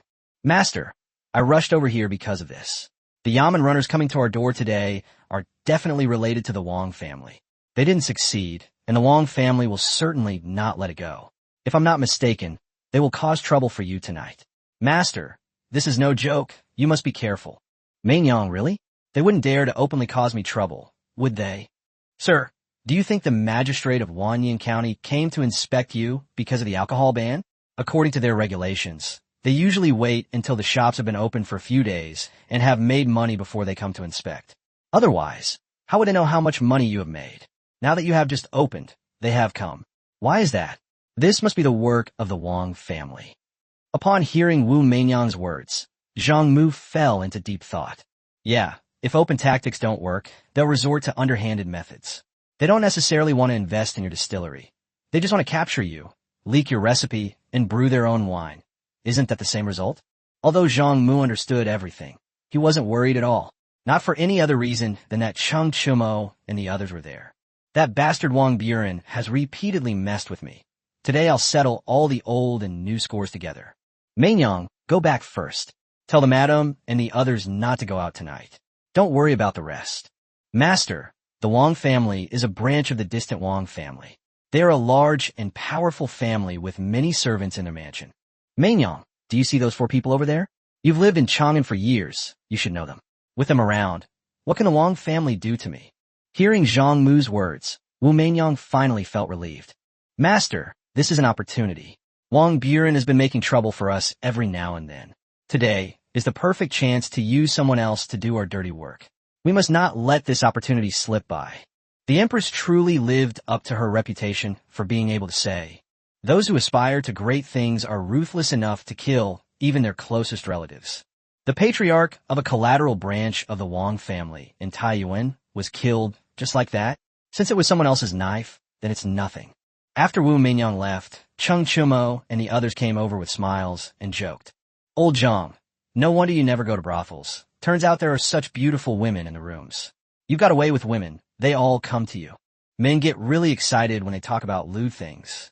After chatting for a while, Zhang Mu took a sip of tea and then said with a smile, Hey guys, I'm in big trouble. Upon hearing Zhang Mu's words, Chung Chumo and the others asked in unison. Old Zhang, what's going on? What big trouble have we run into? I'd like to see who in Chang'an dares to cause us any trouble. It wasn't us, it was me. Before you came today, that scoundrel Wong Buren, the manager of Sanlijiang, came by. He wanted to do business with me at the River Liquor Station and then kick you out of the game. Upon hearing this, Yuchi Baolin quickly asked, Old Zhang, what do you say? What else can I say? What kind of relationship do we have? We're sworn brothers. Do you think I would agree to this? The Yamen runners coming today must have been orchestrated by that bastard Wong Buren. Since I didn't get any shares during the day, Wong Buren will definitely intercept me at night and interrogate me about the formula for Hayatai. And he might even make his move tonight. Upon hearing Zhang Mu's words, Chung Chumo and the others quickly sent their concubines back and then said to the servant, Go back and inform the household guards to come and help. Be quick. Seeing Chung Chumo and the others' anxious expressions, Zhang Mu understood. His own Hayatai platform was now a monopoly. No one else could replicate it. What if I get caught by the Wong family and don't survive the torture? Won't the Wong family also want to do this business? How much money would I lose then? Seeing Chung Chumo and his group making such a big show of it, Zhang Mu quickly said, Old Chung, I've been dealing with the Wong family lately.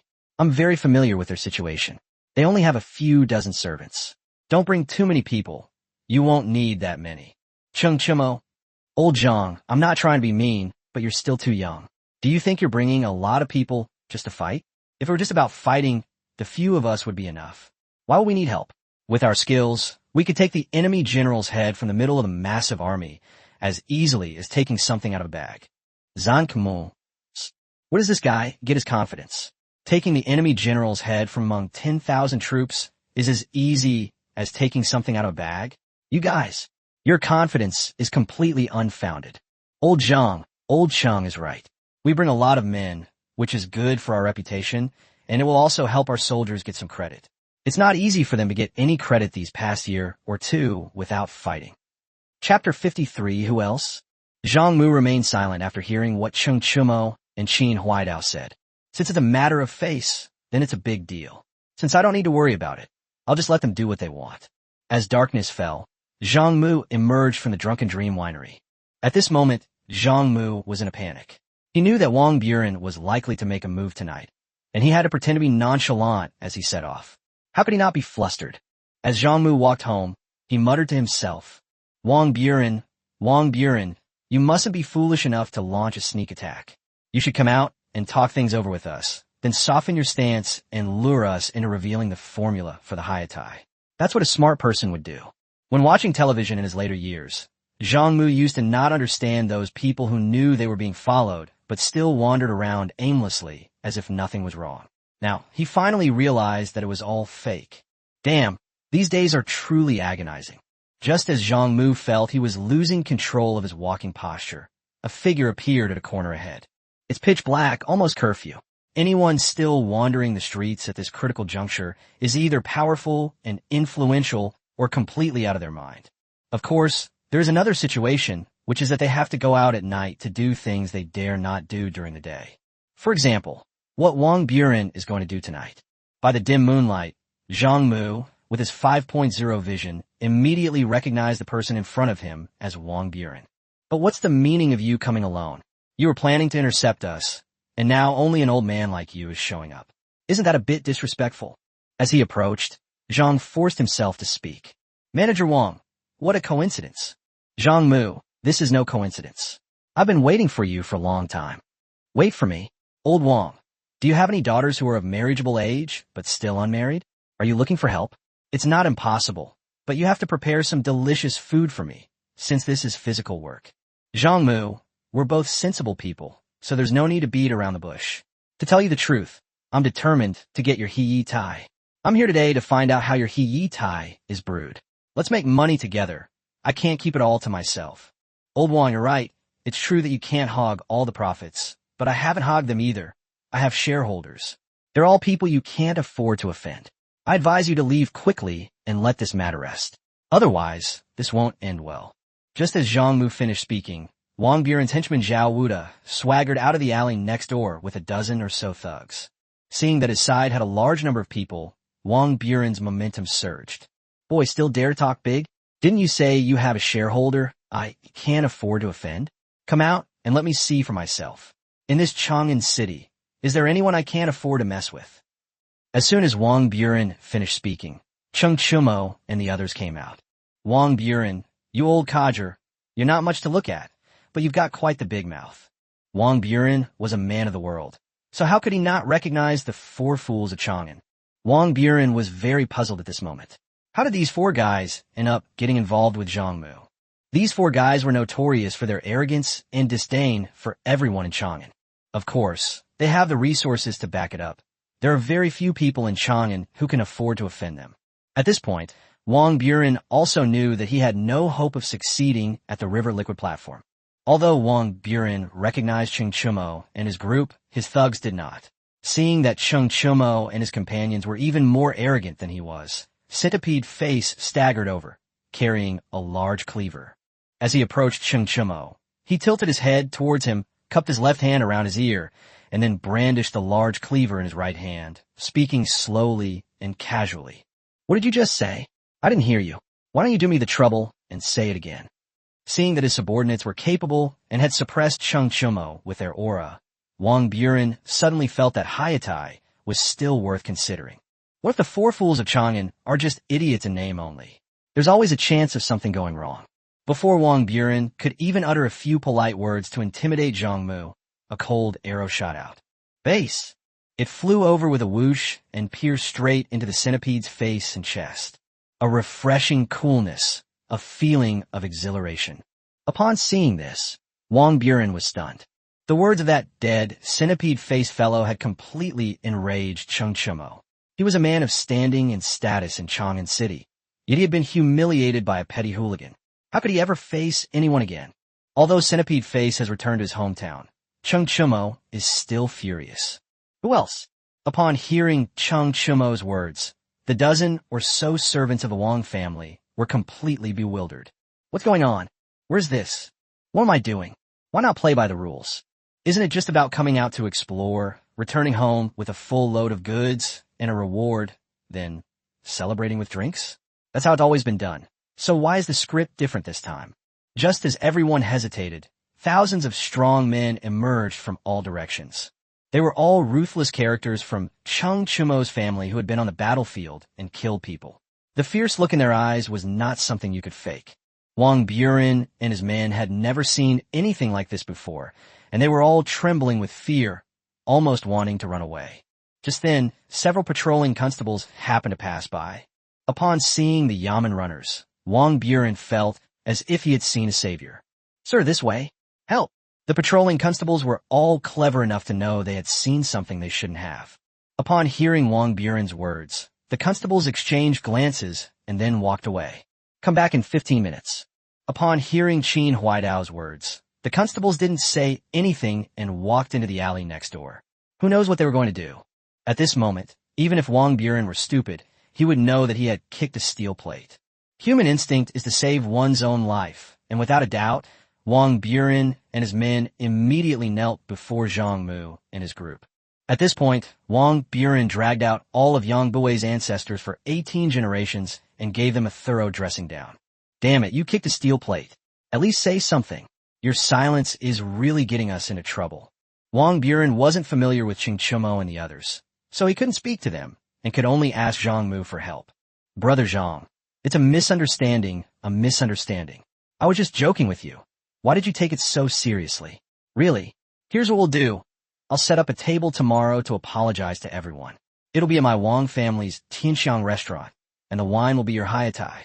Seeing Wong Buren back down, Qin Huaidao walked up to Zhang Mu and whispered, Old Zhang, this guy is from the Wong family. Killing him would have too much of an impact. However, since he has offended you, you can decide how to deal with him. Zhang Mu. Since you've already said that, what else do you want us to say? Just keeping your life is enough, isn't it? As long as he can breathe, we don't care about the people behind him. Just nod, and we'll take care of the rest. Upon hearing Qin Huaidao's words, Zhang Mu looked at the group of trembling Wong family servants. Sigh, we're all poor people with wives, children, and elderly mothers waiting for us at home. Thinking of this, Zhang Mu remained silent and walked directly toward Wong Buren. Old Wong, you've caused my father-in-law a lot of trouble lately. This debt can't be left unpaid. Be more discreet in the future. This world isn't a place where you can do whatever you want. After Zhang Mu finished speaking, he directly stomped on Wong Buren's legs and broke them. Wong Buren's pig-like screams were quite chilling. Chapter 54 Life is not easy. Seeing that Zhang Mu had only broken Wong Buren's legs, the simpleton Yuchi Baolin went straight over and broke Zhao Wuda's legs as well. Seeing that Yuchi Baolin had already made a move, Chung Chumo didn't waste any words and went straight over to kick Wong Buren between the legs again. Wong Buren's screams were even more pitiful, like a pig being slaughtered. Chung Chumo thoroughly enjoyed listening to Wong Buren's screams. Chung Chumo walked toward Zhao Wuda while pretending to enjoy himself. Uncle Chung, you're my dear uncle, so I don't have to take another kick. Uncle Zhang broke my leg a few days ago. When? I don't remember. Well, upon hearing Zhang Mu's words, Chung Chumo kicked Zhao Wuda between the legs. As expected, Zhao Wuda did not shout. Seeing that Yuchi Baolin and Chung Chumo had both made a move, Qin Huaidao and Fong Eai felt that if they didn't, something would be missing, so they went directly to the Wong family servants. Seeing the group of servants who were already terrified, and some even wet themselves, Fong Eai and Qin Huaidao had no desire to make a move. Finally, Chung Chumo shouted towards the alley the constable had just entered. Guards, get out and get to work. Bailiff, couldn't you have been a little more subtle? That evening, Zhang Xiaoyu returned home, where Chao Xianhui had been waiting for her in her bedroom for a long time. Husband, has the Wong family caused you any trouble? I look for someone, but it's all settled. We're someone with powerful backers now, so we're not afraid. Chao Xianhui. The next day, before Zhang Mu even got out of bed, there was a commotion outside. Could it be that the Wong family is causing trouble again? Thinking of this, Zhang Mu quickly got up. When Zhang Mu arrived in the courtyard, he found his mother-in-law, Chao Yunxi, chatting with Wong Buren, who was sitting on a stretcher. Several servants of the Wong family stood nearby, carrying gift boxes and smiling broadly. Some of them looked familiar. I felt like I'd seen them somewhere last night. Sister Chiao, our Wong family and your Chiao family have been friends for generations. You suddenly moved without even informing us. Can't you still have any sense of friendship? I treat you like my own sister, but you treat me like your cousin. Gao Zunxi. Brother Wong, what are you saying? It's just that we didn't have time. We weren't planning to move so soon, but my son-in-law is very filial and insisted that his sister move to the main city to enjoy a better life. I had no choice. Oh my, your Chiao family's gotten a good son-in-law. Everyone is so envious. Seeing his father-in-law's ashen face and green-eyed expression as he watched his mother-in-law and Wong Buren chatting, Zhang Mu walked over and said with a smile, Oh dear, isn't this Manager Wong? No. Manager Wong, what happened to your leg? It was fine yesterday. How did it become like this overnight? Did you overexert yourself last night and accidentally fall? Don't you know what's wrong with my leg? Hey, I'm so old. How can I compare to you young people? Speaking of which, I had some bad luck last night. I got up to use the bathroom and accidentally broke my leg. Can you believe how bad that is? Hearing Wong Buren's words, Zhang Anxuan couldn't help but mutter under his breath. Serves you right. Why didn't you fall to your death? Brother Wong, we're getting on in years. We need to take it easy. No matter how much money you earn, nothing is more important than your health. Little sister, I won't argue with you about this. I've come to terms with it. One has to accept getting old. That's why I've handed over all the business in a manner to my children.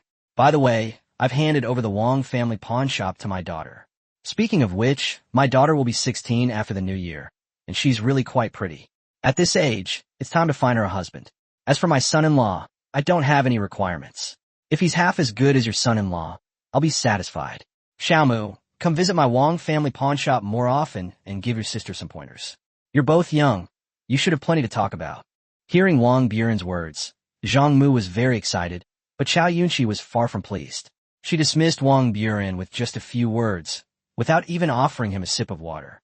The conversation had already died down, and they had already given him the cold shoulder. What else could he do? Wang Buren could only be carried back home on a stretcher by his servants. Yesterday, old Master Wong was all high and mighty, but today he's reduced to a homeless dog. Who could have imagined this? It was only because Wang Buren was pragmatic that he provoked Cheng Chumo and his gang. Otherwise, those bastards might have found a pretext to ransack his house. No matter how successful you become, aren't you still under the rule of these officials? As long as you're not in charge, everything you have isn't truly yours. It's just temporarily stored in your possession, and who knows when it will be taken back. While Wang Buren may be deserving of sympathy at this moment, what about the people he oppressed? Don't they deserve sympathy? Watching Wang Buren being carried away by the servants, Zhang Mu couldn't help but sigh. Humans are arguably the most difficult creatures to navigate in this world. Although they are at the top of the food chain, it is extremely difficult to survive there. Although they're not bothered by other creatures, their own kind are much worse than other creatures. They never show mercy to their own kind. If you slack off at work, your boss will say you're not taking it seriously. Well, you'll be fined and have your salary reduced. You've worked honestly and diligently, without complaint. The boss says business isn't good this year, so wages will be lower. Well, a year's work for nothing. You see a piece of wasteland, and the whole family pitches in, working like dogs to transform it into fertile land. They sow in spring, weed in summer, and finally, in autumn, ready to harvest, they wait. Then, the officials come and say the land belongs to the state, and forcibly take it back. Well, they've truly wasted their time. You work tirelessly from dawn till dusk to run your small business, but a powerful family colludes with the government to cause trouble every day. In the end, you have no choice but to close down. Life. Being born is easy, living is easy, but making a living is not easy. Throughout history, the world has been divided and united. In times of prosperity, the people suffer. In times of ruin, the people suffer. When will ordinary people be able to live a comfortable life? It's time for ordinary people to be the masters of their own destiny. At this moment, Zhang Mu couldn't help but sigh. The future is truly wonderful. Compared to now, it was practically a paradise. Life is unpredictable. Fortune and misfortune can change in an instant. Because Wang Buren was blind and offended Zhang Mu, he had 3 legs broken by Zhang Mu and Cheng Chumo. Later, the 2 lines on the left and right were healed, but the one in the middle remained dormant. Because Wang Buren broke his leg, his neighbors benefited a lot. Not to mention the concubines in old Wang's house. Even the red apricots in old Wang's yard are desperately stretching their branches outside the yard. Moreover, the tiles on old Wang's courtyard wall would break naturally from time to time. They would be replaced at night, and then break again early the next morning. There wasn't even time to change it. It's really strange. Chapter 55, An Inescapable Hurdle.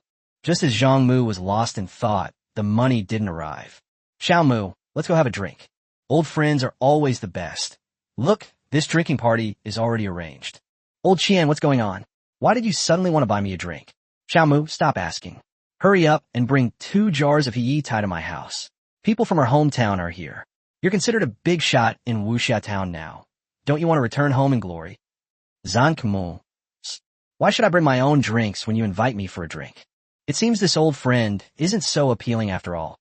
People from my hometown are here, returning home in triumph. Could it be that they're building roads back home?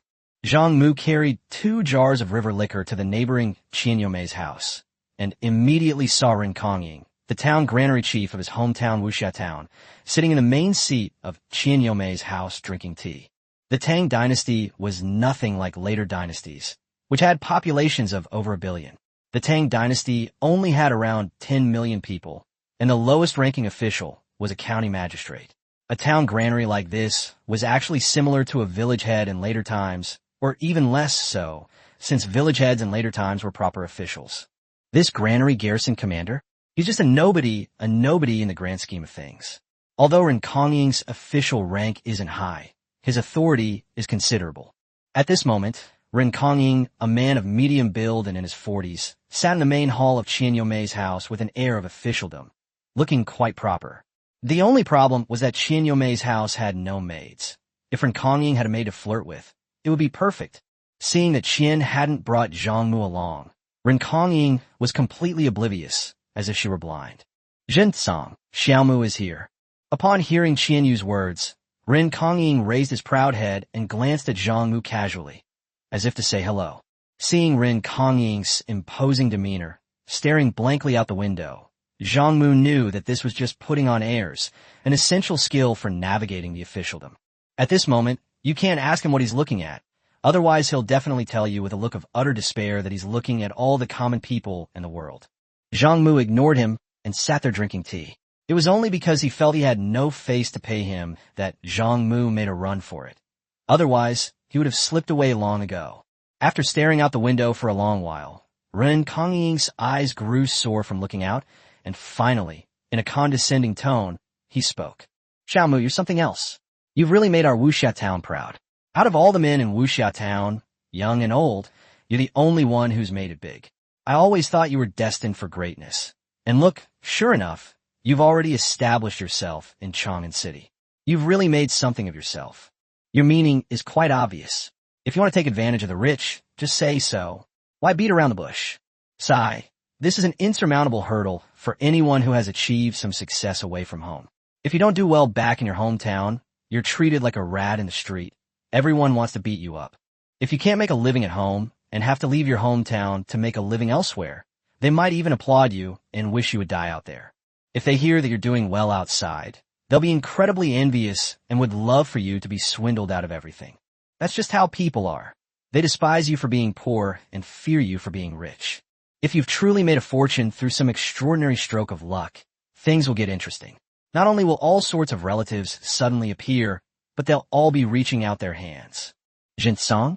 Not at all. What am I doing? Just messing around. I'm far from being a good person. By the way, how are the villagers doing? Upon hearing Zhang Mu's words, Rinkonging was immediately delighted and patted Zhang Mu on the shoulder, saying, I knew you had a conscience. You wouldn't forget your fellow villagers back home.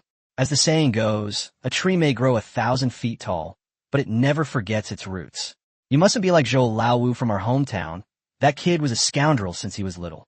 Even when he was 10 or so, he was still urinating and defecating anywhere, stealing chickens and pulling up garlic sprouts. I won't even go into details. But heaven was kind to him, and he made it big in Luoyang. I heard he earns several strings of cash a year. Today is the new year, and he came back home. I told him to donate 10 strings of cash to those old widows in town to improve their meals. But that heartless Laowu started crying poor. All that talk about how hard it is to be away from home.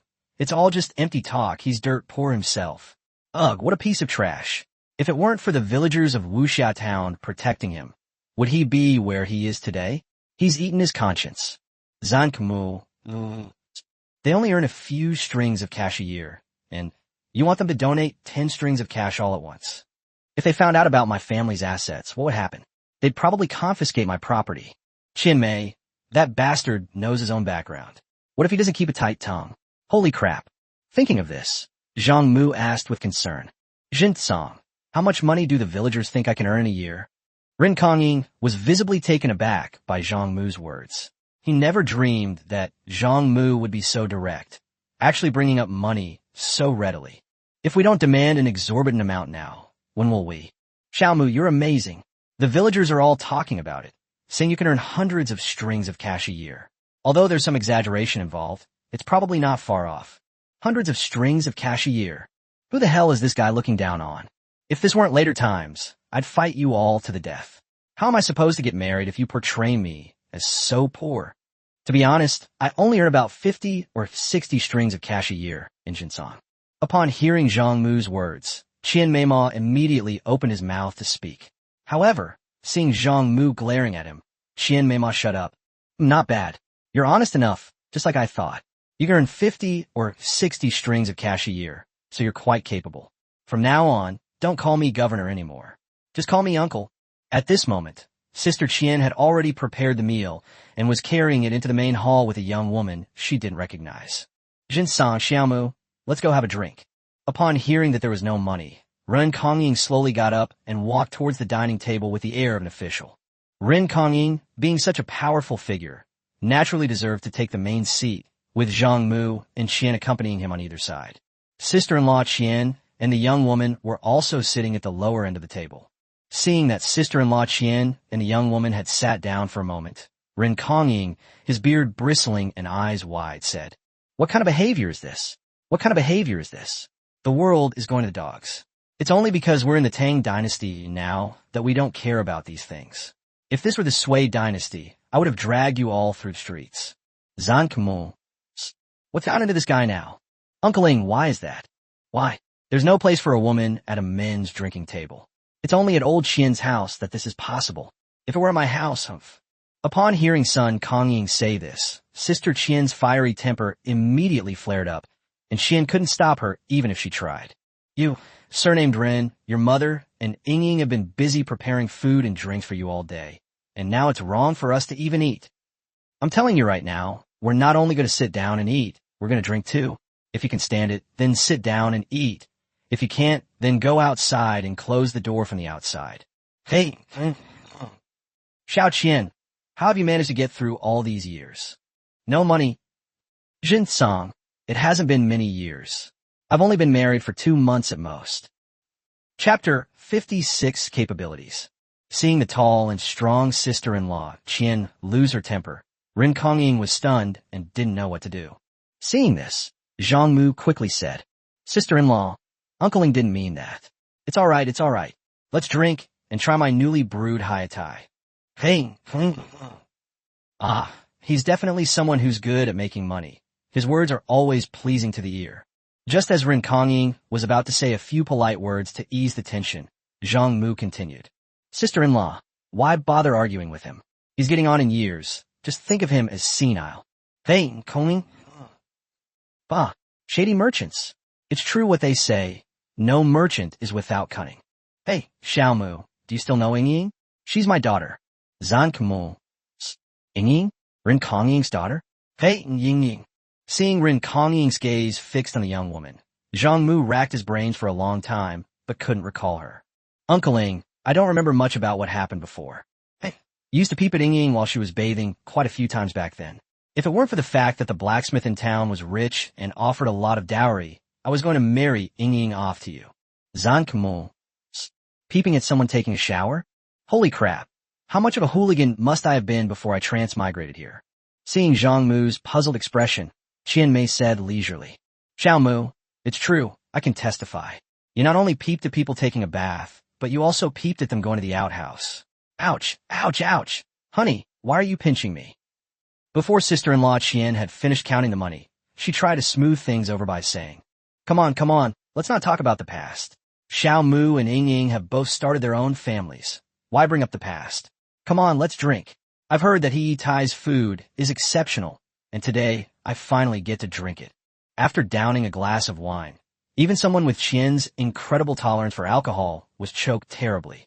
Qian Mei and Ren Kongying were even more affected, their eyes watering. Zhang Mu paid no attention to them, his eyes fixed on the girl with whom he had a rumored relationship. What are you looking at?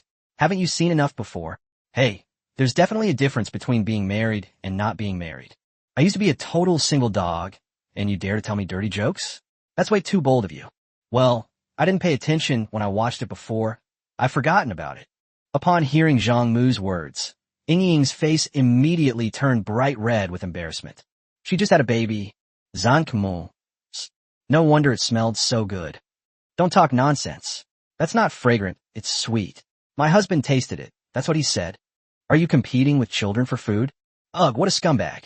Seeing Zhang Mu flirting with his daughter, Ren Kongying immediately put on a stern face and said, Xiao Mu, you and Ying are both married now, so you have to be careful. If this causes trouble, we'll be too ashamed to face anyone. Don't blame your uncle for breaking up the couple back then. It definitely wasn't because your dowry was too low. Your uncle isn't that kind of person. It was mainly because the blacksmith's dowry was too high. Your daughter just had a baby. What's the meaning of bringing her along? Do I need to spell it out? What are you pretending for? Seeing that Zhang Mu remained silent, Rin Kongying continued. Chiao Mu, sometimes don't blame your uncle for being ruthless. It's not easy for me to be in this position. Some people are really bad. If you're not ruthless, you simply can't control them. Take old Lu from our area, for example. He has 5 sons. If I'm not ruthless, how can I control them? What exactly are you trying to do, you old codger? This rambling is going to go on forever. After offering another toast, Zhang Mu began to speak. Uncle Ling, you didn't come here just to chat with us about everyday things, did you? Ren Kongying smiled upon hearing Zhang Mu's words. He's losing his composure. He's still too young. Chiao Mu, look how rich you are now. I came here this time hoping you could help out in our town. The muddy road connecting our town to the main road turns into a muddy mess every time it rains, making it impossible to walk. I've calculated that we have our own labor, and we'll even provide our own meals. We farmers don't lack tools or anything. The only problem is that we don't have enough stones, so we need to buy some. It'll probably cost 50 or 60 strings of cash. What do you think, Chiao Mu? Zhang Mu. Oh, so that's what it was about.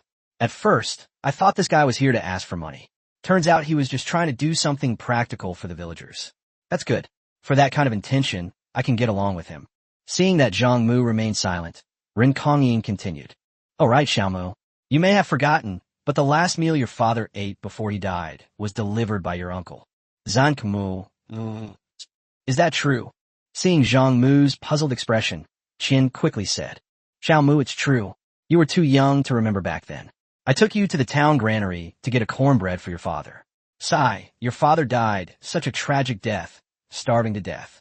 Old Qin, is it because my dad has a big appetite that one cornbread isn't enough for him? No, one is enough. Your father couldn't bear to eat it all, so he gave you half. You're still young. Half is enough for you. Your father didn't have enough, so he passed away. Zhang Mu. That wicked old society was truly a fucking mess. Chiao Mu, can you say something? The villagers are all waiting. Zhang Mu. What conscience? This lowly official is a good one. For the sake of the villagers, he even put his own daughter aside. Stop, Uncle Ling. I understand what you mean. Don't worry, I'll fix this road. Chiao Mu, why don't you take out the money and let your uncle take it back? It's not that your uncle doesn't trust you. It's just that the villagers don't really trust you. Mainly because you've been unreliable before. You understand what I mean, right? Zhang Mu. Take the money back with you? Do you think we're stupid? What if you intercept it? What then? Anyway, people in your line of work are experts at this. Uncle, I'll be back tomorrow. Zhang Mu, I'm a man of my word. You might not believe me, but I'm telling you this. If I don't go back tomorrow, you can beat my brother until he's paid, or even kill him. No money. Where am I? What does this have to do with me? Hearing Zhang Mu say this, Rin Kongying's tightly furrowed brows finally relaxed. Well, this kid used to be inseparable from Qian, and he said something so harsh, so he's bound to be fine. After a satisfying meal, Rin Kongying and his daughter rose to take their leave. All right, Chiao Mu, I thank you on behalf of the villagers. Now I'll head back. My old sap. Seeing Rin Kongying leave in a hurry, Zhang Mu quickly called out. Uncle, we haven't even had our drinks yet. Why are you in such a hurry? I won't drink the wine. It's such good wine, it will be a waste for my bad mouth to drink it. Chapter 57, The Empress's Methods. At this moment, Zhang Mu's mind was filled with thoughts of going home tomorrow. A triumphant return home indeed. As the saying goes, wealth and honor without returning home are like wearing brocade at night. We've achieved some success now. How can we not go home and show off? Look at those big shots in later generations. When they returned home in glory, there were always huge crowds. Some even directly gave money to their fellow villagers. How impressive. That's right. If the big shots of later generations can distribute money, why can't we? The sugar shop's warehouse already has over 20,000 strings of copper coins piled up. The dividends from the river liquid terrace also amount to 1 or 2,000 strings every day. We're not short of money, so why not just throw money at people and have some fun? Thinking of this, Zhang Mu shouted at Rin Kongying's departing figure. Uncle Ling, how many people live in our town? Upon hearing Zhang Mu's words, Rin Kongying stopped. What's this kid up to? Why is he asking how many people? Is he worried about not having enough manpower to do the work? Chiao Mu, don't worry. Our Wuxia town is a big town with more than 1,000 households and more than 5,000 people. We have enough manpower, so there's nothing to worry about. Zhang Mu. More than 1,000 households, more than 5,000 people, that definitely includes men, women, young and old. 5,000 people. How much should we give each person? 1 string of cash per person? That would be over 5,000 strings of cash. No, that's too much. 100 coins per person? That's 500 strings of cash. That's acceptable. Let's just say that Ching Chumo and his bastard stole 500 caddies of liquor from Haitai. Okay, it's settled then. After Ren Kongying and his daughter left, sister-in-law Qian pulled Zhang Mu aside to continue drinking. Seeing that the money was gone and had already disappeared under the table, Zhang Mu had no intention of staying in this dangerous place. When Zhang Mu returned home, his mother-in-law Chiao Yunxi, his wife Chao Xianhui, and Wu Meinyang were waiting for him. Xiao Mu, you're being so inconsiderate. People from our hometown are coming. How can you not eat at our house? What kind of person are you if you don't have a home? If word gets out, people will think you're stingy. Some might even say I'm a cheapskate mother-in-law. Hearing his mother-in-law's words, Zhang Mu said nonchalantly, Mother, it's not what you think. The man who came to our town's granary today didn't come for a meal. He came to ask me to go back and repair the road. I've made something of myself in the city, so he wants me to contribute some money to repair a road back in our hometown. Upon hearing Zhang Mu's words, Chiao Yunxi immediately exploded. No, road repair isn't something that can be done in a day or two. It's a huge project. Why should you repair roads for them? You don't go home, and you don't use that road. Isn't this just a waste of money? We can't do something so foolish. Zhang Mu. Mother, no matter what, I came from that town. Now that I have money, it's time to do something practical for my fellow villagers. I've made up my mind, and I'll go back to my hometown tomorrow. Huir, you're coming with me. Xiao Mu, aren't you listening to your mother? We're city people, don't always think about dealing with country folk. Country folk are all ungrateful wretches. They're really wicked. It's not that I'm heartless. It's just the truth. In the future, if anyone from your hometown comes to visit, I'll personally cook for them. But you can't go back to your hometown, otherwise they'll eat you to death. Our Chiao family's money didn't fall from the sky. It's all earned by our Chiao family generation. Zhang Mu. Holy crap. What the hell is that old hag saying? I'm a country bumpkin too. What the hell do you mean by saying that? Did a country bumpkin steal from you or rob you? Hey, isn't there some misunderstanding here? Did I use your Chiao family's money? All the money I used was earned by myself. To tell you the truth, not only am I repairing roads in my hometown, but I'm also giving them money, 100 coins to each person. It's money I earn myself, and I'm happy with it. Nobody can tell me what to do. Xiao Mu, have you lost your mind? Huir is my only daughter, and you are my only son-in-law. Would I ever harm you? Listen to me. You can't go to the countryside. Mother, there's no need to say anything more. I must go back tomorrow. Gao Zunxi. Fine, go ahead. I'm telling you right now. If you dare to go back, we'll move back to the Chiao family's place. We'll never come back, and we'll see what the neighbors say about you. Is this some kind of scare tactic? Fine, don't come back then, but does the earth stop spinning just because you're gone? That's none of my business. Anyway, I'm going back tomorrow, and Huir is coming back with me. Huir won't go. She'll come back to the Chiao family with us. Hearing his mother-in-law's words, Zhang Mu looked at Chao Xianhui and asked in a deep voice, Huir, say something. Everyone back in my hometown knows I'm married. If you don't come back with me tomorrow, do you think that's appropriate? Or will I put my face? Of course, don't force yourself. Anyway, 3-legged toads are hard to find in this world, but there are plenty of 3-legged men. And of course, there are plenty of 2-legged women too. Gao Xianhui. Seeing the atmosphere getting increasingly tense, Wu Zetian intervened. Madam, I think the master should go back, and the madam should go back too. Seeing Chiao Yunxi's murderous expression, Wu Meinyang continued. Madam, do you know why your Chiao family has been unable to defeat the Wong family all these years? Hearing Wu Meinyang ask this question, Chiao Yunxi was quite disdainful. Their family has powerful connections. Someone in their clan holds an official position. Madam, why was the master able to make the Wong family submit so easily? What's wrong with you, girl? Do you have to ask such a simple question? His luck has turned around, and he's made connections with some big shots. The Wong family will naturally have to back down. Seeing that Chiao Yunxi was getting impatient, Wu Meinyang stopped pretending and quickly said, Madam, this shows that the size of the business and whether it has money are not important. What's important is having connections at the top, otherwise you'll suffer sooner or later. The court is not peaceful right now, and His Majesty is competing with the powerful families. His Majesty has no shortage of civil and military officials, but he lacks officials who know how to do business, and Master happens to be that kind of talent. Master's white sugar, Hayatai, was launched. He also helped the Chiao family thwart the Wong family's conspiracy twice. His Majesty must have noticed all of this. Gao Zunsi. What? His Majesty would notice insignificant figures like us. Madam, Master is no ordinary man now. According to my prediction, His Majesty should be summoning him to the palace to bestow honors upon him by now. After all, Master has a knack for making money, and His Majesty is in dire need of officials like him. But His Majesty has not issued any decree yet, so there's only one possibility. His Majesty is still observing the situation. Hearing Wu Meinyang's logical analysis, Chiao Yunshi continued to ask, Meinyang, tell me quickly, what is His Majesty observing? Madam, think about it. In this world, aren't all those who are good at business from aristocratic families? His Majesty and aristocratic families are at odds. Doesn't he need to carefully investigate whether Master is from an aristocratic family? And what about Master's character?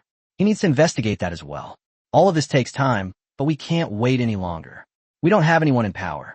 We need to get Master into officialdom as soon as possible. What does that have to do with going back to the countryside to build roads? Madam, this is a huge matter. Repairing roads for the people for free. What a great act of kindness. How could this not alarm His Majesty? Could someone with such a kind heart be of ill intent? Is there really a need for investigation? Gao Zunsi. That makes sense. Let's all go tomorrow. Meinyang, you can go as Zhang Mu's concubine. Also, I've saved up some money over the years, at least 1,000 strings of cash. I'll take it all with me tomorrow. This time, we must help Zhang Mu get an official position. The Empress's methods are quite clever, aren't they? She managed to ensnare Chiao Yunshi, this self-proclaimed shrewd businessman, with just a few words. Chapter 58 to get rich, build roads first. At this moment, Chiao Xianhui was extremely grateful to Wu Meinyang. She had just faced a choice between two options. If it weren't for Wu Meinyang's help, she didn't know how she would have been able to escape the predicament. Now that we're all of one mind, things are much simpler. Meinyang, you're quick-witted. Analyze this problem for me. Now, Master is doing business with those young masters, which is basically giving them free shares. Logically, they should recommend Master for an official position. It's been so long. Why hasn't anything happened? Upon hearing Chiao Xianhui's words, Wu Meinyang frowned and said, This is also what I can't understand.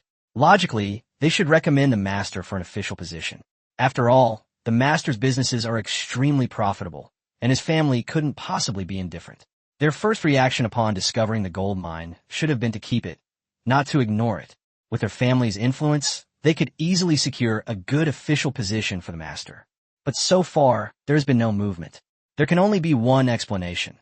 Those young masters haven't told their families about the Master's affairs, and they haven't told the old man about the money they've earned. They've spent it all on their own. It's entirely possible. If these bastards dare to steal beef from our homes to sell for money, what else wouldn't they dare to do? Don't worry about these things. Just let them be. You can't force things. Besides, what's the point of forcing people to help? Always remember, good deeds are rewarded. Building bridges and roads is an act of kindness and good karma. So, just go ahead and do it. The next day, Zhang Mu got up early, but his wife Chiao Xianhui got up even earlier. Seeing that his wife wasn't there, Zhang Mu pushed open the door, only to find his mother-in-law, Chiao Yunshi, already waiting. Zhang Mu, your mother has prepared everything. Look, these are gifts that your mother bought early this morning, all delicious snacks and treats. When we get back, we'll give them to the children. Also, take this 1,000 strings of cash with you. We'll distribute it to your neighbors back home later. Is this for real? Chiao Yunshi is really something, so generous. No wonder he's been able to keep the Chiao family and the Wong family fighting for so many years. If you want to make big money, you must know how to spend it. Stingy people will never make big money. Mother, I already said I have money. I don't need your money. You can take this money back and save it for your retirement. Zhang Mu, a son-in-law is like half a son. With you as my son-in-law, do I have to worry about starving to death in my later years? Mother, no matter how filial your children and grandchildren are, they can't spend your own money as happily as you can. When you start asking your children and grandchildren for money, life will be hard. Upon hearing Zhang Mu's words, Chiao Yunxi smiled sweetly. Zhang Mu, to be honest, your mother still has some money left for my funeral. Take this money. This time, we must handle this matter perfectly. We must get you an official position no matter what. My Chiao family is unfortunate. 2 generations have not been able to produce a son, so we have no chance to become officials. Your mother spent money to get your father-in-law an official position before, but he was completely unfit for it. Sai, let's not talk about it. Now that our son-in-law is capable, how could your mother not use all her savings to get you an official position? Zhang Mu. Being an official is much like doing business. If you're not tactful, how can you survive in the officialdom? With Zhang Anqiwan's personality, how could he possibly be an official? Just as Zhang Mu and Chiao Yunxi were having a great chat, Chao Xianhui and Wu Meinyang returned with bags and packages. What did you all buy?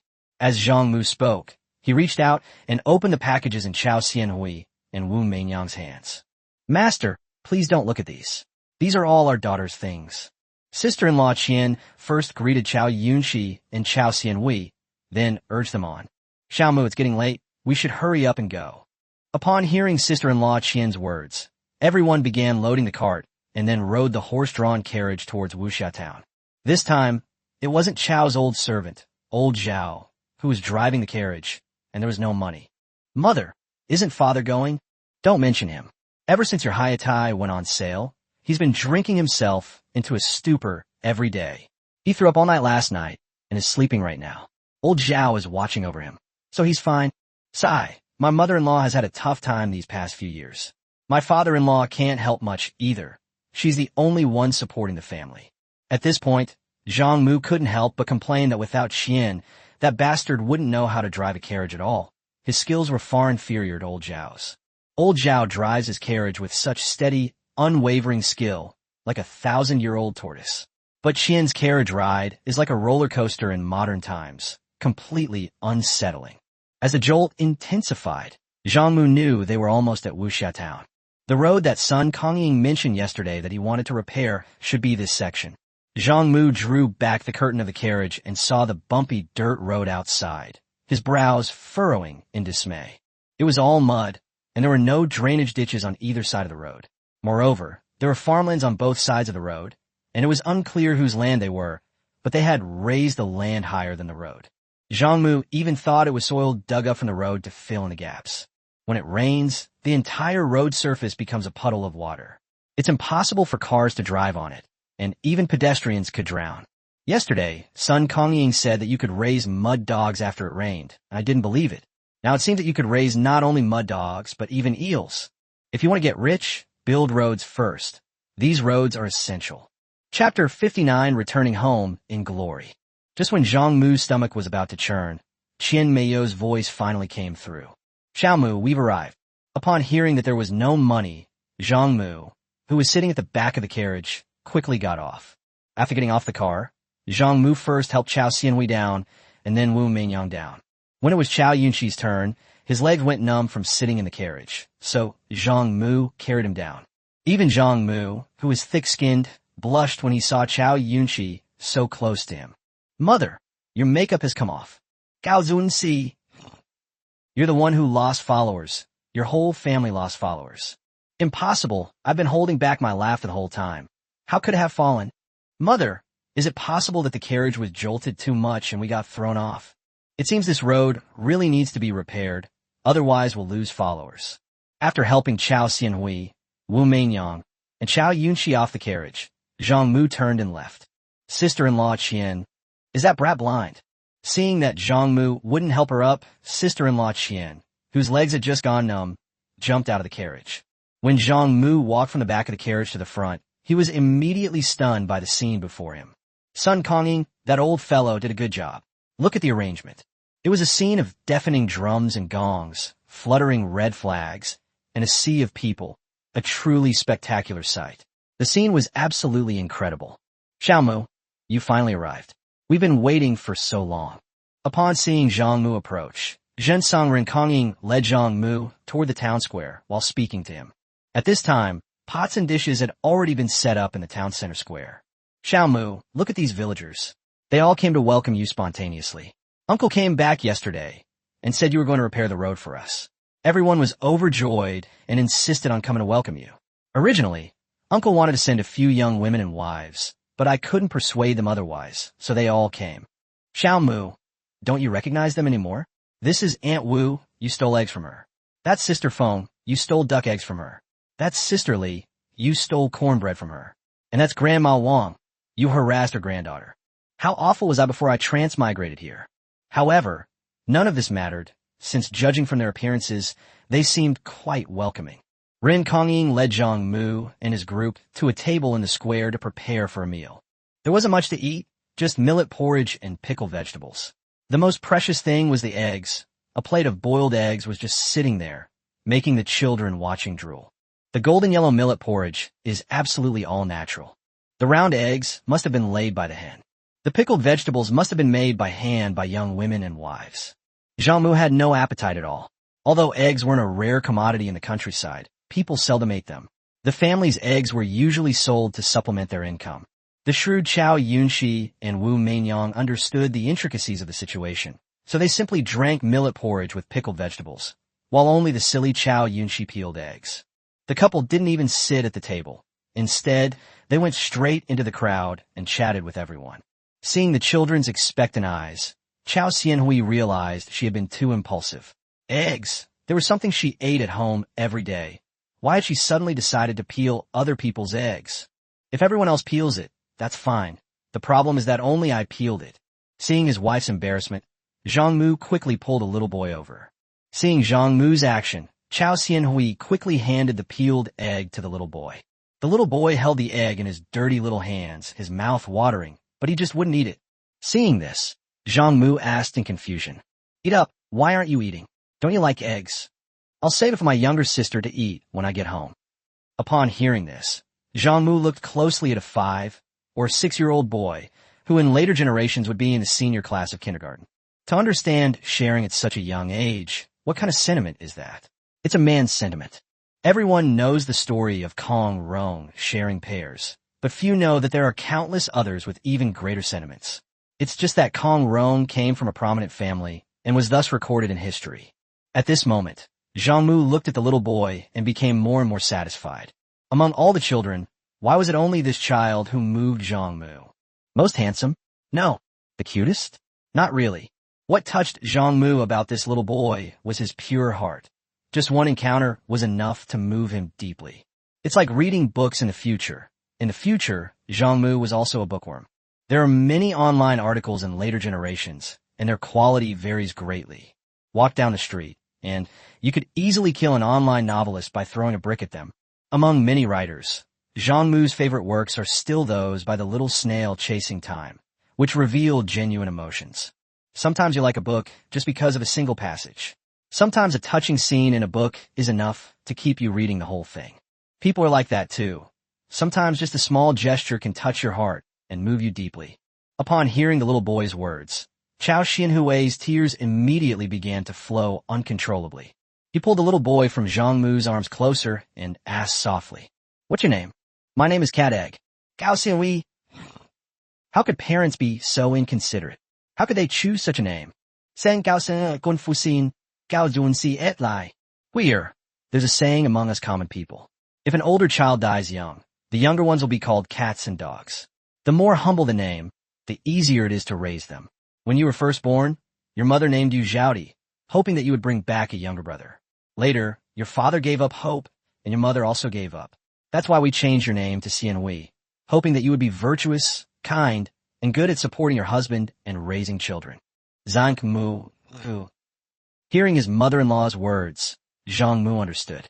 This wasn't just a saying in feudal society. It existed even in later generations.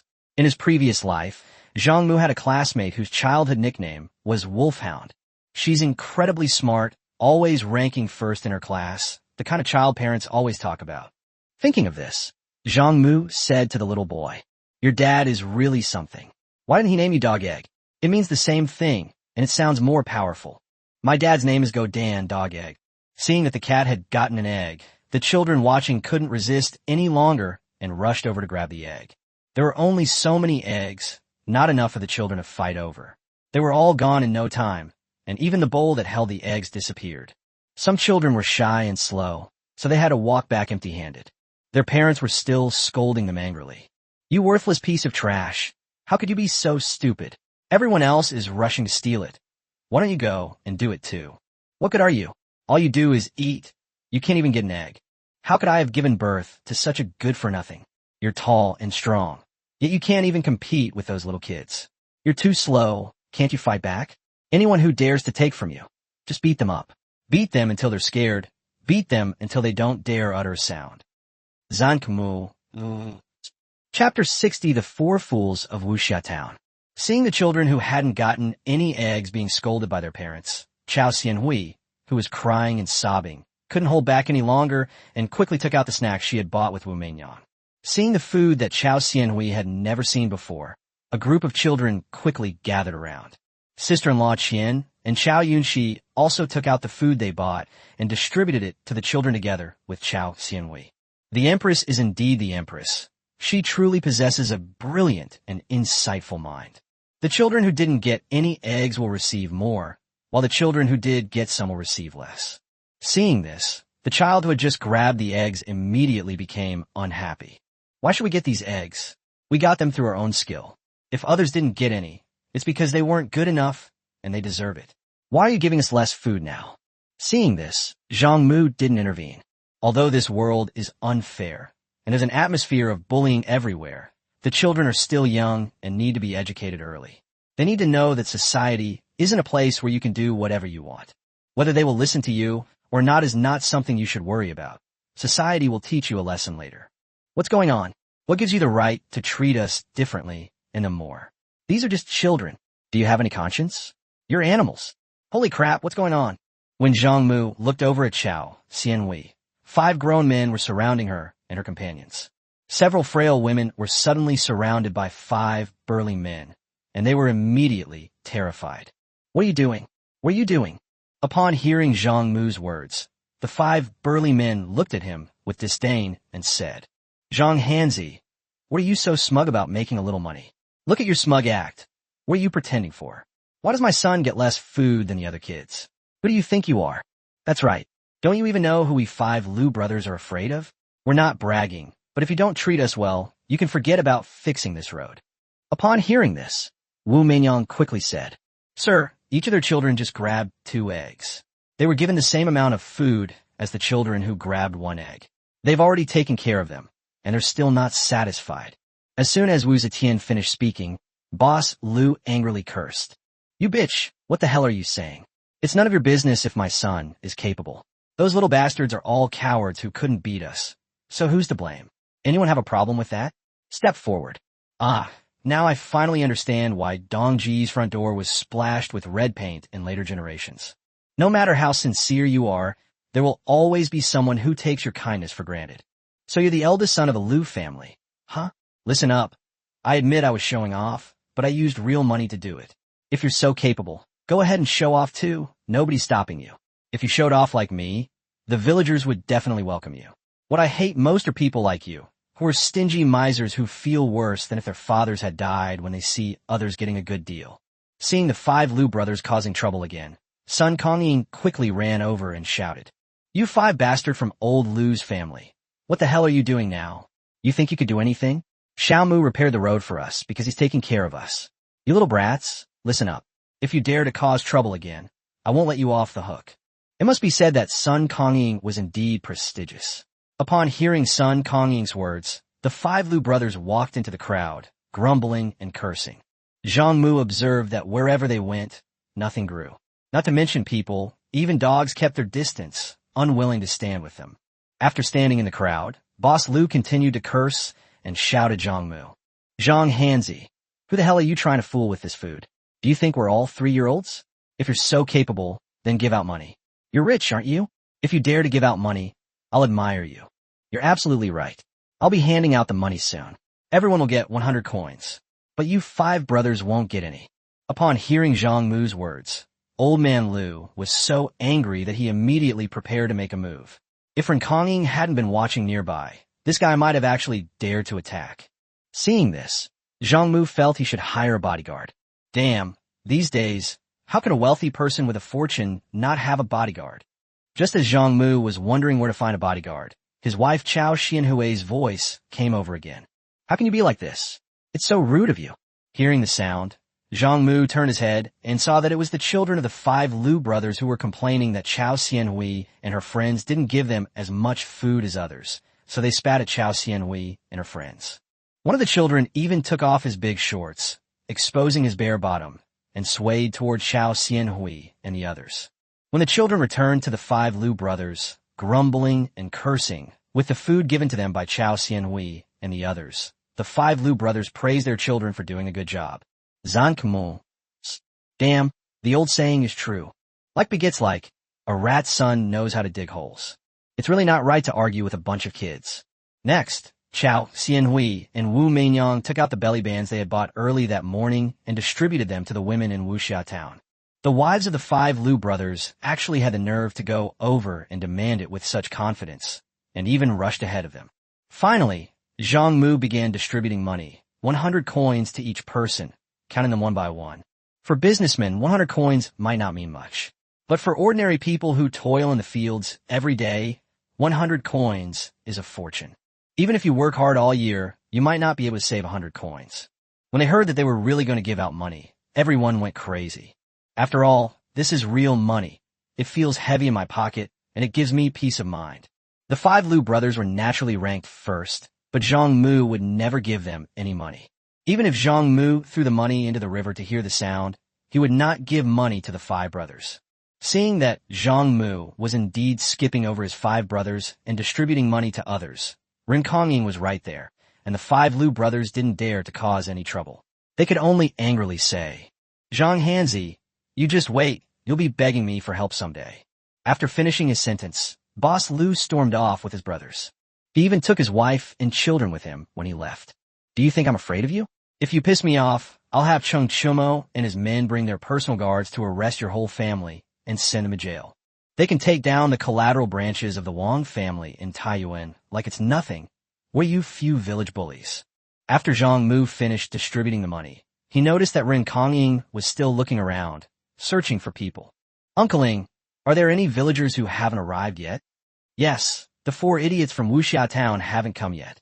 As soon as Ren Kongying finished speaking, 2 burly men who were noticeably taller than average ran over. Upon seeing this, Zhang Mu suddenly thought of the future basketball superstar Ming. Uncleing, are these the 4 idiots of our 5 heroes town? Where are the other 2? Why aren't they here? They're here. Those 2 arrived a long time ago. One of them is the one who didn't have the money. And the other one? Where is it? Hearing Zhang Mu's words, Ren Kongying looked at him resentfully and said awkwardly, in my eyes, Zhang Mu. Ugh. Chapter 61, if you're going to do something, do it the best.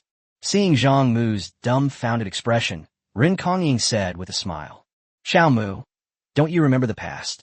Zhang Mu. Ugh. I remember a little, but it's vague and I can't remember everything. Hey, sigh. This is a common problem among rich people. Chiao Mu, you've been hanging around Chang'an lately. You must have heard of the 4 fools of Chang'an, right? Back in the day, our 5 heroes and 4 fools were the counterparts to the 4 fools of Chang'an. The 4 of you were truly ruthless, sweeping across the surrounding area and fighting in all directions. You were really something else. As soon as Ren Kongying finished speaking, Qian protested, saying, Jinsong, putting me with those 2 is an insult to the last bit of my brain. Don't include me. I don't know them at all. Thank you. Before Qian could finish speaking, Zhang Mu chimed in. Uncleing, I don't know any of those 3 people well. Thank you. No money. Dang. Although Zhang Mu and Qian may both strongly opposed it, in everyone's eyes, they were still on the same side. Seeing that Zhang Mu hadn't sent them any money yet, the 2 tall men complained. 4th brother, what's going on? Hurry up and give us the money. We were having so much fun playing in the mud and peeing, and now you've ruined our plans by handing out the money. Boss, you should talk to 4th brother too. We're having a hard time. We were having so much fun when 4th brother showed up and started handing out all this money stuff. If we don't come, it seems like we're disrespecting him, and the others will say we're stupid. If we come, it'll stop us from peeing and playing in the mud. Boss, do you think it's easy for us? Zhang Mu. Hey, these 2 are really talented. Look at their physiques. If there's any danger, just put the two of them in front and behind, and they won't have to worry about any sneak attacks. In later films and television dramas, powerful figures are often depicted with a simple-minded bodyguard. For example, Zhang Fei, Liu Bei's bodyguard, and He Xianfeng, Gongming's bodyguard. Alright, these are the two. Thinking of this, Zhang Mu spoke up. From what you're saying, you're the second and third sons, right? Fourth brother, don't be disrespectful. I'm your second brother, Big Clever, and this is your third brother, Little Clever. Big cleverness, little cleverness. Do you want to come with me to Chang'an City? I guarantee you'll live a life of luxury every day. No, we just want to pee and get muddy. It's so much fun. Fourth brother, why don't you join us? Zhang Mu. Ugh. Seeing Zhang Mu constantly thinking about how to subdue these two big, simple-minded men, Wu Meinyang knew exactly what Zhang Mu was planning. Who is the Empress? She's incredibly shrewd and intelligent. Seeing that Zhang Mu couldn't subdue those two big, simple-minded boys anytime soon, Wu Meinyang went over and gave Zhang Mu a bag of the candy that had been left over from distributing the children. Sir, try this. As a time traveler, Zhang Mu immediately understood when he saw the candy Wu Zetian handed him. Although these two clever kids are tall and big, their IQ is probably still at the level of a kindergartner in the lower or middle grades. Big cleverness, little cleverness, here's something good for you to eat. Upon hearing Zhang Mu's words, the Song Ming said with disdain, what good stuff could you possibly have? Could it possibly taste better than cornbread? Although the Song Ming said that his hands were not idle, he directly took the candy from Zhang Mu's hand and started eating it. It's called candy, but it's actually a deep-fried pasta dish, only sprinkled with powdered sugar when it's fresh out of the fryer. The crisp texture struck the two clever eggs' tongues, and the sweet taste assaulted their taste buds. That sensation instantly made the two clever eggs forget the mud they had just peed on. Fourth brother, where did you get this stuff? Do you have any more? We don't need the money. How about you give us some of this candy every day? Zhang Mu. They've taken the bait, haven't they? No problem, but you two will have to follow me around every day from now on. If anyone dares to do anything to me, you'll help me take care of them. Do you want some of the candy you had earlier? Have. No problem. If anyone dares to do anything to you in the future, we'll tear them to pieces. Hearing this, Zhang Mu was speechless. Damn, with those two big guys, they're definitely slow runners. But if we encounter any danger, having them cover our retreat will ensure we're safe. After reaching an agreement with the Songming and Xiao Songming, Zhang Mu asked Ren Kongying, Uncling, do those two have families? Hey, is this kid really Zhang Mu, a native of this area? How come he doesn't remember anything? Xiao Mu, do you know why you four are called the Four Fools? It's because you're orphans. If you had any elders in your families, would you let others treat you like this? Uncling, Qian isn't much older than us, so why is he hanging around with us? He's a bachelor. It's only in the last 2 years that the Imperial court has started arranging marriages. Otherwise, with his looks, how would he ever find a wife? What about big cleverness and little cleverness? Why aren't they married? And why doesn't the government care? Hey, they're idiots, but the government, for the sake of performance targets, did give them wives. And, as you can imagine, who would want to live with idiots? At this point, Ren Kongying looked around and then whispered to Zhang Mu. Xiao Mu, let me tell you the truth. Those two guys' things are about the size of a 3-year-old's. Aside from adjusting the direction when they need to relieve themselves, they're practically useless. Tell me, what young woman would want to live a life of widowhood with those brothers? That's great. If they don't have family, we can save on wages and just give them food. Otherwise, if they had family, we'd have to pay them extra. Seeing Zhang Mu's ever-changing expression, sometimes smiling and sometimes stunned, Ren Kongying said anxiously, Xiao Mu, when are you going to fix this road? I've realized we all underestimated you.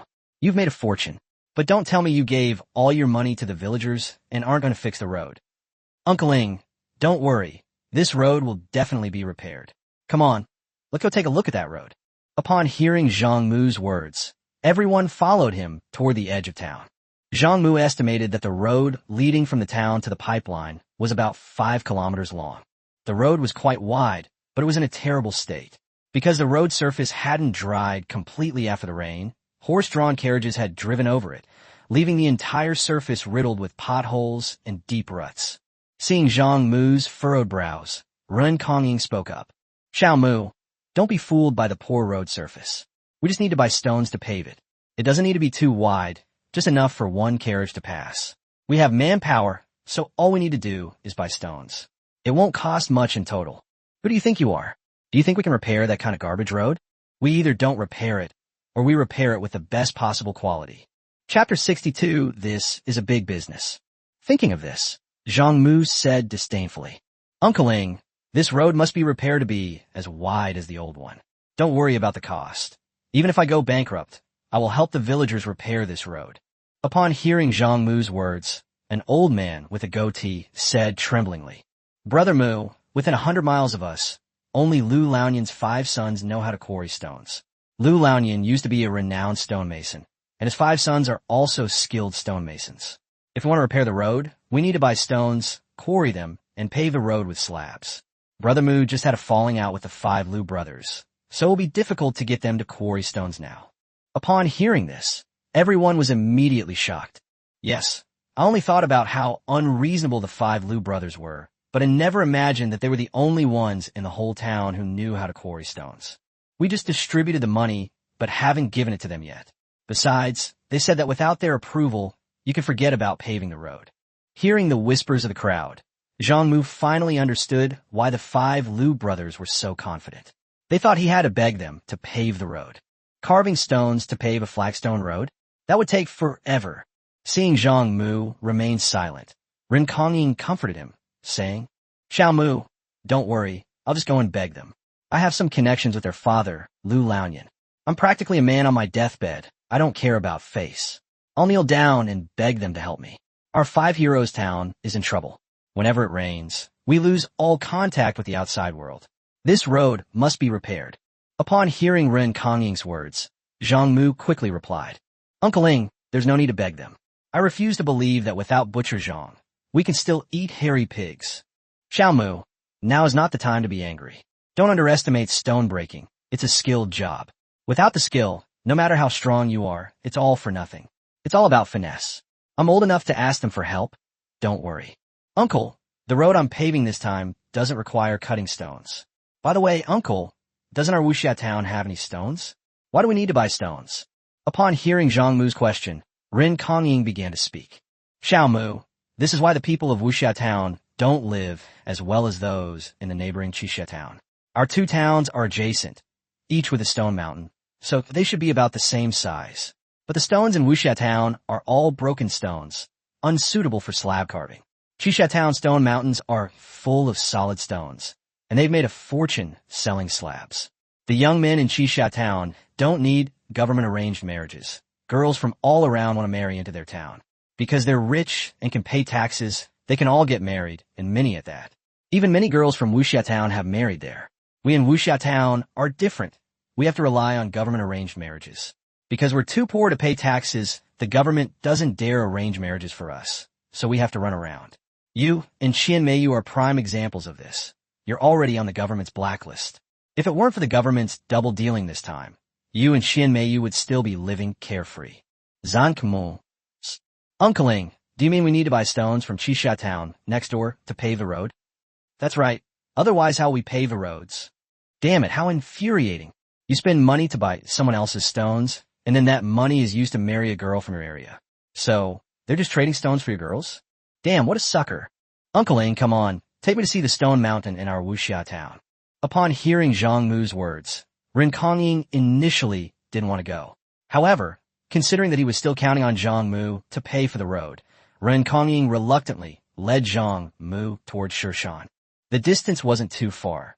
After walking for about a few kilometers, a rocky mountain, several hundred meters high, suddenly appeared before them. When Zhang Mu got closer, he found that, just as Ren Kongying had said, the mountain was covered with loose rocks and there were no large stones at all. Chiao Mu, you see? It's all these white pebbles, completely useless. In Qixia town, there are large slabs of bluestone, and the slabs made from them are very popular. Upon hearing Ren Kongying's words, everyone lowered their heads and remained silent. Perhaps some of these bastards were still cursing God for being unfair. Although everyone else was unhappy, Zhang Mu was overjoyed. When Ren Kongying first came to Chang'an City and suggested that he help the village repair roads, he already had the idea of building cement roads. In later generations, cement roads were considered comparable to asphalt roads. Zhang Mu knew that the main component of cement was limestone, and at first he was worried about where to get limestone. After all, without limestone, no matter how capable you are, it's useless. Zhang Mu was thrilled to see the mountains covered in white limestone. White limestone indicates it's entirely composed of pure calcium carbonate without impurities. A bluish or yellowish color suggests the presence of impurities. While it's possible to make cement this way, the success rate will inevitably be significantly lower given the current situation where we have to learn as we go. Although burning cement is extremely polluting, in this Tang dynasty with almost no industry, it's not a big deal if only one person is damaging the ecological environment. Besides, those unscrupulous capitalists of later generations pollute the environment every day, yet they still live a life of luxury. Just as Zhang Mu was about to speak up and reveal his idea, he suddenly realized that he couldn't say it. This mountain now belongs to Wuxia Town. If I were to reveal it, it would inevitably end up in the hands of a few powerful and influential families, such as the Five Lu brothers. Given the well-developed legal system of later generations, even village tyrants had the ability to seize various mineral resources, let alone the newly established Tang dynasty. Wouldn't all that hard work I put into creating just benefit them? No, I have to do this business myself, make the profits, and then share them equally with everyone. This is a big business opportunity. I can't miss it. Thinking of this, Zhang Mu said to Run Kongying, "Uncle Ling, isn't this mountain part of our Wuxia town?" "Yes, this is the barren mountain in our Wuxia town. It's completely useless. No crops or trees grow there. It's bare all year round. Alas, bad luck. Uncle Ling, I'll buy this mountain. Name your price." "Hey, what's going on? Why would this kid buy this worthless barren mountain? Is there some treasure hidden here these days?" "Chiao Mu, tell your uncle the truth. Is there treasure in these mountains? You have a treasure map, don't you?" "He's definitely an old fox. He thinks too much." "Uncle Ling, these are all fellow villagers. I won't lie to you. There's no treasure in these mountains, but I have a use for the stones here. You could discuss it with everyone and name a price. As long as it's not too outrageous, I won't even bat an eye." Dang. Chapter 63, A Lack of Martial Morality. Upon hearing Zhang Mu's words, the crowd immediately began to discuss among themselves. "What's going on? This is just a bare mountain. Why would Zhang Mu want to buy it? Everyone, tell me, is there some treasure hidden here? Listen to me, we can't sell this mountain. We need to keep it a breed, so we have to ask this kid for a huge sum. Anyway, his family isn't short of money. I heard they have more money than the emperor. We can't be polite." That's right, everyone saw it. He was so generous just now, giving away 100 coins to each person. 500 strings of cash were gone in one go, and he didn't even flinch. That's enough to show that he's rich and won't hold a grudge against us. Everyone, I don't think Chiao Mu would harm us. He's helping us. Without him, this mountain would be barren. That's right. Since Chiao Mu can turn this barren mountain into a money tree, why shouldn't we agree? If he earns a lot, even if some of it falls through his fingers, it'll be enough for us to eat. Hearing the murmurs of the crowd, Zhang Mu could understand. That's just how people are. If no one looks out for themselves, they'll be doomed. This saying applies to everyone. If it were me, I would definitely ask for more. Moreover, people are forgetful, especially selective forgetting, which they are masters of. In just a short while, they've completely forgotten how kind they've been to them. Rin Kongying, who had risen to the position of granary commander, was no pushover. After discussing with several foot soldiers, he directly addressed Zhang Mu. "Chiao Mu, you're also from Wuxia Town? We can't cheat you. Uncle and a few elders just discussed it. Although this mountain is the guardian of Wuxia Town, Yuzhong. If Mu wants to buy it, then it's yours. A fixed price of 50,000 can. How about it, Mu? Can you feel our sincerity? 50,000 strings of cash. Holy crap, these guys really dare to ask for that much. It's a barren, useless mountain, not a blade of grass in it. And you actually want 50,000 strings of cash? Why don't you just rob someone? They just took our money, and now they're treating us like naive fools. Do they have any conscience at all? Damn it, if I had known you guys were like this, I would have rather thrown the money into the Wei River than give it to you. Uncle Ling, I will repair the road myself, and there's no need to ask the 5 Lu brothers for help. I will go to Chixia Town to buy the prepared stone slabs, and then everyone can work together to pave the road. I'll head back now, and I'll go to Chixia Town to buy stones first thing tomorrow morning. Remember to send someone to pick them up." Hey. Zhang Mu, didn't you just say you want to buy this mountain? What's wrong? Is our price too high? Uncle Ling, this is a gold mine. You should keep it for your babies. I can't afford it. After finishing his sentence, Zhang Mu turned and left, seemingly intending to return home. Seeing Zhang Mu like this, the elders of Wuxia town became anxious and quickly pulled Zhang Mu aside, saying, Zhang Mu, what are you doing? Can we talk about the price again? Why are you angry? This shouldn't be happening. We are all elders, and it's not right for a junior like you to get angry at us elders. Our Wuxia town values propriety and integrity the most. You can't hold us back. Holy crap, these bastards still have the copper coins we just gave them in their pockets, and now they're trying to morally blackmail and scheme against me. If it weren't for Uncle Ying's sake, I wouldn't give a damn about you old bastards. A bunch of 70 or 80-year-old guys who do nothing but pick fights with young people all day long. He spends his days wandering around, relying on his age and status, and his food, drink, and daily necessities are all provided by the town. Now look what's happened. They've even managed to get the people involved. It has to be said, many times, people are dragged into making mistakes. Most people probably don't even realize what they're doing. These damn clansmen are masters at exploiting their fellow villagers. No wonder those big shots in later generations rarely return to their hometowns. If you don't go back to your hometown, things will be better. Your fellow villagers will still remember some of the good things about you. But if you do go back, trouble will begin. Someone might even throw paint on your front door, red paint no less. Uncle Ling, elders of the clan, haven't I, Zhang Mu, done enough for you today? The food for the children in town, the clothes for the women, and the copper coins in everyone's pockets. All of this is real, isn't it? Hearing Zhang Mu's words, everyone fell silent. You still have their copper coins in your pocket. What can you say? What if they change their mind and take the coins back? Wouldn't that be a huge loss? Seeing that everyone remained silent, Zhang Mu continued. I do make money in the city, but it's money I earned through hard work, not something that fell from the sky. Don't think my life is easy. Let me tell you, nobody has it easy in this world. Tell me, who the hell has it easy? Who doesn't face competition from the moment they open their eyes and struggle through life the moment they close them again? Upon hearing Zhang Mu's words, everyone immediately lowered their heads even further. I've given you food, clothing, and money. But what have you done to me? How have you treated me? You actually want 50,000 strings of cash for this wretched mountain. Do you even know how much that is? You keep saying you're my elders and that I should respect you. But do you act like elders? Are elders like this? I don't want this sacred mountain anymore. You can keep it for yourselves to burn incense and pray to Buddha. Seeing Zhang Mu was angry, Ren Kongying quickly pulled Zhang Mu aside and said, Chiao Mu, don't be angry.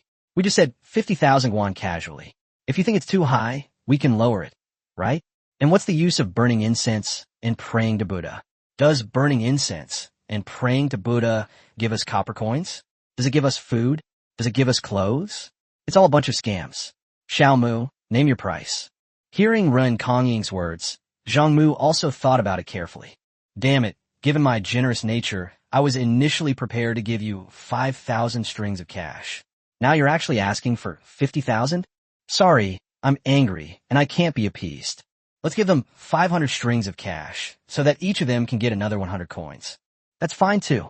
If the price I offer is too high, we can split the money equally, and those who do bad things will benefit. For example, the 5 Liu brothers and this group of clan elders, what gives them the right to do so? Offer a lower price, since we'll need the villagers to help with the work anyway, and then pay them more later. The right thing to do is to ensure the money goes directly to those who do the work. If most of the money is taken by those who don't work, then the good days are over. Thinking of this, Zhang Mu spoke up. 500 strings of cash. I will buy this mine permanently for 500 strings of cash. As for what I will do with the mine, you don't need to know. Upon hearing that Zhang Mu would only offer 500 strings of cash, the clan elders were visibly disappointed.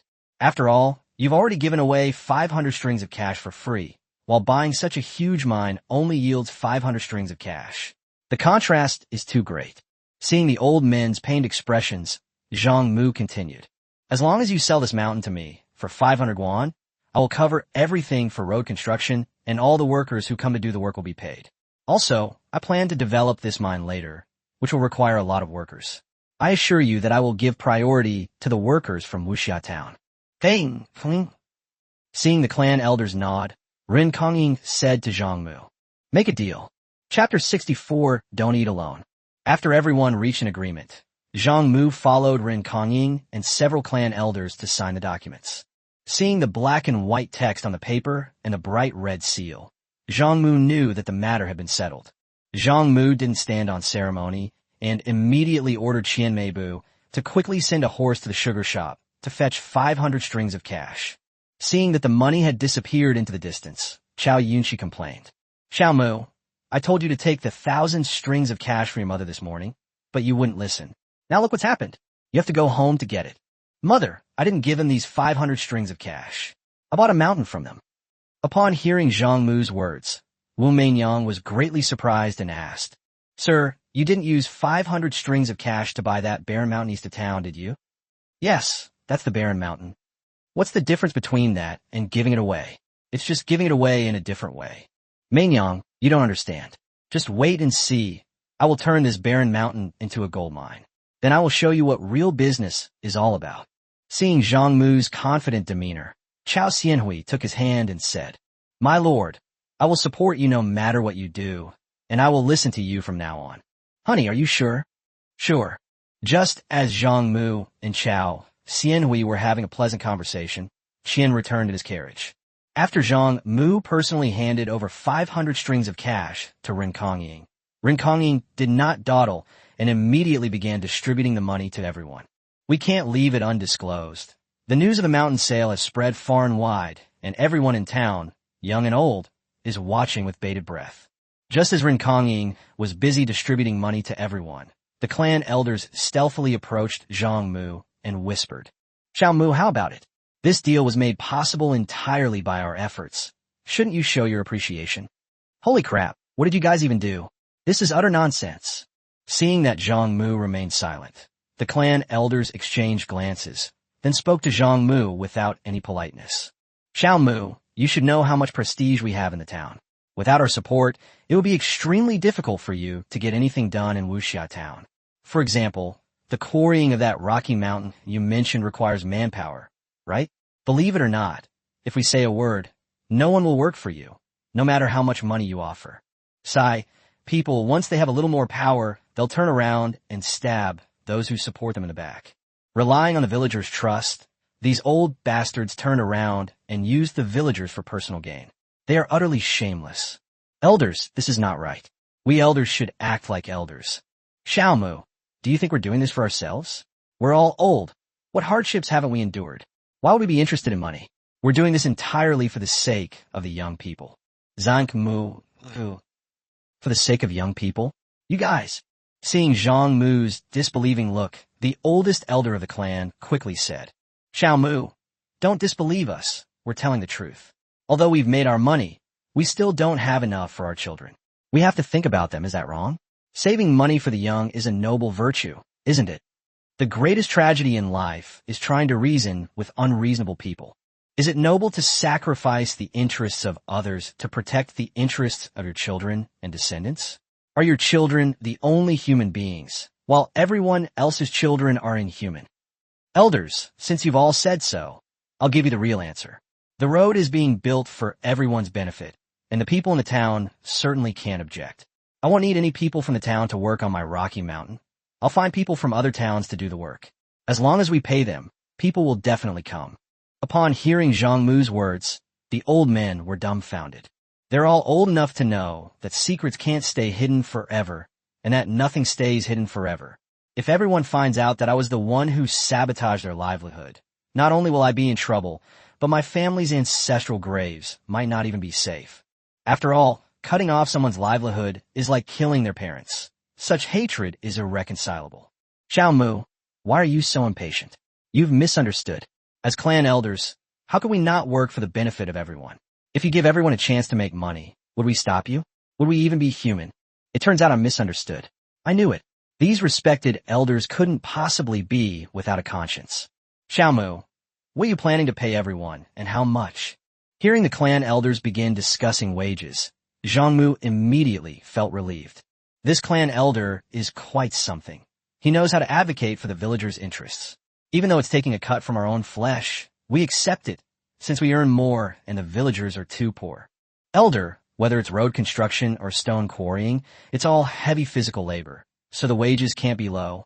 Right now, workers outside are paid about 10 coins a day, but we can't follow that. We're all from the same village, and it's heavy physical labor. So how about 20 coins a day? 600 coins a month, how about that? Seeing Zhang Mu's generosity, the old men's faces immediately broke into smiles. Chiao Mu, let me discuss something with you.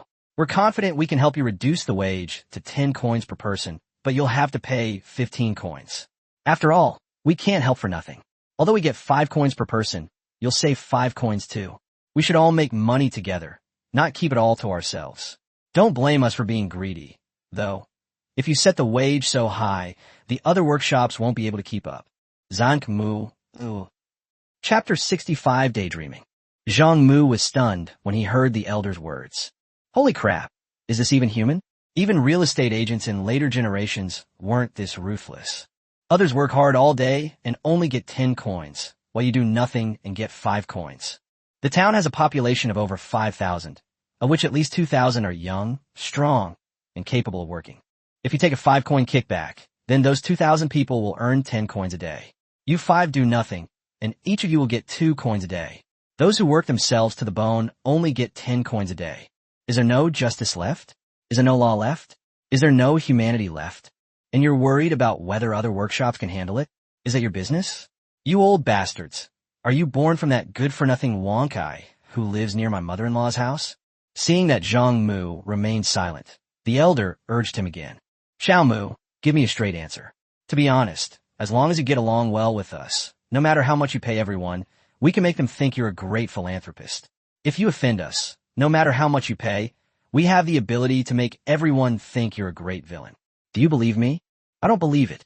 After Zhang Mu finished speaking, Lu turned and left, ignoring those old bastards completely. Seeing Zhang Mu leave, the old men exchanged glances. Their previously smiling faces instantly turned cold, their ruthlessness palpable. Zhang Mu walked up to the crowd and said to them, Everyone, the money you receive this time is what I paid for your barren mountain. From now on, that mountain full of rocks belongs to me. Upon hearing Zhang Mu's words, who would dare utter sound? After all, it's just a barren mountain. Farming is impossible, and nobody wants to buy its stones. It's a classic case of being useless at everything and an eyesore. For this utterly worthless mountain to actually bring any real benefit to anyone is, frankly, a stroke of luck. Several bolder villagers even joined in the jeering and shouting. Chiao Mu, look, you've already bought this barren mountain, and there's a river over there too. Do you want to buy that as well? And do you want to buy those saline stubble fields over there that no crops grow? We don't need them, so we'll sell them all to you. Yes, there's another small pond on the east side of the town. Why don't you take it over too? Finally, there was even one shameless bastard who shouted. Chiao Mu, as the saying goes, having an elder in the family is like having a treasure. My old man is also for sale. Do you want to buy him? Zhang Mu. How could you say such shameless things? It's true what they say, different people have different tastes. There are all sorts of birds in a big forest. Hearing this, Zhang Mu had no intention of continuing to argue with the others, and he said to Ren Kongying, Uncle Ing, tell everyone to go to work at the Rocky Hill tomorrow. 20 coins a day. Everyone gets paid. First, move the stones down and pile them in the open space. I have a big use for them. After Zhang Mu finished speaking, he took his wife and mother-in-law and rode in the carriage that Qian had not yet driven back home. After Zhang Mu left, Ren Kongying fell into deep thought. Why did he need to move stones down from the mountain? I clearly told this kid that these stones couldn't be used to cut the stone slabs, so why did he still want the stones? In order to build roads for the villagers, he not only paid them wages, but also bought the entire barren mountain. Originally, this money wasn't supposed to be paid, but they didn't even flinch. Because of this, I have to go and win over the 5 Lu brothers and get them to come out of the mountains and quarry stones. Thinking of this, Ren Kongying headed towards Lu Laonian's house. Because Lu Laonian's family had a family tradition of stone washing, and their family was large and prosperous, they lived a very good life. While everyone else lived in mud houses, they moved into stone houses. It wasn't that they had struck it rich. It was mainly because they knew how to clean stones. With many brothers, they helped each other build the house. When Ren Kongying came to visit, the 5 Lu brothers were still very polite. After all, no matter how powerful you are, you still have to give face to your superiors. And no matter how incompetent a leader may be, their ability to manipulate people is unparalleled. It's an essential skill for any leader. Uncleing, if you're just here for a casual chat, then we brothers welcome you. But if you're here to persuade us to open the stone slab, then please don't bother. Hearing what Boss Lu said, Rin Kongying said earnestly, Luda, what are you saying? Isn't road repair for everyone's benefit? Zhang Mu isn't coming back to live here, so he really doesn't care whether the road is repaired or not. He's contributing money and effort to help us repair the road, and you're still interfering? Is that reasonable? Uncleing, I understand what you're saying, but you saw what happened in the square today. He's targeting his brothers so much. How can we help him remove the stone slabs? Don't we have any dignity? Hearing Lu Da's words, Rin Kongying continued angrily. Isn't that because you brothers went too far? You've always been bullying people in town, and now that Zhang Mu is back, you're still acting like this. How can you blame him? You don't give him face, so why would he pay you? What are you thinking? Let me tell you, don't mess with me. Tomorrow, hurry up and go to our stone mountain to quarry stones. Zhang Mu has already bought our stone mountain.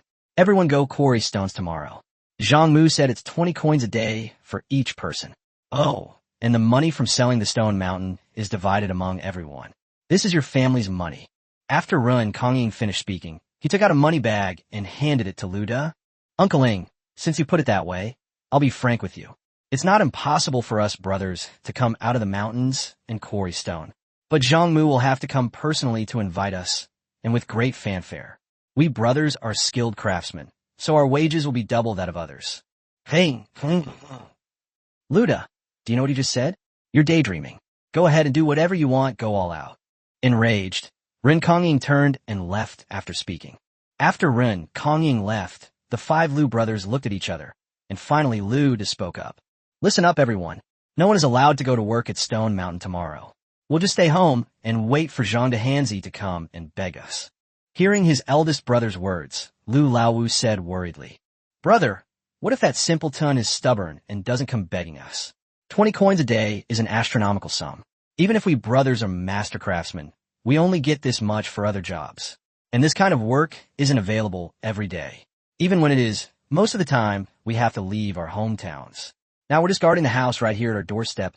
Why not earn this money? Hearing what the 5th brother said, the eldest brother Lu was very disdainful. 5th brother, you don't know anything. Zhang Dehanzi is a fool. He's still too young. Does he think his enthusiasm can win everyone's sincerity? Little does he know that people's hearts are greedy. I've been traveling all over the country since I was a child. What haven't I seen? Just wait and see. He'll have his day. Hearing what the eldest brother said, Lu II also spoke up. Big brother is right. None of us will go tomorrow. Only our brotherhood can handle this stone slab opening. Without us, they can only watch. Chapter 66 Human nature has deteriorated, and the world is going downhill. Zhang Mu didn't rest when he got home. As soon as he arrived, he went into his study and tried to think about the cement firing methods he had seen online in his later years. The first step is crushing and pre-homogenization. All raw materials, such as limestone, clay, iron, ore, and coal, must be crushed. The second step is raw material homogenization, which simply means the proportions of limestone, clay, natural ore, and coal. Then they start firing it over a high flame, and after firing, they grind it into powder. Of course, this is just theoretical knowledge. Whether cement can actually be produced still requires repeated experiments. The next day, Zhang Mu excitedly rode in Qian Mei's carriage to Wuxia town again. When Zhang Mu arrived at the town square, he found it completely deserted. Seeing this, Zhang Mu didn't waste any more words and headed straight for the Rocky Mountain. When Zhang Mu arrived at the Stone Mountain, he was stunned. No wonder there was no one in the square. It turns out everyone in Wuxia town had come to the mine.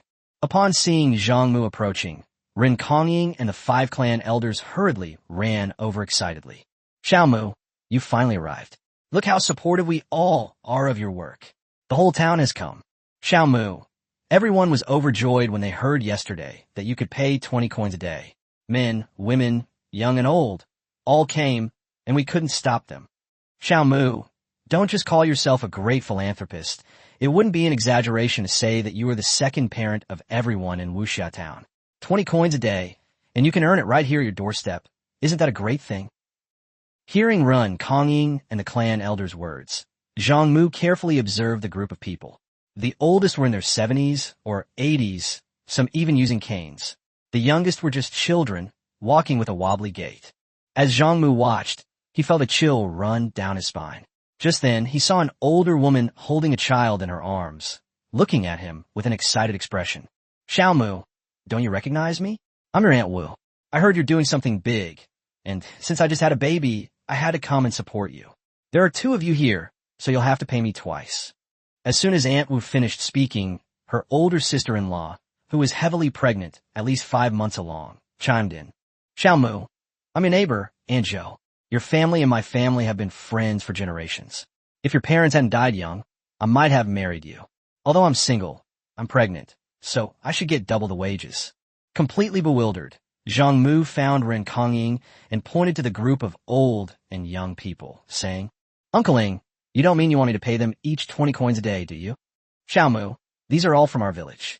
It wouldn't look good if we didn't give them to everyone. We're all related, right? Zhang Mu, Sigh, it's hard to be a good person. That's why there's a saying, a kind heart cannot command an army. Sentimentality cannot accomplish anything. Righteousness cannot manage finances. Benevolence cannot lead to officialdom. And righteousness cannot govern. If you're not ruthless, you really can accomplish great things.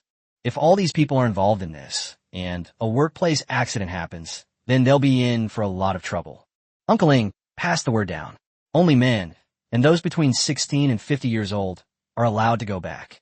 Upon hearing Zhang Mu's words, Ren Kongying looked at the group of villagers with embarrassment. Seeing that Ren Kongying remained silent, Zhang Mu continued. Uncleing, please don't push my limits. I'm repairing roads for everyone for free and even paying them. Is this how you treat me? There are women and children working on the stone mountain in Chiao town, next door too. Upon hearing Zhang Mu's words, Ren Kongying then explained Zhang Mu's meaning. Upon hearing this, everyone erupted in uproar. The elderly, the infirm, the disabled, women, and children all murmured amongst themselves and began to walk back. Although Zhang Mu couldn't hear what they were saying, he knew with his own eyes that they weren't saying anything nice. Zhang Mu looked at the remaining 2,000 or so people, all of whom were strong and healthy adults, and finally breathed a sigh of relief. Young people worked quickly. Under Zhang Mu's arrangement, some quarried stones, some crushed stones, and some built kilns. Zhang Mu had originally planned to tell everyone about the cement-making business. But then he thought, that won't do. What if these people leak it out? How will I make money then? But not saying anything isn't an option either. Am I supposed to stay here and work alongside everyone else every day? Are you kidding me? Did I transmigrate just to be a bricklayer? Bricklayer before transmigrating, and bricklayer after transmigrating? What a waste of my transmigration. Finally, Zhang Mu only told Qianmei that he needed to add materials such as clay, iron, ore, and coal. He also repeatedly warned him not to leak this information. Although the work of the mine was in full swing, those who had been sent back by Zhang Mu started cursing. After all, 20 coins a day was no small sum. Cutting off someone's livelihood was like killing their parents. Others were making money hand over fist, while they could only watch helplessly. In their eyes, Zhang Mu was targeting them. The 5 clan elders and the 5 Lu brothers, in particular, were filled with righteous indignation. Yesterday, Ren Kongying said that Zhang Mu was offering 20 copper coins a day, but the 5 Lu brothers didn't care. They were natives of Wuxia town and knew everyone's character all too well. This approach was simply not going to work. The partnership would inevitably fall apart in the end. Your practice of paying high wages and relying on a communal pot system simply won't work. It's not that the people of Wuxia town are bad people. It's that everyone is like that. The 5 Lu brothers were just waiting for Zhang Mu to come and humbly beg them to come out of retirement. After all, they had traveled all over the country and seen a lot of the world. They had their own methods for managing the workshop. Now things are much better. Zhang Mu has sent the old, weak, sick, and disabled back, leaving only the strong young men to do the work. Hearing this, the 5 Lu brothers felt a pang of sadness. After all, his brothers used to be the highest earners in town. Now that everyone else is making money while his brothers aren't, this huge psychological gap is something the Lu brothers can't accept in a short time. Sigh, I never expected this. We're considered a prominent group in Wuxia town. Everyone else is making money, but we're the only ones who aren't. Alas, the world is going to the dogs, and people's hearts are no longer what they used to be. If everyone could work together and not do any work, Zhang Mu would definitely give in to us. Upon hearing the Liu brothers' words, the clan elder said, with a disdainful expression, "It's no use. Zhang Mu is building roads for our Wuxia town. If we don't work, he'll just leave. Then we'll still have to walk on muddy roads every day. Then what are we going to do? Just stand by and watch everyone else make money." Upon hearing Liu Da's words, an elder pondered for a moment before confidently stating, "Since we can't make money, let Chiao Mu hire us to make money. The 10 of us have a huge reputation in town. Everyone listens to us. So, after they finish work, we'll tell them this." Chapter 67, The Most Lovable People. After work in the evening, Zhang Mu personally distributed wages to everyone. After all, no matter how eloquently you speak, nothing is more tangible than the heavy copper coins in someone else's pocket. Looking at the group of workers covered in mud and their clothes stained with salt from sweat, Zhang Mu couldn't help but sigh, "These are the most lovable people in the world. Those bastards who owe wages in later generations are truly beasts." Some bastards even dare to shout with righteous indignation, "I'm not paying you. Go ahead and sue me if you dare." Damn it, even animals get angry when people call these people beasts. The craftsmen lined up one by one to collect their wages from Zhang Mu, and Zhang Mu looked at these lovely people one by one. Among them were people in their 40s and 50s, and also young people in their 17s and 18s. Zhang Mu observed that almost everyone had some kind of scratch or abrasion. This was understandable. Stone is incredibly hard, and it's impossible to handle it without some bumps and scrapes. The older workers were better off. They had more experience and only suffered minor abrasions on their arms. But the younger workers fared much worse. Not only did they have scrapes on their arms, but their hands were also covered in blisters.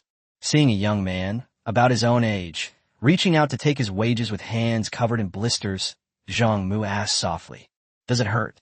"It doesn't hurt." "Ugh, how can my hands not hurt with all these blisters?" Women always say that men are all jerks, saying one thing and meaning another. This isn't entirely untrue. It's true that men love to lie and deceive. Looking at the boy's youthful face, yet his mouth full of nonsense and lies, Zhang Mu continued to ask, "Young man, what are you planning to do with your wages?" "I'm going to buy some big pig's trotters for my younger brother to eat. He drools every day watching the clan elder's grandson eat big pig's trotters. I'm going to buy some big pig's trotters now, 3 of them, 1 for my parents and 1 for my brother." "How much does a large pig's trotter cost?" 5 coins each." "Here's an extra 5 coins. Consider it my treat for you to eat a big pig's trotter." After Zhang Mu finished speaking, he counted out 25 coins and gave them to the boy. "Shopkeeper, I don't want it. My father said I can't take other people's money for nothing. If you dare to shortchange me, even a penny of my wages, I'll fight you with a knife. I don't want money that isn't mine, no matter how much it is. There are indeed more good people than bad people in this world, but good people are easily swayed by bad people. What's your name?" "My name is Meng Zhongyao." "A good name. Here's 5 coins, or I won't let you work tomorrow." Upon hearing Zhang Mu's words, Meng Zhongsai accepted the 25 coins from Zhang Mu, bowed repeatedly in gratitude, and ran out. Then came an even younger boy, whose hands were covered in blisters and whose right middle finger was swollen and purple from being smashed. Seeing this, Zhang Mu asked in confusion, "How old are you?" "Brother Mu, my name is Su Dongsheng, and I am 16 years old this year." "Hey kid, you're on the right track. Not shy at all. You've got sales talent. What are you going to do with your wages?" "Brother Mu, my sister is pregnant, so I use my wages to buy her some good food to help her recover." "Damn it. Why are you cutting in line? Where's your brother-in-law?" "This is his job." "Dead." "Zhang Mu. Oh. How did he die?" "She died suddenly. My sister's mother-in-law said it was all because of my sister's bad luck, so she sent my sister back home." "Zhang Mu. You're not bad, kid. Here's an extra 5 coins. Consider it my contribution." "Brother Mu, my sister is so beautiful. Now she has a child, so whoever marries her is getting 1 free, which is a great deal. Besides, my mother said that my family doesn't have any requirements. She's fine with being a concubine or even a mistress." "Zhang Mu. What's this kid up to? Is he trying to trick us into taking over his business?" Seeing that Zhang Mu remained silent, Su Dongsheng continued, "Brother Mu, it doesn't sound good to give 5 extra coins. People always give even numbers. Besides, this is 25 coins in total, which sounds like 250. Brother Mu, do you think we should add a little more?" "You're right, kid. Here's what we'll do. We won't give you the 5 coins. We'll give you 20 coins directly. No, Brother Mu. Actually, 250 is pretty good. These days, just being alive is good enough. Who cares about 250 or not? See you tomorrow, Brother Mu. He's quite the clever one. If he could walk the straight path, he'd definitely amount to something. After receiving their wages, the workers who had worked all day went home in 2s and 3s. The shops in the town were extremely busy at that moment. When a group of people suddenly become rich, they're all beaming with joy and rush to the shop to buy goods with their heads held high. People who usually live a frugal life are finally able to act like royalty today. Watching the group of people shouting and chattering noisily at the shop entrance, Zhang Mu couldn't help but think. Whether a person has an aura or not is determined by the amount of money in their pocket. Don't envy those who walk with a swagger and say they have no interest in money. The reason they can say that is mainly because they are too rich. Don't underestimate yourself by saying you lack ability or presence. If you can't command a big stage, it's because you don't have enough money in your pocket. If you have money in your pocket, even if you're wearing flip-flops bought from Pinduoduo, you can still exude the aura of a celebrity. If you don't have money in your pocket, even if you're dressed in a suit and tie, you'll still feel intimidated. Look at all these people with money in their pockets now. They're all acting like big shots. 20 coins, oh well, I'll just spend them. There'll be more tomorrow anyway. The kids at home are waiting eagerly, so I have to buy them some food. My daughter is growing up. She should be at the age where she can really look beautiful. I need to buy her a red ribbon to dress her up. Hopefully, she'll catch the eye of a young man, so we don't have to trouble the government to arrange a marriage later. The old man in my family hasn't had a drink in ages. He probably's forgotten what alcohol tastes like. I need to get him a pound of rice wine to try. After buying their things, everyone rushed home without stopping, having already forgotten the day's fatigue, walking briskly. What's with blisters on your hands? What's with backaches and pains? These are nothing. What's a little injury or pain to a man? Everyone just wants to grow wings and fly home as fast as they can. A group of children came to greet the craftsman. When the craftsmen saw their children running over, they took out the snacks they had just bought. Seeing their children eating the food they had worked so hard for all day, the craftsman's smiles were even brighter. Zhang Mu sat quietly in the carriage, watching intently. He clearly saw Meng Zhongyou take out a large pig's trotter and hand it to a 5 or 6-year-old boy. The little boy first held up the big pig's trotter, hiked to show it off to the other children around him, and then stuffed the big pig's trotter into Meng Zhong's mouth. In the dream, I only took a small, symbolic bite, and then I watched the little boy gnaw on the pig's trotter while swallowing my saliva. Meng Zhong would sometimes pick up the crumbs that fell from his younger brother's mouth on the ground and put them into his own mouth. Seeing this, Zhang Mu suddenly felt a grain of sand in his eye. No, it's not sand, it's a huge rock, even bigger than the one from which Sun Wukong jumped out. Chapter 68, Fighting to the Death, is our last act of defiance. The craftsmen carried their children home, and the once bustling street was now deserted. But upon closer listening, laughter and cheerful voices could be heard coming from the courtyards of each household. Not to mention, even the women's voices had softened considerably. Seeing this, Zhang Mu smiled and said to Qian, "Old Qian, let's go home." After dinner, the 5 Liu brothers and the clan elders got busy. Brothers Liu, you go from the east into town to the west and to persuade them, and we'll flank them from the west and to the east. Remember, our principle is to persuade 10 more people rather than let one person go. Elder, this won't do, will it? There are over 2,000 people here. With just 10 of us, how long would it take to persuade them? Then let's pick the older ones and let the younger ones go for now. These greenhorns are like newborn calves, fearless and reckless. It's pointless to talk to them. Upon hearing the elder's words, the 5 Liu brothers dispersed from the east end of the town and went to each household. Luda first went into Wong or Matsi's house. "Are my brothers home?" After Liu Dagong finished speaking, he heard dissatisfied murmurs coming from inside the house. What is that bastard Liu doing here at this time? Isn't he just making things worse? Honey, stop talking. Go out and check immediately. What if he breaks in? Upon hearing his wife's words, Wong or Matsi hurriedly dressed and came out. "Brother Liu, it's so late. Is there something you need?" "Brother Irma, it's not late. We just had dinner. Why are you going to bed so early today?" Hearing this, Wong or Matsi was clearly impatient. "It was time to talk nonsense with you." "Brother Liu, stop talking nonsense. Are you all right or not?" "Brother Irma, it's really nothing, but I think you're being silly. I saw you all working at Stone Mountain today, and you did the most work. But what happened? You got the same pay as Zhang San, who slacked off. Don't you think you got the short end of the stick? Wong or Matsi? That's none of your business. Zhang Mu pays me well, so I'm happy to work more. Brother Erma, you're willing to do more work, but everyone says you're stupid. I just passed by Zhang San's house, and they were saying you were stupid too. They said you were working so hard to impress Zhang Mu, but Zhang Mu didn't even acknowledge you.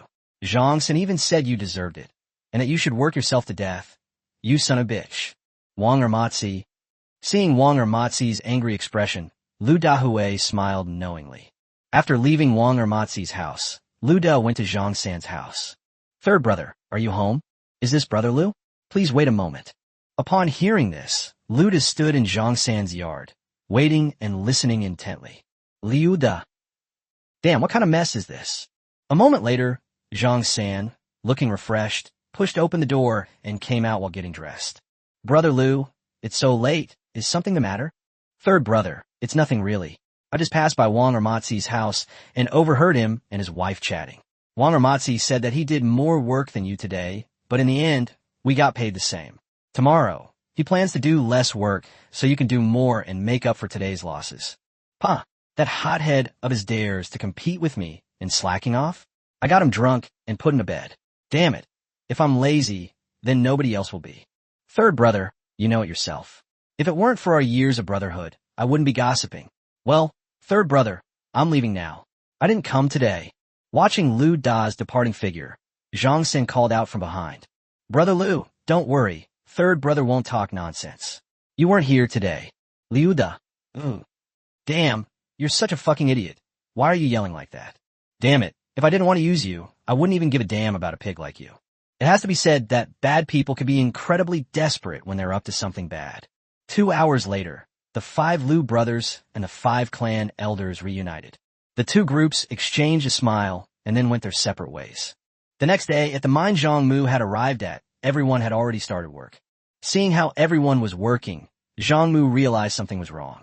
The young craftsmen are doing all right, working about the same as yesterday. But the older ones are not doing well. They're not really working. You could say they're just waiting to be served a feast. Look at that guy with a pockmarked face. He went all the way to the foot of the rocky mountain and carried a fist-sized stone towards the kiln. And that sleazy-looking guy, whom everyone calls third brother, is even worse. He carries 2 cloth bags on a shoulder pole, wiping away sweat as he walks step by step toward the brickyard, looking incredibly hardworking. When this fellow arrived at the kiln, he only managed to pour out 2 stones the size of eggs from his cloth bag. Seeing this, the group of young people all pouted and looked at it with disdain. But they were still too young, and a bunch of greenhorns wouldn't dare to interfere in the affairs of their seniors. It must be said that human beings have a very strong learning ability. Seeing the older people being so cunning and sly, the younger people also learn and apply what they've learned. Zhang Mu grew increasingly anxious as he watched the others work at a slower pace. Despite Ren Kongying's hoarse urging of them to speed things up, it was to no avail. Damn it, what happened? Everything was fine yesterday. How did it turn out like this today? At this moment, Zhang Mu suddenly noticed that the 5 Lu brothers and 5 clan elders were laughing smugly to the side, and he immediately understood. So it was these bastards who were behind it all. Damn it, if it weren't for the fact that we're waiting to build roads for you guys to achieve political success and get official positions, I wouldn't bother with you bunch of bastards. Zhang Mu carefully observed the crowd. Although most people were slacking off, a few were working hard. In particular, Meng Zhongyou and Su Dongsheng, those 2 hotheads, were working even more diligently than yesterday. Xiaoming, everyone else is slacking off. Why aren't you slacking off? Shopkeeper, last night after I got home, I told my dad about the extra 5 coins he gave me. My dad said that since you're so generous, we have to be worthy of you. I don't care how lazy others are. As long as you pay me, I'll work my best. After saying that, Meng Zhong continued carrying stones toward the kiln without looking back. Zhang Mu then sought out Su Dongsheng and asked, Xiao Su, everyone else is slacking off. Why are you working so hard? Brother Mu, I'm different from them. They can make a living even if they don't come to work. But I can't. If I don't come to work, my sister won't have any nutritional supplements. If my sister doesn't have nutritional supplements, she won't have any breast milk to feed her baby. If that happens, my niece will starve to death. Brother Mu, you don't understand how hard it is for us poor kids. We're constantly struggling. Struggling is our last stand. When it rains, for kids like us without umbrellas, all we can do is run for our lives. Watching Su Dongsheng stagger away carrying a huge rock, Zhang Mu's previously kind face instantly darkened. Chapter 69. I still can't get to you? Seeing Zhang Mu walking back dejectedly, the Lu brothers and 5 clan elders came over. Chiao Mu, how about it? Now you know how troublesome these people are, right? You haven't dealt with them before. They're not as simple as you think. Chiao Mu, you don't actually need to do these things yourself. As the boss, you should act like one. Leave these trivial matters to the people who know what they're doing. We old guys have more experience than you. We've all led people before. We know exactly how to get everyone to work hard. Just leave this to us, and we'll handle it perfectly. After the clan elder finished speaking, the 5 Lu brothers also spoke up. Brother Chiao Mu, you're destined for great things, and those who do great things must have the magnanimity to do them. If you do everything yourself like this, you'll work yourself to death. That's right, this is what we 5 brothers do. We not only manage the workshop, but we also slab carve stone. What use would you have for stone if we didn't slab carve it? Look at you. You actually set fire to the stone? Which father gave you this idea? This is nonsense. If you want to cut stone slabs, you need professionals like us. Although this stone is a bit small and can't be cut into large slabs, we can cut small slabs to pave the road. It doesn't matter as long as it's walkable on rainy days. I have to say, those bastards have a point. Doing everything yourself is just asking for trouble. Seeing Zhang Mu staring in disbelief, the clan elder and the Lu brothers smiled knowingly. They could almost see Zhang Mu humbly begging them to come and make money. Zhang Mu ignored the 10 bastards and instead called Ren Kongying over. Uncle Ing, pass on a message and tell everyone to stop for a moment. I have something to say. Upon hearing Zhang Mu's words, Ren Kongying knew what it was about. When Ren Kongying said that Zhang Mu wanted to talk to everyone, everyone was overjoyed. This is the perfect opportunity to slack off. The boss is calling a meeting, which means I don't have to work. No work, but I still get paid. How great is that? Everyone understands this principle. Only a fool would rush off to a meeting. This is a perfect opportunity to dawdle. During work hours, only a fool wouldn't take advantage of a free lunch. Upon hearing Ren Kongying's words, everyone huddled around Zhang Mu as if they hadn't eaten for half a month. Even more outrageous was Zhang San, who went straight to the outhouse, claiming he'd been working too hard and hadn't had time to go. It took almost half an hour for everyone to gather. Looking at the group of craftsmen who were staggering around, Zhang Mu was furious. Everyone, I won't say anything more. After yesterday's practice, you should be more proficient today. But today's workload is far less than yesterday's. Everyone knows why. After speaking, Zhang Mu looked at everyone again and found that they still had indifferent expressions. Zhang Mu lost patience and said directly, now I announce that we will adopt a piece rate system. Whether you're quarrying, crushing stone, or burning stone, you'll be paid by weight. The more you work, the more you earn. To put it simply, the more you do, the more you are paid. The less you do, the less you are paid. Everyone was stunned when they heard Zhang Mu's words. How could this happen? Did I go too far with my laziness? Is this how it can be done? If you do it this way, how can we slack off?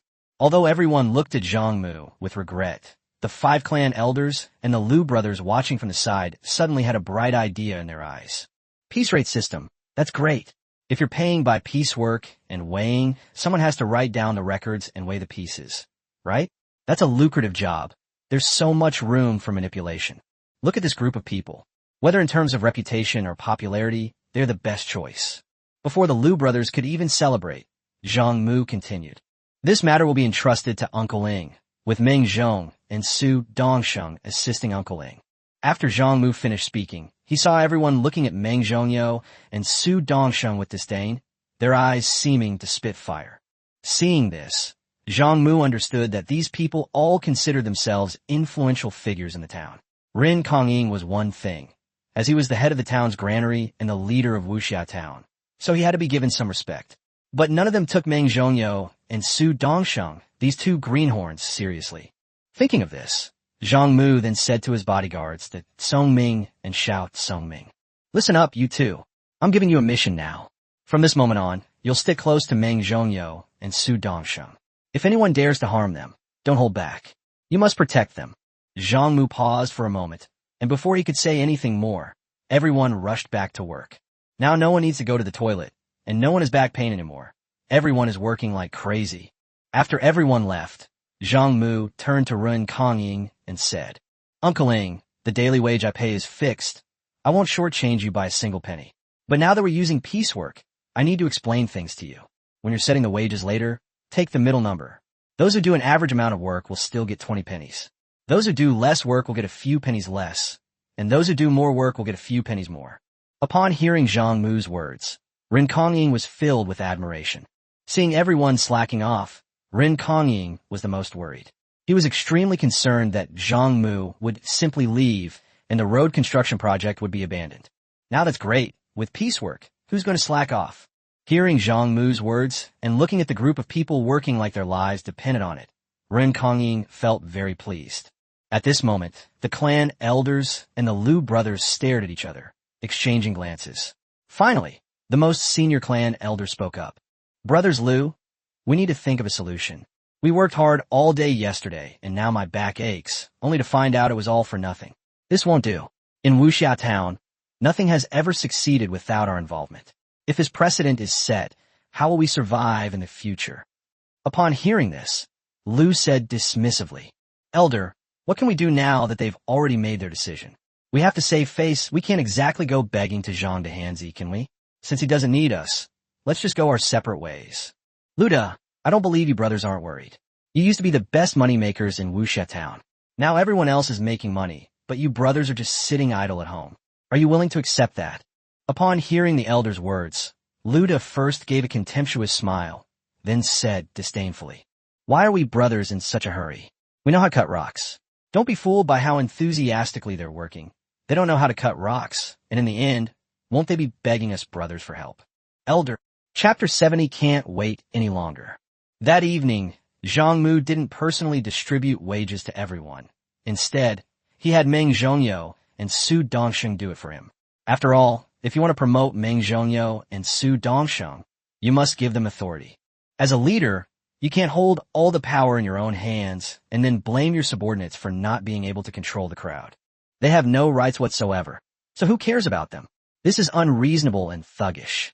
Watching Meng Zhongyou and Su Dongsheng working together efficiently, one checking the ledgers and the other distributing wages, with Ren Kongying also watching nearby, Zhang Mu felt completely relieved. At this time, the Lijing Hall stood in Chang'an City. A middle-aged woman, still charming and attractive, was doing needlework, with two young girls on either side of her. Watching the two young girls clumsily doing needlework, the still charming woman would occasionally offer some pointers. At that moment, a deep, powerful male voice rang out. Guanyinbi, why are you doing needlework again? Upon hearing the voice, the two girls quickly stood up and bowed. Father Emperor. Well, you two go back first. Your mother and I have something to discuss. Upon hearing this, the two young girls immediately put down their needlework and ran out happily. At this time, only Empress Zhang Sun Wugo and Emperor Li Shimin remained in the Lijing Hall. Second brother, what is it? Why do you need to send Chang Lu and Yu Zhang away? Guanyinbi, the shadow guard, just reported that Zhang Mu has actually gone out of the city these past few days to help the villagers in his hometown of Wuxia Town repair roads, and it looks like construction will start in the next few days. Guanyinbi, do you think we might be overthinking it? Someone who could do such a good deed, how could his character be anything but good? Second brother, is this true? He really helped Wuxia Town repair the road? Could there be a trap? We've been observing Zhang Mu for days. He and the sons of your old brothers created the Hayatai. Knowing your old brother's character, they would definitely recommend Zhang Mu for an official position. But the Hayatai has been around for days, and your old brothers haven't even mentioned it once.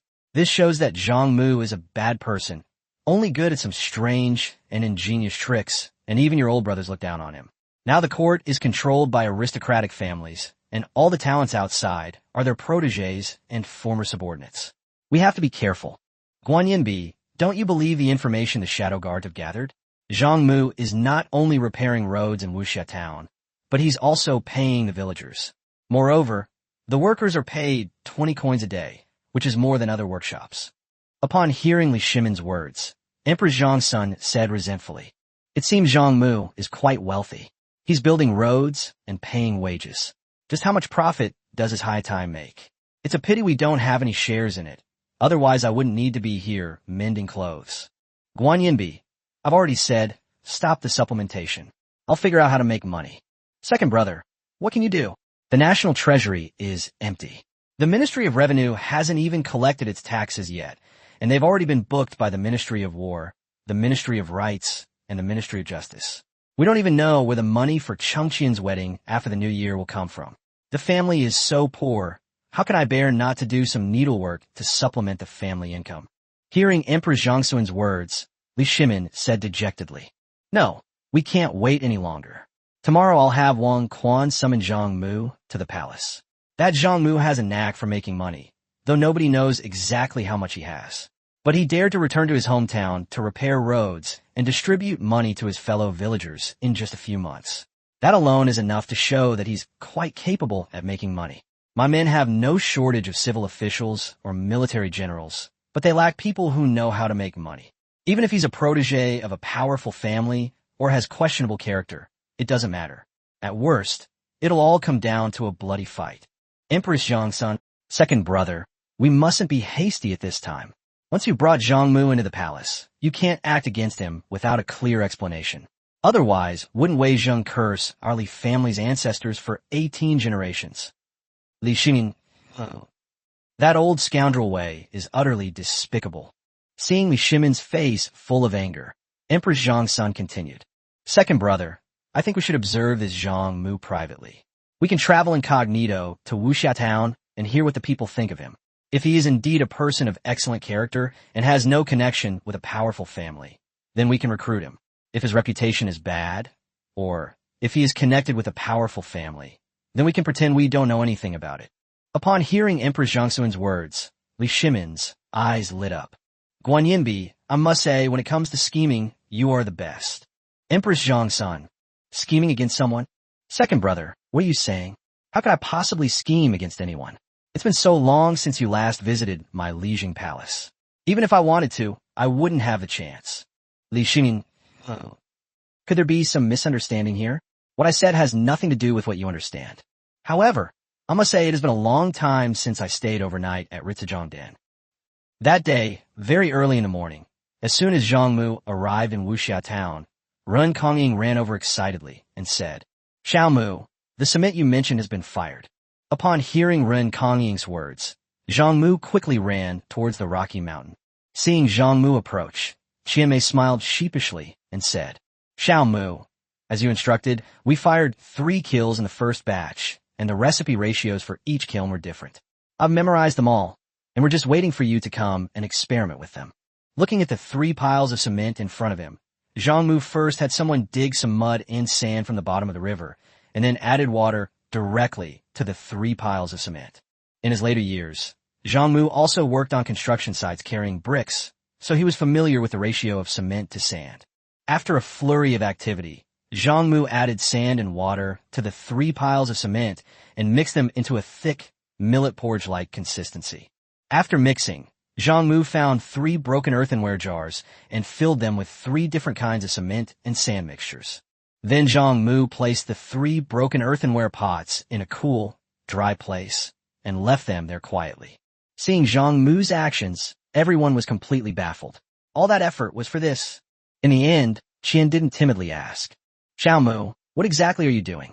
We've been working tirelessly for days to repair the road. And what's the result? The road hasn't been moved at all, and you just made us dump these rubble stones every day. Even if you're rich, you can't just build like this. Upon hearing Qianmei's words, some people looked at Zhang Mu expectantly. After all, Qianmei had said what everyone had wanted to say, but dared not. Of course, some people were secretly complaining that money wasn't a big deal, since the other party wasn't refusing to pay their wages. So why were they making such a fuss? If Zhang Mu manages to slip away and doesn't bother repairing the road, we'll have no choice but to dig up your Qian family's ancestral graves. Chapter 71 Success. Upon hearing that there was no money, Zhang Mu smiled calmly. Old Qian, you're at it again, aren't you? Do your job properly, and don't ask questions you shouldn't ask. And you guys, go do what you're supposed to do. Nobody is allowed to touch these 3 earthenware pots of mine. If anyone dares to touch them, I'll fight them. Upon hearing Zhang Mu's words, everyone quickly ran out to get to work. In particular, the seasoned veterans Zhang San and Wong were the most desperate. These 2 guys suffered a great loss yesterday, so how could they not fight hard today?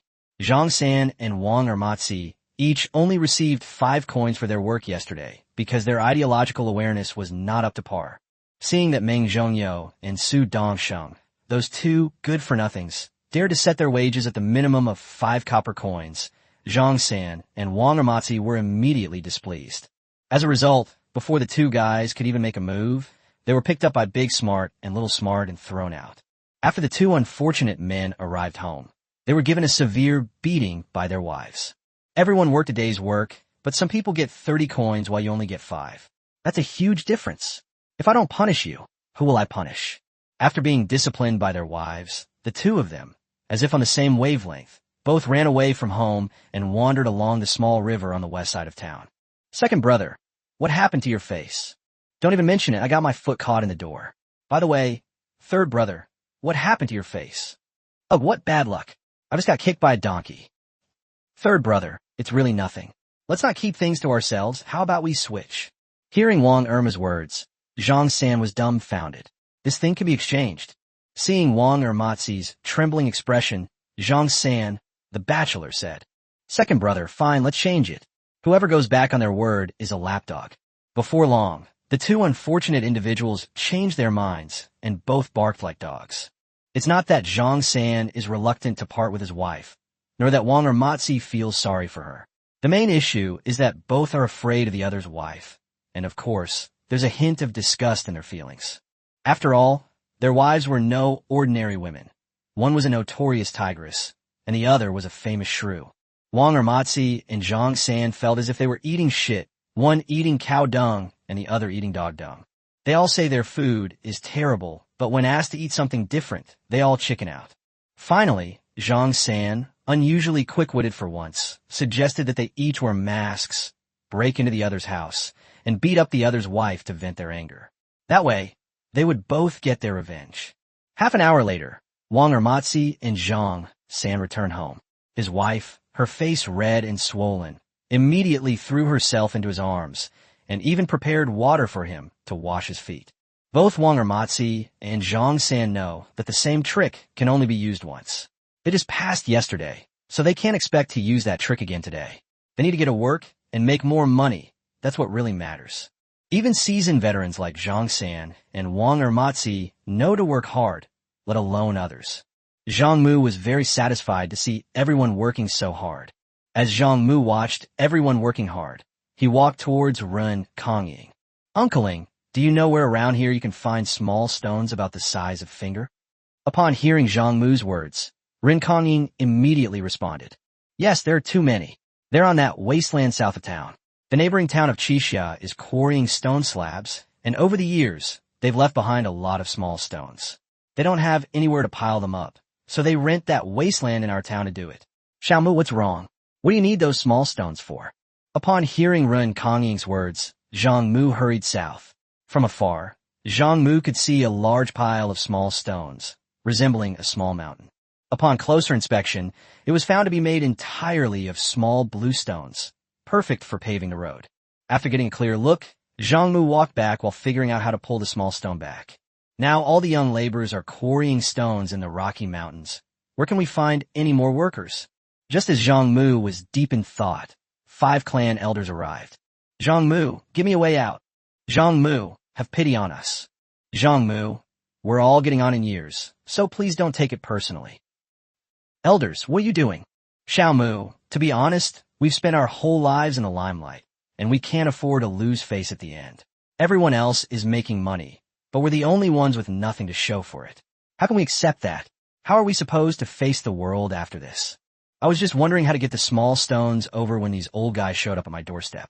They were a bit old, but not completely so. Following the principle of recycling, I let them transport the stones. Elder, do you see that pile of small stones over there? Take those small stones over to the road we need to repair. You just need to shovel the small stones onto the ox cart and then haul them to the road. I will pay you according to the price of quarrying stones. Deal, but you must pay the wages yourself. We can't let Meng Zhong and the others do it. We can't afford to lose face or make a fool of ourselves. They really are suffering for the sake of saving face. The next day, Zhang Mu went to the cement workshop and took out the 3 earthenware pots from the previous day. Zhang Mu smashed the 3 earthenware pots, peeled off the outer layer, leaving only 3 solid cement blocks shaped like earthenware pots. Big shrewdness, get a hammer and smash these cement blocks one by one. Upon hearing Zhang Mu's words, Tsongming walked over in a simple and honest manner, carrying a large hammer. When Tsongming swung his hammer, the cement block only left a white mark. This stunned everyone. No one knew better than the people of Wuxia Town how strong Tsongming was. Everyone knew perfectly well how the cement block got there. At first, everyone thought it was just like a lump of mud, but unexpectedly, this inconspicuous cement block could withstand Big Smart's powerful blow. Under Zhang Mu's forceful arrangement, Tsongming and Chiao Tsongming took turns trying, but in the end they only managed to smash 2 cement blocks. Looking at the intact cement block, Zhang Mu didn't shout, "Old Qian, quickly write this down. Just follow this recipe." After giving instructions at the cement workshop, Zhang Mu arranged for people to transport the kiln of cement to the road that needed repair, and then arranged for people to go to the river to collect sand and transport it all over. We have the pebbles, the sand, and the cement. Now we're all set. Zhang Mu first had everyone level the road surface, which was originally lower than the farmland on both sides. Now, wooden planks that extend above the farmland on both sides are erected on both sides of the road, and then cement concrete is laid on top. As the sun began to set, the group finally finished paving a cement path about 100 paces long. Chapter 72, The Liu Brothers Compromise. Looking at the cement road 100 or so steps away, Zhang Mu's face lit up with joy. It wasn't easy. After many days, we finally succeeded. Thinking about how difficult these past few days have been, what has truly troubled me is not the cement, but the people. In the Tang dynasty, your own kind will always be your greatest enemy. You must use all your wits to manage your relationships with them, or they will surely stab you in the back. When he got home that evening, Zhang Mu excitedly told her about it during dinner. Chiao Yunxi, Zhang Mu's mother-in-law, didn't care that he went to Wuxia Town to repair the road every day from dawn till dusk. After all, the purpose of repairing the road was to help him get an official position. As long as her son-in-law became an official, the Chiao family's business would be much easier. My lord, do you think His Majesty will even notice this? He's so busy with state affairs every day. How could he possibly have time to deal with something like this? Hearing his wife, Chiao Xianhui's words, Zhang Mu said disdainfully, "Wife, don't worry. I've inquired, and no one in the entire Tang dynasty has ever built a road for their hometown. Although His Majesty is extremely busy with state affairs, he's poor.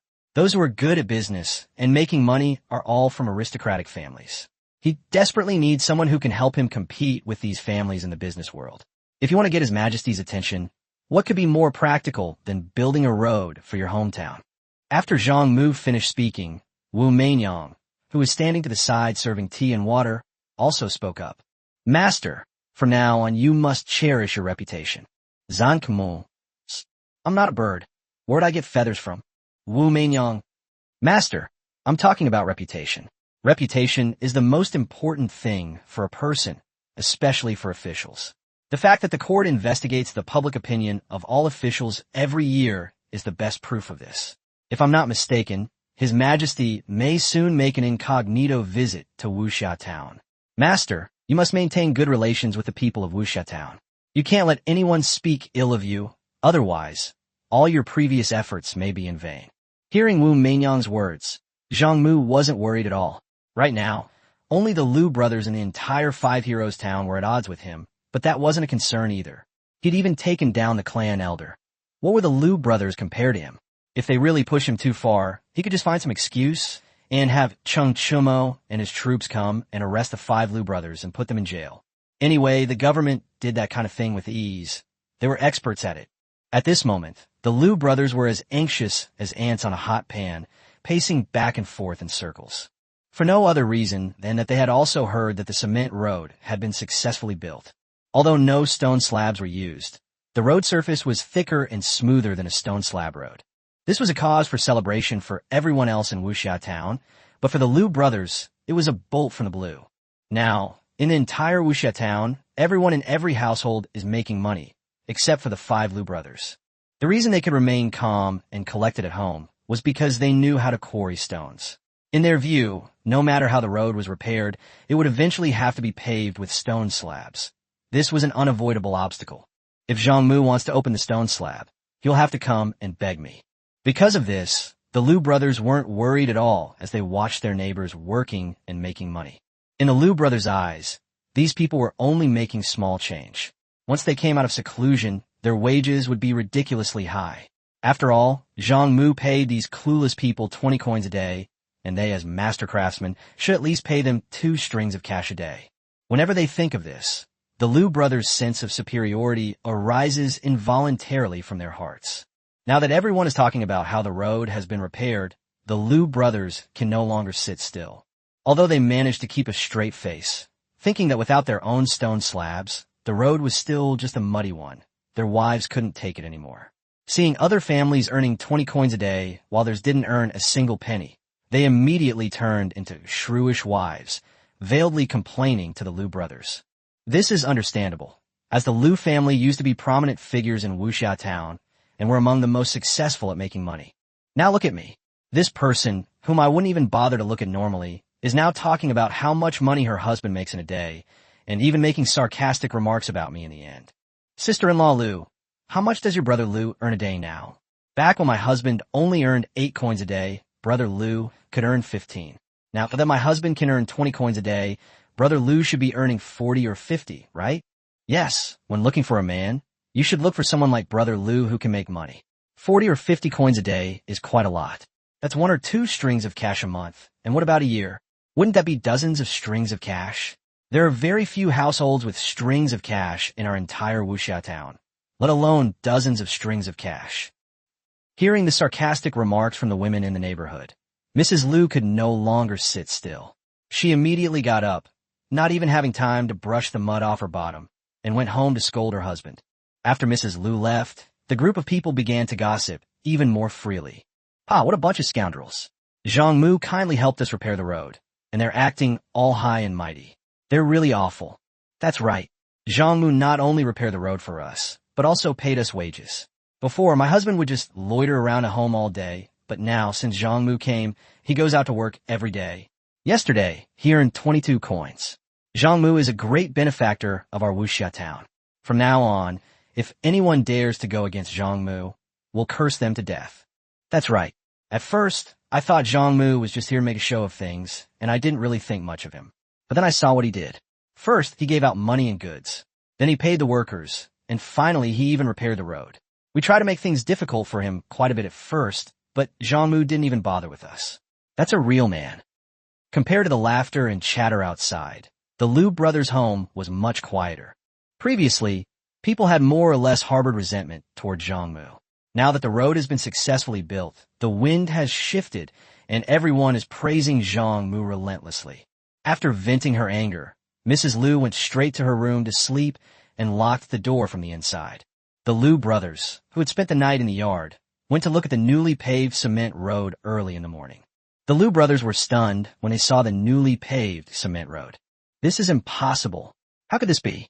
What kind of road is this? We've worked for half our lives and never seen a road like this before. Big brother, do you think we were wrong? That Zhang Mu is too scary. Brother, we can't go against Zhang Mu anymore. If this continues, not only will we lose our home, but we won't even be able to stay in Wuxia town. Chapter 73, Sadness and Joy. At this moment, Zhang Mu was leisurely making his way to Wuxia town. Yesterday, we only poured a section of cement road, but everyone's attitude towards us has changed. Once that section of cement road solidifies today, it will surely dazzle everyone. Just as Zhang Mu was sitting in the carriage, feeling quite pleased with himself, the driver of the carriage suddenly stopped talking. Chiao Mu, the 5 Liu brothers are waiting in the middle of the road ahead. They don't look like they're up to no good.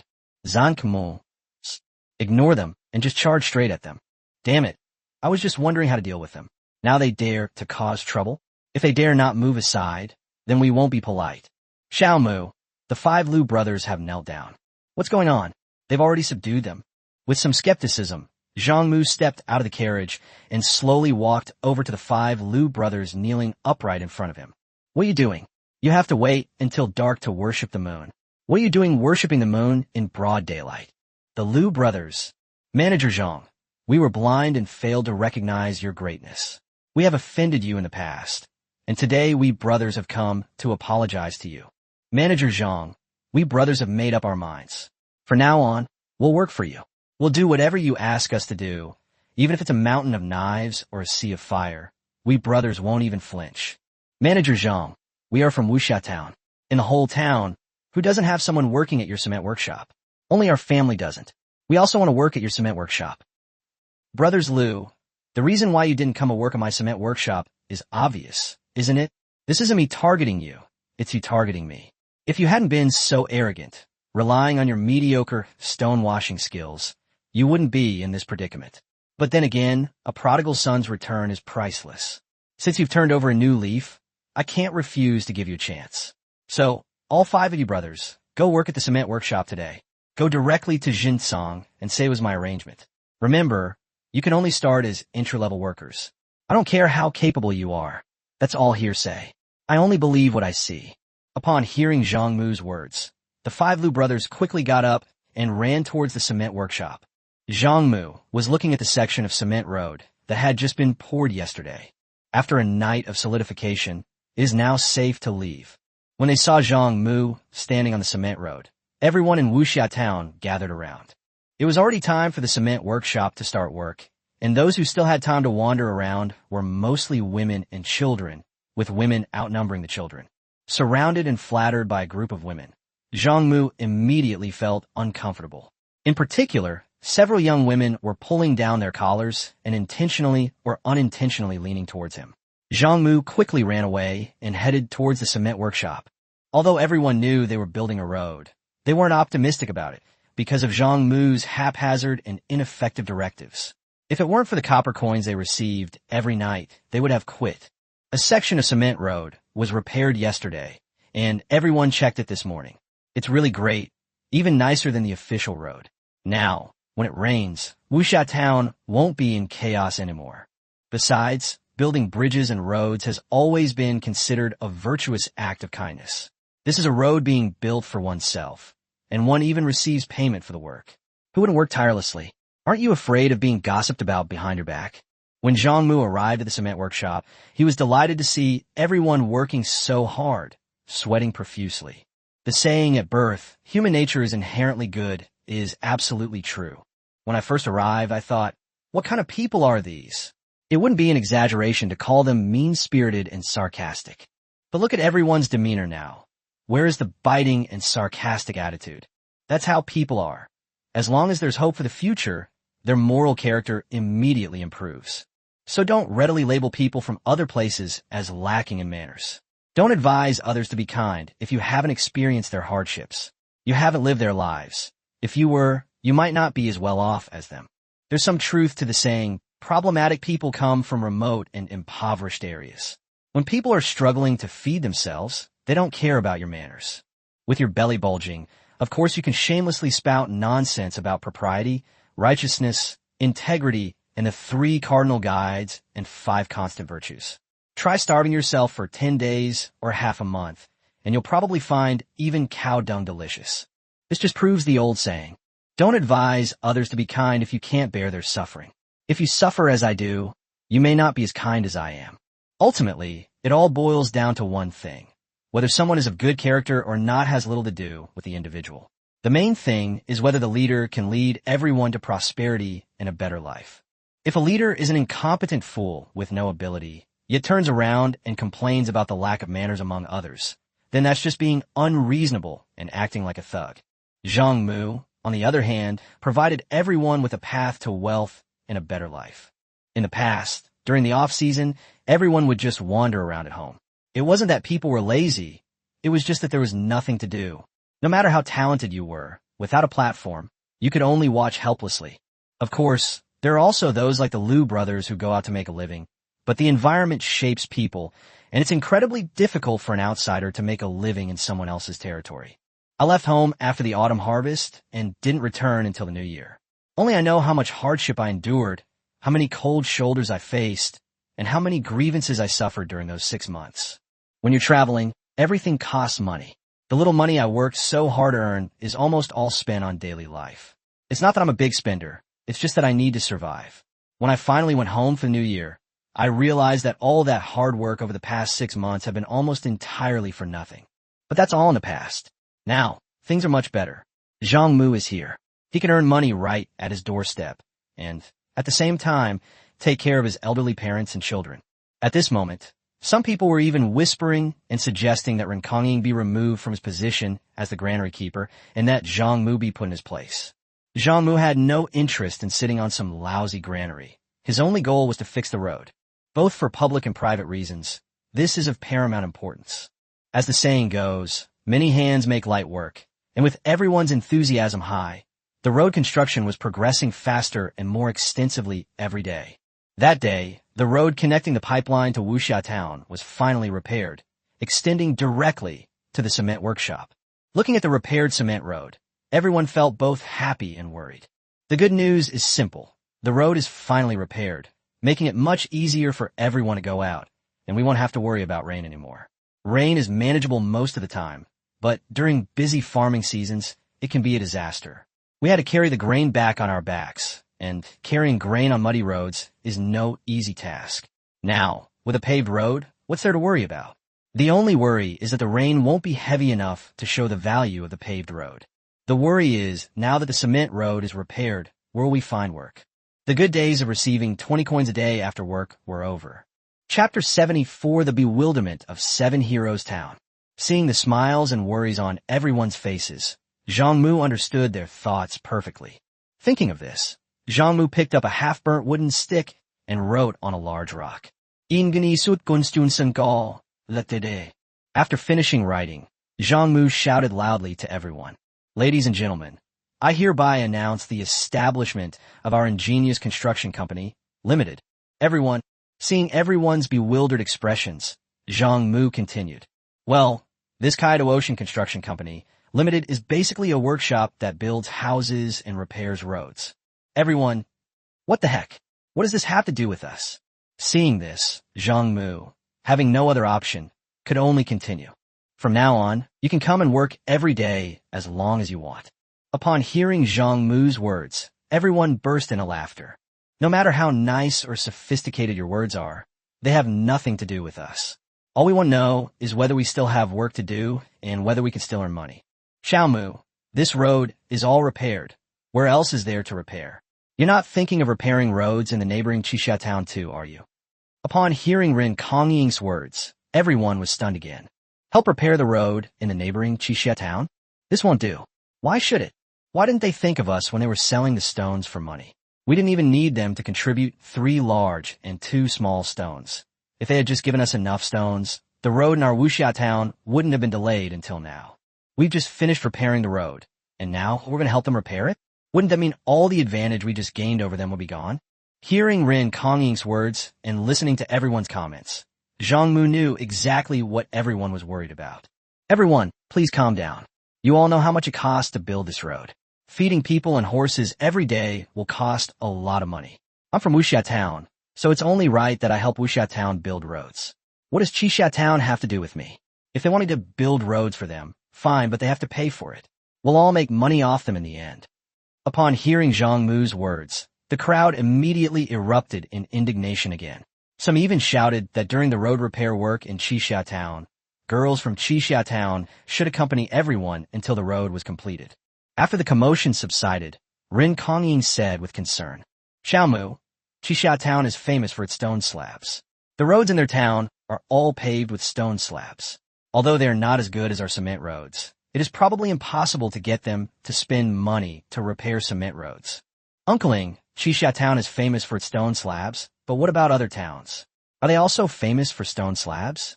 As far as I know, nearby towns all need to buy stone slabs from Qixia town. The price of stone slabs is much higher than our cement. Will the nearby towns have to come to us to buy cement, or will they ask us to help them repair roads? Upon hearing Zhang Mu's words, the Liu brothers immediately chimed in. Shopkeeper, you're right.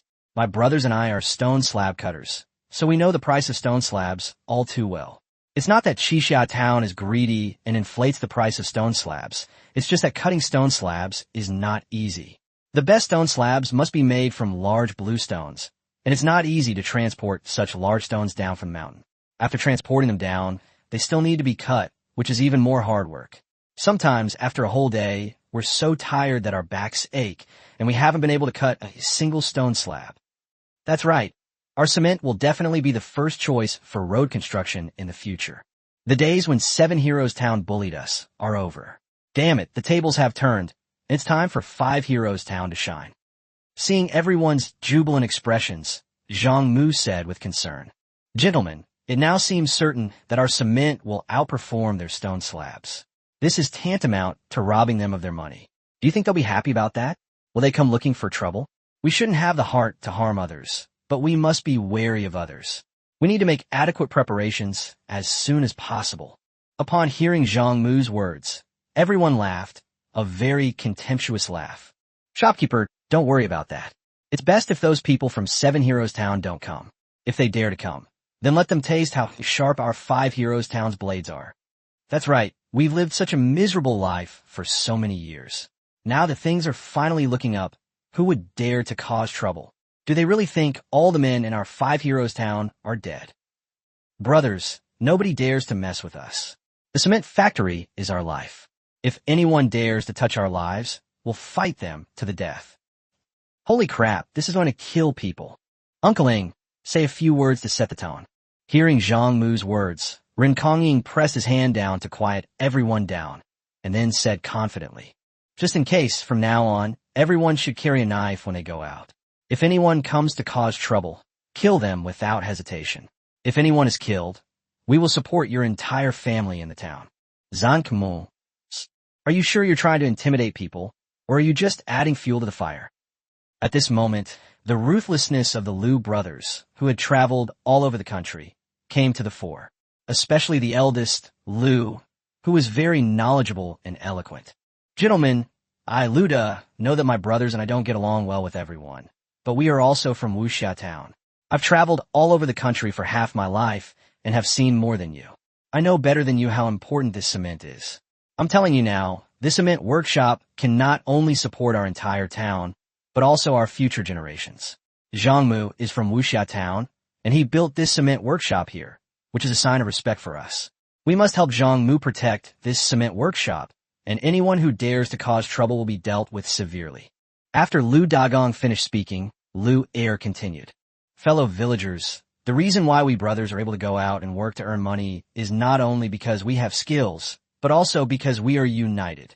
If the people of Qixia Town dare to cause trouble, please let us know, and we Liu brothers will go first. If all the men in our Liu family die, then the women will go. If all the women die, I hope you neighbors will have pity on our Liu family children and not let them starve to death." Hearing Luda and Liu Er's words, everyone became angry again. "What are you talking about? You think you're the only tough guys? We all squat to pee. Listen up, you guys surnamed Liu. Don't let your extensive travels and knowledge fool you. When it comes to fighting, we're just as capable as you. Damn it, I've never been afraid of anything in my life except being poor. It's just Qixia Town, they're nothing. Qixia Town? What's wrong with me? What did I do?" Finally, Ren Kongying shouted loudly, "From now on, everyone must be on high alert. Keep a close eye on any strangers who enter our town. When you go back, tell your wives not to be idle either. During the day, we men are busy with work and don't have time, so let them keep watch. At night, we men will take turns keeping watch." Taptisatantasin y Shimins Shok. After lunch that day, a luxurious carriage appeared on the official road west of Wuxia Town. The moment the carriage appeared, everyone in Wuxia Town noticed it. The main reason is that such a luxurious carriage is a rare sight in Wuxia Town. This carriage was the very one Li Shimin used for his incognito travels, driven by the Grand Eunuch Wong Quan. Inside sat Emperor Li Shimin of the Tang Dynasty and Empress Zhang Sunwugo. No one knows how many shadow guards are lurking around the carriage. "Wong Quan, why is the carriage no longer bumpy?" "Your Majesty, we have already left the official road and will soon arrive at Wuxia Town. The road leading to Wuxia Town is quite special. It is paved with a single piece of bluestone, making it even smoother than the official road itself." Li Shimin.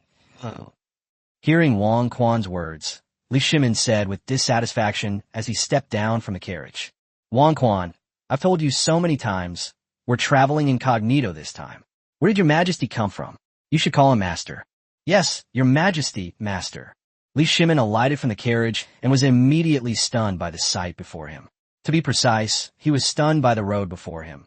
The endless cement road, indistinguishable from stones, was something Li Shimin could never have imagined. Guanyinbi, come down quickly and take a look at this road in Wuxia town. How did they manage to carve out such a large stone slab? Upon hearing Li Shimin's words, Wong Quan quickly helped Empress Zhangsun down from the carriage. Seeing Empress Zhangsun descend, Li Shimin asked in confusion, Guanyinbi, do you know what kind of stone this is? Second brother, if you don't know, how could I possibly know? Besides, I've hardly ever seen a stone in my life. The only stone I've ever seen is the blue stone you carried with you when you climbed over my wall to hit my dog, Dawang. Second brother, this color looks exactly like blue stone. Could it be blue stone? Li Shimin, impossible. Such a large stone slab couldn't have been cut from blue stone. Think about it. If it were made from blue stone, how big would the original stone have to be? How could it possibly be moved by manpower? After Li Shimin finished speaking, he and Empress Zhangsun squatted down on the ground and carefully examined the cement road. At this moment, the square in Wuxia town was crowded with people. Elder, a luxurious carriage has arrived on the main road at the town entrance. 3 people got out, 2 men and a woman, and they're examining our cement road. Do you think they might be from Qixia town? Before Ren Kongying could finish speaking, and before the clan elders could even reply, Lu San angrily said, Damn it, it's only been a few days, and the people from Qixia town have already arrived? And in broad daylight, no less. They've already gone this far, what's there to say? Let's go, let's fuck them. As Lu San spoke, he drew his machete from his waist and walked toward the town entrance, followed closely by a group of hotheads. Seeing this, the clan elder quickly stopped them. What are you doing? You're resorting to violence without even knowing who they are. What kind of behavior is this? Even if they are from Qixia town, we should try to be polite first. What if they are visiting relatives or asking us to repair their roads? If you go over like this, people will say that Wuxia town is petty and can't handle things. You all wait here. I'll go and meet them first. As they walked towards the town entrance, relying on the eldest clan elder, Ren Kongying quickly called out to the Lu brothers. You brothers are with the clan elder. If there is any danger, you must escort the clan elder back safely. Kongying, you are too cautious. I'm already 63 years old this year, and I have lived a full life. I will go myself. We must not let outsiders look down on our Wuxia town. After the elder finished speaking, he strode towards the entrance of the town. Master, madam, someone has arrived. Upon hearing Wong Quan's words, Li Shimin and Empress Zhangsun stood up. As the clan elder approached, Li Shimin said very politely, Old man, your road is quite peculiar. It's even smoother than the official road. Upon hearing Li Shimin's words, the clan elder remained silent, instead focusing intently on Li Shimin and Empress Zhangsun. After watching for a while, the elder's face, which had been as cold as ice, immediately relaxed. Sir, we have to thank Zhang Mu from our town for this road. It's all thanks to him. Upon hearing the clan elder mention Zhang Mu, Li Shimin quickly spoke up. Old man, did Zhang Mu build this road? Is this Zhang Mu very capable? What kind of person is he? Upon hearing Li Shimin ask this question, the clan elders became even more certain. Sir, this is not the place to talk. Although our Wuxia town may not have delicacies to entertain our distinguished guests, we do have some tea to soothe your throat. Come, let's go into town and talk. After the clan elder finished speaking, he led the way into the town, with Li Shimin, Emperor Zhangsun, and the Grand Eunuch Wang Buchuan following closely behind. Upon reaching the village entrance, the clan elder quickly signaled to several women by the roadside to distract Li Shimin and his group, and then he himself hurried towards the town's central square. Upon hearing the elder's words, Ren Kongying exclaimed in surprise. What? Not from Qixia town? That's right. Those 3 people have delicate, fair hands. Although they're dressed in coarse linen clothes, their aura is definitely not that of ordinary people. In my opinion, they must be from Chang'an City. Upon hearing the elder's words, Ren Kongying asked in confusion. People from Chang'an? Impossible. Why would city people come to our place? Kongying, that's possible. Zhang Mu lives in Chang'an, right? Cement workshops are a hot business right now, and every town is envious. I suspect these 3 people were sent by Zhang Mu to find out if we've spoken ill of him while he's not around. If we have, he might move the cement workshop to another town. That makes sense. No wonder Zhang Mu didn't come today. It turns out he sent someone instead. Then what are we waiting for? Hurry up and let them know, and say nice things to them later. Upon hearing Run Kongying's words, the Liu brothers spoke first. Jinsong, we're not good at saying nice things. You can ask us to do the work, but praising us is a real challenge for us. I didn't tell you to go find someone who can talk and get the matchmaker from our town to keep the guests company. Also, if the guests ask you, you should say that Zhang Mu is handsome and dashing, kind-hearted, righteous and upright, and never philanders. At this moment, Li Shimin, Empress Zhang's son, and Wong Buchuan were surrounded by a group of women at the entrance of the town. The women's chatter completely bewildered them. Sir, you're asking about Zhang Mu? Well, you've come to the right person. Zhang Mu is a handsome and dashing young man. My dear sister, I'm asking about Zhang Mu's character. Sir, Zhang Mu's character is beyond reproach. We've all watched him grow up since he was a child, and he's always been kind-hearted. There used to be a very fierce dog in our town that would bark at the children all the time, scaring them terrified every day. Later, Zhang Mu stepped in and killed it. The dog meat tasted really good. Li Shimin. Chapter 76, The Flawless Zhang Mu. Upon hearing this, Empress Zhang's son asked again, Sisters, you're all praising Zhang Mu so much. It seems Zhang Mu is very popular in our wuxia town. Upon hearing Empress Zhangsuan's question, the group of women began to chatter amongst themselves again. Elder sister, how can you say it's good? It's exceptionally good. I'm not bragging. You can ask around within 100 miles of US, who doesn't know Zhang Mu? To be honest, I'm a well-known matchmaker. Countless young women have asked me to propose marriage to Zhang Mu, some divorced with daughters, some widowed with sons. Some young women are almost 30 and still unmarried, waiting for me to propose to Zhang Mu. But Zhang Mu is proud and virtuous, and he doesn't even want to do this. In the end, it was only through a forced marriage by the government that he finally got a wife. That's right. That's absolutely right. No wonder everyone is eager to marry their daughters to Zhang Mu. He's so kind-hearted. Take our wuxia town, for example. No matter whose wheat or beans are ripe but haven't been harvested yet, Zhang Mu will lend a helping hand. Moreover, Zhang Mu does good deeds anonymously, always going to harvest in the middle of the night when no one is around. And another thing, Zhang Mu is a very knowledgeable kid. Once, my husband bought me a gold necklace, and Zhang Mu immediately knew it was fake. He said that when I take a shower, the gold necklace floats on the water. Tell me, what else could a gold necklace that floats on water be but fake? What's most commendable is that Zhang Mu has a kind heart. A few years ago, Rin Yingying, a girl from our town, was taking a bath in her room in the middle of the night when she suddenly had a leg cramp and fell into the bathtub. It was Zhang Mu who rushed in immediately and picked Yingying up. If it weren't for Zhang Mu, Yingying's grave would be overgrown with weeds by now. Speaking of good deeds, Zhang Mu has done a lot. In the summer, we farmers would get up early to cook and then go to work in the fields while it was still cool in the morning. Zhang Mu was afraid that our food would get cold, so he would always sneak over to our house to add some fire to the bottom of our pot. Even though the food would get burnt, it was all out of kindness. Also, if any children in town get into a fight over toys or food, Zhang Mu always steps in to confiscate them. Once the toys and food are gone, the conflict naturally stops. It's not just with children, it's the same with old ladies. When the old ladies in our town come back from buying groceries, Zhang Mu sees them struggling to carry the groceries, and he always takes them from them without saying a word and carries them home. And he goes all the way by personally helping the old ladies eat the groceries. Empress Zhang's son. Upon hearing this, Empress Zhang's son and Emperor Taizong of Tang were both stunned. Just as Empress Zhang's son and Emperor Taizong of Tang were stunned, someone shouted, "Look everyone, Zhang Mu is here." Upon hearing this, everyone turned to look at the cement road at the entrance of the town. What are you all doing huddled together like this? Upon hearing Zhang Mu's words, the group of women couldn't help but mutter to themselves. What a pretentious act, still pretending even at a time like this. Hey, no wonder they can make a fortune.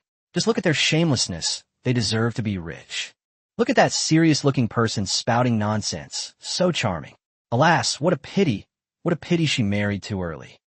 Chiao Mu, these three guests are passing through our wuxia town. It seems they want us to help them build a cement road. We were just talking about it. Do you think we could talk to you about repairing cement roads? Burning straw during Qingming festival. Are you kidding me? Well, are you three gentlemen interested in this cement road? Come, let's go to my office to discuss it in detail. After Zhang Mu finished speaking, he led Li Shimin and the other two toward the cement workshop. Upon arriving at the cement workshop, Zhang Mu led Li Shimin and the others directly into the office. May I ask your surname, sir? My surname is Li. Zhang Mu. Manager Li, are you interested in cement roads? Upon hearing Zhang Mu's words, Li Shimin said in a serious tone, Is a road in your 5 heroes town paved with cement, not with large bluestone stones? Manager Li, you're really joking. If it's a large bluestone, who can move it? How long of a road do you need to repair? Are you buying cement, or will you have us come and repair it for you? Zhang Mu, could you please let me see your cement? Zhang Mu, the Emperor, and surnamed Li. Only one person dares to say that. Wait, could this be the transmigrator's father-in-law, Li Lao Heir? Puzzled, Zhang Mu looked at the woman beside him, who was even more alluring than his mother-in-law. Although dressed in coarse linen clothes, her stunning figure could not be concealed by them. And that servant, so old, didn't even have a beard. It's confirmed, this must be Li Lao Heir and his wife, along with Wong, the most powerful eunuch in the Tang dynasty. Zhang Mu had originally intended to flatter the leader, since the amount of flattery he received was limited and too many people wanted to do so. It was unlikely he'd get a chance. Now, with the leader right in front of him, this was a golden opportunity. But then he remembered the leader was still playing dumb, and he couldn't possibly pretend to be smart. People who pretend to be smart in front of their superiors are complete fools, like Xiaogu under Chiao, who was definitely the biggest simpleton in the 3 kingdoms. While showing off and being in the spotlight is something everyone dreams of, you have to consider the person or their background. Showing off in front of your boss is a major taboo. You've shown off in front of the boss more than once. Isn't that like a dung beetle on patrol, courting death? Moreover, Boss Chiao is the kind of ruthless character who would rather betray the world than let the world betray him. Thinking of this, Zhang Mu said neither humbly nor arrogantly, No problem, I'll show it to you right now. After Zhang Mu finished speaking, he went outside and brought in some sand and cement. Zhang Mu mixed the sand and cement evenly in an earthenware pot, then added water. Manager Li, this is cement. You can shape it into whatever form you want. Once you've made it into the shape you desire, it will solidify tomorrow as hard as stone. See that cement road connecting our town to the main road? That road was built with this. Li Shimin. Upon hearing Zhang Mu's words, Li Shimin was so surprised that he grabbed the cement and rubbed it repeatedly. Manager Li, hurry up and wash your hands, otherwise it will be difficult to wash them once they solidify. As Zhang Mu spoke, he handed a basin of water to Li Shimin. After washing his hands, Li Shimin asked with a smile, Zhang Mu, how did you make the cement? How could I tell you that? You have a lot of bandits under your command. What would happen if you knew? Manager Li, isn't it inappropriate to ask that? Li Shimin, Oh, right, look at my brain, my apologies. Zhang Mu, I heard you repaired that road in Wuxia town for free. I built it. As the saying goes, a tree may grow 1,000 feet tall, but it will never forget its roots. I came from this town, and now that I'm making money, I should repay the kindness of my hometown in raising me. Zhang Mu, there aren't many people who think like you. For example, those powerful families wish they could take all the wealth of the Tang dynasty into their own pockets. Zhang Mu, a job has come up. Li Lao Heir is trying to drag his mortal enemy, the powerful family, into it. He must make the first move and attract Li Lao Heir's attention. Manager Li, don't compare me to an idiot. That's an insult to me. Those fools will be finished sooner or later. Li Shimin, Tapte satanta said da saving Li Shimin. Li Shimin was stunned when he heard Zhang Mu's words. Are people from powerful families fools? My own subordinates hold high positions, yet they still can't outdo others in business. Are those people idiots? Zhang Mu, you're wrong about that. How could a family of immense wealth be so stupid? Zhang Mu, you've got it. The opportunity has arrived. The powerful families are now a major concern for Li Lao Heir. We must brainwash Li Lao Heir and let him know that we have a way to bring down these families. If not now, when? Thinking of this, Zhang Mu said smugly, Master Li, to be honest, in my eyes, powerful families are nothing but chickens and dogs. It's only because I have no power or influence that I can beat them into submission at any time. Li Shimin, we command a powerful army, yet we can only watch helplessly as these powerful families prey on the local people, powerless to do anything about it. Why do you have to speak such arrogant words? Zhang Mu, if And, I mean, if the current emperor were to appoint you to a high position, how would you defeat the powerful clans? It's very simple. Manipulate the hearts and minds of the people. The powerful families may seem as fierce as tigers, but they're all just for show. Their greed has alienated them from the people. The only reason the common folk still harbor illusions about them is because the current emperor is too poor to bring any real benefits to the people. And another thing is, at this point, Zhang Mu stopped. What happens next is hard to say for Zhang Mu. He might lose his head. Hearing Zhang Mu's words, Li Shimin knew what Zhang Mu was implying. Isn't it just that I'm not the eldest son, and therefore my character is flawed? Zhang Mu, tell me, how can we make His Majesty richer, so that the court has money to bring benefits to the people? When Zhang Mu heard that Li Shimin did not get angry, he knew that Li Lao heir was easy to deal with. When doing business, increasing the income of ordinary people is an unavoidable hurdle. As long as ordinary people have enough to eat and wear, and occasionally have money to visit brothels to experience life, who will be foolish enough to get involved with aristocratic families? Empress Zhang's son. All crows are black, and no man is any good. Zhang Mu, do you know that most scholars in this world come from aristocratic families? Ordinary people simply cannot afford to study, and the court can only appoint people from aristocratic families. We can't let illiterate people become officials, can we? What's the solution? Masterly, these are all low-level tricks, mere gimmicks. As I just said, the aristocratic families are too foolish. They think they can control all the wealth in the world, but they don't realize that their actions have angered the people. They've cut off the people's path to upward mobility. How can the people be happy? If I were a member of an aristocratic family, I would definitely return the wealth to the people and win their hearts. As long as the people remember my good deeds, even if His Majesty wanted to touch me, he would have to think twice. Now look what's happened. They've stolen the people's livelihood. When His Majesty takes action against them, the people will only applaud. Seeing Li Shimin's bewildered expression, Zhang Mu continued. Mr. Li, I have the ability to build roads in my hometown, so I should be considered a wealthy man, right?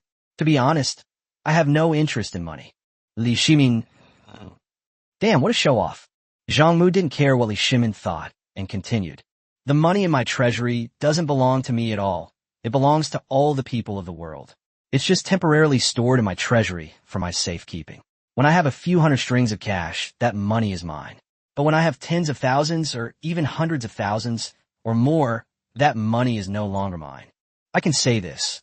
As long as His Majesty nods, I can give all the tens of thousands of strings of cash in my treasury to His Majesty without even frowning. Li Shimin, this kid's got it. He's on the right track. Zhang Mu, could you give me some specific advice on how to deal with the powerful families? You're just talking a lot, but you don't have any practical strategies. Even if the emperor himself met you, he wouldn't give you an important position. Upon hearing Li Shimin's words, Zhang Mu first drank a cup of tea, then smacked his lips, and finally spoke. Mr. Li, do you think I can make money from this cement? Your cement is convenient and practical. It will definitely replace stone slabs. In time, it wouldn't be an exaggeration to say that you will become the richest person in the world. But this will only make you money. How can it harm established families? Master Li, how do you know I only know how to make cement? To be honest, the best-selling liquors and sugar syrups in Chang'an right now are all from my businesses. Tell me, what businesses are the most profitable for aristocratic families? Li Shimin, So icing was also part of his business, no wonder. We were wondering how that honest couple could be in the icing business. Turns out they were just his workers. These aristocratic families have many businesses covering almost every industry in the world.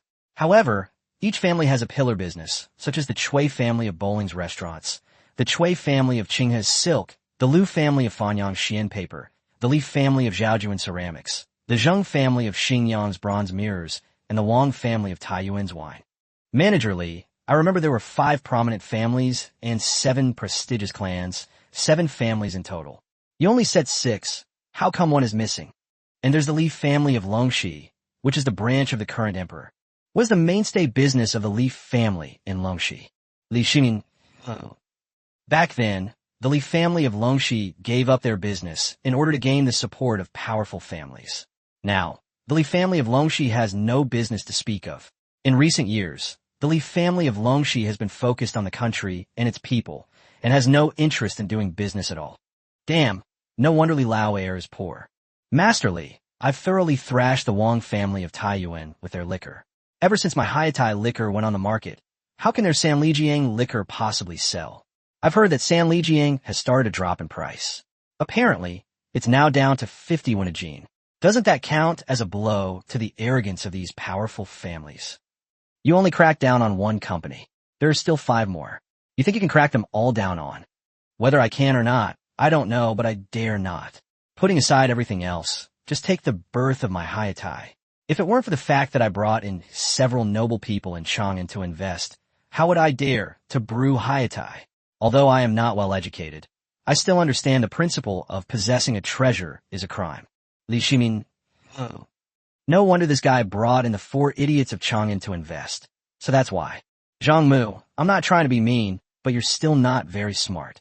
If you want to find a backer, you should find someone reliable.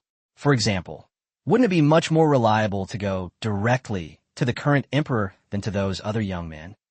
Manager Li, you're joking. His Majesty is too high and mighty to pay any attention to me. Li Shimin, oh. Don't go out tomorrow, just stay home and wait. After Li Shimin finished speaking, he got up and walked out. What does this mean?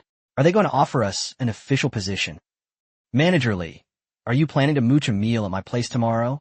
Li Shimin, oh. Just wait and see. Manager Li, you're welcome to come and have a meal. But don't come empty-handed, bring a gift. Li Shimin, oh. Empress Zhang-sun, Chapter 78, He's grown old after all. Hearing Zhang Mu's words, Empress Zhang-sun was completely bewildered. Who is this person? How can anyone be so shameless? Although Empress Zhang-sun was in a state of disarray, Li Shimin was genuinely happy. Having thick skin is a good thing. Dealing with powerful families requires thick skin. For example, among my subordinates, only the thick-skinned Chang Yaojin and Yu Qigong can go toe-to-toe with powerful family officials. The others are simply no match. This kid is brave, resourceful, and shameless. He's a real talent. Seeing that Li Shimin and the others ignored him and walked further and further away, Zhang Mu continued to call out. My home is in Chang'an City. No need to say anything, I know. So this guy already knew all about me. Back in the Lijing Hall, Empress Zhang's son asked Li Shimin with a puzzled expression. Second brother, is Zhang Mu any good? He talks so confidently, but upon closer inspection, his words are utterly bland and empty. It's only because he brewed Yi-Tai and sugar frosting right under our noses that I would have thought he was a big fraud. Guan Yinbi, although Zhang Mu didn't come up with any substantial strategies, it's already quite remarkable. Do we really expect him to come up with a Longzhong plan, like Zhuge Liang? Compared to others, Zhang Mu is already quite reliable. Second brother, do you think Zhang Mu is afraid that we'll find out about his strategies and steal his credit? Is that why he's avoiding the main point and ignoring the important issues? Guan Yinbi, actually, he already knew our identities back in Wuxia town. Empress Zhang-sun, second brother, how do you know that? From his eyes, I could tell that when he first saw us, he kept staring at you intently. But once we arrived at the workshop, after I almost called myself, by mistake, he stopped looking at you. From that moment on, I knew he already knew our identities.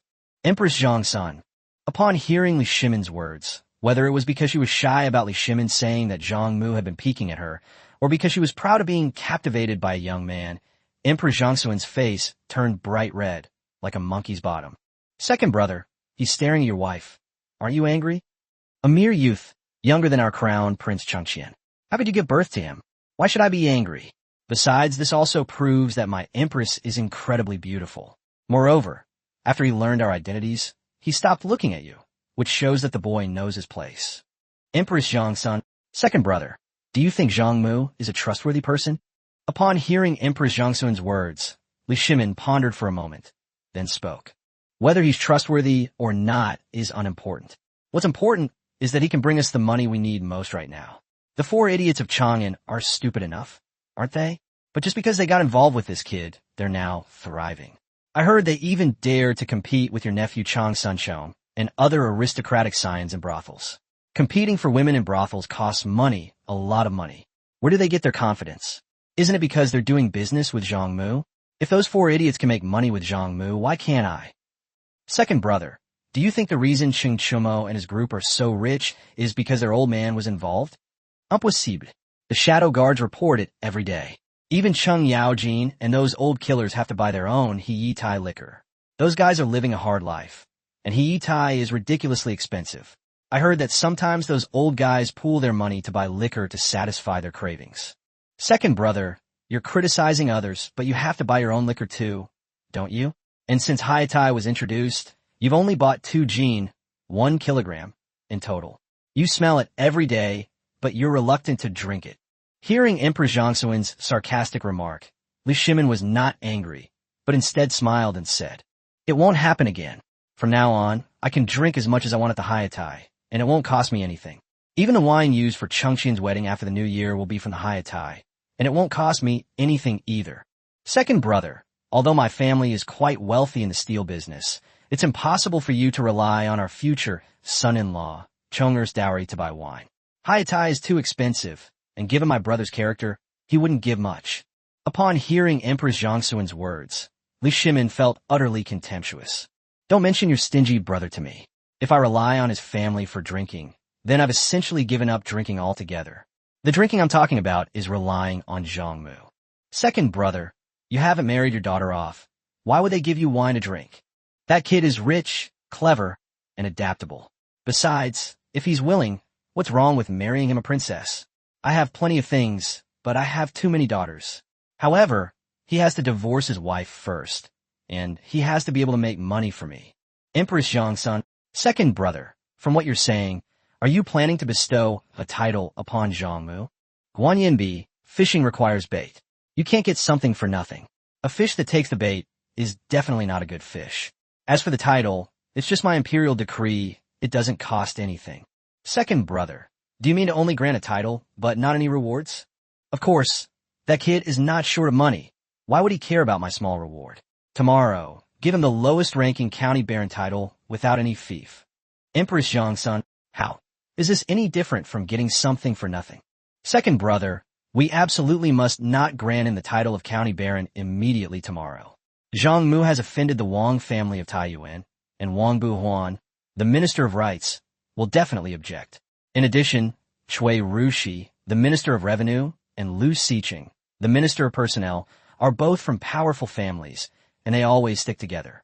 We should first grant him the title of County Viscount, and then change it to County Baron after they all object. That way, things will fall into place naturally. Li Xingin, Guanyin, you women are truly cunning. Second brother, don't talk nonsense. I have no scheming thoughts, let alone deep ones. Guanyin still won't admit it? Your heart is covered by such thick flesh. How can it not be deep? Empress Zhangsun, second brother, you're a scoundrel. Looking at the shy and bashful Empress Zhangsun, Li Shimin immediately transformed into a rogue. The next day, as dawn broke, Li Shimin got up with a sore back and looked at Empress Zhangsun sleeping peacefully on the bed, feeling a great sense of accomplishment. A haven of gentle comforts, a tomb for heroes. Li Shimin understood this principle, but after hesitating for a long time, he finally walked out of the Lijing Hall. As soon as Li Shimin left, Empress Zhangsun opened her eyes. Alas, my second brother has grown old after all. Chapter 79 Wealth should include concubines. Chang'an City, Daming Palace, Taiji Hall. Civil and military officials lined up on both sides, and the morning court session had begun. After discussing some important matters of the court, the civil and military officials were all yawning and waiting for Li Shimin to dismiss the court. Amidst the expectant gazes of his officials, Li Shimin, seemingly oblivious to the situation, remarked, "Do you, my lords, know what one should do when one becomes rich and powerful?" Upon hearing Li Shimin's abrupt change of tone, the civil and military officials were completely dumbfounded. What does this mean? Are they planning to plunder the wealthy again? Who the hell would dare answer that? Don't they want all the money they have saved at home? Seeing the stalemate, Li Shimin's face immediately turned cold. As Li Lao Heir's staunch little brother, how could Cheng Yaojin possibly embarrass his elder brother? Seeing that no one spoke, Cheng Yaojin said in a firm and powerful voice, "Your Majesty, I believe that now that you are wealthy and powerful, you should take a concubine." Li Xingin.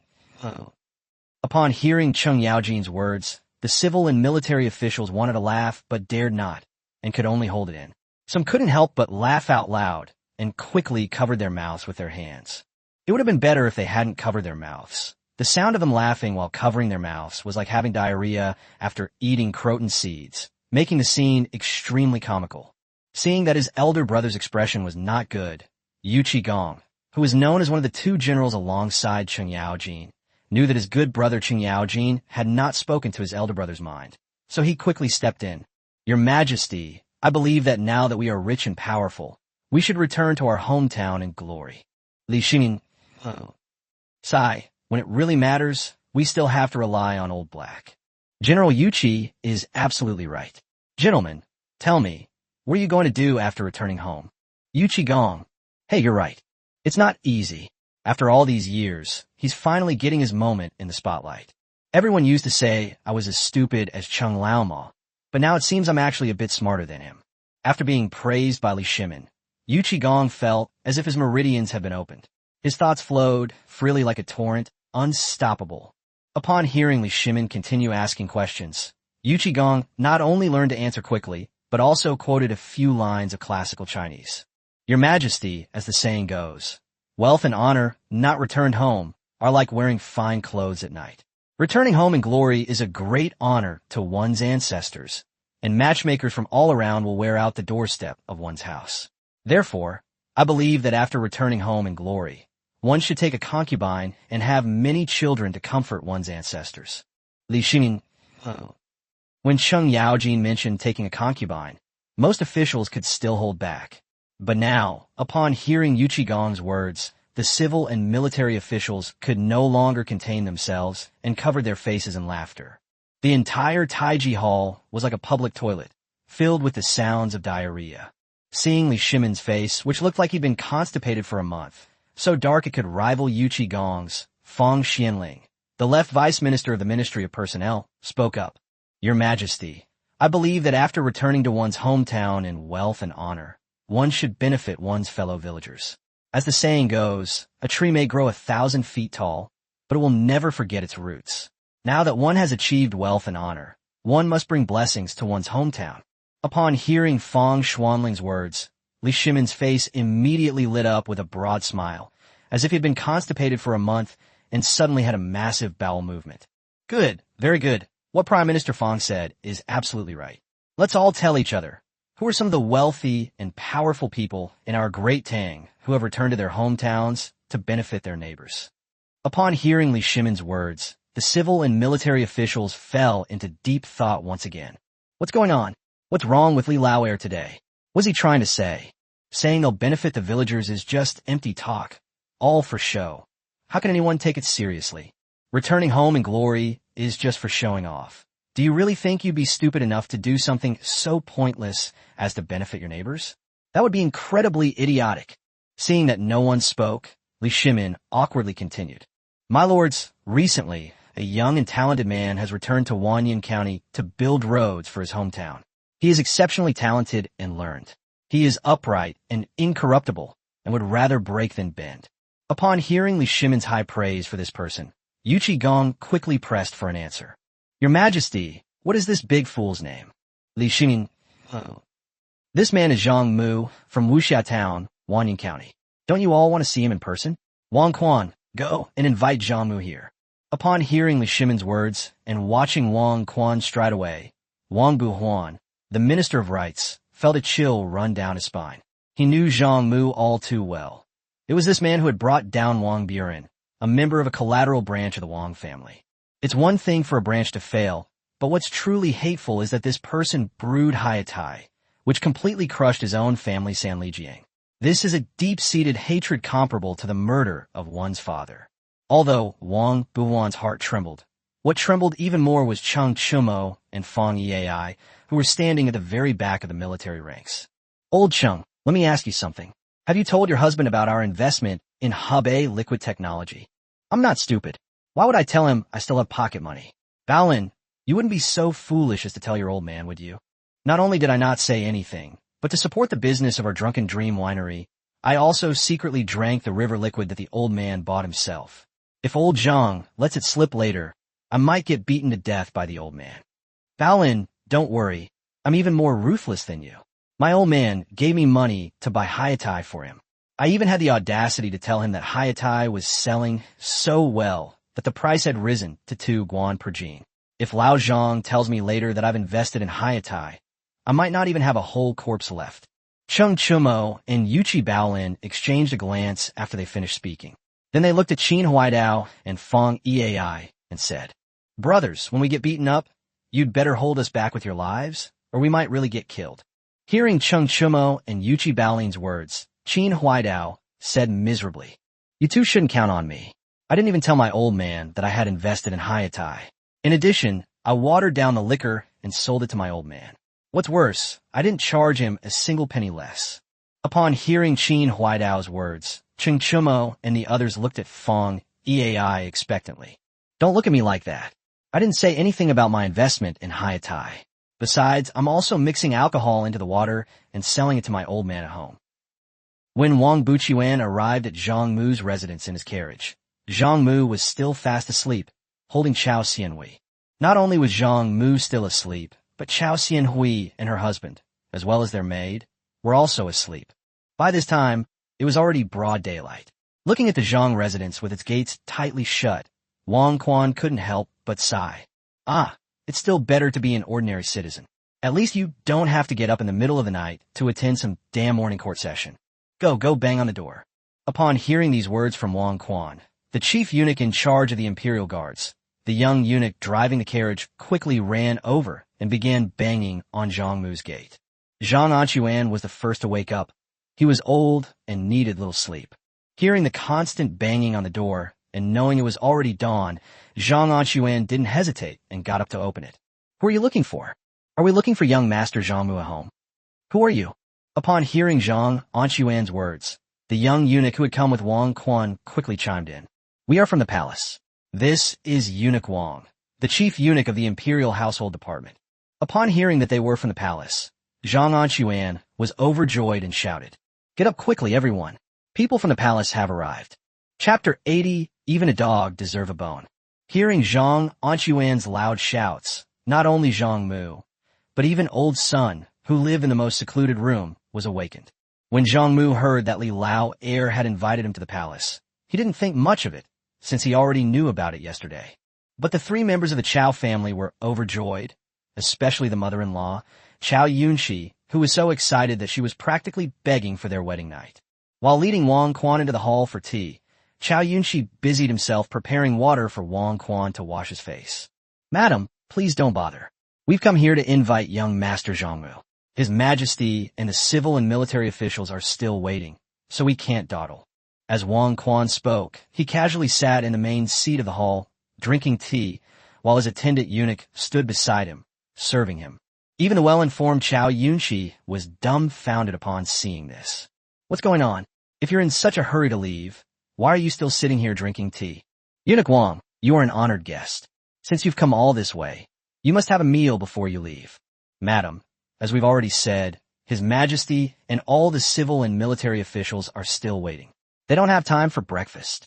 Upon seeing this, Zhang Mu, who had just gotten up and stepped in the yard, immediately understood that this guy was trying to make money. Although this guy was just a eunuch in the palace and nothing special, once he left the palace, he was a big shot. In later generations, this was commonplace. You had to curry favor with anyone, not just the leader's secretary, but even the leader's driver. At this moment, in Zhang Mu's eyes, whether Wang Quan was human or not was unimportant. What mattered was that he was sitting in that position. Even if it were a dog, wouldn't you throw it a bone? Thinking of this, Zhang Mu said to his wife, Chiao Xianhui, "Weir, go get the money. Give the sitting eunuch 10 strings of cash and the standing 1 string as well." Upon hearing Zhang Mu's words, Chiao Xianhui quickly went back to her room to get the money. After Zhang Mu led Chiao Xianhui into the hall, at Zhang Mu's instruction, Chiao Xianhui stuffed the copper coins in her hand into the hands of Wang Quan and the little eunuch respectively. Wang Quan stuffed the money into his pocket while saying awkwardly, "Young Master Zhang, what are you doing? We can't accept money without doing anything in return.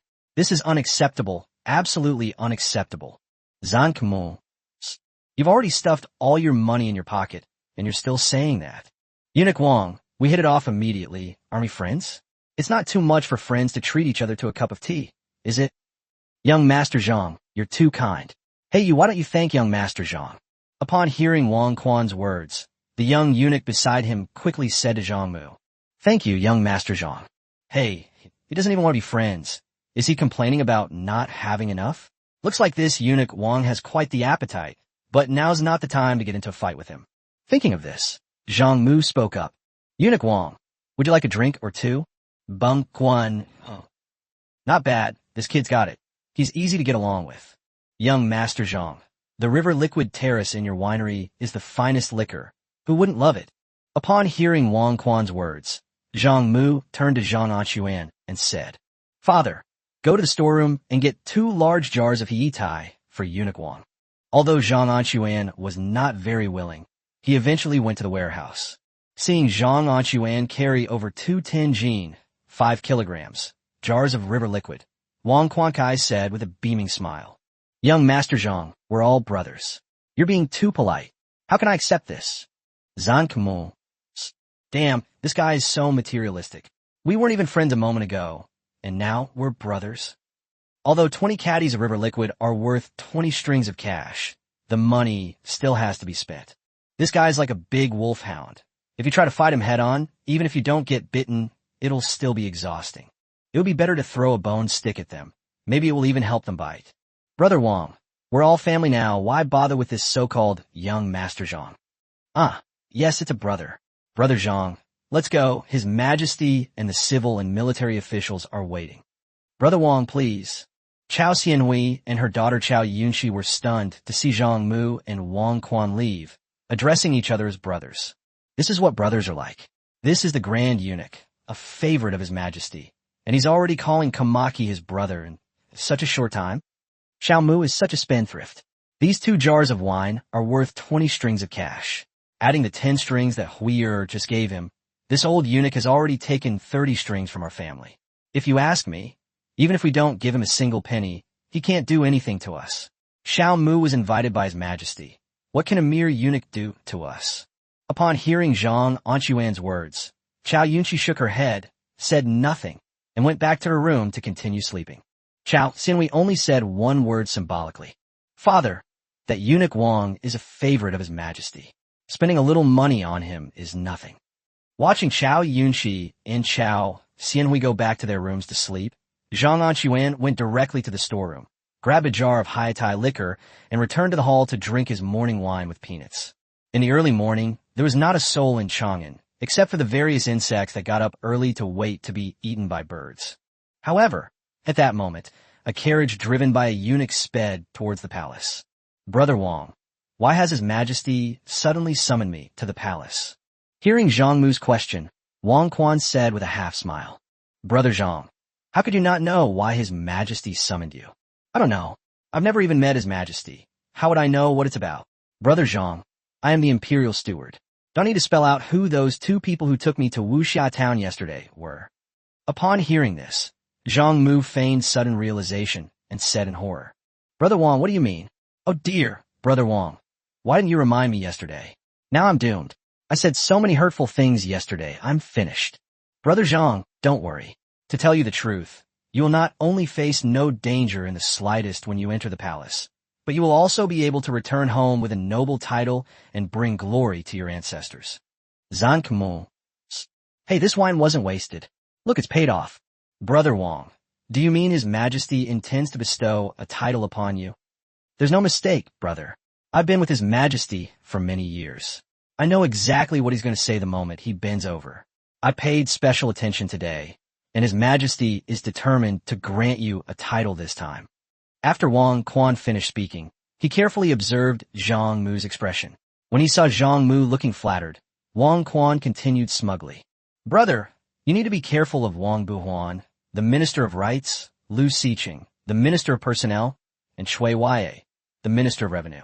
The 3 of them are from powerful families and might try to stop His Majesty from bestowing a title upon you. If they start arguing, you need to find a way to bring down General Cheng, the Duke of Lu, and General Yuqi, the Duke of Yi. They are good at dealing with powerful families. Don't worry, brother. I will speak up for you when the time is right. This wine is a great deal.